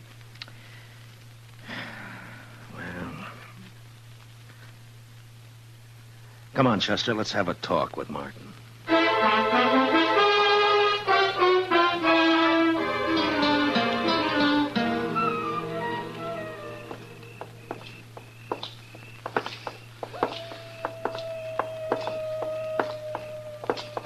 Nice night, Mr. Dillon. Yeah, it's fine. A great night for taking a walk. Don't you think so, Martin? Anything's better than rotting in that cell. Well, where did you expect to end up? All you got is old man Hawk's word against mine. He's lying. The jury will believe him. If he could see me so plain, how come he couldn't tell you who was with me? It was dark. He saw your face in the gun flash when you shot his foreman in the back. That's a lie. As far as that's concerned, I know who was with you, but I haven't got a case against him. Red Poley. Wasn't it? I wouldn't know. I wasn't there. Mm-hmm. Well, suppose we leave it to the jury. Here's the wood of Markham's place, Mr. Dillon. Yeah. All right, Martin, let's get it straight now. You're here because you want to keep your sister from knowing the truth about you. Now, we're going in there and talk to her. Then you're going back to jail. You know the story I'm planning to tell her. I know. I just want to make one thing clear. You are going back to jail. Chester will stay on the front porch and cover you through the window, and I'll be inside with you, also wearing a gun. Don't try anything foolish. I wouldn't want to kill you in front of your sister, but if it comes to it, I'll do it. You understand? Sure. I understand. All right, let's go. I'll be there at the first window, Mr. Dillon. The parlor's on the left. All right, Chester.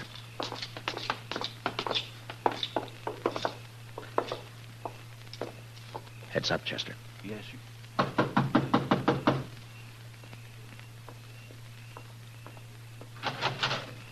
Good evening, Miss Blair. Oh, why, Mr. Dillon?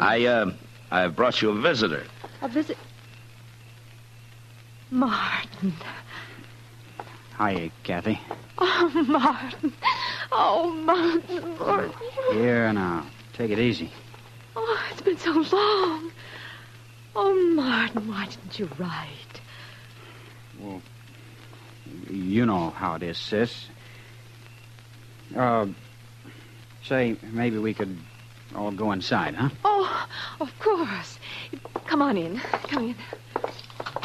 Oh, I couldn't imagine who was knocking. Mrs. Markham has gone to bed and... Oh, here. Sit down, both of you. Thank you, Miss Blair. Oh, Mr. Dillon. Where on earth did you find him? Well, I guess I better confess to you, Miss Blair. I knew all along where he was. What? The only trouble was I just couldn't produce him. Oh, I'm afraid I don't understand you. Well, you see, Martin's been doing some work for me. Sort of secret work, you might say. We're trying to dig up evidence on a gang of cattle rustlers around. Oh, just wait till Mother hears about that. Oh, and she was so worried about you. Yeah. It's quite a job.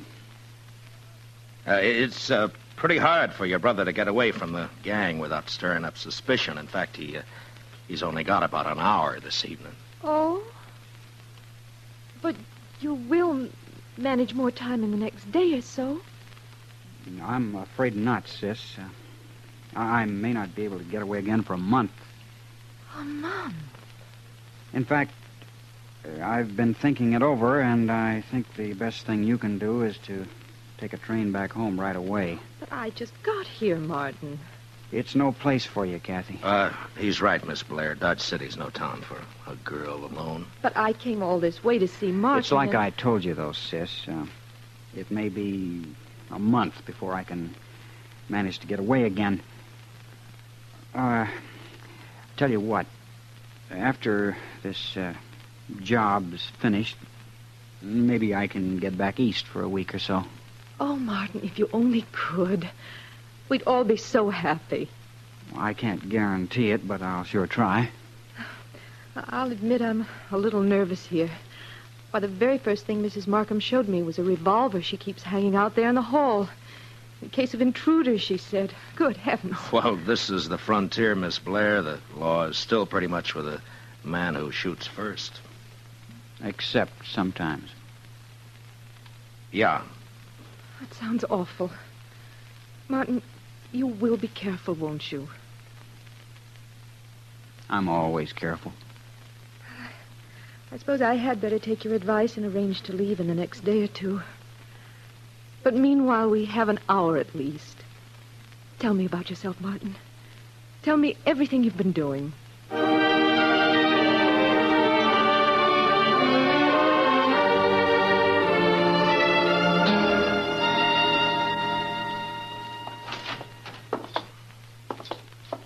Say, it's cold in here, Mr. Dillon. Yeah, you better get a fire started, Chester. I'll take Martin back and lock him up.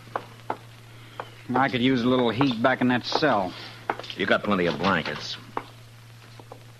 Well, come on, let's go. Now, you walk ahead of me. Dillon, suppose the jury brings in a conviction. What's the sentence going to be? That's not up to me. I'm just asking for information. It means hanging, right? Probably. All right, stand right there while I open the cell.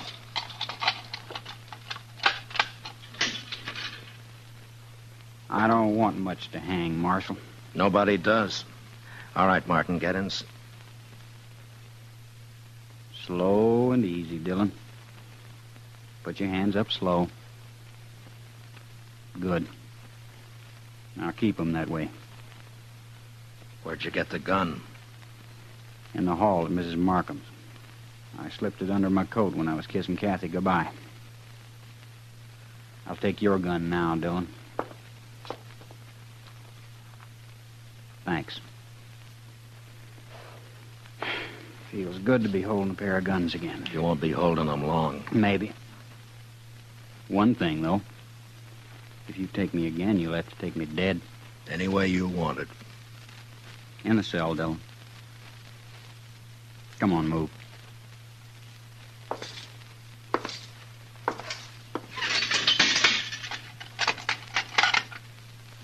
Tell Chester goodbye for me, will you? I think I'll just go on out the back way. What about your sister? I guess she wouldn't want to see me hang either, when you come right down to it. So long, Dillon.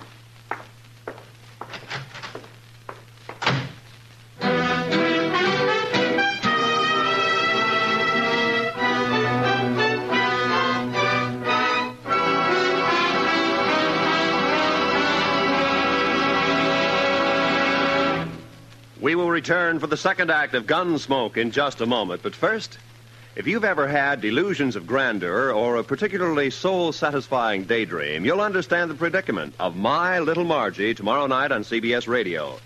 Convinced that she's a princess, My Little Margie, played by Gail Storm, gives her father, he's Charles Farrell, a royal pain in the neck. It's another comedy episode of CBS Radio's new Sunday night laugh program, My Little Margie, tomorrow night on most of these same stations.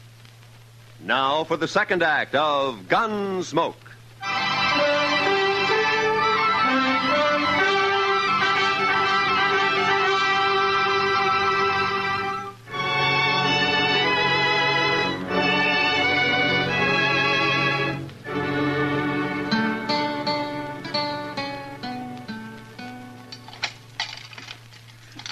Doggone it, Mr. Dillon. I know one of these keys is supposed to fit. Chester, all I've got to say is that it better fit. Yes, sir. Well, that's not it. It would be a fine how-to-do if we had to call in a blacksmith to get you out of your own jail. Chester. It'd be sort of like the time... Never mind, Chester. Just get the door open. Yes, sir. Oh, I know how you feel, all right, Mr. Well, I declare. There you are, Mr. Dillon. Come on. I'll get the other gun out of the office safe. Fine thanks you get for trying to help people. A man gets careless and then he winds up in a jam like this. Hey, let's see now. Right, 27. Left, 69. Right. It's sure going to be hard to explain why you took Martin out of jail, Mr. Dillon. Yeah, I know.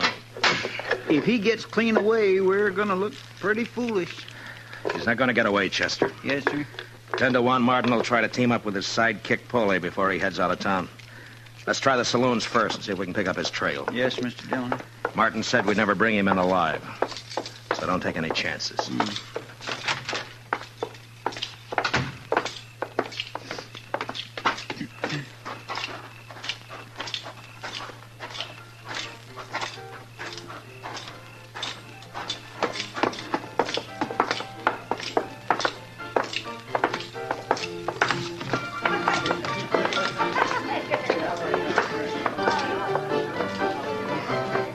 Well, sir, no sign of him in here, Mr. Dillon.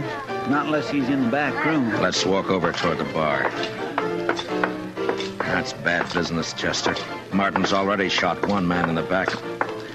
We'll never catch him in the open, if he's got anything to say about it. Yes, sir, I've been thinking about that.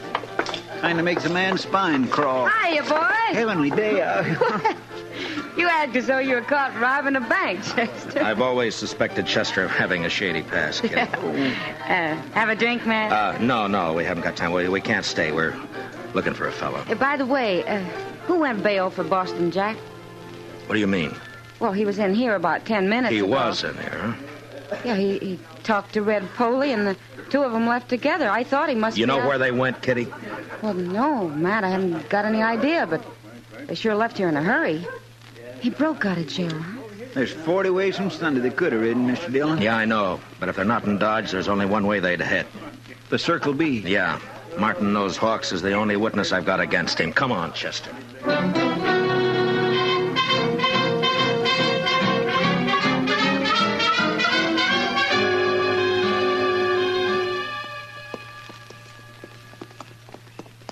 Ranch looks quiet.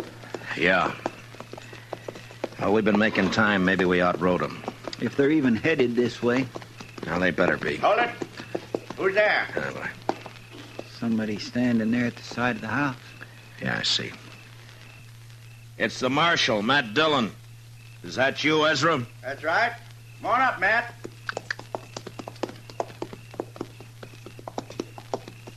What brings you way out here this time of night, Matt? Well, I'm sort of counting on an old acquaintance of yours showing up here sometime tonight. What are you talking about? Boston Jack. Out of jail.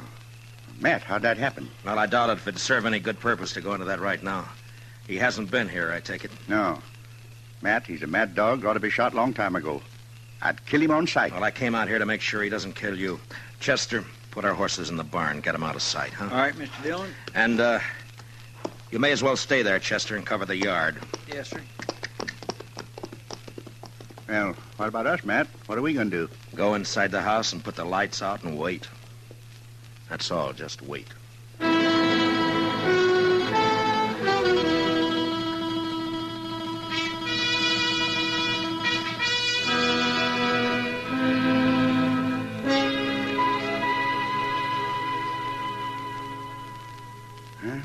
It's been 30 minutes, Matt. I think you're on a cold trail. And I hope not.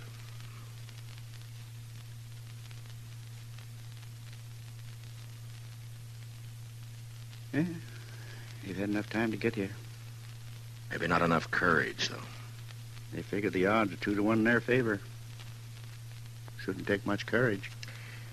People who've never killed anybody don't understand. The killer's worst enemy is his own nerve. Yeah. I'll take your word for it, Matt. I guess you've sat and waited like this plenty of times. Yeah, too many. Does it ever bother you, Matt? Do you ever get to wondering? Wait a minute.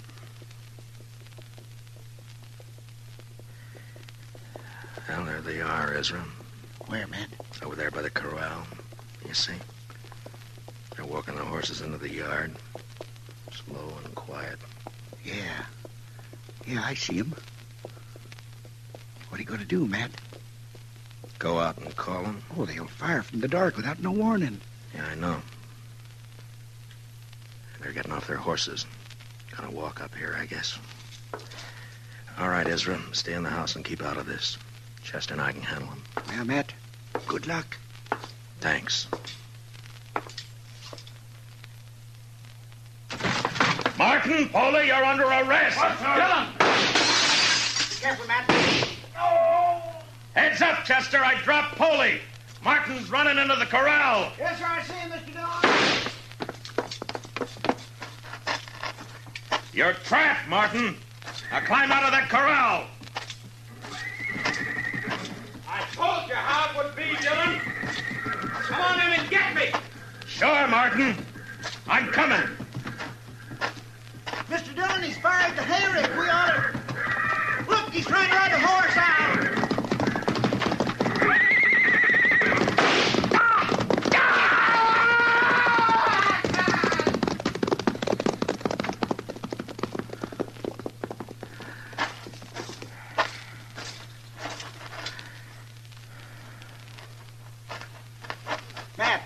Matt, are you all right? Yeah.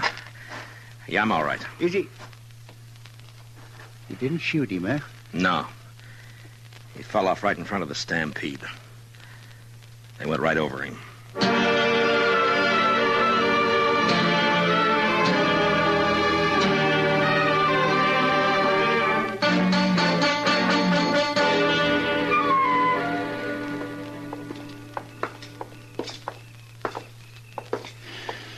Well, here we are, Mr. Dillon. Yeah. Wait here for me, Chester. I'll go in and tell her. All right, sir. I hope she believes me. Don't worry, Mr. Dillon. She will. I'll be out in a couple of minutes.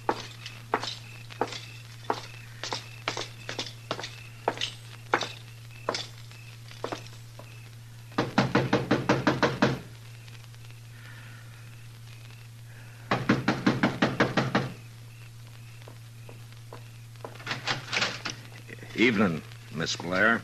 Why, Mr. Dillon, this is a surprise. Do you mind if I step in?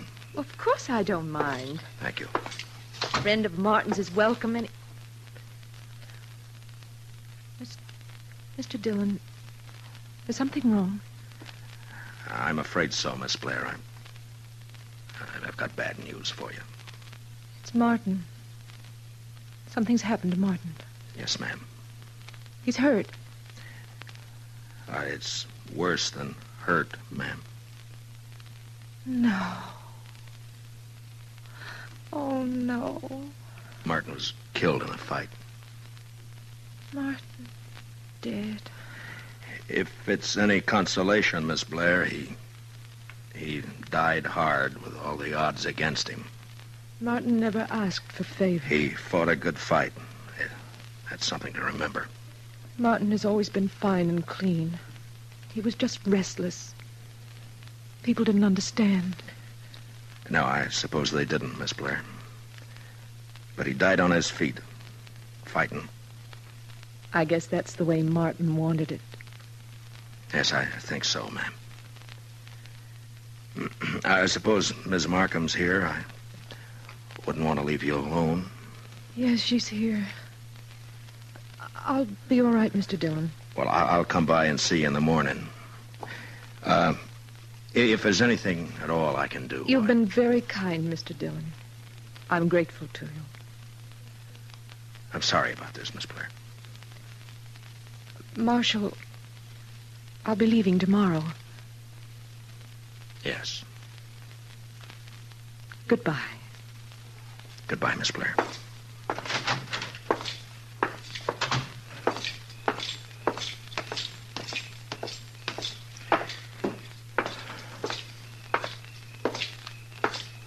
She all right, Mr. Dillon? I think so, Chester. Did she believe what you told her? What I told her was true. Well, there's no harm in letting her think the best of it. Martin paid his debt. No reason his sister should suffer. That's right, Mr. Dillon. Chester, if I remember correctly, Kitty offered us a drink earlier this evening. That's right. Well, let's go.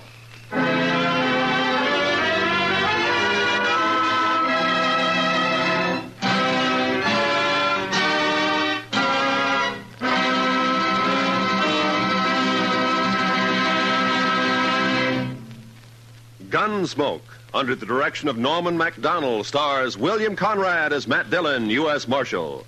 Tonight's story was specially written for Gunsmoke by Les Crutchfield, with music composed and conducted by Rex Corey. Featured in the cast were Gene Bates, Sam Edwards, and Ralph Moody. Parley Bear is Chester, and Georgia Ellis is Kitty. Gunsmoke is heard by our troops overseas through the worldwide facilities of the Armed Forces Radio Service. Join us again next week as Matt Dillon, U.S. Marshal, fights to bring law and order out of the wild violence of the West in Gunsmoke.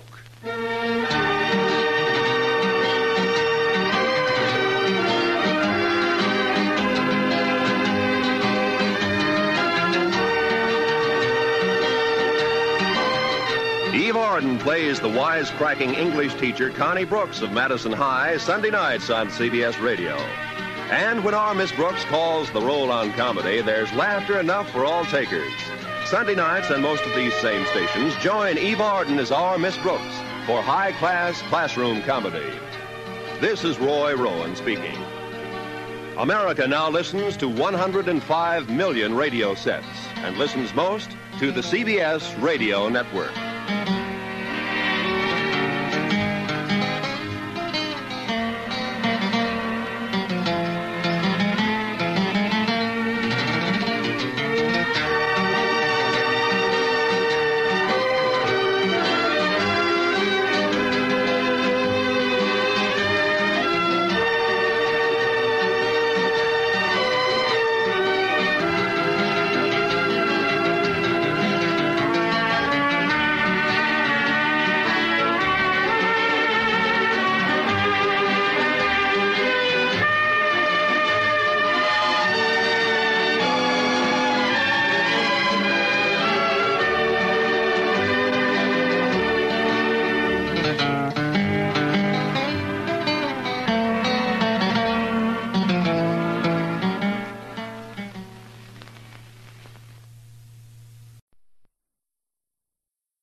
The National Broadcasting Company presents Dick Powell as Richard Diamond, private detective.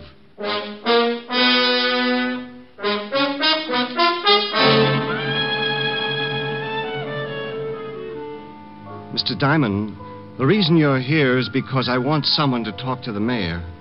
I don't know whether it was explained to you or not, But unless His Honor has done away with himself by noon, a lot of people are going to get hurt. Including yourself. Oh, that doesn't really matter. You see, in making my escape, a guard attempted to stop me. I had to kill him. Here's another exciting half hour with Richard Diamond, Private Detective, starring Dick Powell.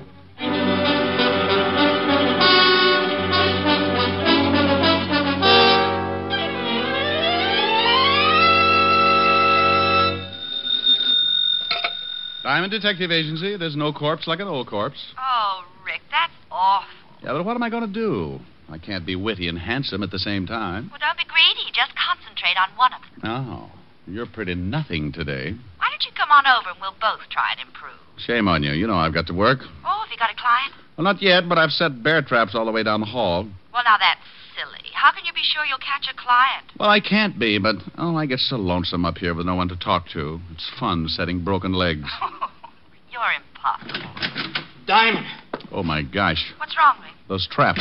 I think I've caught something terrible.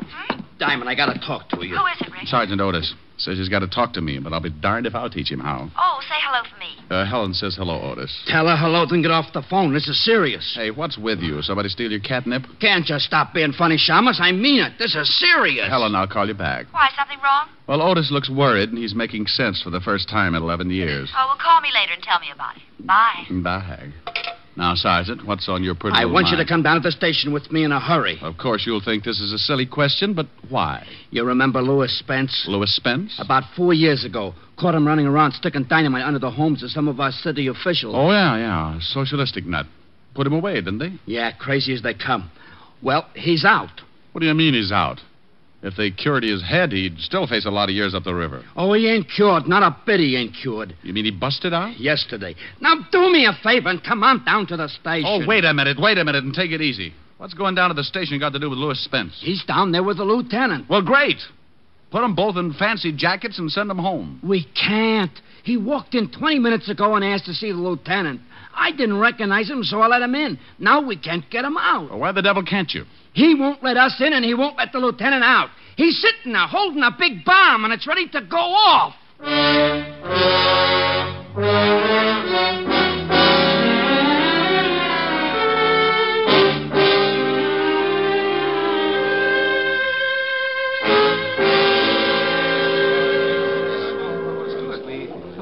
Well, it looks like a convention. Everyone's trying to think of something to do. Why is Spence doing this? What's he going to do? Just sit in there? You'll really get a boot out of this, Shamus. If the mayor don't jump off the top of the city hall by noon, Spence blows up the whole 5th precinct. What? That's right. Hey, Otis, get Diamond in there. It's 11 o'clock. Hello, Charlie. Hello, Rick. What do you mean, get me in there? Didn't you tell him, Otis? No, I ain't had time. Well, come on. Why me? What do you want me in there for? Spence wants someone Levinson can give direction to. He says no cop. Levinson buzzed out and told us to get hold of you. Okay. Wait a minute. Talk to the lieutenant on the intercom. Spence won't know who's walking through the door and maybe blow the whole joint up. Otis, you amaze me. Oh, I ain't so smart. It was Spence's idea. Come on. Here. Go ahead. Walt? Rick? Yeah. Wait a minute. Diamond's outside now. Okay. Tell him to come in. But just him. Anyone else? Okay. Rick, come on in, but no one else. Right. Otis, stick right here. I may want to talk to you. Sure. Diamond. Yeah? Nothing. You're so right. Hello, Rick. Walt? This is Mr. Lou Spence, Rick. Mm-hmm. How are you, Mr. Diamond? What's the matter, Spence? You want an early 4th of July? Rick. You think I'm kidding, Mr. Diamond? You think I'm not serious about this thing? Is that the bomb? Right here in my lap. He's got it rigged so it goes off the minute he relaxes his hand. You see, I thought maybe the police would want to take it away from me. If you shoot me, try to knock me out, well, it goes off. Then you won't mind if I take a look, huh? Rick, please. Stay right where you are.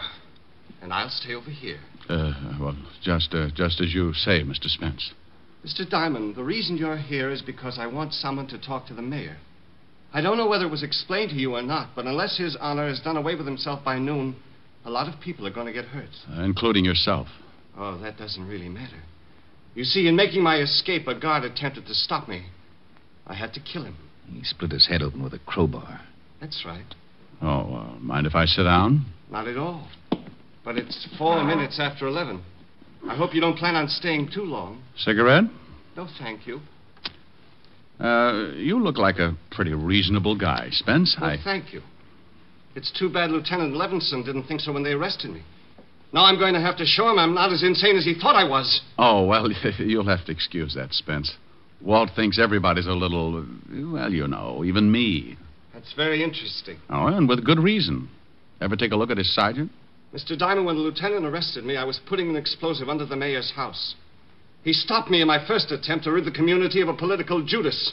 But now, as you see, I have a second chance. You really think the mayor's going to jump off the city hall? He better. And by 12 o'clock. By the way, you have 55 minutes. Now, look, Spence, Forget it, Mr. Diamond. I know just what you're thinking. How to get me without the bomb going off. You'll never make it. It's too well thought out. I've planned this for 4 years. In case you're wondering how much dynamite he's got, Rick. Mr. Diamond needs convincing. Well, under this overcoat, Mr. Diamond, are some 100 sticks. Does the mayor know about it yet? Yeah. Oh, you want me to talk to him, huh? I don't care whether you talk to him or not. I just want you to be there when he jumps.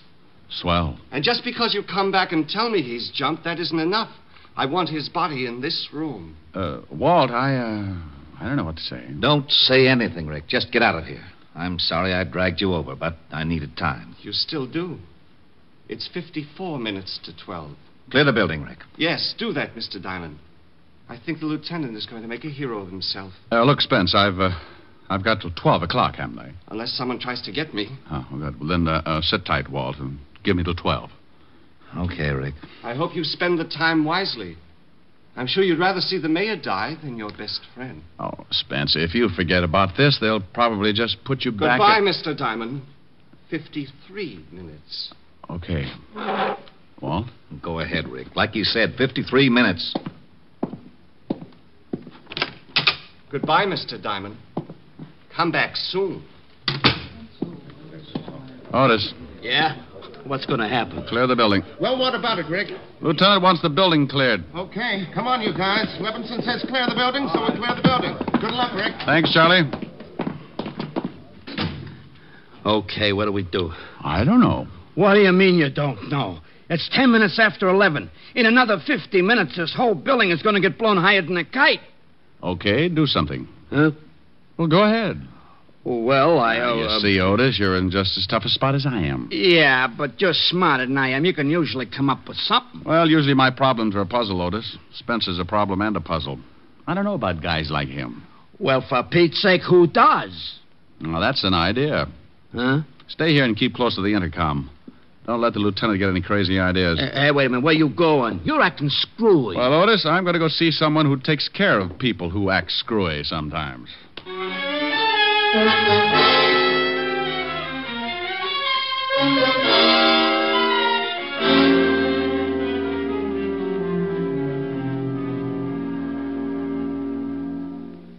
Well, that's the story, George.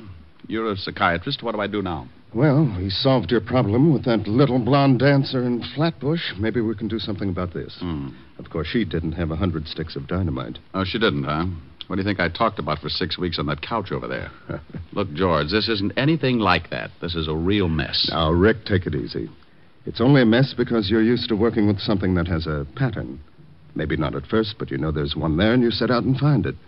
But with Spence, you feel there's no pattern. Oh, there's a pattern, George. Just wait for 38 minutes, then duck. There's no possible way to get the bomb away from him without it going off? Not the way he tells it. He only has to relax his hand. That's the way he tells it. Well, I'm not going to take the chance and call him a liar. If I only knew for sure just how that bomb worked, I could reason with him. Well, before you can reason with him, you've got to know something about him. And what do you know about Louis Spence? Arrested a couple of years ago for planting dynamite under the homes of some of our more prominent city officials. Found insane, sent to the state asylum, killed a guard, broke out, turned himself into a human bomb, and took a seat in the 5th Precinct Police Station. That's all? Well, isn't that enough? Well, I'll tell you what, Rick. I know Dr. Carroll at the state asylum. Suppose we give him a call and see what we can find out. You think it'll help? I don't know. It might.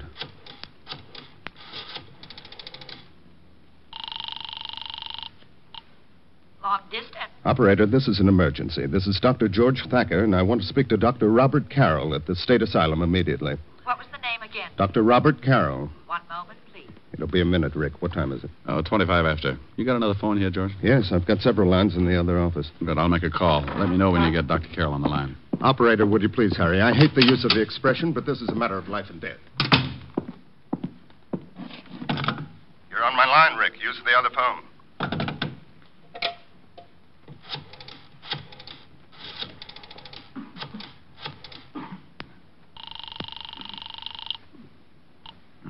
Yeah? Otis? Yeah. Where the devil are you? It's almost 11:30. You talked to the lieutenant since I left? Yeah, once. He wanted me to get out of the building. Now, you just stay put until I get there. I don't want Walt to try anything stupid. Yeah, well, I want to know what you're doing. I'm trying to get an idea, Otis. Just one little idea. Trying to get an idea. I suppose you've been spending the last 20 minutes sitting in Central Park waiting for one to come to you. Rick, come in here and pick up the other phone. I've got Dr. Carroll on the line. Bye, Otis. I've explained the situation to him. I won't interrupt unless I think it's necessary. Fine. Hello, Dr. Carroll? Mr. Diamond? That's right. Now, Doctor, I really don't know what good this is going to do, but tell me everything you know about Louis Spence and as fast as possible. Well, first of all, he's an aggressive paranoic with homicidal tendencies. Mm-hmm. He feels persecuted by society, or rather by those who help to govern society. Why does he feel this way? He believes in a great many things, all of which he thinks himself capable of achieving. Paranoics are frustrated to a point where they perhaps imagine themselves as capable artists or great scholars, such as in the case of Louis Spence, society being his Judascope. Pardon me for interrupting, Bob, but don't you think Spence is capable of doing this sort of thing? Oh, absolutely, George. You see, he's doing this whole thing purely because he enjoys the agony of it, but he's nonetheless ashamed. But what about the mayor jumping off the city hall, Doctor? Just to be ridiculous for the moment. What if His Honor did jump? Would Spence then give up the bomb? I doubt it. If the mayor jumped, it would give Spence a certain amount of satisfaction. But I still think he'd set the bomb off as a climax to his own cleverness and persecution. Pardon again, Bob. Any usual therapy that you used on Spence? Yes, as a matter of fact. Spence, as I've said, imagined himself a great talent. And he seemed to lean particularly toward the more artistic accomplishments, such as painting and music. In his quieter moments, we saw that he had a radio. How does this music affect him, Bob? He allows it to lull him into a sense of security. Sometimes even believes he's written it.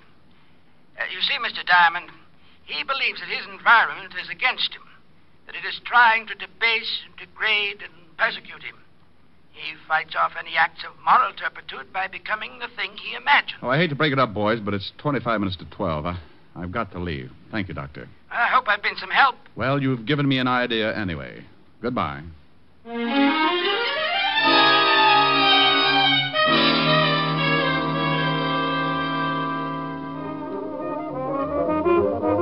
Miss. Just a minute, just 1 minute. I'll be right with you. Oh, look, I'm in a hurry. So you're in a hurry. So's everybody else. You'll have to wait until I'm through with this gentleman. Sweetheart. Now look. You look. Oh, a badge. Yeah, now this is police business. Got to be in a hurry. Is that clock right? Yeah, it's 11:45. 16 minutes to. All right, 16 minutes. You want to split hairs? No, I want a portable phonograph and quick. Okay. Here's one right here on the counter. 3 speeds, interchanging. I'll take it. Okay, I'll go back to the storeroom and get you a new one. Forget it. I'll take this one. Look, mister, we got a policy here. I can't say you nothing off on the counter, supposing it don't work when you get it home. You'll hear about it? You see? That's just what I mean. Well, does it play now? Certainly, like everything. Listen. Oh, boy, that's Pete Rugelow's new arrangement. He's crazy. Okay. Don't dig it, huh? Give me a record by Debussy or Ravel. Oh, no wonder. Well, let's see. We got the Engulf Cathedral by Debussy. No, something with a little more excitement. All right. I'll read them off. Debussy or Ravel? Ravel. La Waltz, I guess. And we got Bolero. I'll take it. Which one? The Bolero. Okay. I'll have to play it for you. I've heard it. So what? It's another policy of the store. There might be an imperfection. Give me the record. Hey, don't get so grabby. Now, look, dear.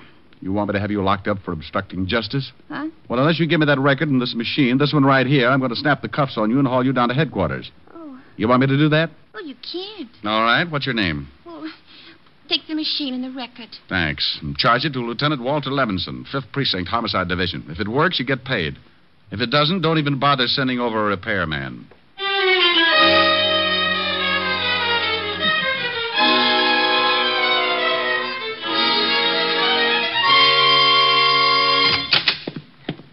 Diamond, oh, my gosh. Do you know what time it is? What, exactly? Exactly 6 minutes, too. What the devil you got there? A photograph. A phonograph? You talked to Walt since I left? No. Now, what's the idea with a phonograph? Hunch, Otis. Maybe we can save this whole mess. Well, for Pete's sake, can I help? Sure you can, Otis. Now, take this machine in the other room and play this record. You know how it works? Well, I can find out. You got less than 5 minutes to find out, so make it good. I don't want to hear anything until you're ready to let it play all the way through. Okay. Diamond. Yeah. Go on. Whatever you're going to do, if I louse it up, I louse up everything, huh? You won't louse it up, Otis. Oh, I'm so stupid. But I'll try. Otis. Yeah?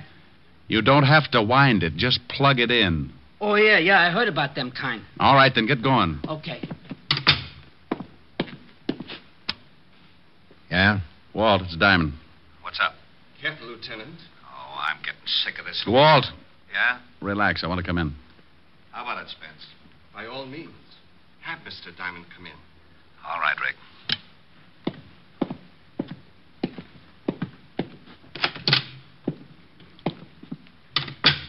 You have some news for me, Mr. Diamond? Well, in a way, yes. Mind if I sit down? Not at all. How do you feel, Walt? Dandy. I'm afraid the lieutenant is growing uncomfortable. It is getting late, isn't it, Lieutenant? Rick, I want you out of this building. This crackpot has been Oh, wait a minute now. What did you Wait call a minute. me? Now, look, I've taken what enough. What does it make now at 12 o'clock? Well, sure it does. Why? Because the mayor may jump. What? Yes, he's locked himself in his office. They can't get him out. He just may jump. Really, Mr. Diamond? Well, what's the matter? I know the mayor won't jump, no matter how many people die when I release this trigger. I just want him to have to face it the rest of his life. I want everyone like me that his kind won't let fulfill their potential talents to realize what a Judas he really is. What all men like him really are. Well, you know, that makes sense. Don't try to get on the good side of me, Mr. Diamond. I know what you think about me. I know what you all think. It doesn't make good sense to you or anyone else. How could it? You don't understand those of us who have a truly great talent. Well, I'll buy that. I don't understand it. Of course not. Well, maybe he doesn't, Spence, but how do you know? Maybe I do. Stop playing, Mr. Diamond. Look at the time. 5 minutes. 5 minutes and I become a martyr. We'll all get blown to kingdom come. Rick, get out of here. All right, Spence, I'm going to prove you're wrong. Rick, for the love of... Shut up, Walt. All right, go ahead, Mr. Diamond. What are you going to prove? I'm going to prove that I know more about you than you think. Of course you know a lot about me. Criminals have records. Oh, I don't mean that. I mean more about yourself. What you think, your talents. What do I think, Mr. Diamond? You fool. How could you know what I think? Because a talent like yours is easy to spot. 4 minutes, Mr. Diamond. No, it's not hard to tell about people like you. People like me? What about people like me? Well, Spence, I meant that, well, there are not many of them. They're few and far between. They're gifted. What? Certainly. There's something you have that very few are lucky enough to be gifted with. Rick, please. Nearly 12, Mr. Diamond. I can tell that you are an artist, Spence. An artist? Yes, and a very good one. How do you know this? Very few people spot it. Do they, Spence? Very few. You surprise me, Mr. Diamond. He surprises me, too. Walt, keep quiet. Yes, Walt, keep quiet. It's 2 minutes to 12, Mr. Diamond. You can leave because maybe you have been honest with me. Perhaps you do recognize something that... What's the matter, Spence? Music. Music? I don't hear anything. Music. Beautiful music. Well, I don't hear a thing, Spence. Do you, Walt? No. Oh, you must hear it. It's beautiful. Don't you hear that wonderful rhythm? Now, you see, Spence, we're not as lucky as you are. No one is. This is my music. This is what I would write if it wasn't for the people who won't let me. What does the music sound like? Oh, poet's words. The power and strength of death. It makes you imagine things, doesn't it? Yes, oh, yes. You hear the music and you become powerful. Like making that bomb. Not just anybody could think of that. It takes genius. You understand. You do understand. Well, of course I do, but I'm still amazed.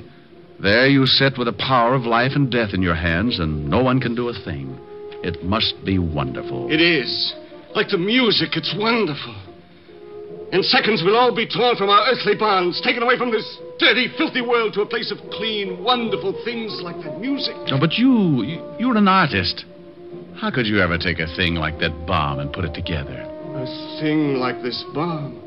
Oh, this is a masterpiece. Just looks like a small box to me. Oh, it took me weeks. Just a small box.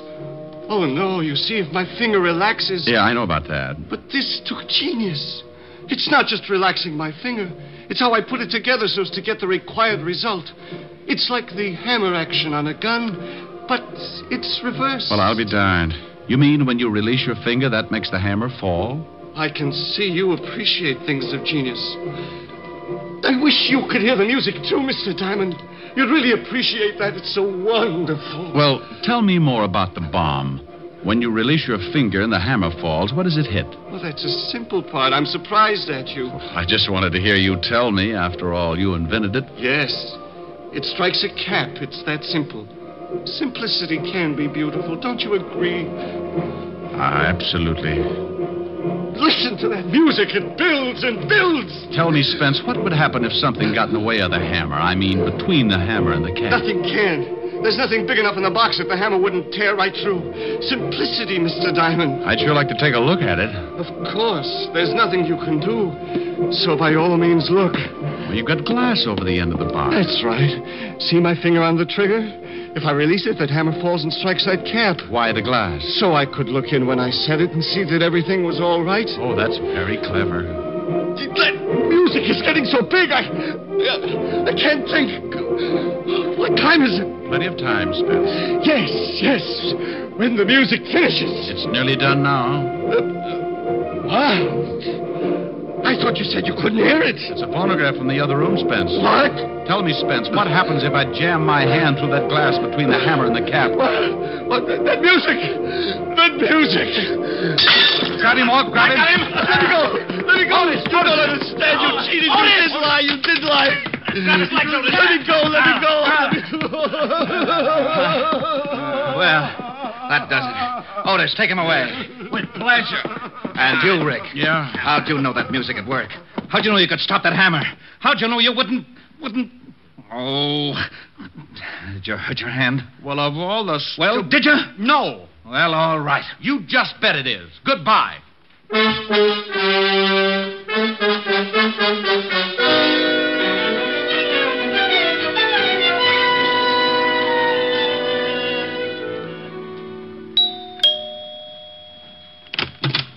Hi. Rick, what are you doing here? Well, now, that's nice.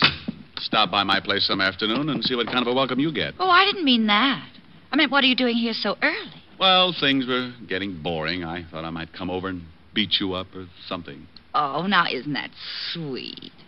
Oh, Rick, what in the world have you... Oh, the hand?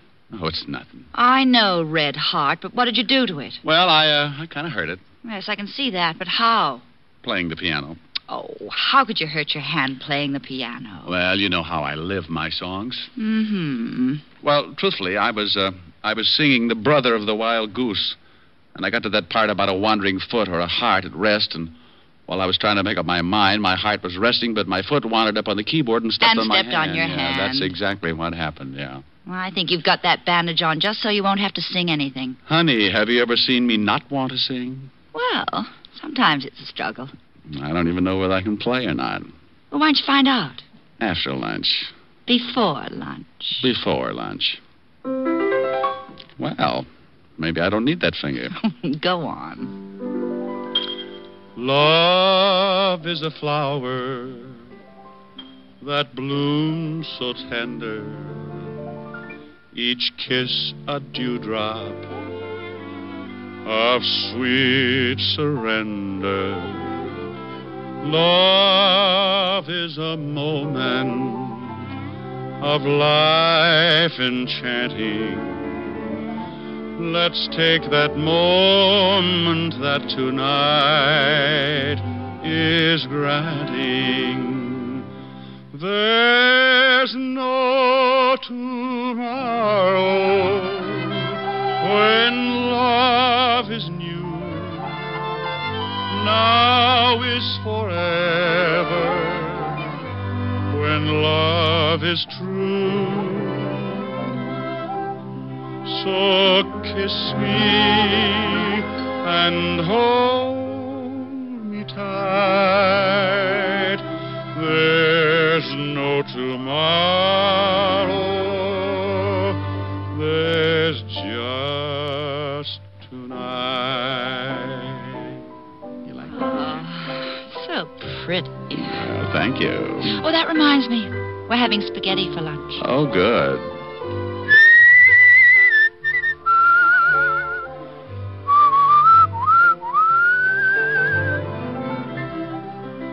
So kiss me and hold me tight. There's no tomorrow. There's just tonight. That was nice. Now tell me, how did you hurt your hand? Simple. I was grabbing. Grabbing? Mm-hmm. Like this. Come here. Oh, Rick. Oh, of all times. Hello? Hello? Walt? Yeah, I just thought I'd call and... Oh, you did you? Well, you sure picked a nifty time to do it. Oh, did I bust up something? Yes, you did bust up something. Well, you don't have to get sore. Well, who's sore? I am. That's the last time I'll let you do me any favor. Okay. If that's the way you feel about it, goodbye. Goodbye. Well, what in the world was all that about?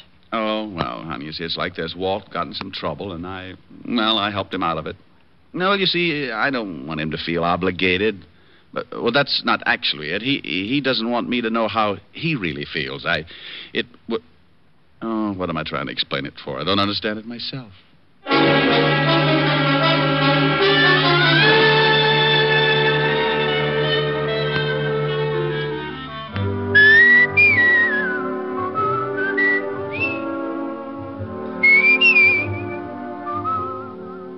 You have just heard Richard Diamond, Private Detective, starring Dick Powell. Ed Begley played Lieutenant Walt Levinson. Also in the cast were Wilms Herbert, Francis Robinson, Stanley Waxman, Cynthia Corley, and Paul DeBob. Music was under the direction of Frank Worth. Today's show was written by Blake Edwards and directed by Russell Hughes. Dick Powell currently may be seen in the motion picture version of the best-selling novel, Mrs. Mike.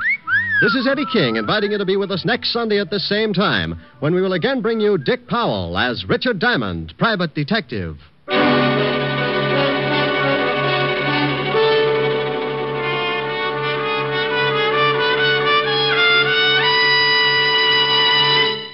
There's more great listening in store for you today on NBC. You'll hear the hilarious Phil Harris and Alice Faye show. And this evening on Theater Guild on the Air, Gertrude Lawrence and MacDonald Carey will star in Lady in the Dark. Next, hear guest star Deborah Alden on The Harvest of Stars on NBC.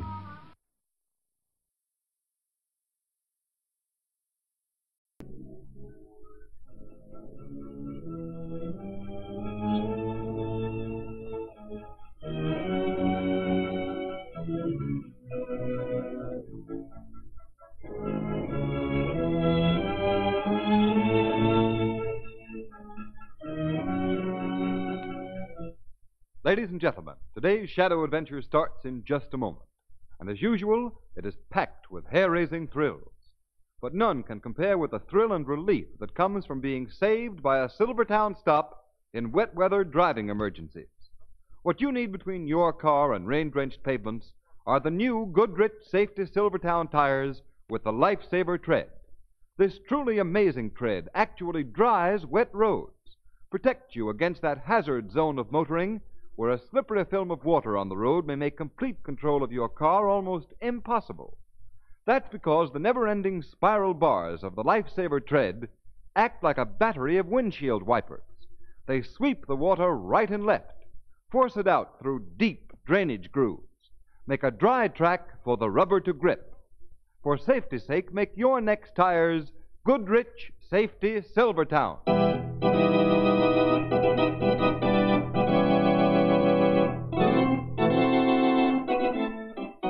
The Shadow, Lamont Cranston, a man of wealth, a student of science, and a master of other people's minds, devotes his life to righting wrongs, protecting the innocent, and punishing the guilty.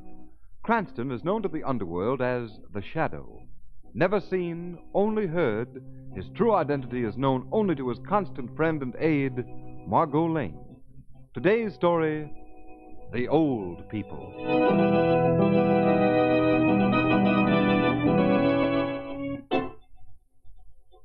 Argentine, Flight D8 calling.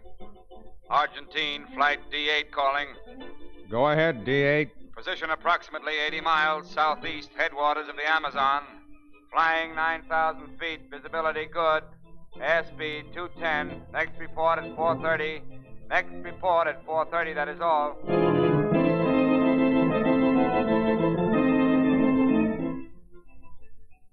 Calling Argentine, Flight D8. Calling Argentine, Flight D8. What's the matter, D8? Can you hear us? Can you hear us, D8? Your 4:30 report, half an hour overdue, D8. Can you hear us, D8? Calling Argentine, Flight D8.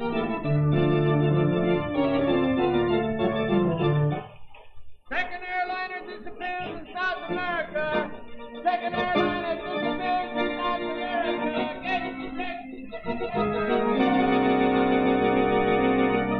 Now, gentlemen, if you please.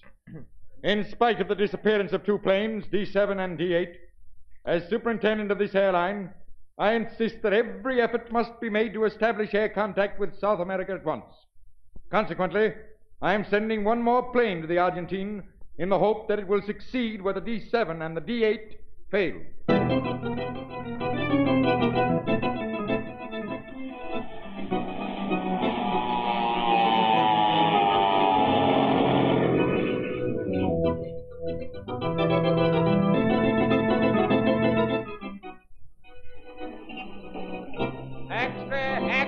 Third Argentine plane disappears. Third Argentine plane disappears.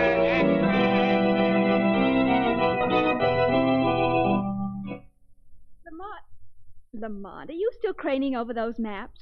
What are you doing, brushing up on your geography? In a sense, yes, Margot. And what country interests you now? Not a country, Margot, a continent.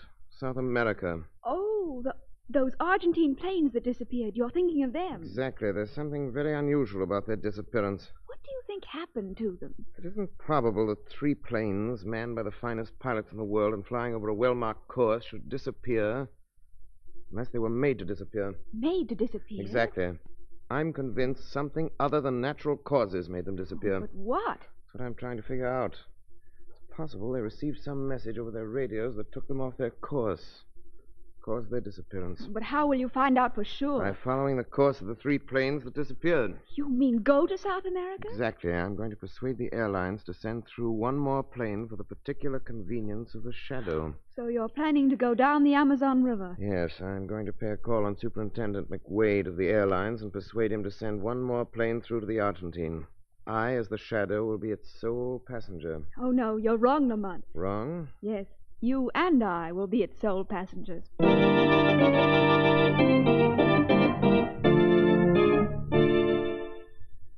Look here, Superintendent McWade. Let me fly a plane down to the Argentine and try to find those planes that disappeared. I'm sorry, Jack. We canceled all South American flights. Yeah, but Terry Kane, the pilot on the D9, he was my best friend. I've got to have a crack at finding him. No, Jack. We're not going to risk any more planes disappearing. 3 are enough. Why don't you let him have a try at it, Superintendent? Well, who are you? I am the Shadow. The Shadow? But where are you? As my name implies, Mr. McWade, I am in the shadows. Right here in this room. Well, I don't understand. It's really quite simple. I've merely cast a cloud over your perceptions so that you're unable to see me. Say, I remember. You're that fellow that no one ever sees. I'm flattered that you know of me, pilot. Yes, but what do you want here? I've come to help you find those missing planes. How? Superintendent McWade, I want you to permit the plane that was to have taken off for the Argentine tonight to leave on schedule. Well, that's out of the question. We've officially discontinued our South American service. Then restore the service unofficially for tonight. Why not, Superintendent? Maybe this Shadow knows something. I'll take a chance on flying them down. I appreciate your cooperation, pilot. Mr. McWade, I guarantee I'll clear up the mystery of the missing planes within 48 hours. If you will do as I say, have a plane ready to take off tonight at the scheduled hour. A woman will board it. A woman? Yes. Well, who is she? I cannot tell you that. You must make no attempt to discover her identity. All right, but how will we know her? She'll be wearing a long coat with a collar turned up around her face. She'll go right to the plane and board it. You're coming along, too. Most certainly, pilot. I shall be hiding in the rear of the plane. The baggage compartment, probably. I want your promise that you will make no attempt to try and find out who I am. All right, I promise. But what's the idea? Just that I am the shadow. And the shadow can only be heard, but never seen.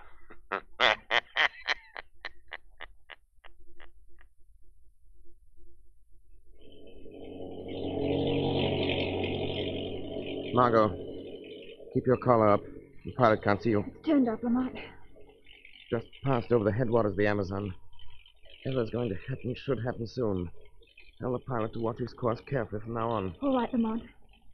Tell him to hold on to the radio beam, to be sure to report any variation in that beam to me at once. I'm expecting an invitation to our fate, and when it comes, they're going to accept it.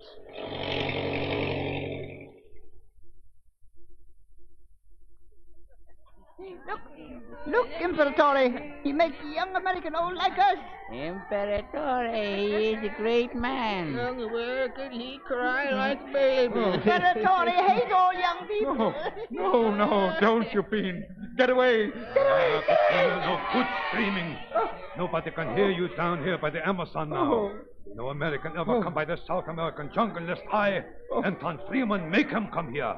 Like I make you come here in your aeroplane. Call off these, whatever they are. Call them off. I am clever, huh? I build radio stations. I send you radio beam signals. I take you off your course. I bring you here to my laboratory cave so you are lost in the world. Let me up! Let me up! Fine pigs! Hold them to the table. Hold them down. Let me go. Now, go. I do my experiment. What are you going to do? I make you very old. You what? Yeah, maybe 90 years. Maybe 100-year old. Then you be older than Anton Freeman. Oh, you don't know what you're talking about. Oh, yeah. Always around me there are young people. They laugh at me because I am old. So now, I make you old. No. Older than me. Then I look at you. And I say to myself, Anton, you are a very young man. Fierce man older than you. No. Come. It is time for the experiment. Get away from me. Get away. I make you very old. Twisted old man. Yeah. I make you very old man. What are you going to do to me? What is that serum you're giving me? It is the serum to make you very old. Oh, my body. Oh, what's happening to it? It is becoming twisted and bent, like an old tree that lives too long. Oh, my voice. What's happening to my voice? It is old, like rusty shutters that go creak, creak in the wind. I can't breathe. I'm suffocating. No, you are old man. It is hard for old men to breathe. Yeah, you are very old. Now I, Anton Freeman, am young man, and you are old, very old. Imperatore! Hey, what is it, old pig? On the radio, we heard another airplane is coming. Ah, more people come fly over me, huh? Yeah. Ah, that is good. I need more young American for experiment. Come. I go send out the radio beam to bring the American here. I trick them come here. They think they listen to radio beam from the Argentine. But they listen to the radio beam I, Anton Freeman, send out to bring them here. Come. We get more American down from sky for my experiment.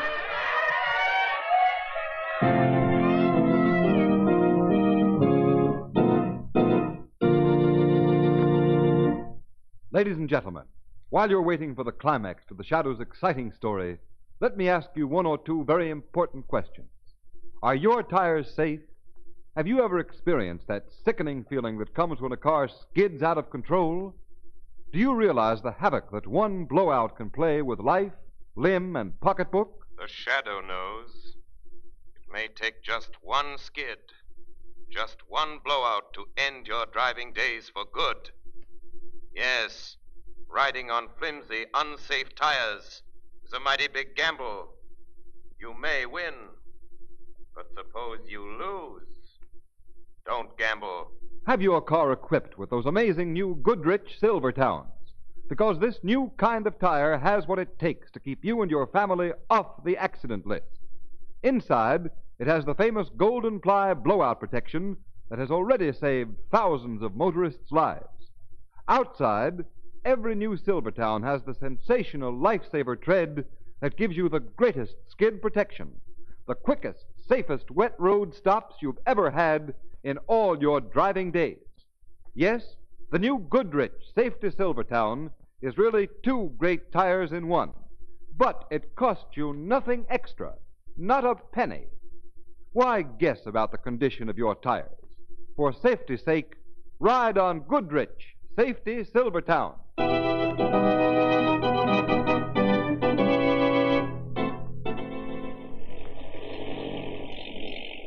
We're 110 miles southeast of the Amazon headwaters now, Shadow. Then our mysterious friend should be sending us a radio message soon. Say, something's happening to the radio beam. A radio beam? Yeah, it's become stronger all of a sudden. So, that's how our unknown friend sends us our invitation. By radio beam. All right, pilot. We accept his invitation.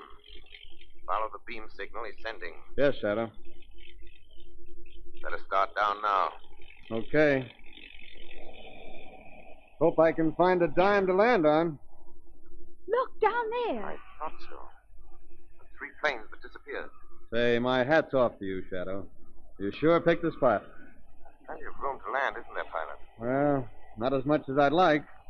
Here we go.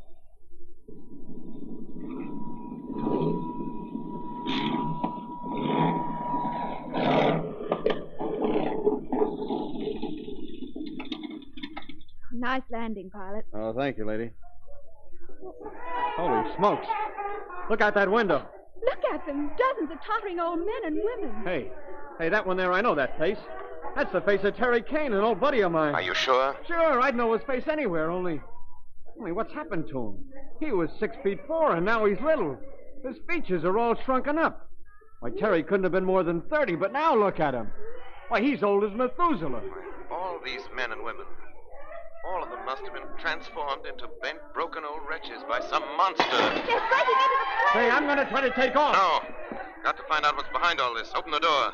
Let's go out and face them. Hey, it's all right for you to talk, Shadow. You hanging back in the shadows where no one can find you. My power to throw a cloud over the senses and remain unseen will save you from the same fate that befell these other people. Go ahead.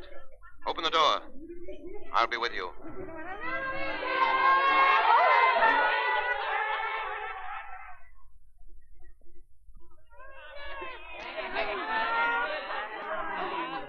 Hey, quit pulling us, you mangy old geezers. Hey, pretty lady. Nice lady. Me take her. Hey, that's Terry. Hey, Terry, don't you remember me? Terry! Young American. Imperator make you old. Older than me.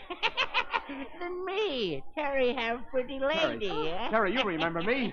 Terry! Young American, you pig. Come, we show American how much we hate young men. Hey, Terry! Terry, call these guys off. Get off of me, you warts. Shadow, call them off, will you? They're swarming all over me. Get them off, I tell you. Get away, all of you. Get away. Get away. Your voice is frightening. They don't understand where it's coming Get from. away, all of you. Get away. Say, it's a good thing you scared them off, Shadow. They were biting and pecking at me like a bunch of toothless mosquitoes. Fiendish little animals. Their bodies and brains and souls have all been shrunk out of them. Fine pigs. Who's that? That must be the gentleman known as Imperatore. I say, he's only a half pint himself. A dwarf. No, he's just an undersized man. Must be around 50. Fine pigs. I tell you, bring the American to me. Now I must get them myself. Ah, my American friends. You come see me, Anton Freeman. Now look here, you. Keep quiet. First, I talk with pretty lady here. It's long time since I seen such fine white skin. Very long time. Don't touch me. Ah, you are like other American ladies, huh? You do not like me because I am not young, huh? Because maybe you like this big pilot, huh? Because he is young, huh? All right, I make him old. Older than me with my serum. You see then what great man Anton Freeman is. Yeah, very great man. Maybe then you would like me more than him. Come, swines, pigs! Bring the Americans to the laboratory.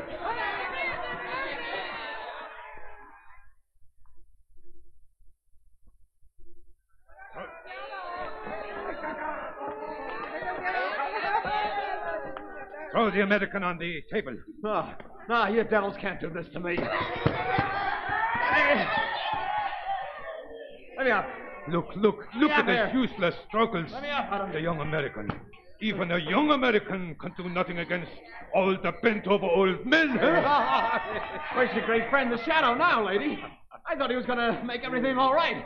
Like Gulliver in the land of the Lilliputians, eh, Dr. Freeman? Hey, who says that? I know the Shadow wouldn't fail us, pilot. Our friend the pilot is like Gulliver in the land of Lilliput, eh? Small old men swarming over him and fastening him down. Well, who are you? Why, I cannot see you. Because I am hiding in the shadows, Dr. Freeman. You see, I hate youth and its taunts. I am afraid of growing old, too, Dr. Freeman. Ah, you are old and bent too, huh? Yes, so I learned to live in the shadows, away from human eyes, to conceal my age.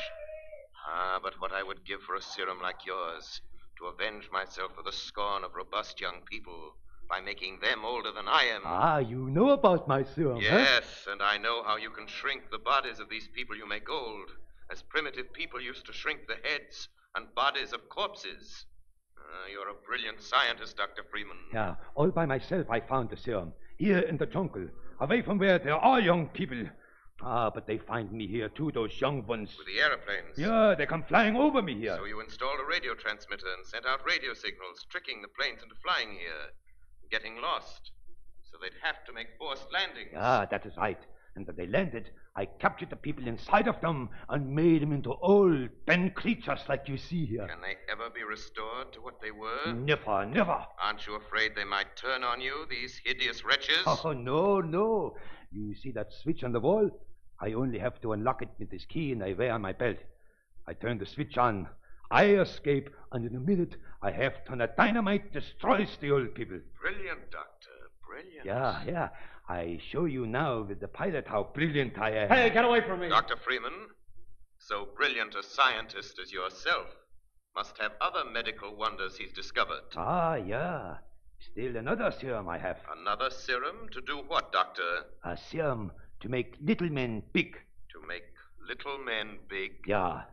What effect would your serum have on these old people, Dr. Freeman? It would make them stupid monsters because they have no brains. Now, even. Dr. Freeman, have you ever thought of using that serum on yourself? On myself? You could make yourself tall and big, taller than any young man. Taller than a young man? Dr. Freeman, think.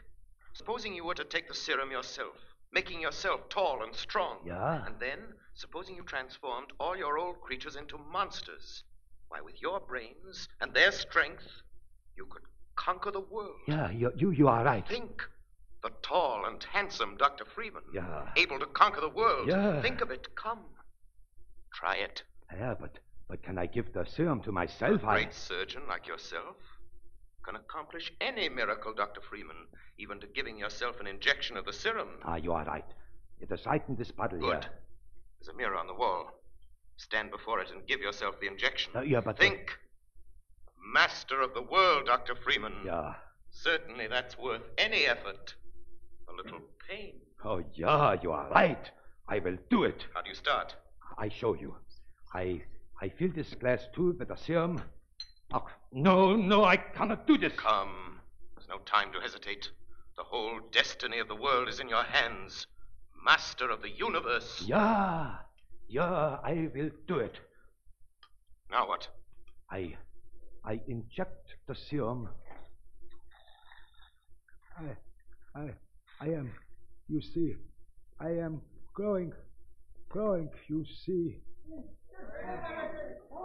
Mother McCree, the guy's growing like a balloon blowing up. Look at him. You see, man in the shadows, I am growing. Yes. Yes, I see, Anton Freeman. Your body is growing, but your mind, is it growing too? Yeah, the inside, my head, it feel like it get big, like great big rubber ball inside vacuum. Yes, Dr. Freeman, a good description. A great rubber ball inside a vacuum. You forgot that your serum to enlarge the body would enlarge every organ of your body, even your brain. Yeah, I will even be greater genius. No, your genius will shrink and disappear. You can enlarge the brain, Dr. Freeman, but you can't enlarge the matter that makes for intelligence. The larger your brain gets, the smaller your ratio of intelligence. You're becoming a stupid, heartless, brainless monster, like your wretched creations. No, I will show you Margot, quickly. You and the pilot get to the plane, get ready for the takeoff. What about you, Lamont? I'll join you as soon as this monster's destroyed himself. Hurry. Well, Dr. Freeman, your serum works, doesn't it? You're tall now, 7 feet, maybe more. But you're stupid. I will kill you, man in the shadows. I doubt that. You're too stupid to defend yourself now, even against your old people. You forget. The dynamite. I will turn the switch. Blow them and you to pieces. That is it. I will blow them up and you. First, I unlock the switch. Get away from that switch, Freeman. The man in the shadows. He is afraid, huh? Dr. Freeman, he's not afraid. Dynamite cannot hurt great big Dr. Freeman. See, already more than 7 feet I am. Now I turn the switch. Take your hand off that switch. Make me take it off. You think you can make giant Dr. Friedman do anything? Very well, I will make you take your hand off it. Take off your hand from that switch. There you are. Now I feel you. Let go. Let go of me. Dr. Freeman, find where you are. Let go of my arm. You come to take my hand off the switch. That show me where you are. Now the great Dr. Freeman, he even can kill someone he cannot see. Let go of me. Now, I turn the switch that set off the dynamite. There, Shadow. In exactly 2 minutes, all people, they all explode. You'll die too if that dynamite goes off. No. The great Dr. Freeman, he lived even against dynamite. Shadow lied to Dr. Freeman. You are big man, young too, huh? I feel how big you are, but not so big as me. I can crush you like a paper box. Lamont, what's he doing to you? He's located me by touching me. Now he's crushing me in his arms. I can't hold up to him as long as... Pretty lady. Terry like pretty lady. Terry. Margot, get to the plane and leave at once. That dynamite will be going off soon. Terry, you like me? Terry like pretty lady very much. I like you too if you'll do something for me. Yeah, I do anything for pretty lady. Then you and your friends let the American alone and attack the Imperatore. Oh, Imperatore, too great. No, he's just a big stupid man now. Look at him. He's making himself large so he can destroy you. No. Don't try to save me, Margaret. Don't. Save yourself before that dynamite. Then get rid of the Imperatore, Terry. Get rid of Anton Freeman. And then you like Terry? Yes, very much. All right, we do it. We will attack Dr. Freeman. And look, no more is Imperatore, old man. He's a big man now, so he can hurt us. Come, we show Imperatore. He can't hurt us. Come.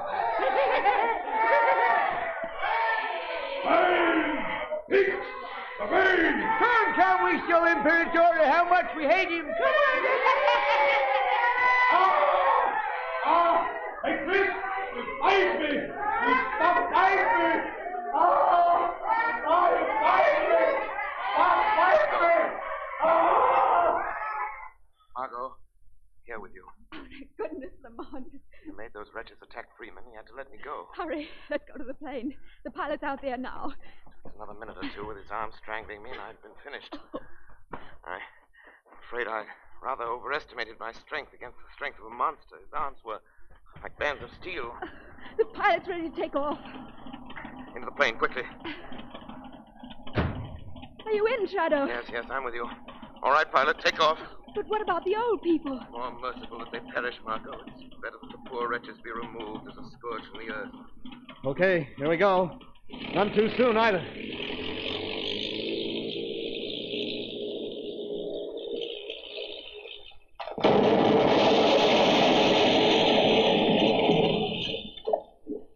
in time. Freeman and his fantastic empire are ended by his own devices, destroyed by the creatures of his own fiendish creation. The creatures he had devised to satisfy his own egotistical hatred. Well, the South American Air Service is safe once again.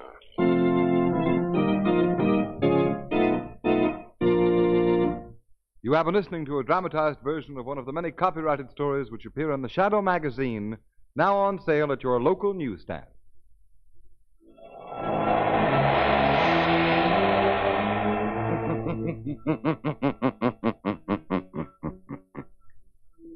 The weed of crime bears bitter fruit. Crime does not pay. The Shadow knows. All the characters and all the places named are fictitious. Any similarity to persons living or dead is purely coincidental.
The Kraft Foods Company brings you The Adventures of the Falcon, starring Les Damon. Hello? Yes, this is the Falcon speaking. Oh, Alicia. I'm glad you phoned. No, I'll have to pass, Angel. I'm all tied up on business. Some boy I know has a sure thing going, and he feels that together we ought to make a killing.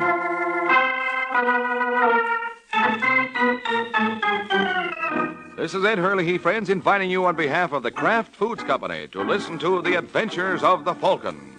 You met the Falcon first in his best-selling novels. Then you saw him in his thrilling motion picture series. Now join him on the air when the Falcon solves the case of the nervous shakedown.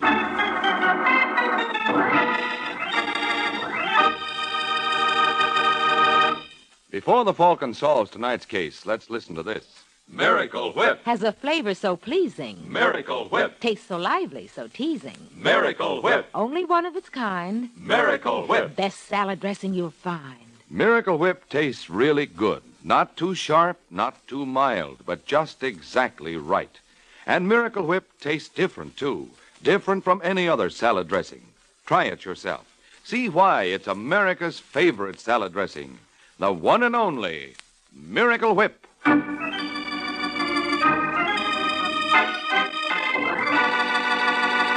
And now, the case of the nervous shakedown. It's Wednesday evening in New York, and a seedy-looking character named Ozzie Miller walks into Blake's, a small bar and grill off 3rd Avenue. Then, spying a familiar face at the bar, he strolls over with an assurance he hardly feels. Hiya, Mr. Quinn. Huh? Cold out tonight, ain't it? But it must be... What do you want, Miller? What's the matter? Can I buy you a drink? You buy me a drink? Yeah. That's a switch. What do you intend to use for money? Don't worry about that, Steve. Steve? Hey, huh? Blake, how about a little service down here? What you drinking, Steve? Look, you crumb, who do you think you're kidding? But you think I ain't got no money. Take a look at this. That's quite a roll. There's a lot more where that came from. Where'd you get it, Miller? That happens to be little Ozzie's business. Hey, Blake, we're gonna get some service here, but me and my friend have to go elsewhere. For my part, you can go jump lay off right- him, Blake. Yeah, sure, Steve. Hurry it up, hurry it up. You know what I was thinking, Steve? Nope. You ain't seen that blonde anymore, are you? Oh, you mean Francine Walker? Yeah. I was wondering if you'd be sore if I, Tried to date her? If you mind, Steve, just say the word. Of course not, Ozzie. You think she'd go out with me? Well, I should be crazy not to. How'd you like me to fix it up for you? Would you? For a pal? Anytime. I tell you what. Let's go in the back and I'll phone her right now. Blake. Mr. Miller and I are going in the back, and we don't want to be disturbed for anything. Yeah, well, what if... I said for anything. Sit down, Ozzie. You want a dime? What? For the phone. Oh, yeah. You want me to call Francine? What are you going to tell her? Well, that all depends, Ozzie, on how much you tell me first. How much was in that roll you just flashed? What do you want to know for? Just curious. I bet you had $500 there. Look, Quinn, if you don't want to call Francine for me, just say so Where'd and you I'll... get that money? That's for me to know and for you... Hey, keep your hands to yourself. Where'd you get that dough? I found it. Don't lie to me, you punk. Hey, let me go. I'm going to get the truth if I have to break every bone in your body. Personally, that's the way I'd rather do it.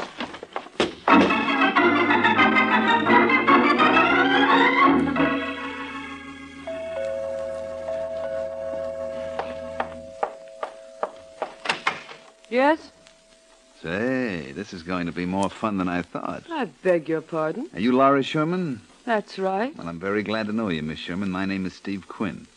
Steve Quinn. Oh, don't look so puzzled, honey. There's no reason why you should know me. I don't move in your circle like Ozzie Miller. What?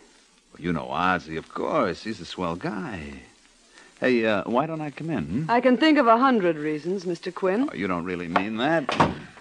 Now, look, if you're not out of here in 2 seconds... What'll you do, call the police? Oh, I take it then you don't mind if I stay. What do you want? Just a chance to get acquainted.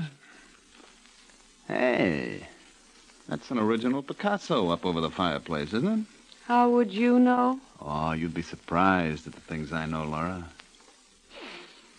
Now, I'd say you were strictly the 20-carat type. That's what I just finished telling Ozzie. Now, look, if you think you're going to get any money out of me... That's what I had in mind. Did you ever consider working for it? Well, it's too obvious. Anybody can do that. Well, you're wasting your time, Quinn. You know, I had a feeling you were going to say that. Did you? Mm-hmm. So it's lucky that I'm prepared with an answer. Now, Ozzie said if you got difficult, to mention Brooklyn and the date December 31st. What's that supposed to mean? You're in the best position to know. How much do you want?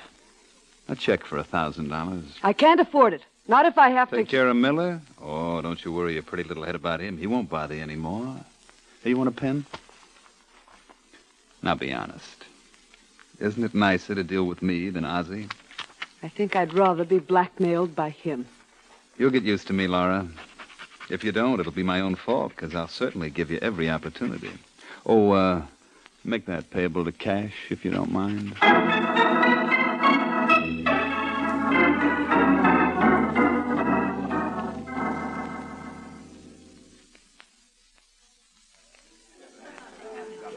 Oh, waiter. Yes, Mr. Gaynor? Have you seen Miss Sherman around? No, sir. Well, if she should come in, would you tell... Bill! Oh, there you are, Laura. I was beginning to get worried. Well, I was tied up on a little business matter. You sure it was business? Just what do you mean by that, Crack? Suppose we sit down. I want to know what you meant. You were due here at 2:30. So? So when you didn't show at 3, I went over to your place. And just as I got out of the elevator, I saw a stocky boy going in. You don't mean Steve Quinn. Who? Never mind. You thought he was my new romantic interest? What else was I to think? You know how I feel about you, Laura. No, I don't. I'm crazy about you. But you don't trust me. No, it isn't that, dear. Then what is it? I was just curious. Of course, it's none of my business. You're and so right. But you couldn't resist trying to make it yours, and I happen to object. If I were you, Bill, I'd get myself a girl who won't mind.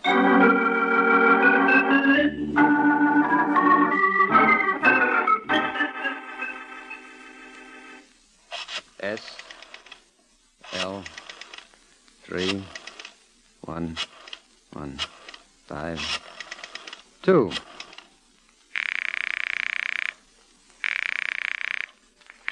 Hello? I'd like to speak to Mike Waring, please. This is Waring. Oh, well, my name is Bill Gaynor. Who? Bill Gaynor. I've heard a lot about you, Mr. Waring. They tell me the Falcon is the finest private detective in these parts. Who told you that? Well, what difference does it make? None, except that I've been running into that line so often, I'd like to reward the boy who's spreading the propaganda. I wonder if you could handle an assignment for me. I don't know your fee. I can tell you. $50 a day plus expenses. Well, fair enough. I'm interested in a man named Steve Quinn. I'd like to find out everything I can about him. Why? But what do you mean, why? Well, I assume your interest in Mr. Quinn is more than academic. Well, it is. He's been bothering my fiancée. Well, then she should complain to the police. Quinn's got a record as long as your arm. He's tried everything in his day, from arson to robbery. Has he ever attempted blackmail? Wouldn't be surprised. Well, thanks a lot, Waring. You confirmed a hunch. If you'll send me a bill at the Kempton, I'll be more than glad to take care of it.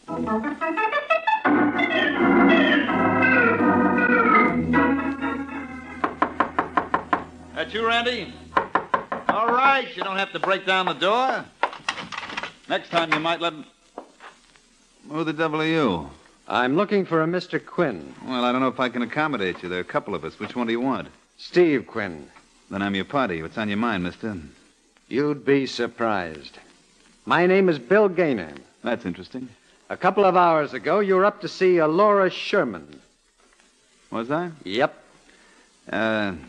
Correct me if I'm wrong, Gaynor, but you're no cop, are you? Nope. That's what I figured. Somehow you didn't look official to me. I'm engaged to Miss Sherman. Well, bully for you. It's a wonderful girl you got there. And I intend to keep her. Oh, you think that I... Hey, that's very funny. No, I don't think anything of the sort, Quinn. I know why you went to see Laura. You're blackmailing her. Look, if you don't mind, friend, try to keep your voice down, will you? This is a public hallway. These neighbors of mine are awfully nosy. You are going to tear up that check that she gave you. Am I? Yep, and you're never going to bother her again. Well, under the circumstances, I guess there's only one thing for me to do. I'm sorry we don't have an elevator in this house. Huh? You'd be surprised how easy it is going down these stairs. Happy landings, kid.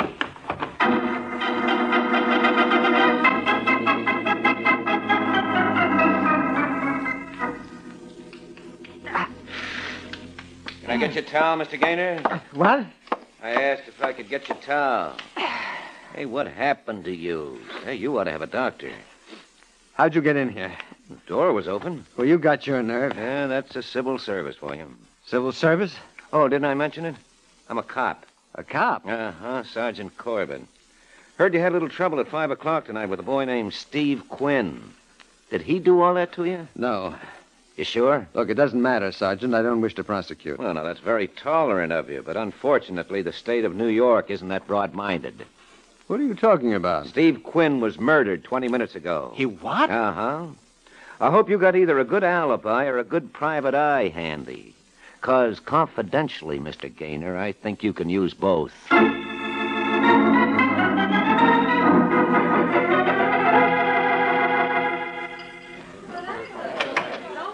Hi, Eddie. How goes it? Oh, couldn't be better, Sergeant. Hey, you seen Mike Waring around? No, but he should be here any minute. I'm working up something special for him. Well, how about something special for me? Cops eat too, you know. Okay. Ed's Luncheonette. Never let an officer go hungry. And for you, I have something very special. Fine. What is it? Lettuce and tomato salad. Oh, are you kidding? Nope. Well, what's so wonderful about lettuce and tomato salad? Well, lettuce and tomatoes are full of vitamins and minerals. Yeah, but... But besides, there's the dressing that I use that gives this everyday salad a very distinctive flavor. Miracle Whip. Well, this Miracle Whip really tastes different, does it? Oh, sure it does, Sergeant.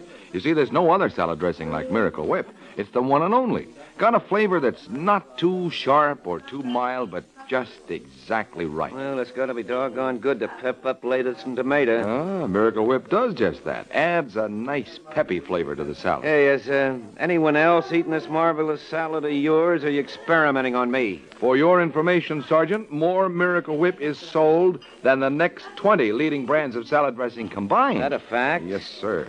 That's why Miracle Whip is America's favorite salad dressing. You know, Eddie, you just about convinced me. One last question, though. Shoot. This, whatever it is. Miracle Whip. Yeah, Miracle Whip. Who makes it? Kraft. Kraft? What exactly is it called again? Miracle Whip. Well, why didn't you say so in the first place? Oh. Why, sure, bring it on. Good gosh, I've been using that wonderful Miracle Whip on my salads for years and years. Oh, how do you like a guy like that? Hey, Sergeant, that sounds good enough to eat. Suppose you dish one up for me, too, Eddie. Okay, Mike, it'll go nice with that sandwich I fixed up for you. Good boy. As I live and breathe, if it isn't the one and only Falcon. I've been looking for you. On business? Yeah. Ever hear of a boy named Bill Gaynor? Why? I'm asking the questions now. Well, he was up to see me yesterday. He wanted some information about Steve Quinn. What'd you tell him? Only what I knew. Obviously, it was more than enough. Well, what are you talking about? Quinn was bumped 2 hours ago. I don't believe it. Well, if you'd like to step down to the morgue, I'll be glad to show you the body. You think Gaynor did it? I know he did. You're out of your mind. He couldn't have killed Quinn. Why couldn't he? Well, he's not the type. If you knew human nature... But you do. Yes. Now, listen, Sergeant, how's chances of me talking to Gaynor? Do you think you can get him out? I know I can. Well, that's the kind of a challenge I can't resist. Okay, Mike, but you might as well finish your sandwich first. You'll be eating crow later.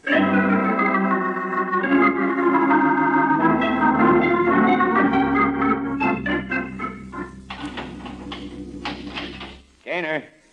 What do you want? Mike Waring's here. Mike Waring? Hello, Gaynor. Gee, it's good to see you again, Mike. Well, I don't think there's any reason to detain you any longer, Sergeant. Does that mean you'd rather I go? You mind? Why should I? Anything you want, just yell. Thank you. All right, Gaynor, sit down. I didn't kill Steve Quinn. Then who did? I have no idea, Mike. According to the police, you had a fight with him this afternoon. Yeah, but I didn't kill him. What was the hassle about? Absolutely nothing. You mean he pitched you down a flight of stairs just out of sheer caprice? Look, Gaynor, if I'm going to help you, I'll have to know the whole story. Well, Quinn and I had trouble over some girl. What's her name? What, does it matter? Yes, very much so. Who is she? Ethel. Ethel Barry. Where does she live? Well, as a matter of fact, she's no longer in town. Oh, no? No, I think she had a Continental Trailways ticket for, I believe it was El Paso. When was this?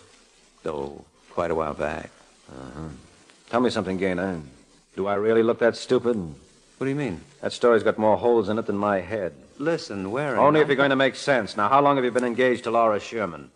What do you know about Laura? Just what I read in the papers. Is she the woman in the case? No. Now, look, friend, you're in no position to be noble. I'm not trying to be, but she had absolutely nothing to do with this. If you knew Laura... Yeah, well, I don't, Gaynor. And with you in here, this looks like the best time to get acquainted. All right, Sergeant, open them up.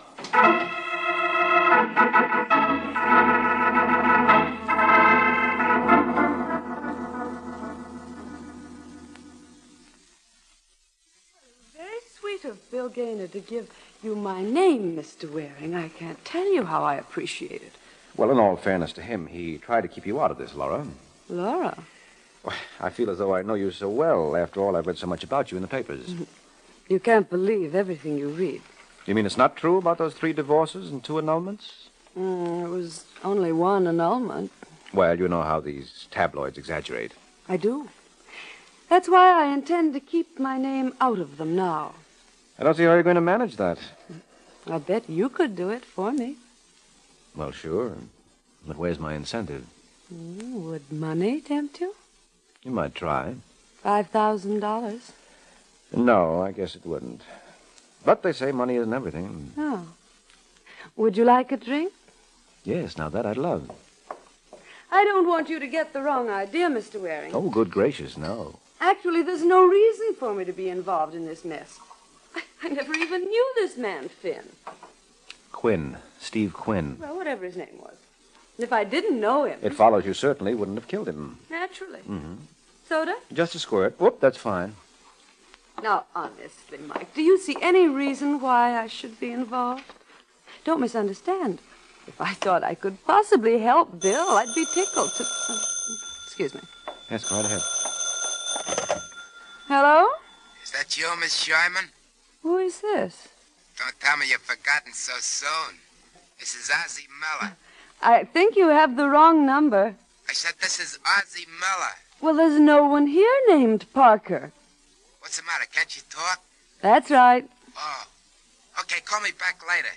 I'm at the New Bedford. I don't know what's the matter with the phone company these days. Yeah, Congress ought to look into it. Well, much as I hate to do this, Laura, I'm afraid I'll have to tear myself away. Oh, but you didn't even finish your drink. Well, suppose you keep it warm for me, Angel. I may be back sooner than you expect.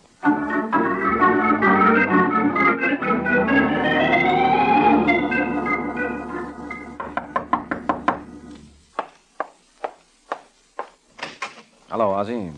Who are you? Cut it out, Ozzie. You mean to tell me Laura Sherman didn't call you back? I don't know what you're talking about. She must have known I was on my way over. Next time you use a phone... Look, mister. Waring is the name. You better get out of here. Well, that's a pretty fancy girl you got yourself mixed up with, Miller. And if you don't watch out, she'll be toasting your pants on the Sing Sing Grill. You're crazy. Are you and Steve Quinn working together? Who's Steve Quinn? How much did you take Laura for? How much did we take her for? Well, obviously you must have been blackmailing her. Why? Because they called her? Maybe we're in love. Well, I'd forget it, Ozzie. I don't think you're her type. That's why I can't understand where you picked up whatever it was you were holding over her. Is that where Quinn came in? Told you to get out of here. I assume you have a permit for that gun. No, but it can blow just as big a hole in you. You want to say? No, that won't be necessary, Ozzie. I know when I'm not wanted.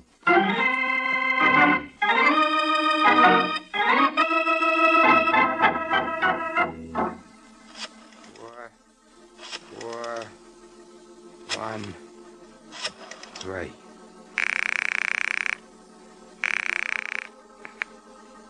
Hello. That you, Randy?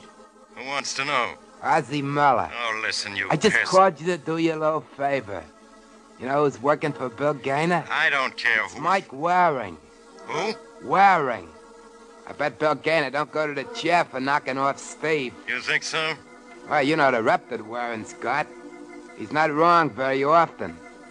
I thought you might want to do something about boosting his average.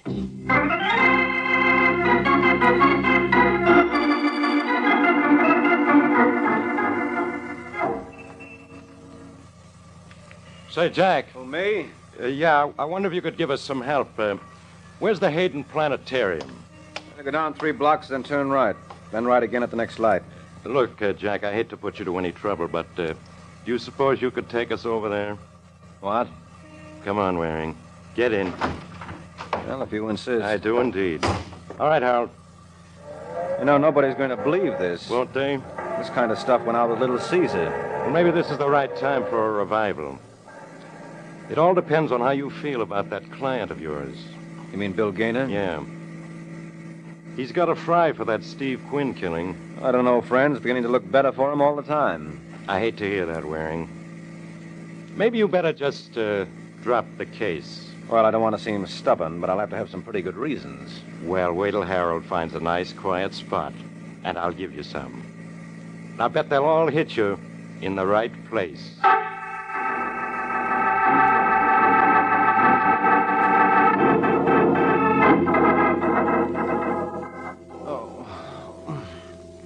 Mike, come on, Mike, wake up. Huh? Quit faking. You're in the hospital now. What happened, Sergeant? What happened? You're the luckiest guy in the world, that's all. You were hit over the head at least a dozen times. Oh. Sure, if they picked any other spot, you would have been a dead pigeon. Why, you no good. Now, do you want to tell me about it? Now, why should I? Now, where's my client? He's still sitting. You mean you didn't let Gaynor go after this? What's one thing got to do with the other? Oh, you idiot. Why do you think I was beaten up? They were afraid I'd get Gaynor off. I see. You don't see a thing. Well, then maybe you better explain it to me. Gaynor was engaged to Laura Sherman. That I told you. Well, Steve Quinn was shaking her down. Oh, really? Yes, and there were several others in the deal. Who, for instance? For instance, a punk named Ozzie Miller. The party you want is the man behind Miller, and I know who he is. Now, if you want a description... No, let me do it this time, huh? He's 5'11", black hair, weighs about 190. How did you know that? My mother was frightened by Mr. D.A. Oh. Shall I go on impressing you? You can try. Your assailant's first name's Randy. When last seen, he was driving a green Nash.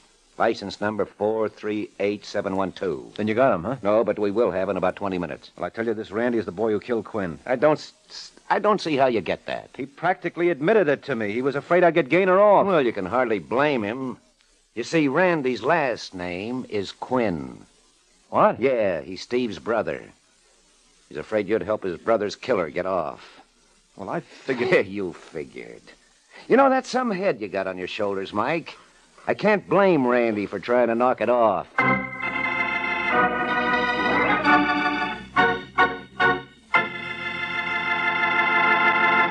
Of course, there are many ways to use your head. I mean, besides the way Mike's head is being used right now. For example, whenever I want a salad that's really delicious, I use my head by making sure the salad is made with Miracle Whip. Miracle Whip. Has a flavor so pleasing. Miracle Whip. Tastes so lively, so teasing. Miracle Whip. Only one of its kind. Miracle Whip. Best salad dressing you'll find. Miracle Whip is the only one of its kind because it's a different type of salad dressing made from a secret craft recipe. Miracle Whip combines the best qualities of old-fashioned boiled dressing and mayonnaise, so it's truly distinctive and delicious, with a flavor millions of folks call just exactly right. Try it, won't you? One taste will tell you why it's America's favorite salad dressing. The one and only Miracle Whip.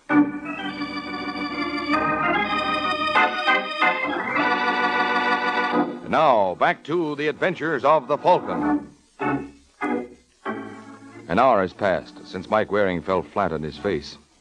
As we find him now, he's huddling with his client, trying to discover where he tripped. I'm sorry, Mike, but I can't think of a thing. You've got to, Gaynor. You only had an alibi. I haven't. I was home all alone when Quinn was killed. Well, that's not good enough. Well, can the police prove I wasn't? No, they can't. That's the big item in your favor. But we can get you out of here if you'll just admit one thing. What? Your fight with Quinn concerned Laura Sherman. Now, come on, Gaynor. You might as well tell me the truth. I know most of it already. Quinn was blackmailing her. That's right. Well, what did he have on her? Laura wouldn't tell me. Where did Ozzie Miller fit in? Who? Ozzie Miller. Laura didn't mention him. Well, is it possible that Miller was working on his own? I wouldn't know. Well, suppose he was. Yeah. And suppose Quinn muscled in. Well, then you think that... I think it's high time we assembled our complete cast. We've got enough now to make it curtains for someone.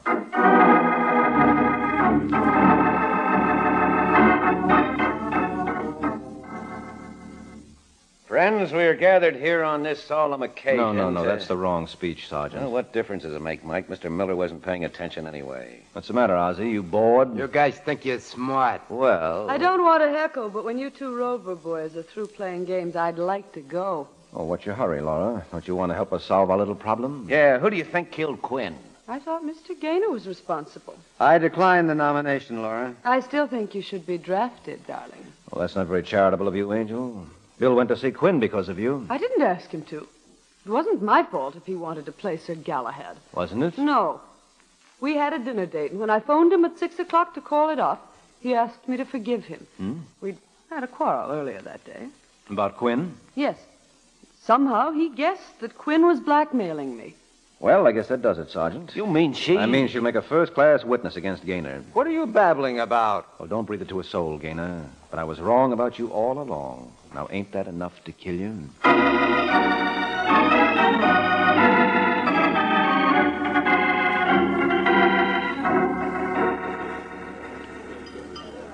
You know, Mike, there's only one thing that bothers me. Is there? Yeah. When I think of the way you fouled up this case. Well, now, that's gratitude for you. I give the man a killer. You what? Well, just because you had Gaynor in the brig doesn't mean a thing. You never would have gotten a conviction. You didn't have a shred of proof. You've got your nerve. I said all along that Gaynor killed Quinn because he was crazy about that girl. Yeah, well, that just proves how flimsy your case was. That wasn't his motive at all. No. No, he killed Quinn because Steve muscled in on his personal gravy train. Come again? Look, if anybody was going to blackmail Laura, it was going to be Gaynor. Who do you think was working with Ozzie Miller? Gaynor? Certainly. And who else was in a position to know what Laura would pay off on? Oh, incidentally, what was that business anyway? Well, according to Miller, New Year's Eve, while Laura was under the influence, she killed a pedestrian in Brooklyn. Oh, very nice. Yeah, she's a grand girl. But we'll get her for it. And I still insist Gaynor could have gone over to see Quinn because she sent him. No, never. What time did Gaynor have that tussle with Quinn? 5 o'clock in the afternoon. And it wasn't until 6 o'clock that night that Laura told him of her troubles. Obviously, then, the information had to come from his partner, Ozzie Miller. Well, it could have come from you. No, never. All I told him was that Quinn had a record. So now, will you behave? Oh, you have the nerve to sit there so smugly after lousing up this whole case. Well, you're a great one to talk, and after all I've done for you... All you've done for me? Well, sure. I've always been ready to share everything 50-50 with you. And when I make a mistake, yes, I'm perfectly willing for you to take the rap. Now, what could be fairer than that?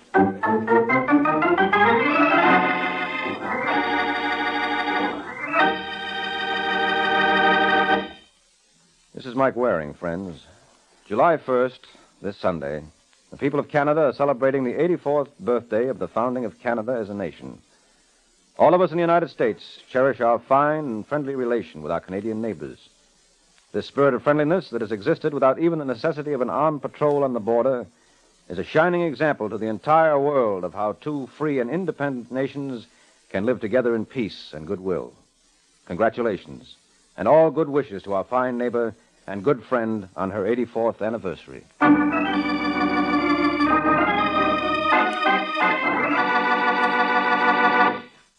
The Case of Everybody's Gun.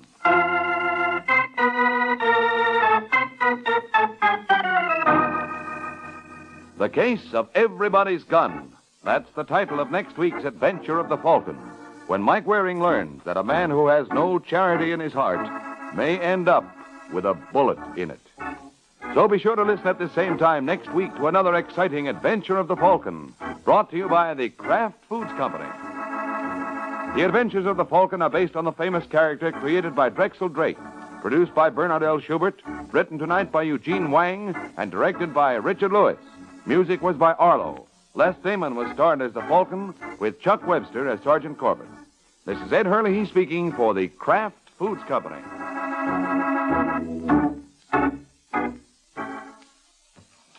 Laugh with Groucho. He's next on NBC.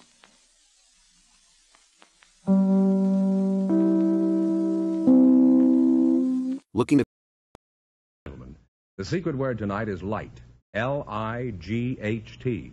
Really? You bet your life.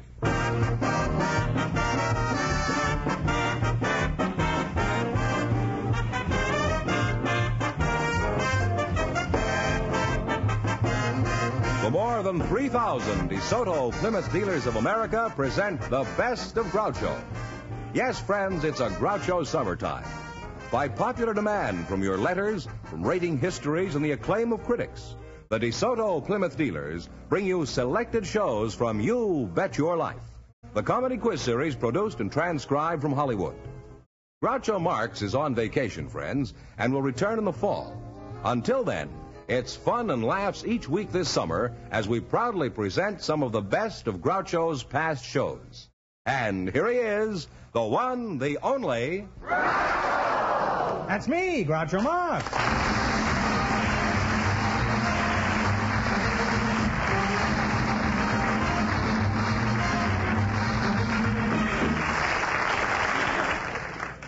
Well, here I am again with a paltry $1,000. A sailor from the Coast Guard and his partner, an Army officer's daughter, flipped me last week for $6,000.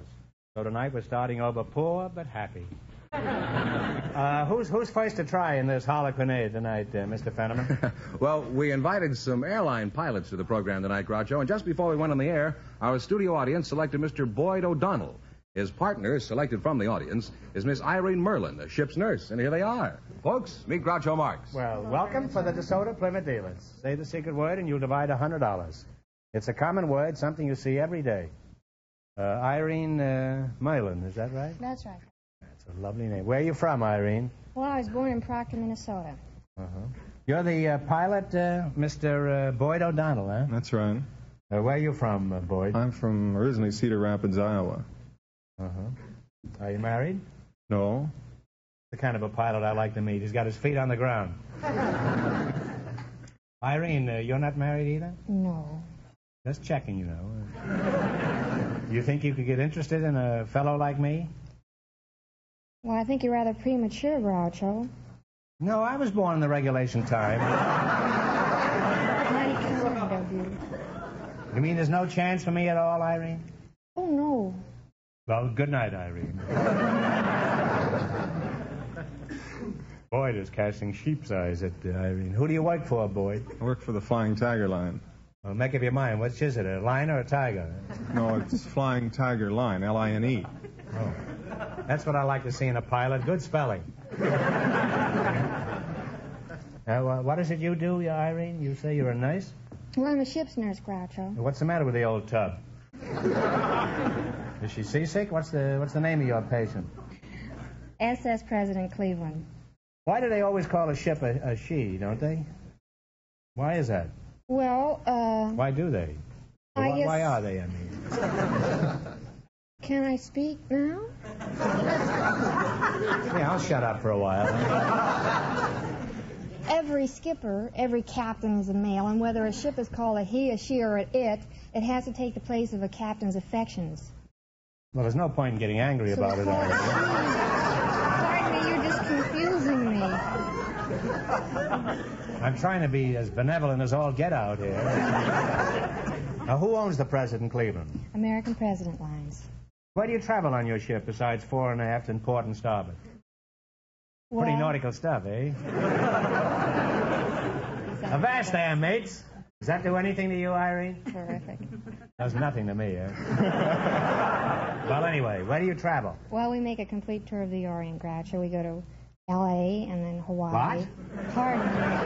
You make a complete tour of the Orient, you go to L.A.? What kind of... I've heard this town called many things. San Francisco. Oh, I see. From San Francisco to Los Angeles every other trip. Mm-hmm. From there we go to Hawaii and then Japan, China. You go to where? What was the other place? Hawaii. I'm all right. How are you? I always say that if anybody says Hawaii. Japan. And it never gets a laugh either. But it's something to live with. That's all. Irene, you're not married, and neither is Hotshot Charlie over here, right? No. Would you be interested in a flying tiger? Well, it would be a change.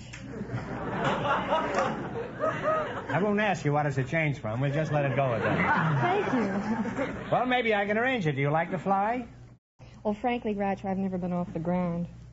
Irene, you old ship's nurse, your anchor's dragging. Why didn't you tell me? How would you like to ride in Boyd's plane? I think I'd like it.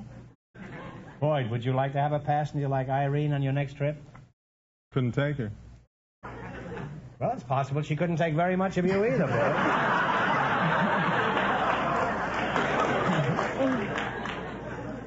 We're a very friendly trio, don't you think? Couldn't take her. That's what I like in a pilot, romance.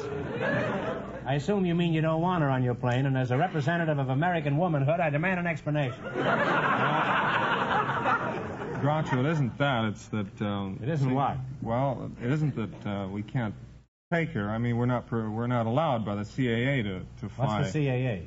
That's the Civil Aeronautics Administration. How would they know about it? Well, we only fly freight, you see, domestically, and we're not allowed.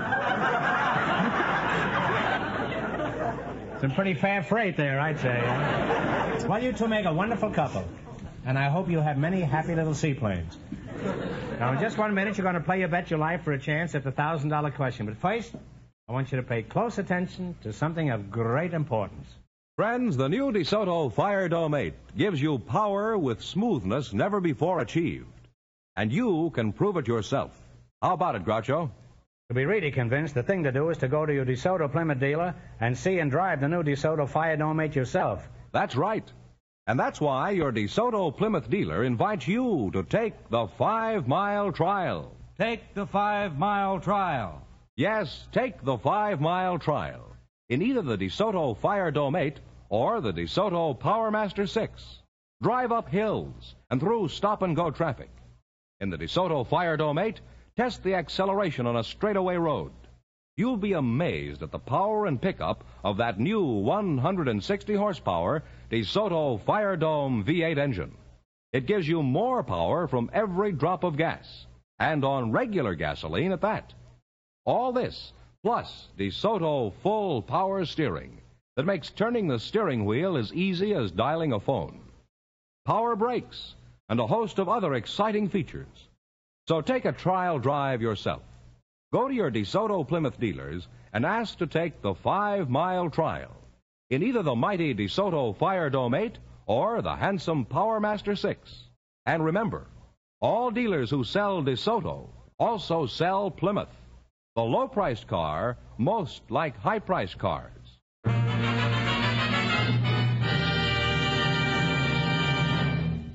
All right, now let's see how you make out in the quiz. Mr. Fenneman. Yes, sir.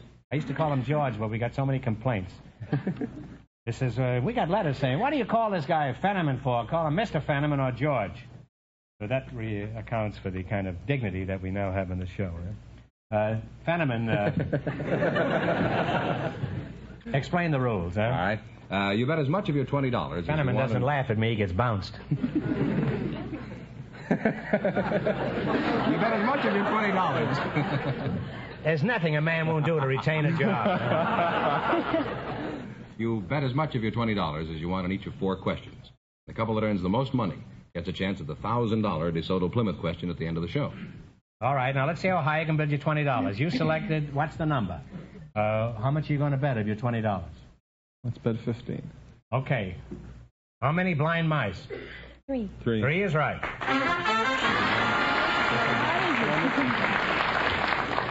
Some rat out there started the applause. You're on your way with $35. Remember, you're going for $1,000 tonight. Now, how much of your $35 are you going to risk? $34.50. Girl's a spendthrift. $34.50, huh? You're betting, okay. How many leagues under the sea?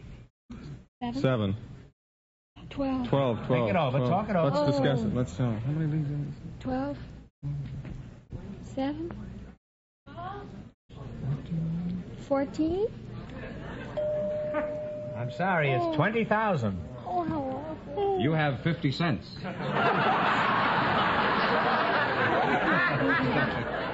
Here's your third question. Now, how much of the 50 cents are you going to bet? Now, don't go crazy now. We'll be My spent friend says 49 cents. He's still your friend, Irene? Indeed he is. Well, it shows your money isn't everything. Okay. How many men on a dead man's chest? Say it out loud. 7. No, I'm sorry. It's 15. You've got 1 cent left. All right, now here's your last chance to beat the other couple. Now, take it easy now. Who knows? Now, talk it over. I don't want you to ruin yourself here. Now, how much of the 1 cent are you going to bet this time? We'll go completely all You going the out. whole penny? Go the whole out. We'll go completely. Here's your last chance to beat the other couples now. You're betting a whole cent. How many horsemen of the apocalypse? 3. No, I'm sorry, 4. Say, Groucho, let's give him another question, huh? We can't let you go away flat broke like that. I'm going to give you one more question. If you get it right, you win $10. So think hard and no help from the audience. Who was buried in Grant's tomb? Oh, Grant. General Grant.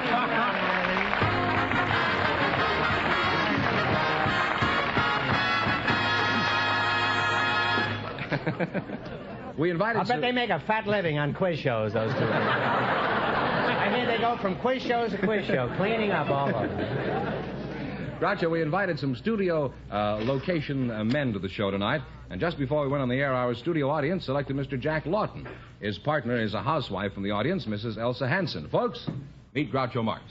How do you do? How do you do? Welcome, welcome, kids. Welcome to You Bet Your Life. Say the secret word and divide $100. It's a common word, something you see every day. You're a housewife, Elsa?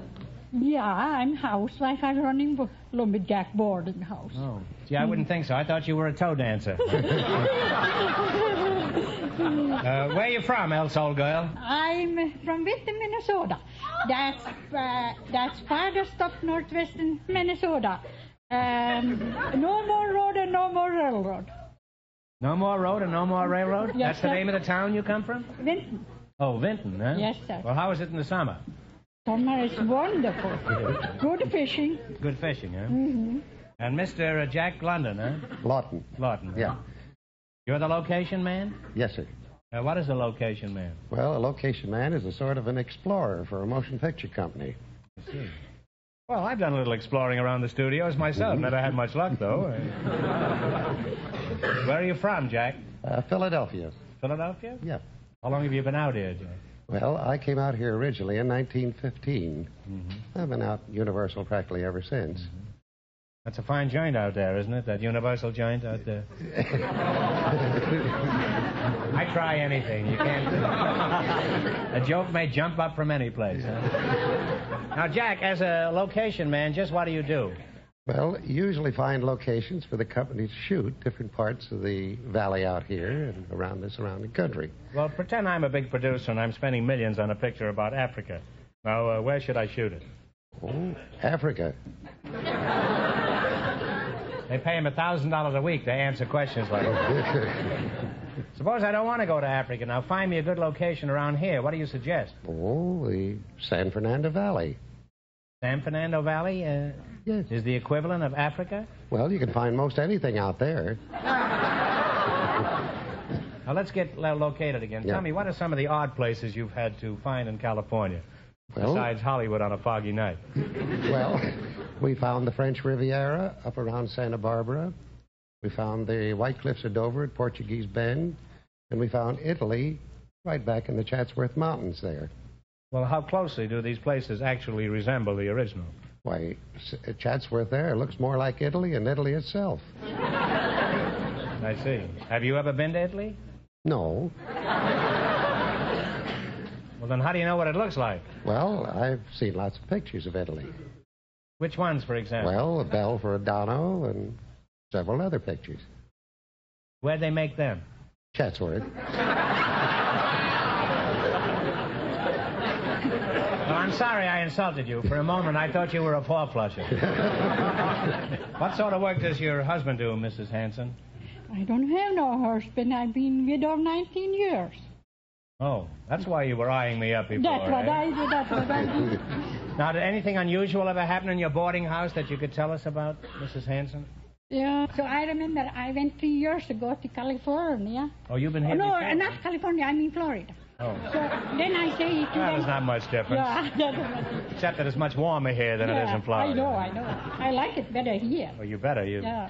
want to win any And, money here tonight. I say to there was only one left there. Then he didn't took his stuff and went to the other boarding house. I said, Joe, you better hurry up now. I go in the morning. He says, now, Mrs. Hanson, when you go away, you say, so I'm going to die. I say, oh, Joe, I can't be here taking care of you. I say, you don't going to die anymore now when I'm away, and you can go to the other boarding house. And you know he died. And I feel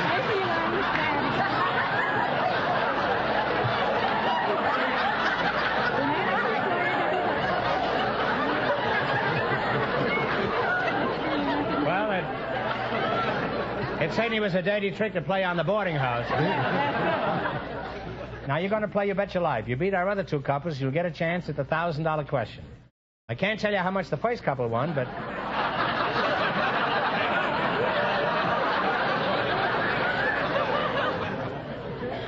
I'll give you a hint. They didn't win all the money. But Mr. Fenneman, sometimes known as George, is going to remind our listeners. The pilot and the ship's nurse lost all their money, so these people have a clear field. Here we go. Now, let's see how high I can bid you $20. How much of the 20 you going to bet? 15. Yeah, $15 bill. $15. Yes. You selected name the state. Here's your first question. You're going to bet $15. As late as 1947, we were acquiring national parks. The last being the Everglades. In what state is this national park? Florida. Florida is right. And you're off to a good start. You have $35. I have a hunch that you're going to beat the first couple. Remember, you're going for $1,000 tonight. Now, how much of the 35 are you going to bet? Do anyone? Yeah. That's $25. 25. In 25. Hannibal, overlooking the Mississippi, there is a statue of Mark Twain. In what state is this statue? Missouri. Missouri is right. You're really on your way. You have $60. You're sharp as a tack, and here's your third question. How much did you bet? We bet 50 then. You're going to bet 50. 50. On July 8, 1833, the Liberty Bell tolled for the last time. In what state did the bell last ring? Talk it over, though. In what state? That was in... I'm sorry, it's Pennsylvania. They now have $10. Well, you're down to $10. That's a shame. Yeah. All right, here's your last chance to beat the other couples. How much of the 10 are you going to bet? We'll bet it all. Bet it all. The Creoles are the descendant of original French and Spanish settlers. In what state are they located? Louisiana. Louisiana is right.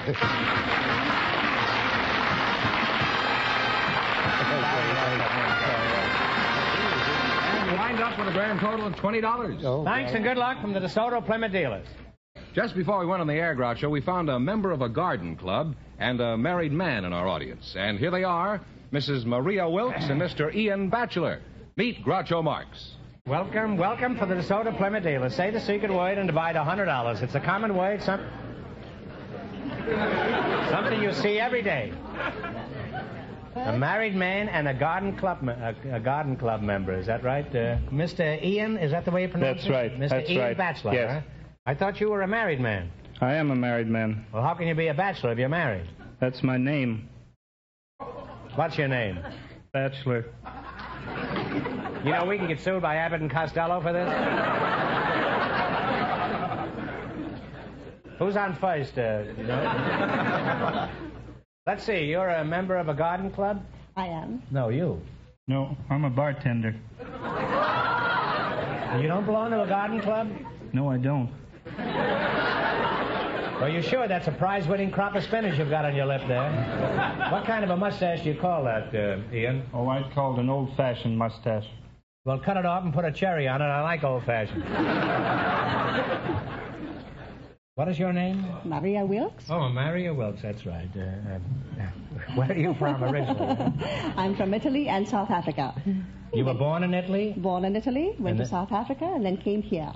How old were you when you were in South Africa? Well, that would be telling too much. Why do you object to telling too much? Women don't like to tell their ages. I didn't ask you your age. I just asked you how old you were when you were in Italy. You're a good mathematician. I was a child. You're still a child. Thank you. It's nothing, really. Ian, where are you from? Are you a bottle baby from County Cork? No, I'm from San Francisco. San Francisco, huh? Yes. I can't keep calling you Ian. Well, what do your customers call you? Well, they call me Big Mac. Well, I can understand why, Mac. You look as big as a full-grown bull. Just how big are you? I'm 6'1" in height, and I weigh 300 pounds. Well, that's certainly a lot of bull. You know, if you hadn't told me you were a bartender, I'd have sworn you were a jockey. I mean, on the horse I bet on last Saturday. What size shirt do you wear, Mac? This shirt I have on is a sports shirt, and it's size extra, extra, extra large. It's certainly a lot of extras. You sound like the five-star final. He's probably equipped with a radio, heater, and white sidewall tires. How large are your suits, Mac? They're size 54. Oh, wow. Well, that's just the size I buy. That is when I want something to cover my new DeSoto. Where do you do your bartending, Mac? At the Coach and Horses. Are you one of the horses or the coach, eh? Now, Mac, how about food? Are you a big eater? Yes, I'm a heavy eater.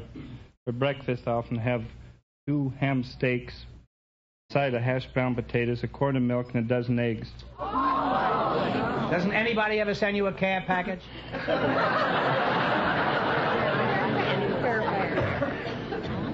Mrs. Wilkes, what did you have for breakfast? A lemon water and herb tea. That's pretty daring, isn't it, Mrs. Wilkes? Very nice. Lemon water and herb tea, I used to know a fellow named Herb Tea. I wonder if he's any relation. Mrs. Wilkes, which garden club do you belong to? The Los Angeles Garden Club, the Begonia Society, the Fuchsia Society, the Bulb Society, the Anthroposophical Society. What was that last one? Anthroposophical? What does that mean? That means the study of the higher culture of plants and all the things that go with the higher culture of plants. Could I join one of your garden clubs? We'd be delighted to have you. Let's not overdo it. Are there many garden clubs around here, Mrs. Wilkes? I'd say about 100. 100, huh? Why are there so many?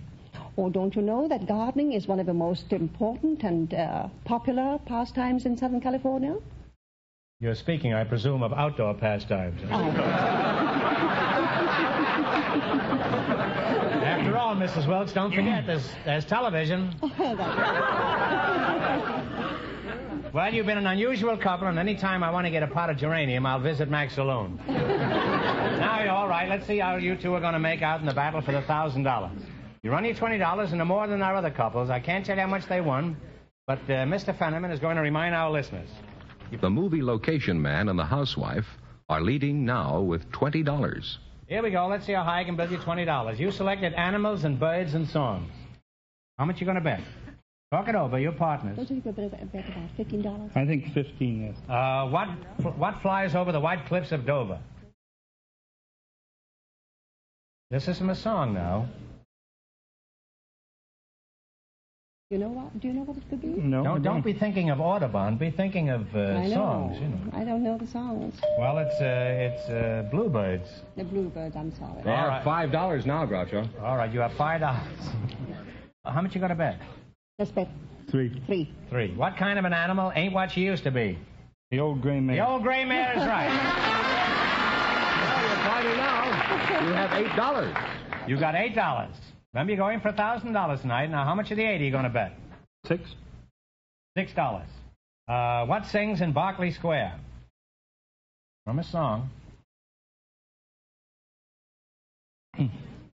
Don't you know the song? Well, it's a nightingale. Nightingale, I'm sorry. A nightingale sang in Berkeley Square. Yeah, but I only get a chance to sing on this show. They have $2 I sing so beautifully. They have $2 now. Oh, they have $2. All right. Here's your last chance to beat the other couples. How much of the $2 are you going to bet? We'll bet the 2, of course. The $2. What came over the mountain to see what he could see? The bear. The bear is right. Look at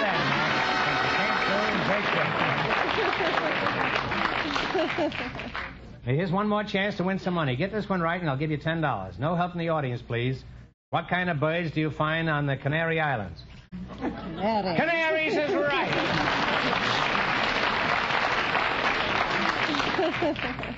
Well, you people wound up with $4. And that, and that means our second couple, the location man and the housewife, with $20, get the chance at the DeSoto Plymouth $1,000 question.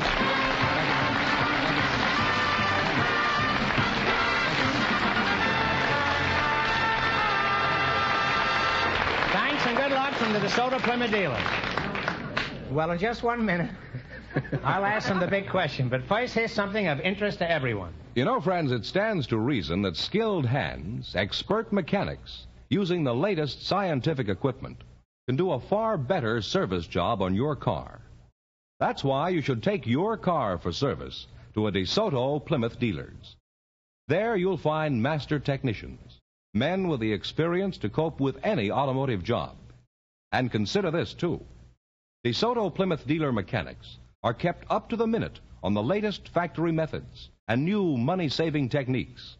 Recently, for example, more than 6,000 of them attended schools across the nation, conducted by factory service executives.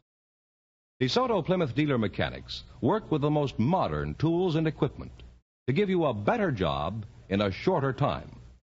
So, for the skilled attention that will keep your car on the road for many, many miles of carefree driving, for courteous, prompt attention at a price that's fair, drive in where you see the famous sign of better service, the friendly sign of a DeSoto Plymouth dealer.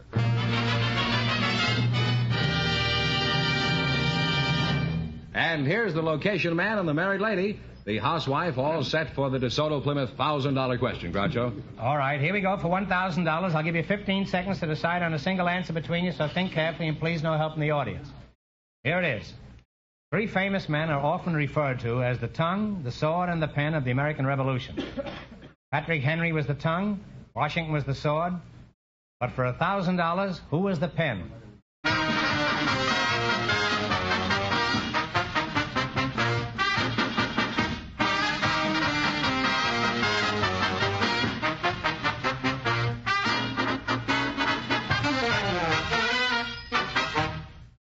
All right, what is the answer you two have decided upon? Franklin. No. I'm sorry. It's Thomas Jefferson. So that means the big question next week will be worth $1,500. Well, you lost the big money, but you cleaned up, didn't you? How much did they win in the quiz, George? $20 in the quiz. $20 in the quiz. Congratulations and thanks to both of you and to all of our contestants on the show tonight.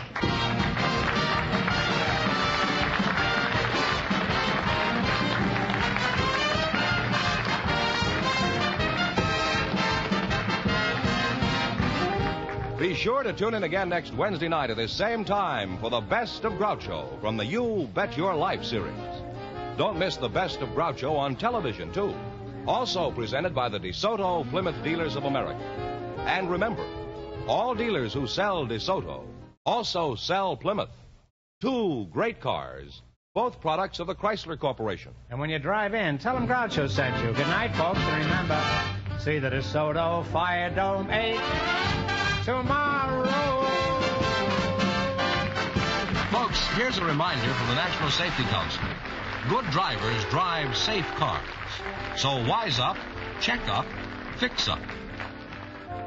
You Bet Your Life, transcribed from Hollywood, is produced by John Goodell. Directed by Robert Dwan and Bernie Smith. Music by Jerry Fielding. This is George Fenneman signing off for the more than 3,000 DeSoto Plymouth dealers from coast to coast.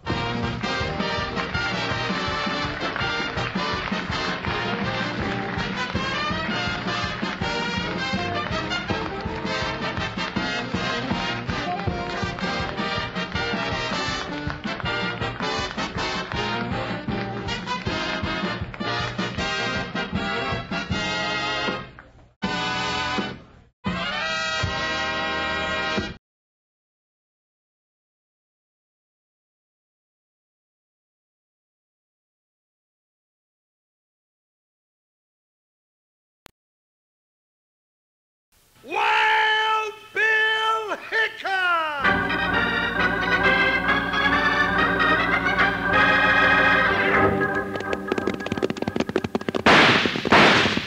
Hiya, folks. Hold on to your hats and pass those Kellogg's Corn Pops, 'cause here comes Guy Madison as Wild Bill and his pal Jingles, which is me, Andy Devine.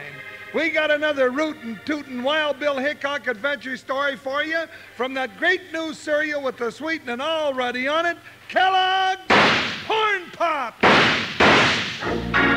Kellogg's Corn Pops brings you Wild Bill Hickok, transcribed in Hollywood and starring Guy Madison as Wild Bill and Andy Devine as his pal Jingles.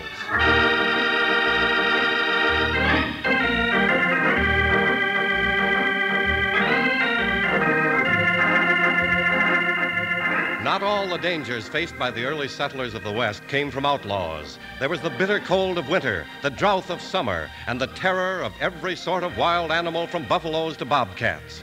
Late one autumn, 2 lone prospectors followed a narrow trail high on the Rockies. A fresh snow was beginning to fall. It was bitter cold, and one of them wanted to turn back. I don't like it, Jim. I don't like it at all. Let's get out of these mountains while we can. We can't turn back now, Shorty. Just when we're about to find that gold. My hands is about froze stiff.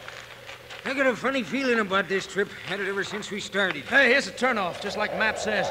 Come on, Shorty. Gold mine ain't over 100 yards ahead. Careful of that trail. Kind of narrow along the ledge. Nothing's stopping me now. Hey, Jim, that cougar's right above us. Right about to jump. Jim, my hands are so stiff I can't draw. Too late. Look out, he's jumping.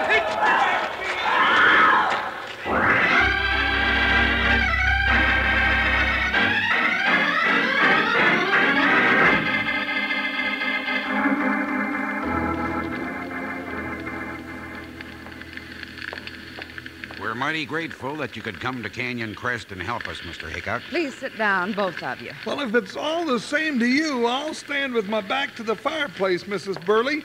It's kind of nippy out. Yes, winter's coming early. I'll put a little more wood on the fire. Now, what's this all about, folks? Mr. Hickok, 2 prospectors have disappeared up in the mountains. One of them, Shorty Briggs, was my brother. We're afraid something's happened to them. I tried finding them myself, but after all, I'm not a scout, only a real estate operator. Well, business must be good, Mr. Callahan, judging from that gold watch chain. Well, the West offers great opportunities for all of us, Jingles. I prefer ranching, but gave that up when a horse fell on my right leg. That's why I have a limp now. Mrs. Burley, you want us to help find your brother, is that it? Yes, Mr. Hickok. We hope that with your knowledge of tracking and scouting that you could find out what happened to him and his partner. Of course, their trail's pretty old now, with the snow and all. Well, now, never you mind about that, Mr. Callahan. Bill could trail a wood tick across a dry rock in the dark of the moon. Yes, I'm sure he could. Jingles always likes to stretch things a little. Oh, stretch things nothing. Bill could snuff the cobwebs out of a coon track and tell you where the varmint aimed to go tomorrow. Mrs. Burley, do you have any idea where the 2 men were headed for in the mountains? No, I'm afraid not. You see, they'd bought a map from a medicine man named Old Wild Horse. A map? You mean to a gold strike? Well, that's what they hope. But everybody knows Wild Horse is crazy as a loon. Lives all alone near Moundville, ghost town 3 miles west of here. Wouldn't hurt to have a little talk with him, Jingles. Oh, then you will try to find Shorty and his partner? We'll see what we can do. Mr. Hickok, Yes, Mrs. Burley?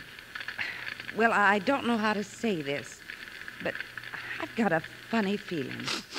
You know, come to think of it, so have I. I mean that something else is wrong, that something unseen and strange is going on. Holy cow, Mrs. Burley, you're right. What is it, Jingles? My coattail's on fire. Well, don't just stand there and stare at me. Put me out.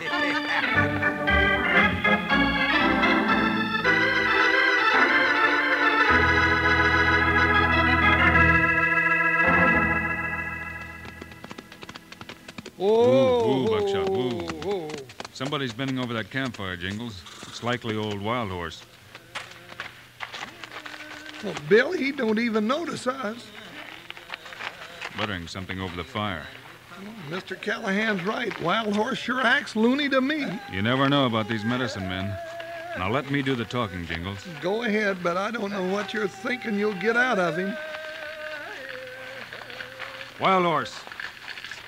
White man break spell of medicine man. Bring evil. No, Wild Horse. I'm asking your help. We came to you about a map. Wild Horse have no map. What'd I tell you, Bill? Come on now, let's go back. I'm getting cold. Shh, Jingles. Wild Horse, not many days ago, you sold a map to 2 prospectors.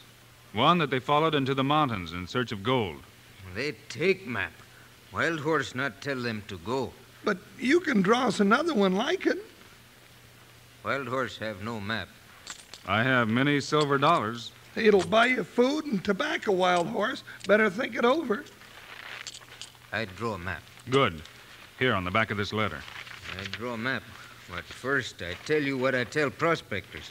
At the end of trail is death. Death? Oh, now you're just hoorahing us, ain't you? Trail start at Rushing River, where mountains begin. We'll find it. Go trail to waterfall. Turn left. Trail go this way. Well, go on. Wait. We're not alone. Someone behind mesquite. You're right, Wild Horse.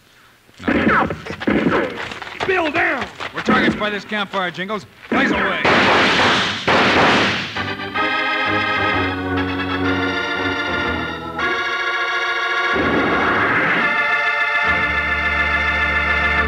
Howdy, partners. It's your old pal Panhandle Jim saying there's more than one way eating those sweet-tasting Kellogg's Corn Pops. Yes, sir, Corn Pops is a 2-way cereal. You can eat Kellogg's Corn Pops 2 ways. One way is right out of the box like I'm eating them now. Like you've probably eaten them while we listen to Wild Bill. Yes, sir, they're a real tasty snack with a sweetening already on them. Now, the other way to eat Corn Pops is out of the bowl with milk. But remember what I said about the sweetening. Don't go pouring a lot of sugar on Kellogg's Corn Pops. They're already sweetened. Tasty, puffed-up hearts of corn all ready to go. They're not only good, but mighty good for you. Why, partners, they're a real two-way cereal with B vitamins, vitamin D, with important minerals and food energy, too. That means your mom's going to let you eat all you want. Say, you better gallop down the store and get a load of Corn Pops first thing tomorrow.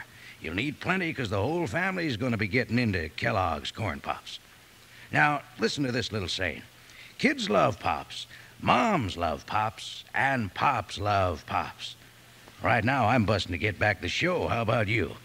Good. Let's go.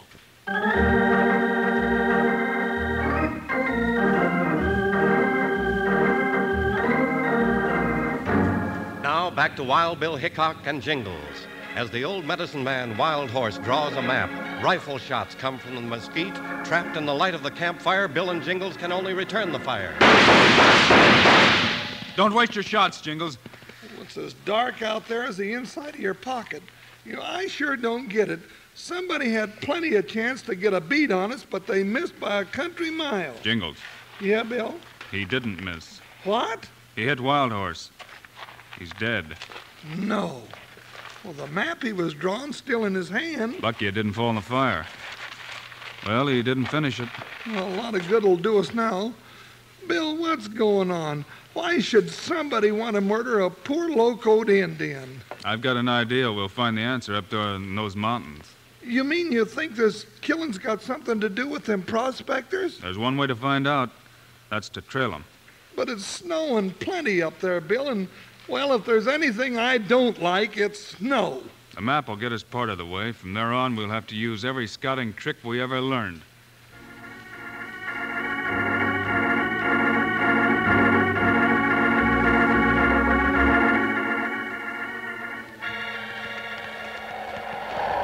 Keep moving, Jingles. To the left, this way. The trail's covered with snow, Bill. I ain't seen any kind of a sign for the last hour. See the brown pine needles on that branch, Jingles? Sure, what about it? It means somebody built a campfire underneath that tree not too many days ago. Oh, yeah. I was about to notice that. I'm sure you were, Jingles. Hey, speaking of campfires, Bill, I'm getting awful cold. We've still got another hour of daylight. But I'm getting blue as a whetstone. I told you I hated snow like poison. And those prospectors couldn't have gone much farther. Oh, maybe if we started calling them, hello! Not even an echo. Well, stands to reason. The echo froze solid before it got halfway back. Down along this ledge, Jingles. At least it'll shelter us from the wind. Bill, I still think we oughta... Easy, boy, easy. What's the trouble, huh? They're skittish about something, ain't they? Yeah, something's bothering them. Jingles. Huh? There's the trouble. On the trail right ahead. Leaping lizards. Couple of fellers half covered with snow. Come on. Frozen, Jingles. But that's not what killed them. I'll say it ain't. They was clawed to death. Cougar, maybe. Those cats get pretty big. A cat just jumped them, and there you are. Explains everything. Everything, Jingles? What about the death of old Wild Horse last night? Oh, that? I've never seen a cat that could shoot a gun. But how could that have anything to do with this? And another thing. Those fellows had a map to follow. There's none in their pockets. Means somebody took it. I never saw a cat that could do that either. What do you make of it, Bill? There's only one answer. Old Wild Horse's map did lead to something, and Shorty and his pal were getting too close. But only a cat, Bill. People have been known to train wildcats. Teach them to do their killing. You mean somebody set that cougar on him? Hey, Bill, that means he could be watching us right now. No, Satan. No, not yet. Like to break chain, huh? Get at those two snoopers down there, just like you did those prospectors. No. Moss let you loose when right time comes, Satan. You'll get your chance at Hickok and Jingles yet.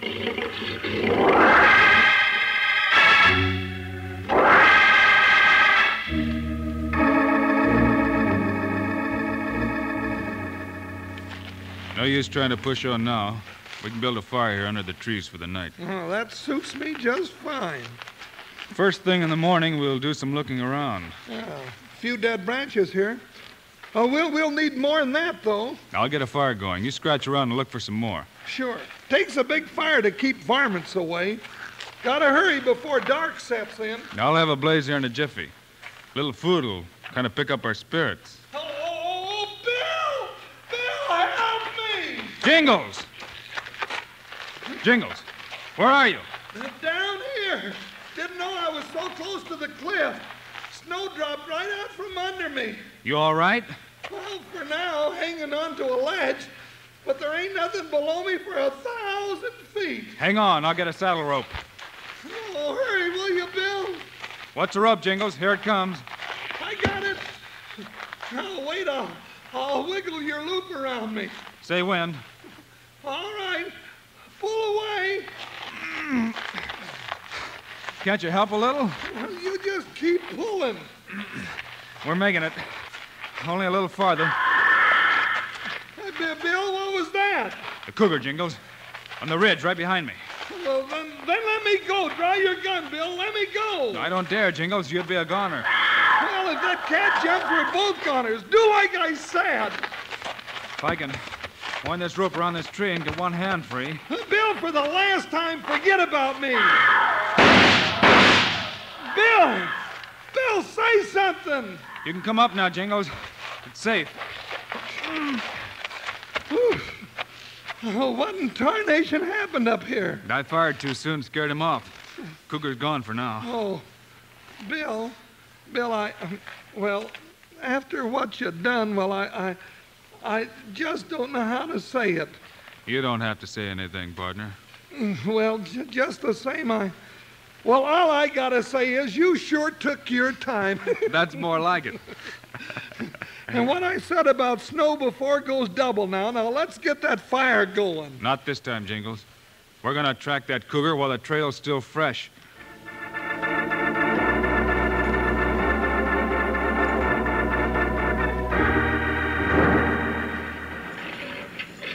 It works, Satan.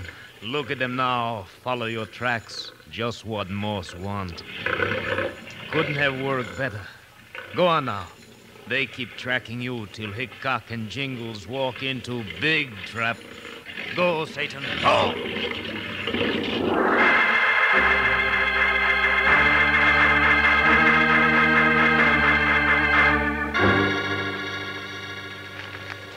Tracks are easy enough to follow in this fresh snow, Jingles. Well, not if it gets any darker. Means we gotta move fast. But, Bill, that cat could lead us all over these mountains. We'll be stuck out here in the middle of nowhere. We can always find our way back. Well, just the same, I don't fancy falling over no more cliffs. Jingles, the cougar didn't make those tracks. Well, I'll be. Boot tracks. Looks like somebody's here ahead of us. Yeah, the fella that's got the cougar, just like you said. Maybe. Notice anything peculiar about the tracks? Oh, what do you mean? Never mind. Come on now, let's hurry it up. Bill, this don't make any sense at all.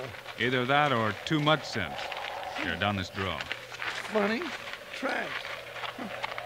Seem to have disappeared. But they led us right. Look up there ahead. An opening in those rocks. The gold mine, of course. Bill, we're not going in there. It's what we're looking for, isn't it? Careful now. Watch every step you make. Might as well have your head in a gunny sack.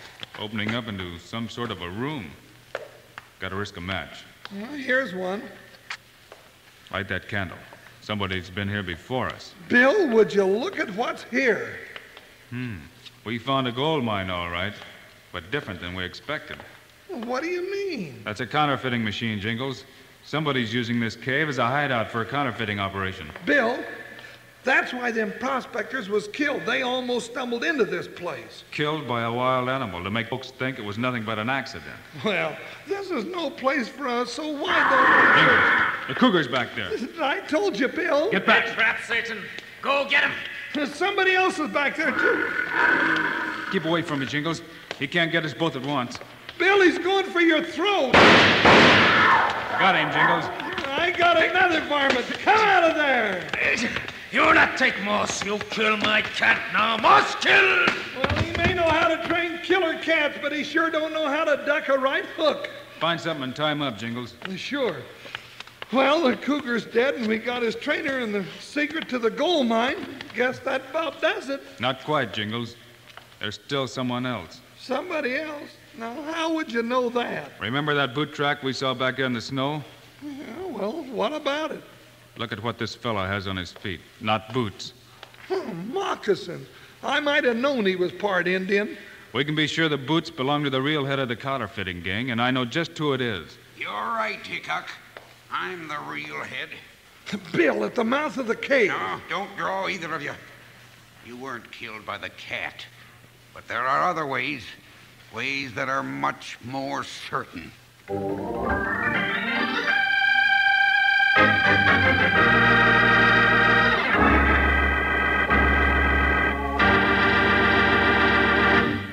Right now, I want to tell you about one of the big jobs on a ranch. Riding fence.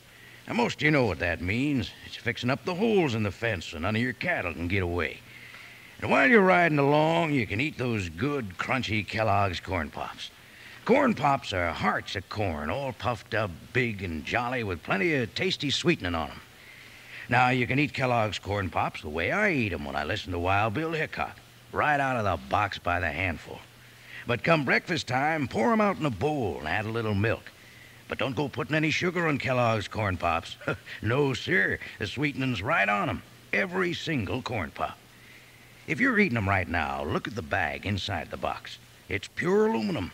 Keeps Kellogg's Corn Pops fresh up to 10 times longer.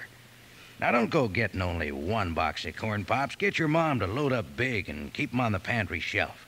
Then, out of the box or out of the bowl, you can have all the Kellogg's Corn Pops you want. Now, all together, let's tell everybody who loves Corn Pops. Kids love Pops, moms love Pops, and Pops love Pops. Now you're talking. Let's hustle on back to the show.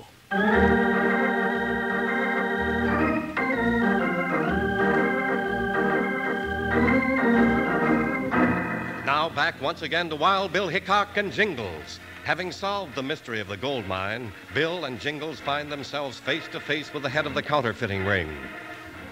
My gun's enough. Drop yours on the floor. Do what he says, Jingles. Callahan.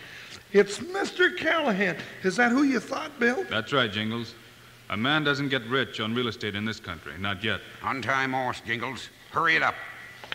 All right, but, well, if you're the crook, Callahan, why did you send for me and Bill in the first place? Can you think of a better way to make me look good in the eyes of the town? But you didn't count on us finding your cave, right, Callahan? Perhaps I should have killed old Wild Horse sooner. Or taken into account your skill as a tracker and scout. I'll let that be a lesson. Well, that ain't the only lesson you're going to learn. Shut up, Jingles. Well, come on, Morse. You're all right now. You give Morse gun, Callahan. Give gun. Not yet, Morse. This is all going to be another accident. Next spring, when the snow thaws, they'll find Hickok and Jingles at the bottom of a canyon where they fell. I make them fall. They kill my cat. If you like, Morse. Out of the cave now, both of you. We'll be right behind. Come on, Jingles. Bill, somehow this don't seem healthy to me. Straight ahead, toward the cliff. And don't stop. You see what I mean, Bill? Just watch me, Jingles. The pine branch. What for? I'll hold on to the branch going by. Hey, I get it. And when I let go... Look out, boss! Jump, Jingles! Give me Callahan. Moss is too easy. Callahan's mine. Oh, Bill, that ain't fair, Bill. Need help, Jingles? Hit me in the stomach, will you? Now, come on, Bill. How about letting me at Callahan? Out of the way, Jingles. No. All right, Jingles. Callahan's all yours. Well, he ain't much good now. Well, them two sure make a neat little pile, don't they?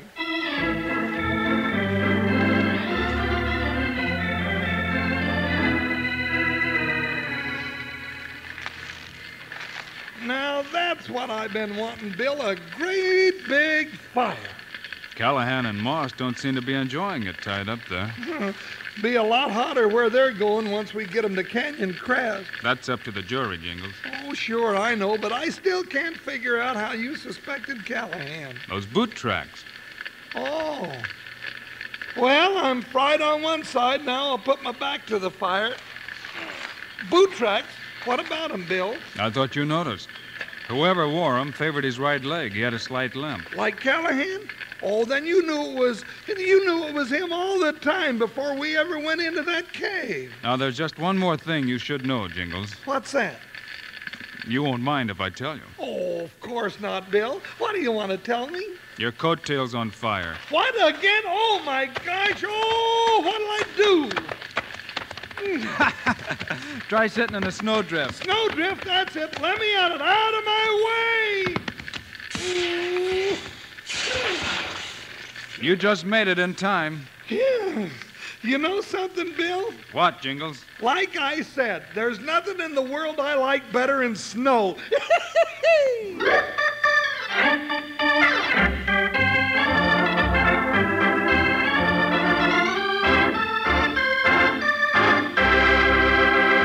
And now, here are the stars of Wild Bill Hickok, Guy Madison, and Andy Devine. Andy and I will be around your way again next week with another story, so be sure and be with us, will you? Hey, you betcha. And I promise you one thing, no more coattails on fire, that's for sure. Meanwhile, Andy and I also hope you'll remember to get Kellogg's Corn Pops. Right. It's the great new cereal with the sweetening already on it. You bet it is. We think Corn Pops are great. So long. See you next week.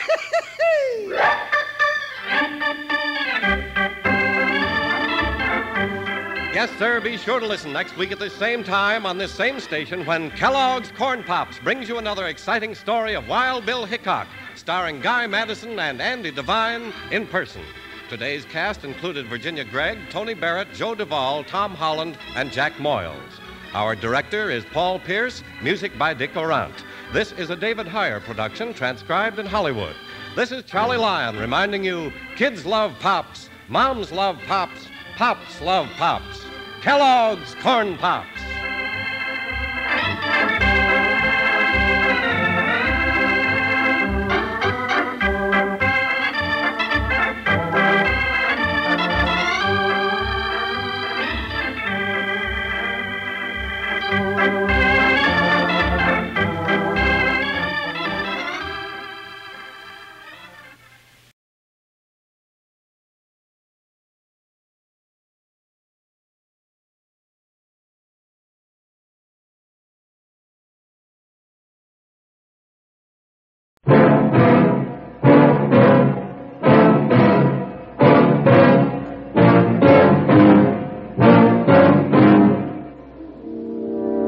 You don't have much choice left, mister.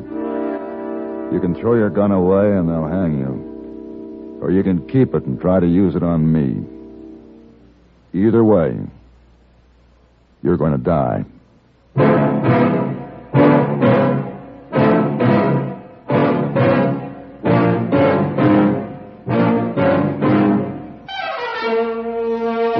Have gun. Will travel. Starring Mr. John Daner as Paladin.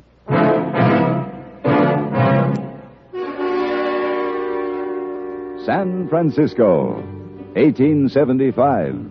The Carlton Hotel, headquarters of the man called Paladin.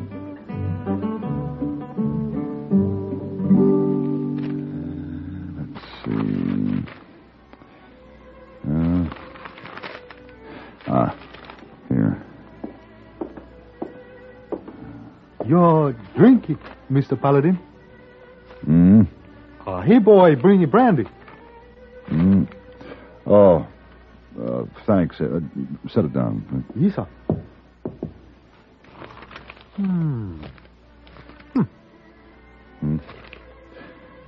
Well, do you want me to read it to you? Oh, I beg your pardon. I should think so. Reading over a guest's shoulder is hardly the proper behavior for an Oriental gentleman. You go? Go where? Well, newspaper say. Blood feud rages in New Mexico. 38 men already die. Job for you, Mr. Paladin? Maybe so, hey boy. We'll see.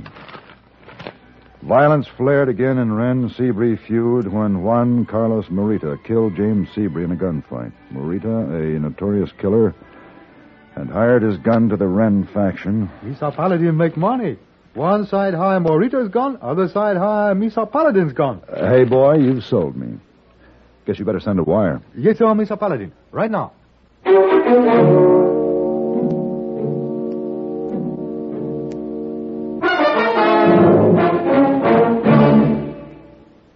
If dandruff dulls your hair, leaves your scalp itchy, please listen. You can get rid of annoying dandruff so fast today, no one should suffer any longer. With Fitch Dandruff Remover Shampoo, unsightly dandruff's gone in 3 minutes. It's the quickest, easiest of all leading shampoos. Besides that, using Fitch regularly is guaranteed to keep embarrassing dandruff away. Simply apply in the unique Fitch manner. Before you wet hair, rub in 1 minute. This way, Fitch shampoo penetrates right down to the scalp. Next, add water. Lather 1 minute to wash every trace of dandruff out of your hair. Then rinse 1 minute. All that loosened dandruff goes down the drain. In 3 minutes with Fitch, 1 rubbing, 1 lathering, 1 rinsing, dandruff's gone. And while removing dandruff, Fitch can also brighten hair up to 35%. To get rid of dandruff problems forever, brighten hair too, use Fitch regularly.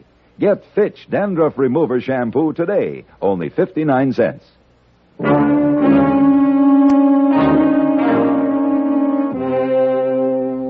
It was late afternoon when I rode into the New Mexico town, but the summer sun was still merciless, reflecting off the adobe buildings.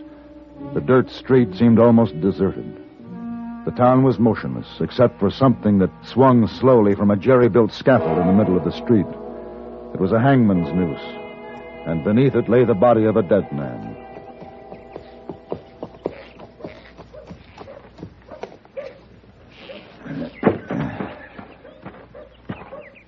Raise him. I said get him up. I never argue with a shotgun. That's better. This him, Mr. Seabury? Where till I get a look at him?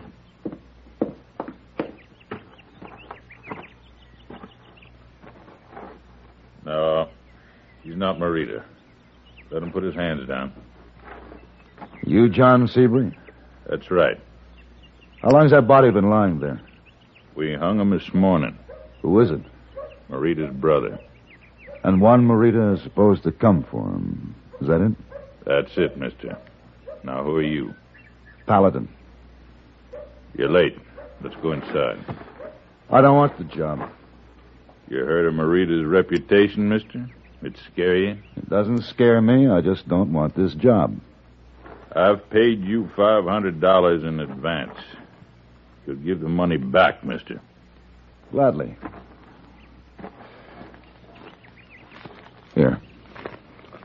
You're mighty squeamish for a man with a gun for hire. Morita has killed 9 human beings. To hunt an animal or kill her, you do whatever you have to. So you leave the brother's body unburied until Morita comes. No, thanks, Mr. Seabury. I understand that Morita is a cold-blooded killer. I know he killed your son in a gunfight that was no contest. I came here to take him for you. But I bury the dead, Mr. Seabury. Good day, gentlemen.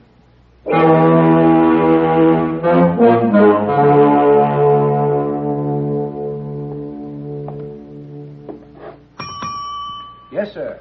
I'd like a room. My horse is outside. All right, I'll take him to the livery.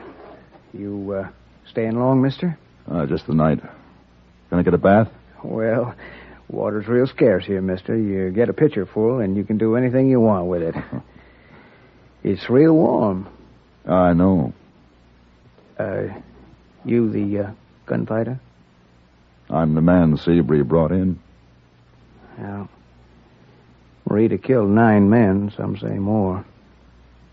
He needs dying. Who are you? Well, my name's Haskell, John Haskell. You know Morita? He was born here. Beyond that, did you know him? Well, he was a friend of mine. Used to be. Now you want him dead. I told you, mister. He needs dying. The town was still quiet the next morning as I walked across the street to get my horse. One of Seabury's hands was dozing in a chair near the stable door, a shotgun in his lap. As I came out of the sunlight and walked toward the stall, I had a feeling that someone was behind me in the shadows. And I was right. Mister, is this your fight? No, it isn't my fight. Are you Morita? I am Juan Morita, and I will advise you stay inside. He moved out of the door like a panther. The man in the chair was dead before he could raise his shotgun. Morita caught Seabury's other man as he came lurching onto the street. And then came Mr. Seabury himself. Only this time it was different. Morita's shot only wounded him. I'll get you next time, Morita. I'll get you. There will be no next time for you, John Seabury. Morita! I thought you said this was not your fight. You don't kill a man that way. Stay out of this. You don't kill him when he's lying on the ground, when he can't reach his gun.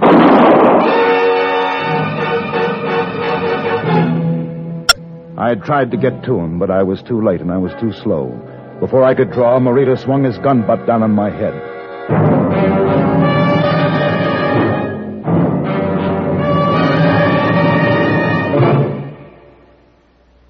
Say, right now, you may have something worth $1,000 to you under the hood of your car and may not even know it. Something worth 1,000 silver dollars. A regular filter check is important to today's cars. So important that Fram Corporation is offering $60,000 in cash to get you to check your filters now. Last year, in preparation for Fram's silver anniversary, 10,000 secretly numbered Fram filter cartridges were distributed all over the United States and installed during regular servicing. These filters are worth varying amounts from $1 to $1,000. You may have one in your own car and not even know it. A Fram filter worth 1,000 silver dollars. Check your oil filter and air filter now. If there's a specially numbered Fram filter in your car, you'll win up to 1,000 silver dollars, and your dealer will win the same amount. Get in on Fram's big silver treasure hunt. Check your filters now.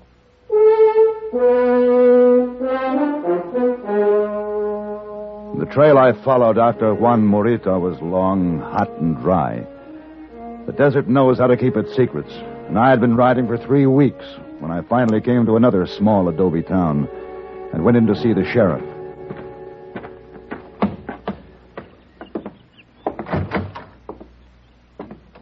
Something I can do for you, mister? That depends. I'm looking for Juan Morita. Oh, that's so. You know him? Yes, I know him. By sight?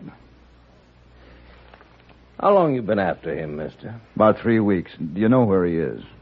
I know where he is. What did he do, mister? Pay you to protect him, or you're just afraid? How long has it been since you read a paper, mister? Go on, pick it up. Might learn something. Amnesty. What amnesty? Read it for yourself. 3 years of violence ended today when a general amnesty was declared in the bloody Wren-Seabury feud in New Mexico. Is this true? Yeah, it's true. Go on, read the rest of it. The amnesty was called by Major General Thomas Hardy. The involved principals have laid down their arms and taken oaths to keep the peace. General Hardy said anyone breaking the amnesty would be summarily court-martialed and executed. Among those taking the oath was Juan Carlos Morita. And you don't break the amnesty. It'd start the whole thing up again. Where is he? He's on his way home. To Seabreeze Town? That's right. Now, you better listen, mister. They mean it about this amnesty. You kill him, you hang. It had to stop somewhere. Let it lie. It's done. Not quite. Almost, but not quite. Mister, I know Morita. I respect him. He says he wants to hang up his gun. I believe him. Now, give him his chance. He'll have a chance. The small campfire was nearly out, but there were still embers. The long hunt was coming to an end. Juan Morita had been there. He couldn't be far away. In fact, at the moment, he was closer than I wanted him to be. Your gun belt. Let it drop. Be quick.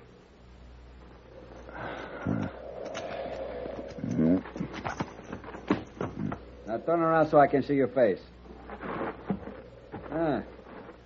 The man who was there with John Seabright. I was there. That day when you shot a wounded man in cold blood.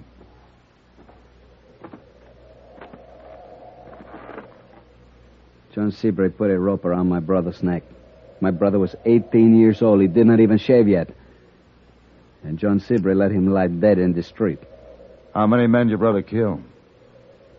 Your 18-year-old brother. What do you sell his life for, Marita? I do not want to kill you. How many men, Marita? I do not want to kill again. I do not even know you. I have no hate for you. How much are Seabright's people paying you? How much am I worth? No charge. I want you for myself. But why? I am nothing to you. You should have made the first shot count. If you'd killed Seabury with the first shot, I wouldn't have given you a second thought. You had better stop thinking about me, mister. I am going now. If you follow me, I will kill your horse.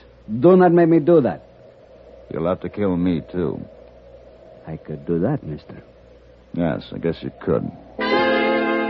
His gun was pointed right at my belly. He could have killed me, but he didn't. He stood there, and he started to tremble. And then, very slowly, his gun hand dropped to his side. No. No, I will not kill you. I will not kill again. I put my life in your hands. Here, I give you my gun. Mister, I give you $200, all I got. You take me home alive. Don't let anyone lay a gun on me until I get there. A man should die among his people. I will not wear a gun again.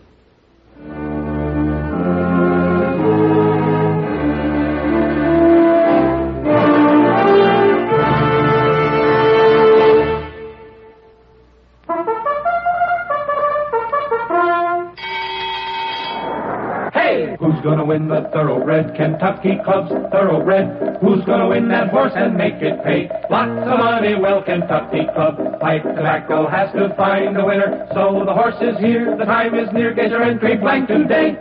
Yes, enter the annual Derby Day contest sponsored by Kentucky Club's 9 brands of pipe tobaccos. First prize, a thoroughbred bay colt, son of famous oil capital, who won over $580,000. Jockey Ted Atkinson helped select this prize colt. You name him and he's yours. He could win a fortune for you. Get Kentucky Club Derby Day contest entry blanks free at tobacco counters now. Hey, who's gonna win the Thoroughbred Kentucky Club's Thoroughbred? Who's gonna win that horse and make it pay lots of money? Well, Kentucky Club Pipe Tobacco has to find a winner. So the horse is here, the time is near. Get your entry blank today.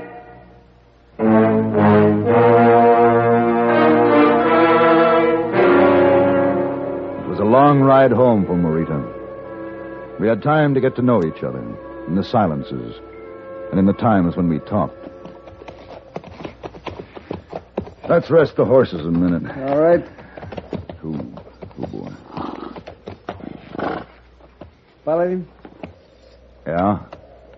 You think it is possible they will let me come back? You think they can let themselves forget? I don't know, Marita. Some won't. Some may try, I don't know, but if it were me, I'd ride west. I wouldn't try to go back. No. No, my people say a man is like a tree. You tear out his roots, he dies. No man wants to die. I have killed 12 men, Paladin. I remember the faces of each of them. I do not forget. You think I have a right to live? You have a right to try. A man speaks of death, but he is not sincere. I want to live. I want to get married. You think I'm crazy? No, Marita. A little optimistic, maybe, but not crazy. Marie, she's a woman with a tender spirit. I would give my eyes to know that I could grow old together with her. You will see her, Paladin. You will tell me if she's not a woman to behold. I'm sure she is. I will not live a week. I will not wear a gun, and I will not live a week. I was an altar boy. And now I have killed 12 men. I cannot forget. And if I cannot, Paladin, can the others? Then why go back? to try.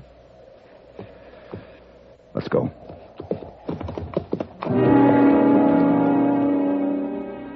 Morita was making a good try, and it wasn't easy. There was sullenness and suspicion through the town the day we got back. The hangman's rig still stood in the middle of the street, and there was talk that it was waiting for Morita. But he kept his word.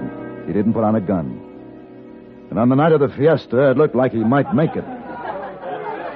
You see, Paladin? You see my Maria? I told you she is a woman to behold. You were right, Juan.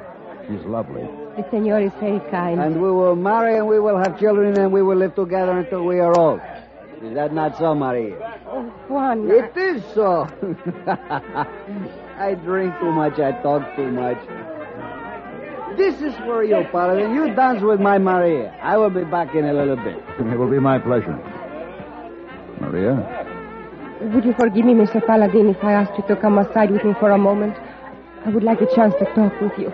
Always at the service of a pretty woman, Maria. Gracias. That Juan, tonight he is drunk. Tonight he remembers how much we used to love each other. Do you think he will remember tomorrow when he's tired or angry or feels he must kill someone? I don't speak for him, Maria.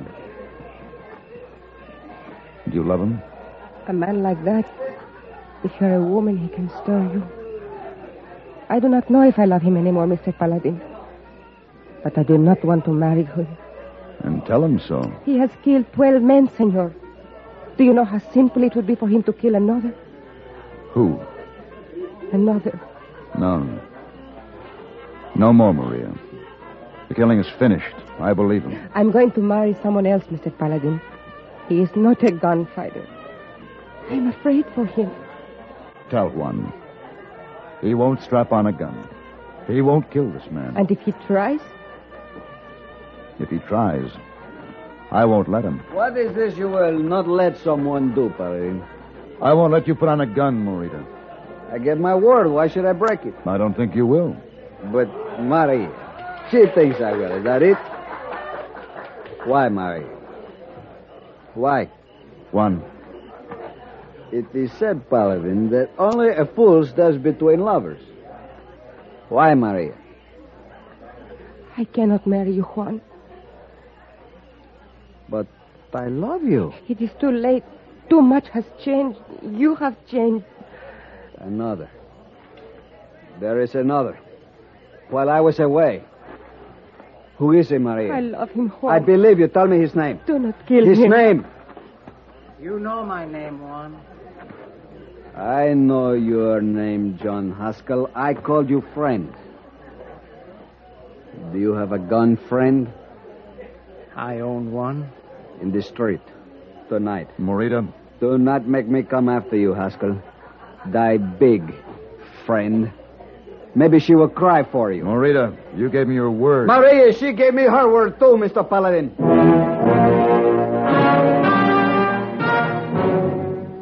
And so it was not over after all.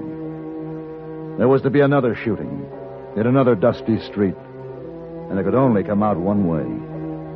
A man doesn't learn much about gunfighting working behind a hotel desk, but Haskell wouldn't hide. He came outside the hotel, wearing his gun belt awkwardly. Morita's shot caught him in the shoulder. Then it was up to me. After all, I had also given my word. Paladin, do not stand in front of him. You're not going to shoot him again, Morita. Do not make me kill you. You're not good enough to fight me. We'll see. I said it. It seems a long time ago. I do not wish to kill you. You have a choice, Morita. You can throw away a gun, and they'll hang you for breaking the amnesty. Or you can fight me. I will not hang.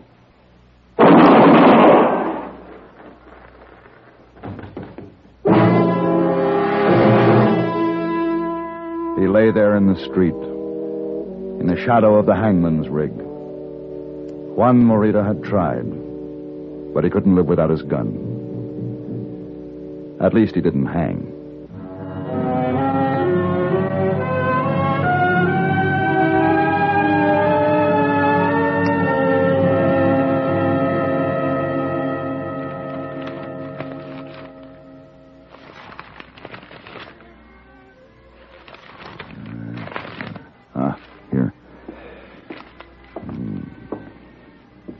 Your drink, Mr. Paladin.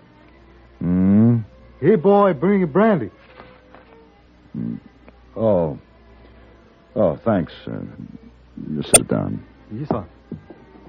Mr. Paladin. Hmm? You want Hey Boy to read paper with you? Find job for you like last time? No, hey, boy. Not like last time. Oh, by Mr. Paladin, big hero. Stop feud, kill big killer. No. You're not a hero if you kill a man who wanted you to do it. What Mr. Paladin mean? Never mind. Just get me another drink.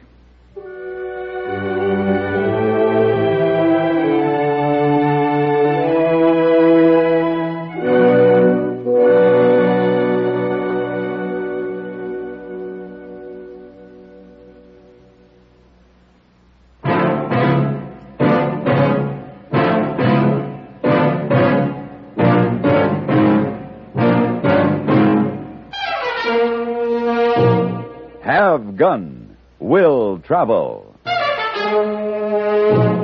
Created by Herb Meadow and Sam Rolfe, is produced and directed by Norman McDonnell, and stars John Daner as Paladin, with Ben Wright as Hey Boy.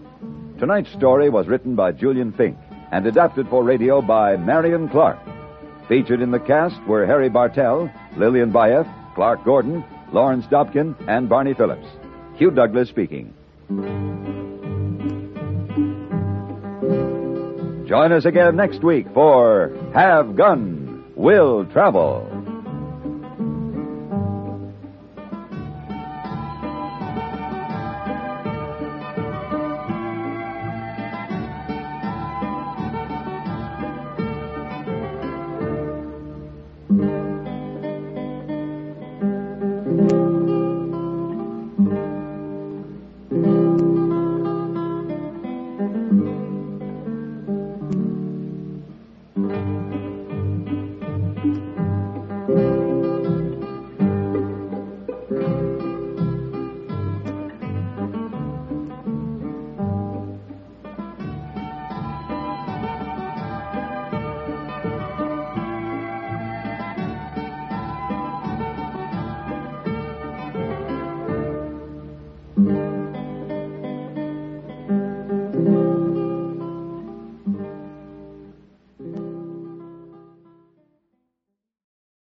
Thank you all for tuning into Golden Age Radio today. We hope you enjoyed the classic tunes and captivating stories from the past.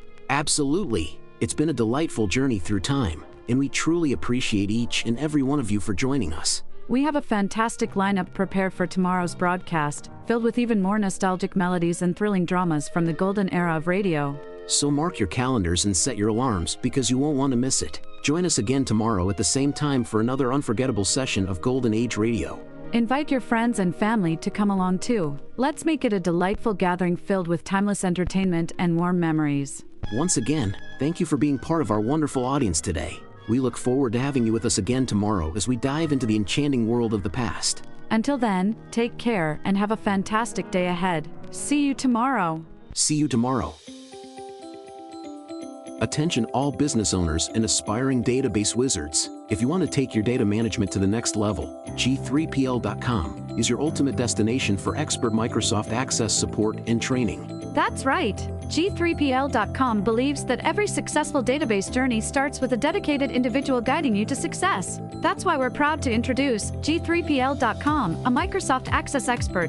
Whether you're just starting or looking to enhance your access skills, G3PL.com's personalized training will set you on the path to mastery. G3PL will be with you every step of the way, providing hands-on guidance and real-world examples. But don't just take our word for it. Hear what a satisfied client has to say. Thanks to G3PL.com, I've become a Microsoft Access Pro. The personalized training was exactly what I needed. I learned to create and optimize databases, run powerful queries, and automate tasks with VBA. Now, I'm confidently handling complex projects with ease. It doesn't stop there. G3PL.com is your go-to for top-notch support and solutions. Exactly. If you're struggling with your existing database, G3PL will troubleshoot, optimize, and fine-tune it to perfection. G3PL.com designed a custom database that transformed our business operations. We needed a streamlined system to manage our services and customer data. Their expertise delivered a tailor-made solution that exceeded our expectations. I can't thank them enough. G3PL.com understands that every project is unique, and we're here to offer individualized attention to your specific needs. So, why wait? Take the leap into the world of Microsoft Access Excellence with G3PL.com. Contact G3PL today and embark on your database journey with an Access expert. Send an email to db@g3pl.net or call 615-420-2040 and ask for Mark to learn more and get started.